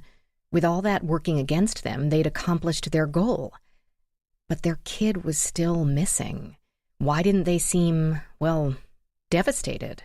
Why had Becca not rushed from the dais as soon as the other children appeared, convinced that Mason couldn't be far behind? Yes, she had gained a lot of self-control since their teens, but still. And Hunter, he had had a few minutes to deal with the fact after meeting Michael and the kids outside. And he did seem to have utter focus when it came to his work and its effect on his $750 million investment. But again, still.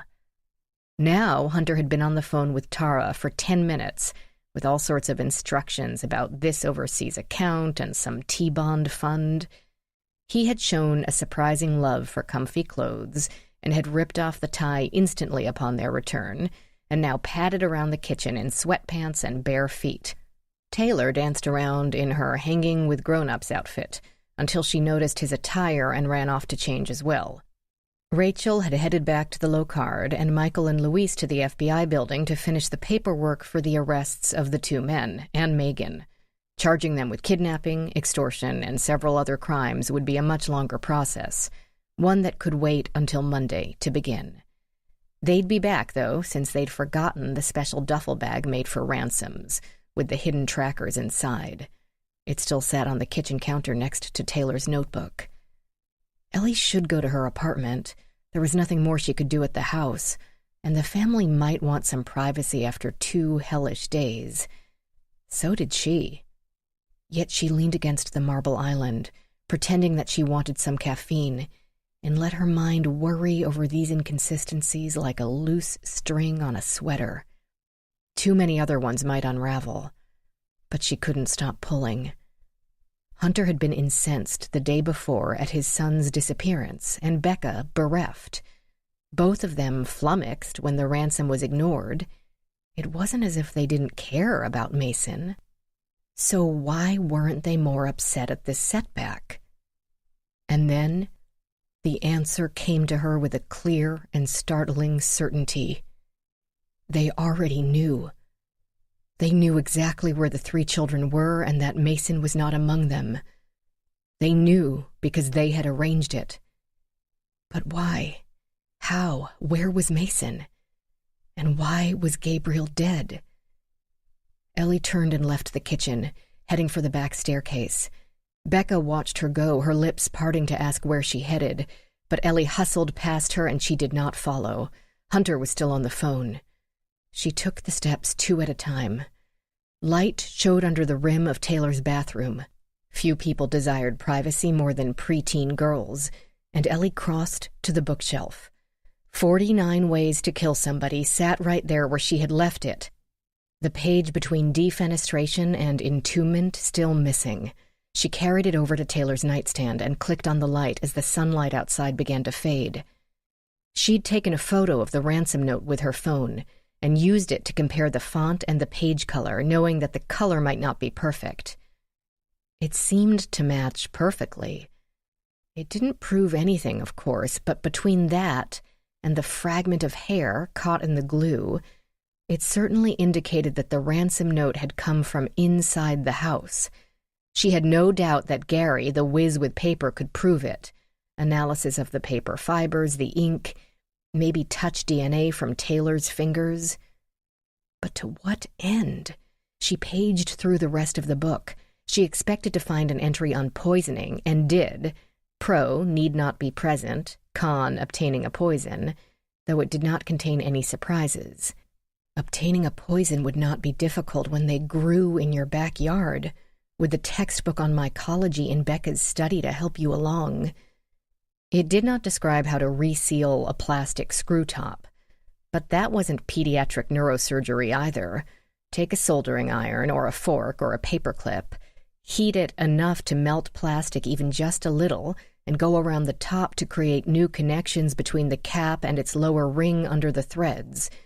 A decent magnifying glass would give it up, but who inspects every plastic bottle they crack open? Especially when a friend hands it to you in a place where you feel safe. Book in hand, Ellie shut the girl's door and padded down the steps, the thick carpet absorbing the sound of her boots. She should get out of there, school her face back into its sympathetic cast, say her goodbyes, maybe apologize for her failure to bring Mason home, but say she'd keep working on it, would never give up. She pulled her phone out of her large pants pocket. The book might fit there. The cargo pants could hold quite a bit. She took the steps, trying to fit the pages into the cloth cavity with one hand while texting Rachel with the other. I have book. Sure, it matches note. Mason is... What's that? Becca asked, waiting at the bottom of the stairs. Ellie drew in a breath. Taylor's loaning me her favorite book. She thought it could help me in my job. At the sight of the cover, Becca's face became still, and that, in itself, told Ellie everything she needed to know. Becca said, She loves to show off her worldliness. You ran off in such a hurry. I wanted to tell her what a brave girl she'd been today, getting away from Megan. She brushed past her cousin, so close she could feel her body heat.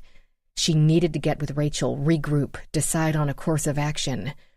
She wished Michael Tyler had stayed at the house, someone with a gun, someone armed with a more potent weapon than the small knife she carried to cut through plastic crime scene tape and open boxes. He or Luis would be back, but when? I'll leave you guys alone. You must be exhausted. So am I. Becca wasn't buying it, she could tell. Her cousin followed too closely, too quickly, and alerted her husband the moment Ellie crossed the threshold into the kitchen. Hunter, I think Ellie has some questions. He'd been texting but dropped the phone on the island and took a single step to his left, setting his body directly in her path to the door. Yet his words sounded entirely natural. Really? About what? Ellie was now neatly trapped in the aisle between the island and the counter, Hunter at one end, Becca at the other. Ellie's attention divided between the two, and nothing to use for self-defense except a vastly overpriced coffee maker and some tiny kebab skewers. Screw it. She wouldn't back down this time. For starters, she said to Hunter, how did you know her name was Megan? Chapter 39. What? Hunter asked, and for once, his perfect self-confidence slipped. Unsure of what to say, the lips parted, the brows grew closer to each other. What are you talking about? When I got to the hearing, you asked if Megan had confessed. No one knew her name until halfway through her interrogation. The FBI agent told me. No, he didn't. She wasn't 100% sure of this. It wouldn't have been unreasonable for Michael to call Hunter and ask if he knew of a Megan, but he hadn't mentioned it, and the agent had not had time to spare for phone calls. In any case, Hunter's discomforted expression gave him away. Becca fed that senator from New Mexico Megan's last name, which I didn't even know. Becca, you didn't ask a single question when Rachel and I arrived. You didn't ask who the woman who had almost kidnapped your daughter was. You didn't ask if the children had been found. Neither of you asked about your own son, when you should have been assuming that Mason had also been kidnapped by Megan's group. Neither of you. She stopped to let them explain. Please explain, she thought.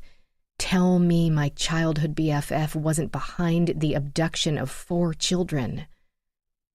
Neither of them said a word. It all makes sense now.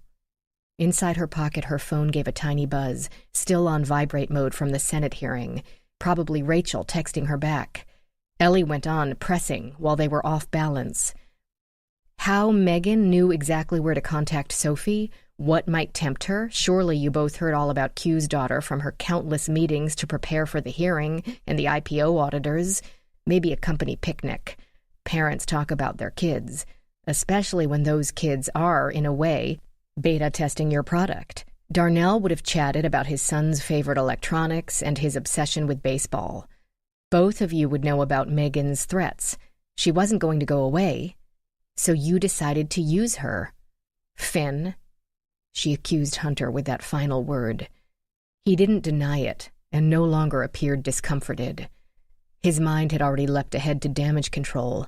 They had a problem and would require a solution. Ellie was the problem.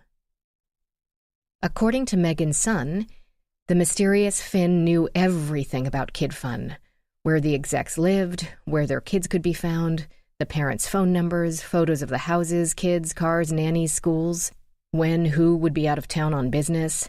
Finn just handed it to her on a charcuterie board. Becca finally spoke. That could have been anyone at Kid Fun. Someone in HR, a secretary, the guy who services the copy machine. It's a gaming company, not the CIA. True. That's true. But you two had to get the ban dropped before the final audit, before the IPO. After that, you didn't care about games and direct messaging because you would have already cashed out. The secretary or the copy machine guy might have lost their jobs, but they didn't have $750 million riding on that hearing. That isn't proof, Becca said. Also true, so she pressed on. At the hearing, you sarcastically referred to Kid Fun as hard souls. Megan also spoke of making the hard souls writhe. Most people would either reference cold souls or hard hearts. That's not proof either, Hunter said. No, but Megan's phone with her communications from Finn, you, is evidence. And Rachel has it, who works for me. It seemed to pop out, his arrogance impossible to control. Who works for the Locard, founded on the principle that every contact leaves a trace. That applies to digital contacts as well. Sure, good luck with that. She doesn't need luck. She has Agnes. But why? Why would we do that? Becca demanded. Exactly, Hunter said. Why would I coerce my own execs into slamming the company? You both told me why. A hearing is theater. You have to create drama, establish a hero and a villain. Human beings are simple and, more important, pressed for time. Give them a narrative that presses the right buttons, and they'll open the door for you. You needed that joyous family reunion to happen right in front of the senators, so they could see the overwhelming love Kid Fun execs have for their kids. No one would doubt their intentions after that. Direct messaging and data mining be damned. These are hardened career politicians, but there wasn't a dry eye in the house. Child Challenge had been thoroughly discredited, and the other organizations guilty by association. You won the battle and the war. Hunter shook his head. It would be the wrong kind of drama if the execs told the committee that we're purposely addicting kids and selling their data to advertisers. The truth, in other words? Yes, you'd hardly want to do that. They both seemed to relax, shoulders dropping a few millimeters, yet waiting for the kicker. But you never expected it to get that far. You never thought Megan would actually do it. You thought she was a middle-aged, delusional nutcase who couldn't pull off the theft of a pen from a bank counter. You thought she'd send some nasty emails and leave a digital trail, vandalize the offices and smile for the security cameras, call in a bomb threat using her own phone.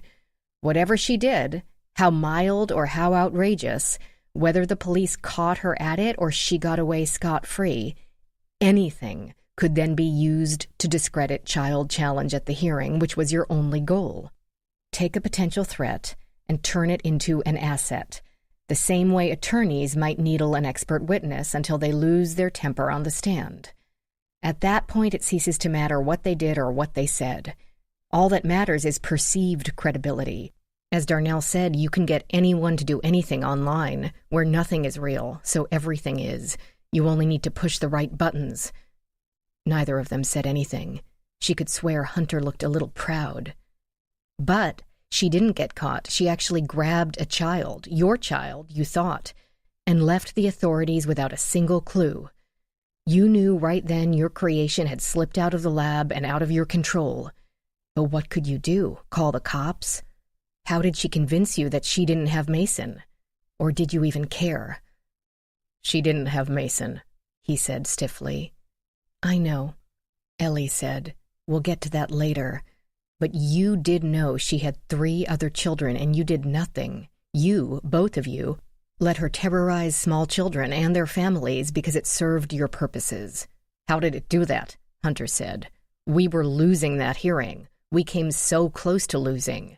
And you think I arranged a nick-of-time rescue by the FBI to pull it out in the last inning? If they'd been late, if they even got stuck in D.C. traffic, then the hearing would be over, my own execs having worked against me and lost their own livelihoods in the process. You didn't expect Megan to hold out. You figured a nutcase like her would crack as soon as we caught her, and you knew we'd catch her because you sent her, me, and the FBI to Taylor's school at the same time. How else could Megan spoof the pickup procedures for the school? Because the child's father arranged it for her. He shook his head. He and Becca both faced her with identically crossed arms, a unit to the last. Not even I could have pulled off that timing. The timing was overly ambitious, but that's what you are, overly ambitious. And not impossible at all. Not with an anonymous tip to the FBI. Why would the kidnappers call when they were still at the farm, before they'd gotten away? The kids didn't know who they were. They could have dropped the children off somewhere so that the farm would never be connected to their ordeal, and then melted back into the landscape. No, you called, creating the perfect storm of melodrama and misdirection. Becca finally spoke. Ellie, this is insane. You're my family. I know.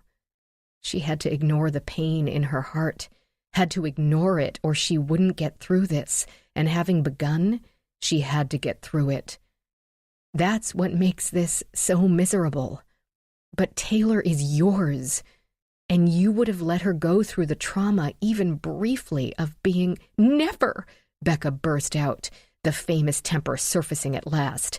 I had eyes on her the whole time. I pointed you at her. I insisted the agent come along. So you knew, Ellie said. A brief but total silence pressed down as if a thick blanket had been thrown over the tableau. The thumping of Ellie's heart against its cage, the only movement in the room. Becca's voice cut like a sword carefully whetted.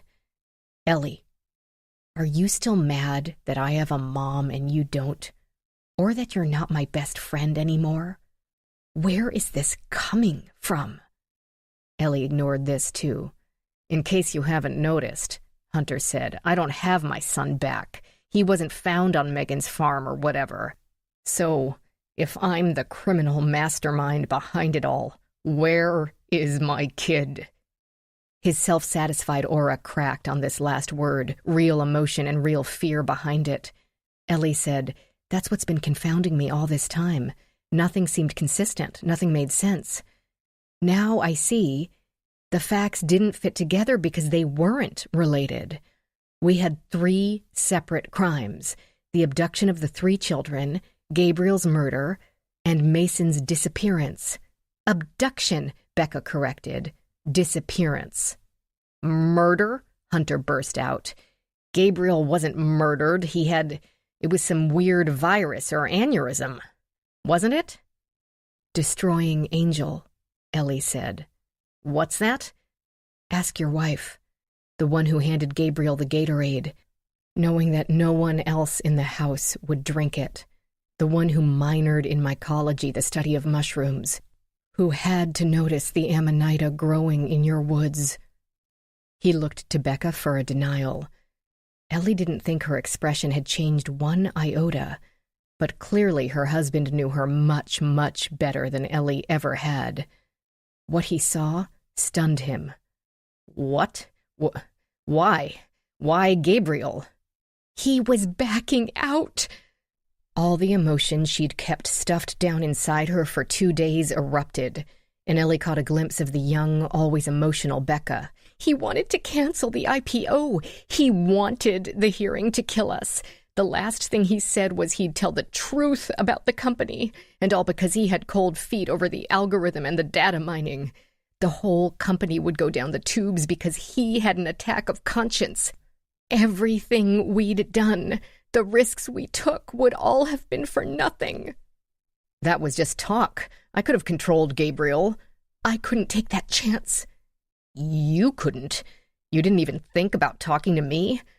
What do you think is going to happen to the company now? That's your complaint, Ellie said, that she made an executive decision?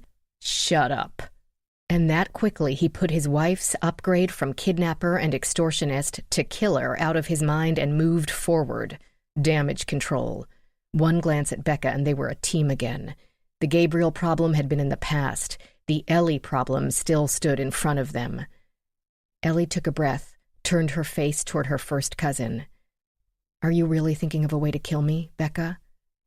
A pause. Of course not. But the pause robbed the statement of any conviction. Had they both moved closer without appearing to, or had she only imagined that? Ellie pulled the book out of her pocket. The best defense, after all. Maybe you'll want to consult this for suggestions, she goaded. What's that? Hunter asked. The source of the letters on Mason's ransom note? Once more he stumbled. What? How is that possible? Because the plan had been put in place before you left town, the letter mailed before you left. It must have been tough for you, she added to Becca, mailing that letter, committing yourself to go through with it. Of course, if you changed your mind, all you had to do was be sure to get the mail, not tough with Jenny out of town. And I'm sure Hunter here doesn't concern himself with mundane tasks like that. What are you talking about? Becca's fingers gripped the island counter, knuckles white. The timing worked perfectly, but it wouldn't have mattered if it hadn't, if it arrived a week or a month later. The letter was only a distraction meant to confuse. That's why the strange amount, enough to sound convincing, but not enough to really cause an inconvenience. Hunter was still trying to puzzle this out. Why would Becca... That doesn't make any sense at all. Her hair got caught in the glue before it dried. I believe Rachel knows it's not a Velis hair, Mason's, though it could be Taylor's. Are we meant to think it's Taylor's? Is that why you used her book? Tell me you weren't trying to frame your own daughter. Becca? Hunter asked, his voice abruptly uncertain. Of course not, she snapped at her husband. I would never. Ellie kept it up. You didn't think of simply using a newspaper? Or a magazine? Becca's shoulders slumped, not under her cousin's accusing gaze, but her husband's. Who gets magazines anymore? You said Taylor reads the Post. Online! Stop, Hunter shouted. Where is Mason? Where is my son? Ellie looked at her cousin. Do you want to tell him? Or should I? Chapter 40. 8:10 p.m. Becca remained as silent as if she were a teenager again, uncertain, caught but hoping she could brazen it out anyway. Ellie prompted, He's going to find out sooner or later. Becca, what's she talking about? Becca said, Don't listen to her. She's just running off at the mouth, trying to get herself out of this kitchen after making all these accusations. Just let her leave. She can't prove a word of what she's been saying. But she knows. It doesn't matter what they suspect. It only matters what they can prove. Was she trying to save Ellie or herself? It didn't matter because neither plan worked. Hunter would not be distracted. But where is Mason? I don't know. Hands clenching and unclenching, he took 2 more steps toward his wife. Unfortunately, it took him 2 steps closer to Ellie. Maybe he'd pass her entirely and she could run out as they argued, get in her car and escape the house. And then what? Leave her cousin at the mercy of her very irate husband, who was about to get a lot more irate once he learned the truth? Maybe have another murder take place for Taylor to stumble across? Though Hunter, so far, had only terrorized a few families, it was Becca who had committed the cold-blooded murder. Perhaps Ellie should worry about Hunter's safety. Or her own. Hunter stopped a foot away and, snake-quick, reached out to wrap one hand around Ellie's throat. He squeezed, and she instinctively punched him, which did nothing, and kicked his shin as hard as she could, which caused a grunt and a wince. If she'd really wanted to do damage, she would have kicked his knee out, dislocating the joint. She meant this struggle only as a warning. She would not be manhandled, not even by a technical member of her family. She did not want to get in a fistfight with Hunter. First, she would lose, and second, she wanted both of them to keep talking. He let her go but didn't move. "You'd better tell me where my kid is if you want to walk out of here." She looked to her cousin to give her one last chance to confess voluntarily. "Well?" Hunter demanded. Time was up. "Look at the drawing. Taylor's notebook." He glanced down at the opened book next to him on the island, at Taylor's illustration of a dragon carrying off an infant. So what? She's always drawing stuff. Don't you wonder why she called Mason a dragon baby? Because she's jealous of the new kid, so what? It's not jealousy. Mason has ichthyosis, a condition that causes scaly patches on the skin, trapping sweat glands under its scabs. Nothing serious, easily controlled by a skincare routine of lotions and exfoliations. But genetic. Hunter said, "What, this patchy stuff?" "Yes. That Gabriel had." The tumblers fell. He had to see the connection, but clearly didn't want to. "So?" Ellie said, "Mason has it too." "You've never even seen Mason." "No, but Taylor has. The dragon baby." Ellie pointed again to the drawing. "See the red patches along the baby's arms?" "There's nothing like that on Mason. He's my kid. I know what he looks like." But he glanced at his wife quickly, waiting for confirmation. He didn't get it. Becca focused on Ellie and Ellie alone, who said gently, "Yes, but I'm willing to bet you leave bath time and changing diapers to the nanny or to Becca. It's only been 4 months, and you're out of town a lot." A lot. His resistance began to show a few cracks. "Becca, tell her this isn't true. There was nothing wrong with Mason." "No," she spoke without an ounce of conviction. "No, there isn't." Ellie continued. Jenny Cho had to know, and Mason's doctors and nurses would have seen the condition during his checkups. That was another reason this had to be done while Jenny remained safely out of the way.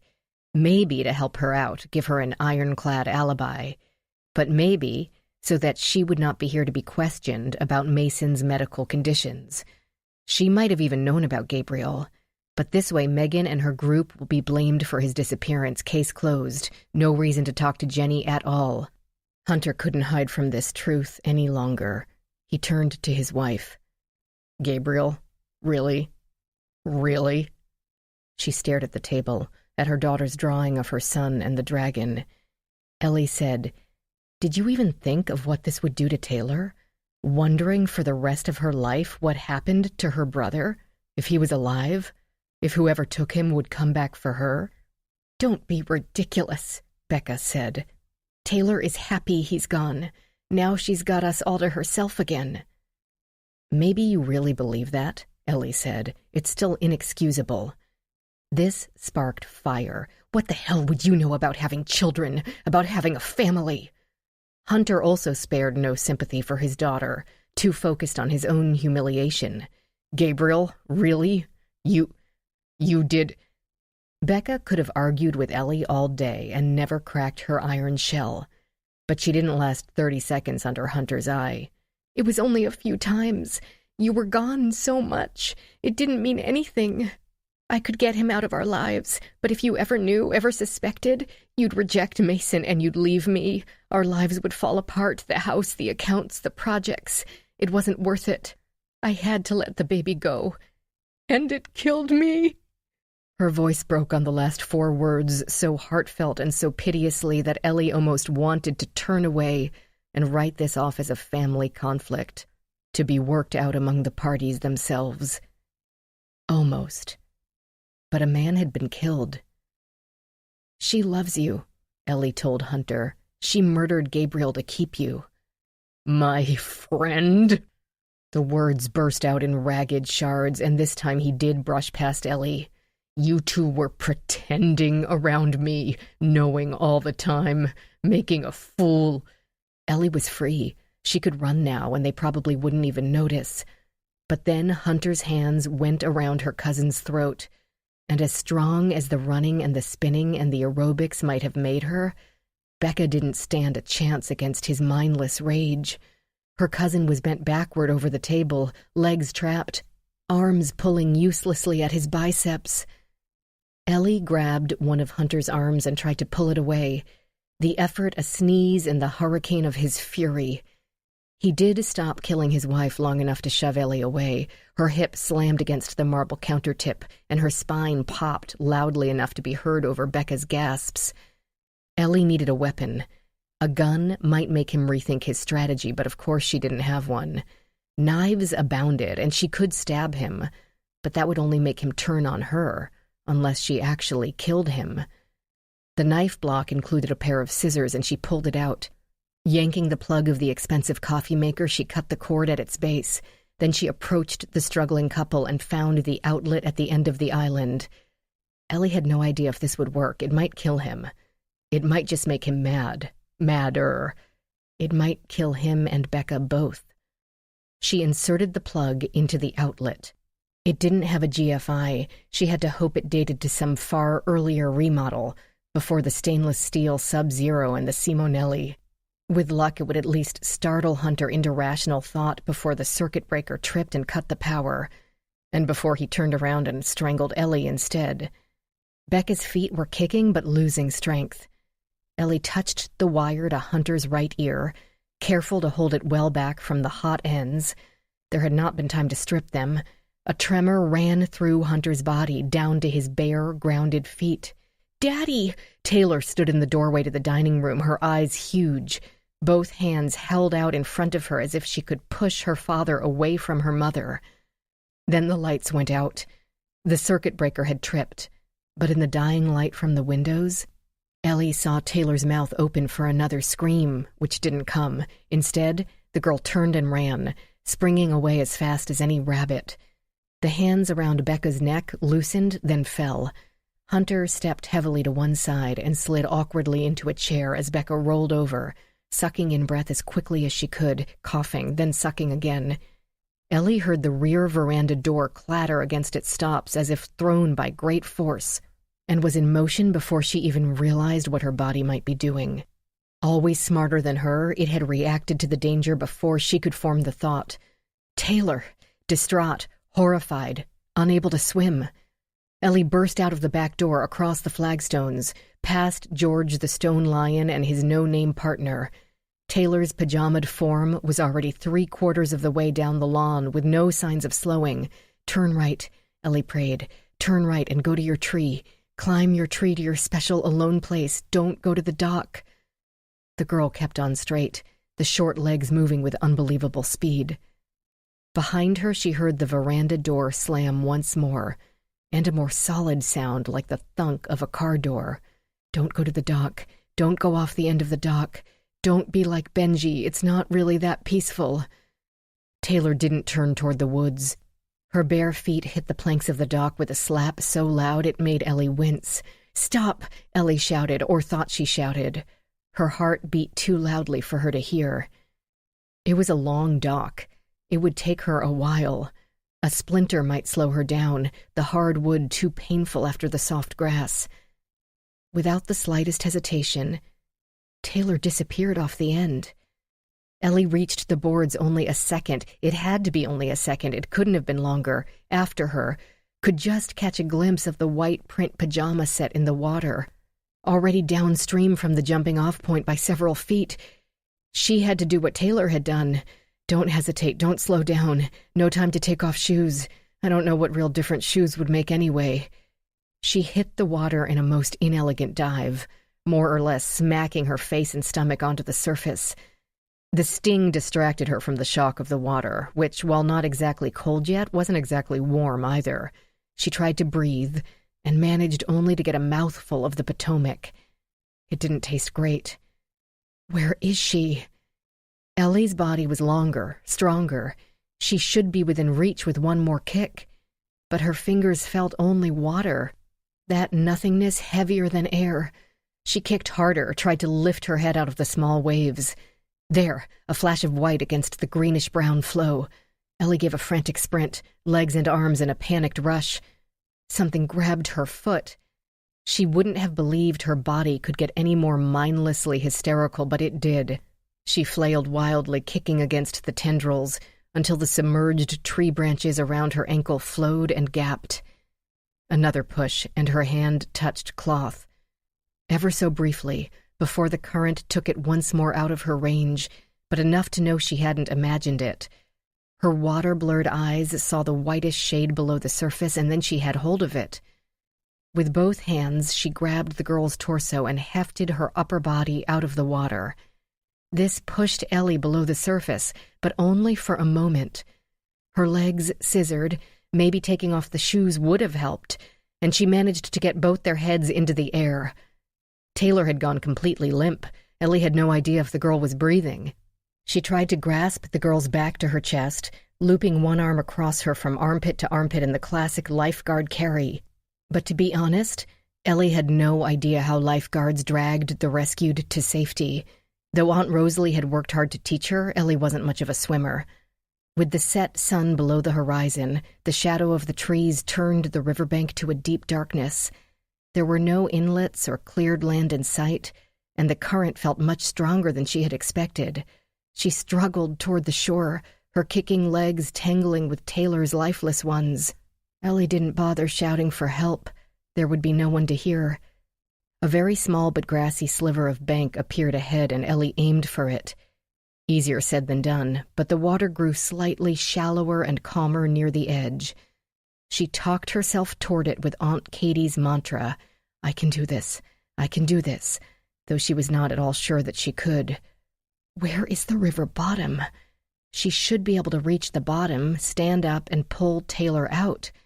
But still her feet flailed in nothingness without a toehold.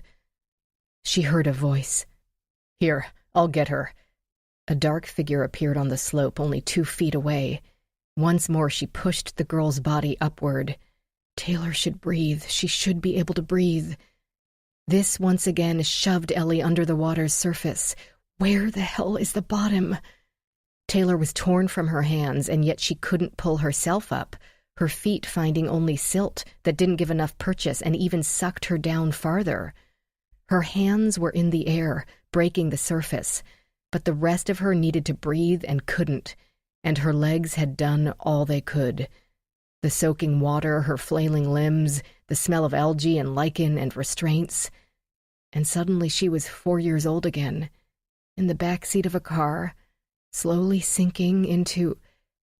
Just as her lungs gave out, someone grasped her wrist and yanked.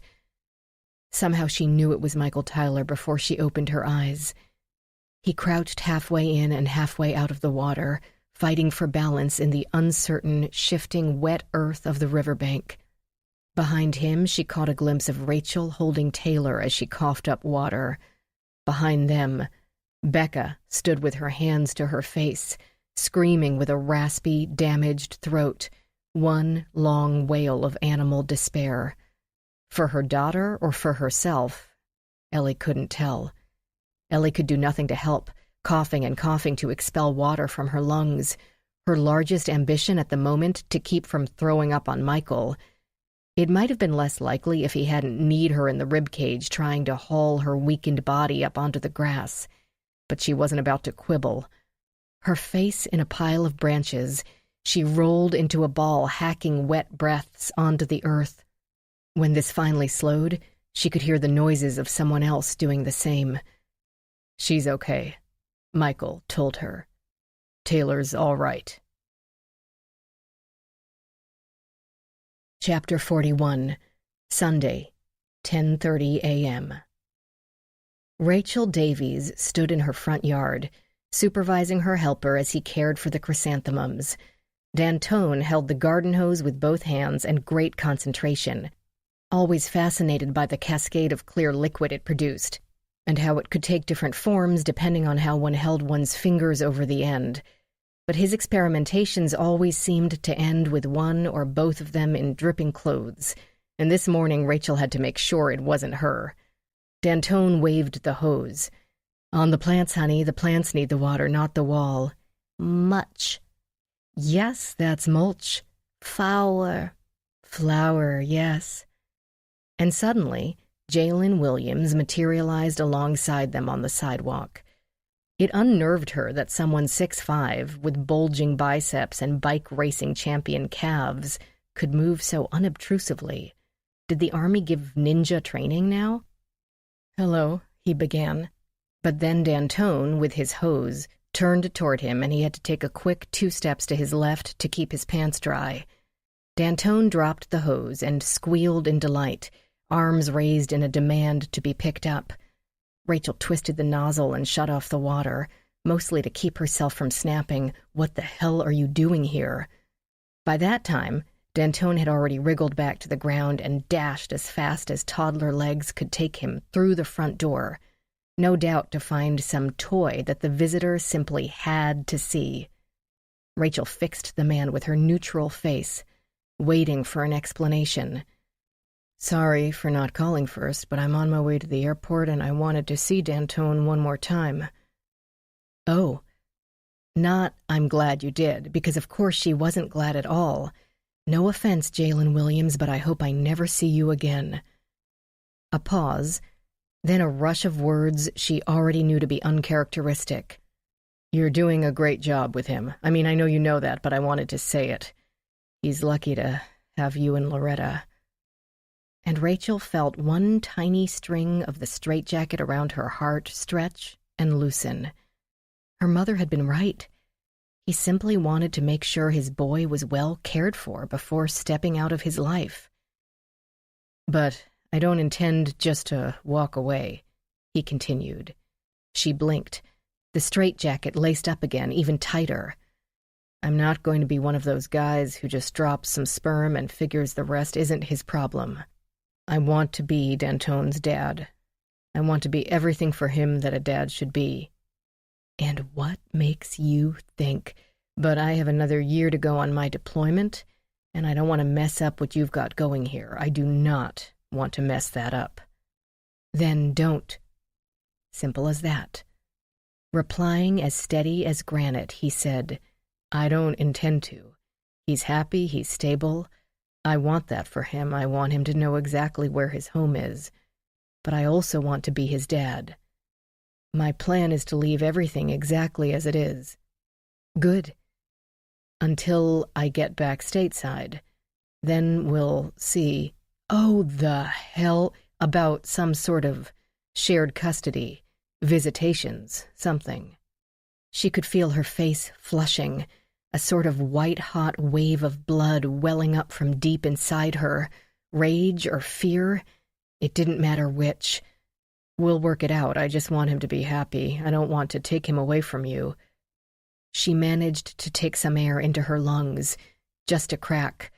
"But I don't want him taken away from me, either," he finished. She didn't trust herself to respond, could only watch as D'Antone returned with a toy car in each hand, both of which had to be explained carefully in largely incomprehensible language to the tall stranger.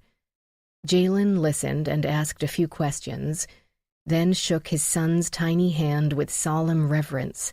He gave Rachel a nod, picked up his olive drab duffel, and went out to the rental car parked at the curb.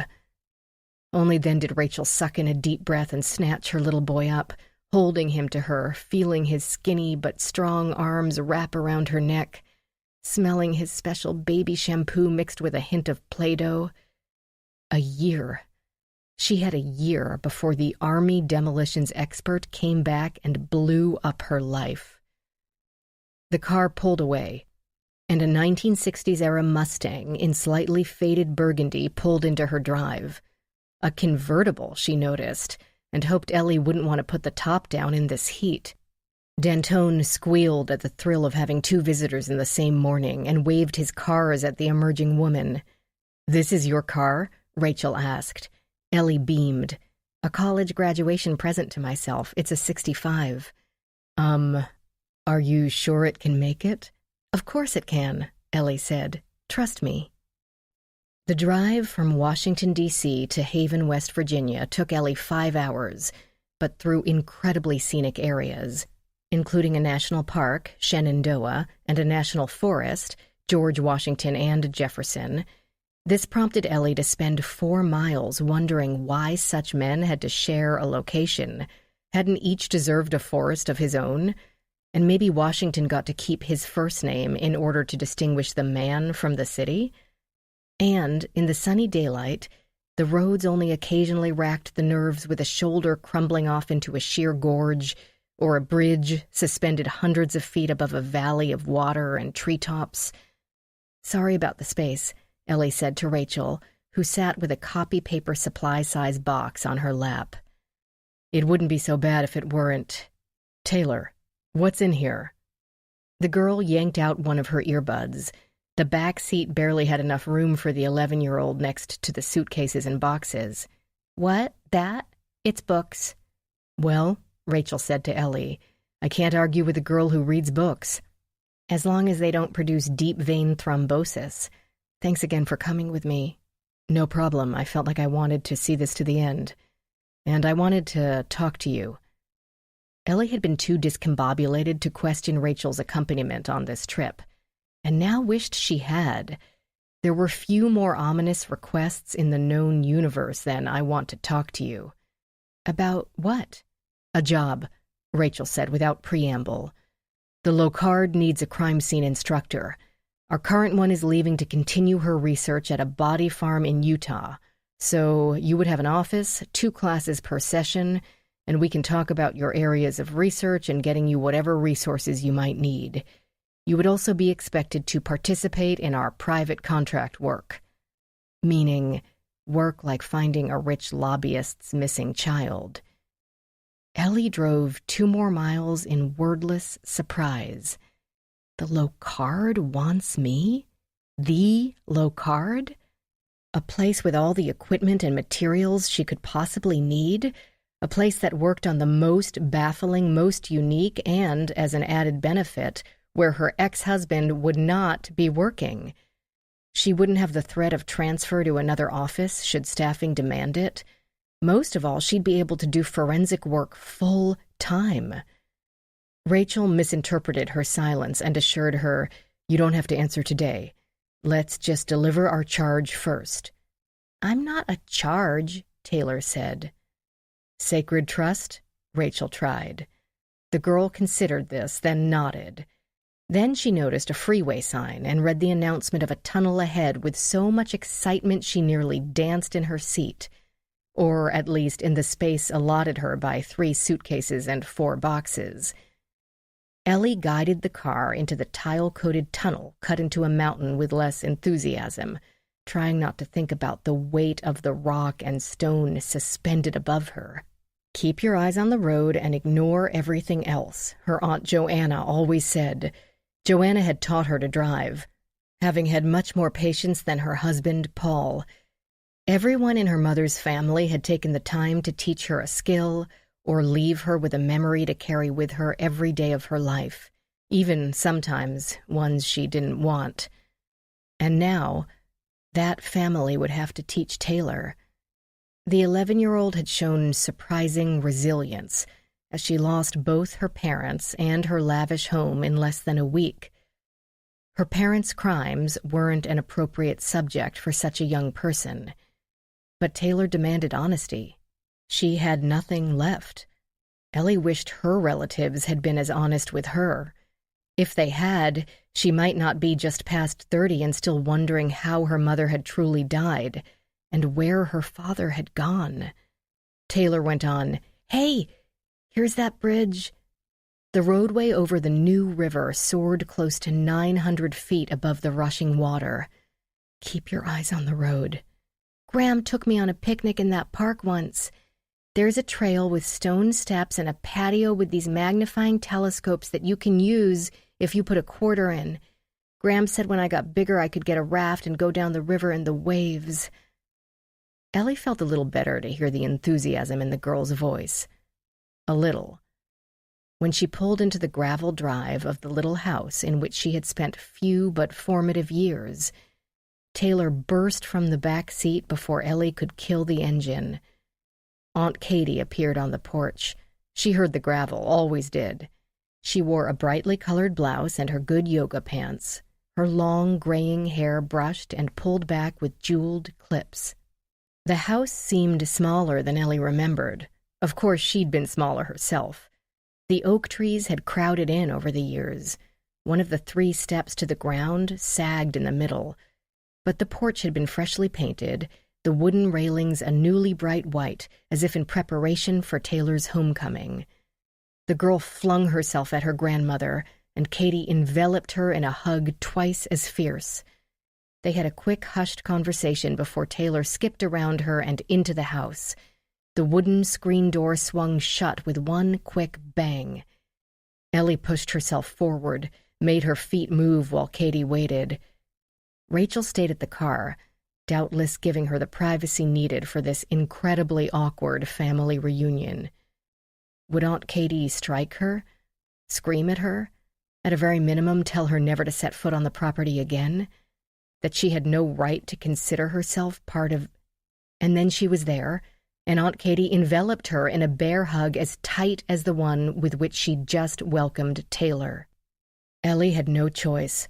She collapsed into ugly cry, nose-running sobs. There, Katie murmured, patting Ellie's back just as she had so often done 15-plus years before. The faint scent of gingergrass pulled Ellie back through time. "I'm so sorry." "You did what had to be done. It wasn't your fault," her aunt comforted. "But..." With shuddering gasps, ineffectively wiping her face with both hands, Ellie made an effort to speak like the grown-up she now had to be. But I put your daughter in jail," she wanted to say, and couldn't make herself. Because it wasn't true. She hadn't put Becca in jail. Becca had done that herself. Aunt Katie put both hands on either side of Ellie's face. "You did the right thing, just as we always taught you." That only made Ellie cry again. But Katie produced a few tissues, and Ellie found herself saying, "Maybe in time, maybe after, I could talk to you about my mom. I remembered something. I remembered about the crash and the water." The screen door gave another bang, and they both looked up to see Melissa. Becca's opposite in many ways. Heavy, where Becca had the wiry limbs. Fair, where Becca had raven locks. But identical in their thorough disdain for people who crossed them. She gave Ellie that look now, that cold, haughty stare that said, "You lent Becca your book before you gave it to me. You sat with Becca on the bus instead of me. You sent my sister to jail. You're not really my best friend." But Ellie wasn't 12 years old anymore. She climbed the steps to the porch and looked at the baby in Missy's arms, a dark-haired little boy with a round, cherubic face. "Hello, Mason," Ellie said. Chapter 42. The ride back stayed largely silent, and Ellie hoped Rachel at least enjoyed the view because the company wasn't much to speak of. Rachel, however, seemed comfortable, diplomatically giving Ellie the mental space she needed to acclimate to what had happened. Begin to acclimate. It would take a while. Finally, though, Rachel stirred and said, "In all the excitement, you never did explain how they got Mason out of the house." Ellie merged into a center lane. "Tara, of course. Becca told me most of it last night. She, Tara, and Melissa made the plan well in advance, so Tara and Melissa knew exactly what was going on the entire time. Gabriel left that day, having witnessed that Mason had been alive and well. Then Tara left the house and promptly passed Mason off to Melissa in an out-of-the-way parking lot. Becca told me Melissa was out of the country, but no one ever checked. Why would they? Melissa didn't seem to have any connection to the household other than as a distant relative. I can see a sister doing anything for a sister, but a friend, even a close friend, risking a kidnapping charge?" Rachel mused. "But it wasn't. It's not kidnapping when the mother hands you the kid. At most, it would be custodial interference, but they both knew that even if caught, Hunter would never want the public embarrassment of pressing charges. Now that he's going to jail for his own plot, it's very unlikely Tara or Melissa will be charged at all." Rachel thought this through. Melissa could just deny all knowledge, say her sister asked her to watch her baby for a while, but Tara also lied to the FBI. True, and she could be prosecuted for that. Personally, I think she's a sweet woman who honestly believed she was acting in Mason's best interest. And Becca can be very controlling. She has a way of treating any objection with such disdain that you feel stupid for arguing. Even at 12, she had that down to an art. But you do know that. You've known her that long. So why did she want you right in the middle of her own house? Wasn't she afraid you'd see through her? Apparently not. Ellie goosed the Mustang, her gaze locked on the road. And for good reason, because I didn't. Not for a long time. Even if I had, I'm family. I think she really believed I'd protect her no matter what. Family is everything. Rachel said that quietly, as if speaking to herself. Then she went on, "But what was Becca's endgame? Let Melissa raise Mason? Wouldn't Hunter and Taylor see him eventually figure it out? Was she going to keep them separated forever?" Not really as hard as it sounds. Hunter had no interest in Becca's West Virginia relatives. I don't know how she planned to handle Taylor. I think she might have told Taylor eventually, maybe thinking Taylor would keep the secret in order to have her parents to herself again. But that's just my theory. Missy always wanted children but doesn't have a partner, so she leapt on board with the plan. Aunt Katie, of course, would do whatever her girls needed. Family. Family, Ellie said. Hardly a great plan, but the best Becca could do. More to the point, she had to do it fast. Any day, Hunter might see the patchy skin. He knew all about Gabriel's condition. They'd played sports together, swam, changed in locker rooms, and maybe, Hunter might not have been able to father a child. The medical forms on his desk mentioned tamsulosin. "Prescribed following prostate cancer," Rachel said. "I didn't see that." I didn't point it out. Didn't want to be prying into their medical history.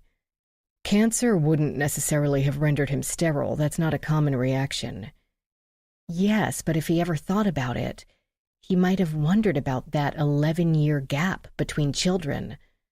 Though, for all I know, that could have been by design. And Becca could explain the pregnancy as a birth control mix-up. Doesn't matter, that's pure speculation. But Mason's skin condition was quite definite. Becca had to do something. And when Hunter came up with the plan to push Megan into actions to discredit Child Challenge, risky in itself, I think Hunter thrives on risk. It didn't have to work perfectly. It didn't have to work at all. But when she actually went through with it, he figured he had a slam dunk. With the hearing so close, the temptation to use her as the big reveal proved irresistible. Until his own kid disappeared. Exactly. Hunter had to think Megan had taken him, despite that not having been the plan. But maybe he couldn't immediately text her to demand an answer in case she wondered how he could have known about it.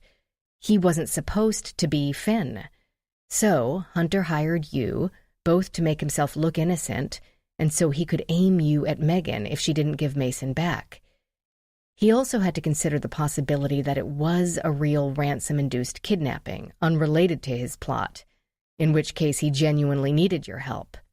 If he did find a way to ask, Megan would have told him she knew nothing about Mason. But he also knew how unbalanced she was. He couldn't know for sure right up to the end. He had to keep all the balls in play whether he liked it or not, the hearing, Megan's group, and the Locard, until something shook out. Rachel snorted. That's a lot of juggling. So Megan sends the other parents the texts, designed by Finn, but she hadn't taken Mason. So who texted Hunter about the hearing? Becca. She was in on the kidnapping plot from the start, so only had to add a few lines to the script. Two can play that burner phone game. He was in my office when he got the text, Rachel said. It stunned him. He had to think Megan had gone off the res, but he couldn't be sure and could hardly complain to the FBI that she wasn't supposed to take my kid. He just had to play it out. He figured he couldn't be connected to her in any way. He may be right. Agnes is working on Megan's phone, but no breakthroughs yet. He should have destroyed the burner as soon as she got caught. He probably dropped it down a storm drain on the way to the hearing, when we were all at the FBI poring over Megan's van. Could Agnes do anything with mine? After Becca caught her texting Rachel, Ellie had clicked on her camera app to record video before sliding it into her pants. The screen only recorded the inside of her back pocket, but with the microphone peeking out, the audio could pick up at least some of the action. Unfortunately, that phone had gone into the river with her. She's got it in a box of rice right now, we'll see. At least Gary is sure he can match the paper and lettering in the ransom note with the book once it dries out. But why the ransom note at all? Why a text and the note if Becca did them both? Because Mason wasn't going to be found with the others. Ah, Rachel said. Mason's case had to be different. The note would send us in another direction. Maybe a simple kidnapping for ransom. Maybe one of Megan's group making a cash grab. Maybe it was an unrelated ransom-motivated kidnapping, but one of Megan's group somehow knew about it and decided to piggyback on it and force Hunter to throw the hearing. The note would always leave a trail of possible, never-answered questions to why Mason's fate turned out different than the other three kids. Yup, listening to Hunter's Megan versus Kid Fun plot, Becca saw an opportunity. First, get the nanny out of the way, both to give her an ironclad alibi and to make sure no one could question her about Mason's medical conditions. Rachel sipped from a travel mug of coffee purchased at their last pit stop. Ellie had already drained hers in record time, like the 3 before it. The insomnia had been out in full force the night before, her brain turning over and over every nightmarish nuance of what she had to do. Yes, every time Jenny came up, Becca would insist she had nothing to do with it.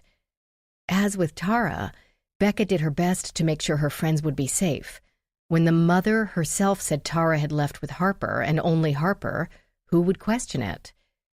I knew her gait seemed off when she left the house. My theory had been that Harper hadn't been there at all, but then Gabriel said he saw the little girl. Oh yes, it was Harper in the baby carrier. They simply took out Tara's all-organic diapers, piling them in Mason's nursery, and put the sleeping Mason in the bag. Then Tara drove away to meet Melissa. I should have wondered more why Becca hadn't called her mother or sister, why they weren't blowing up her phone or showing up on the doorstep. Organic diapers. They were stacked on the changing table. When Becca told me herself she thought organics were a scam. Ellie shifted the Mustang more abruptly than it liked, and it whined a brief protest. All this time I've been wondering how Becca could possibly focus on a, albeit incredibly lucrative, political maneuver. But now it makes complete sense. The plan had already been executed, her part completed, Mason safe. She missed him, but had no reason to be worried. Before I ever got to their house, she had already moved into the next phase. Pulling off the hearing was all she needed to worry about. Hunter was in the opposite corner. He had put his plan in play but was stunned by Mason's disappearance. That's why he seemed more frantic but less grieving than Becca. And more erratic. His brain must have ping-ponged between questions. Did Megan have Mason? Why? Why wouldn't she say? Did some unknown kidnapper have him? Why didn't they collect the ransom?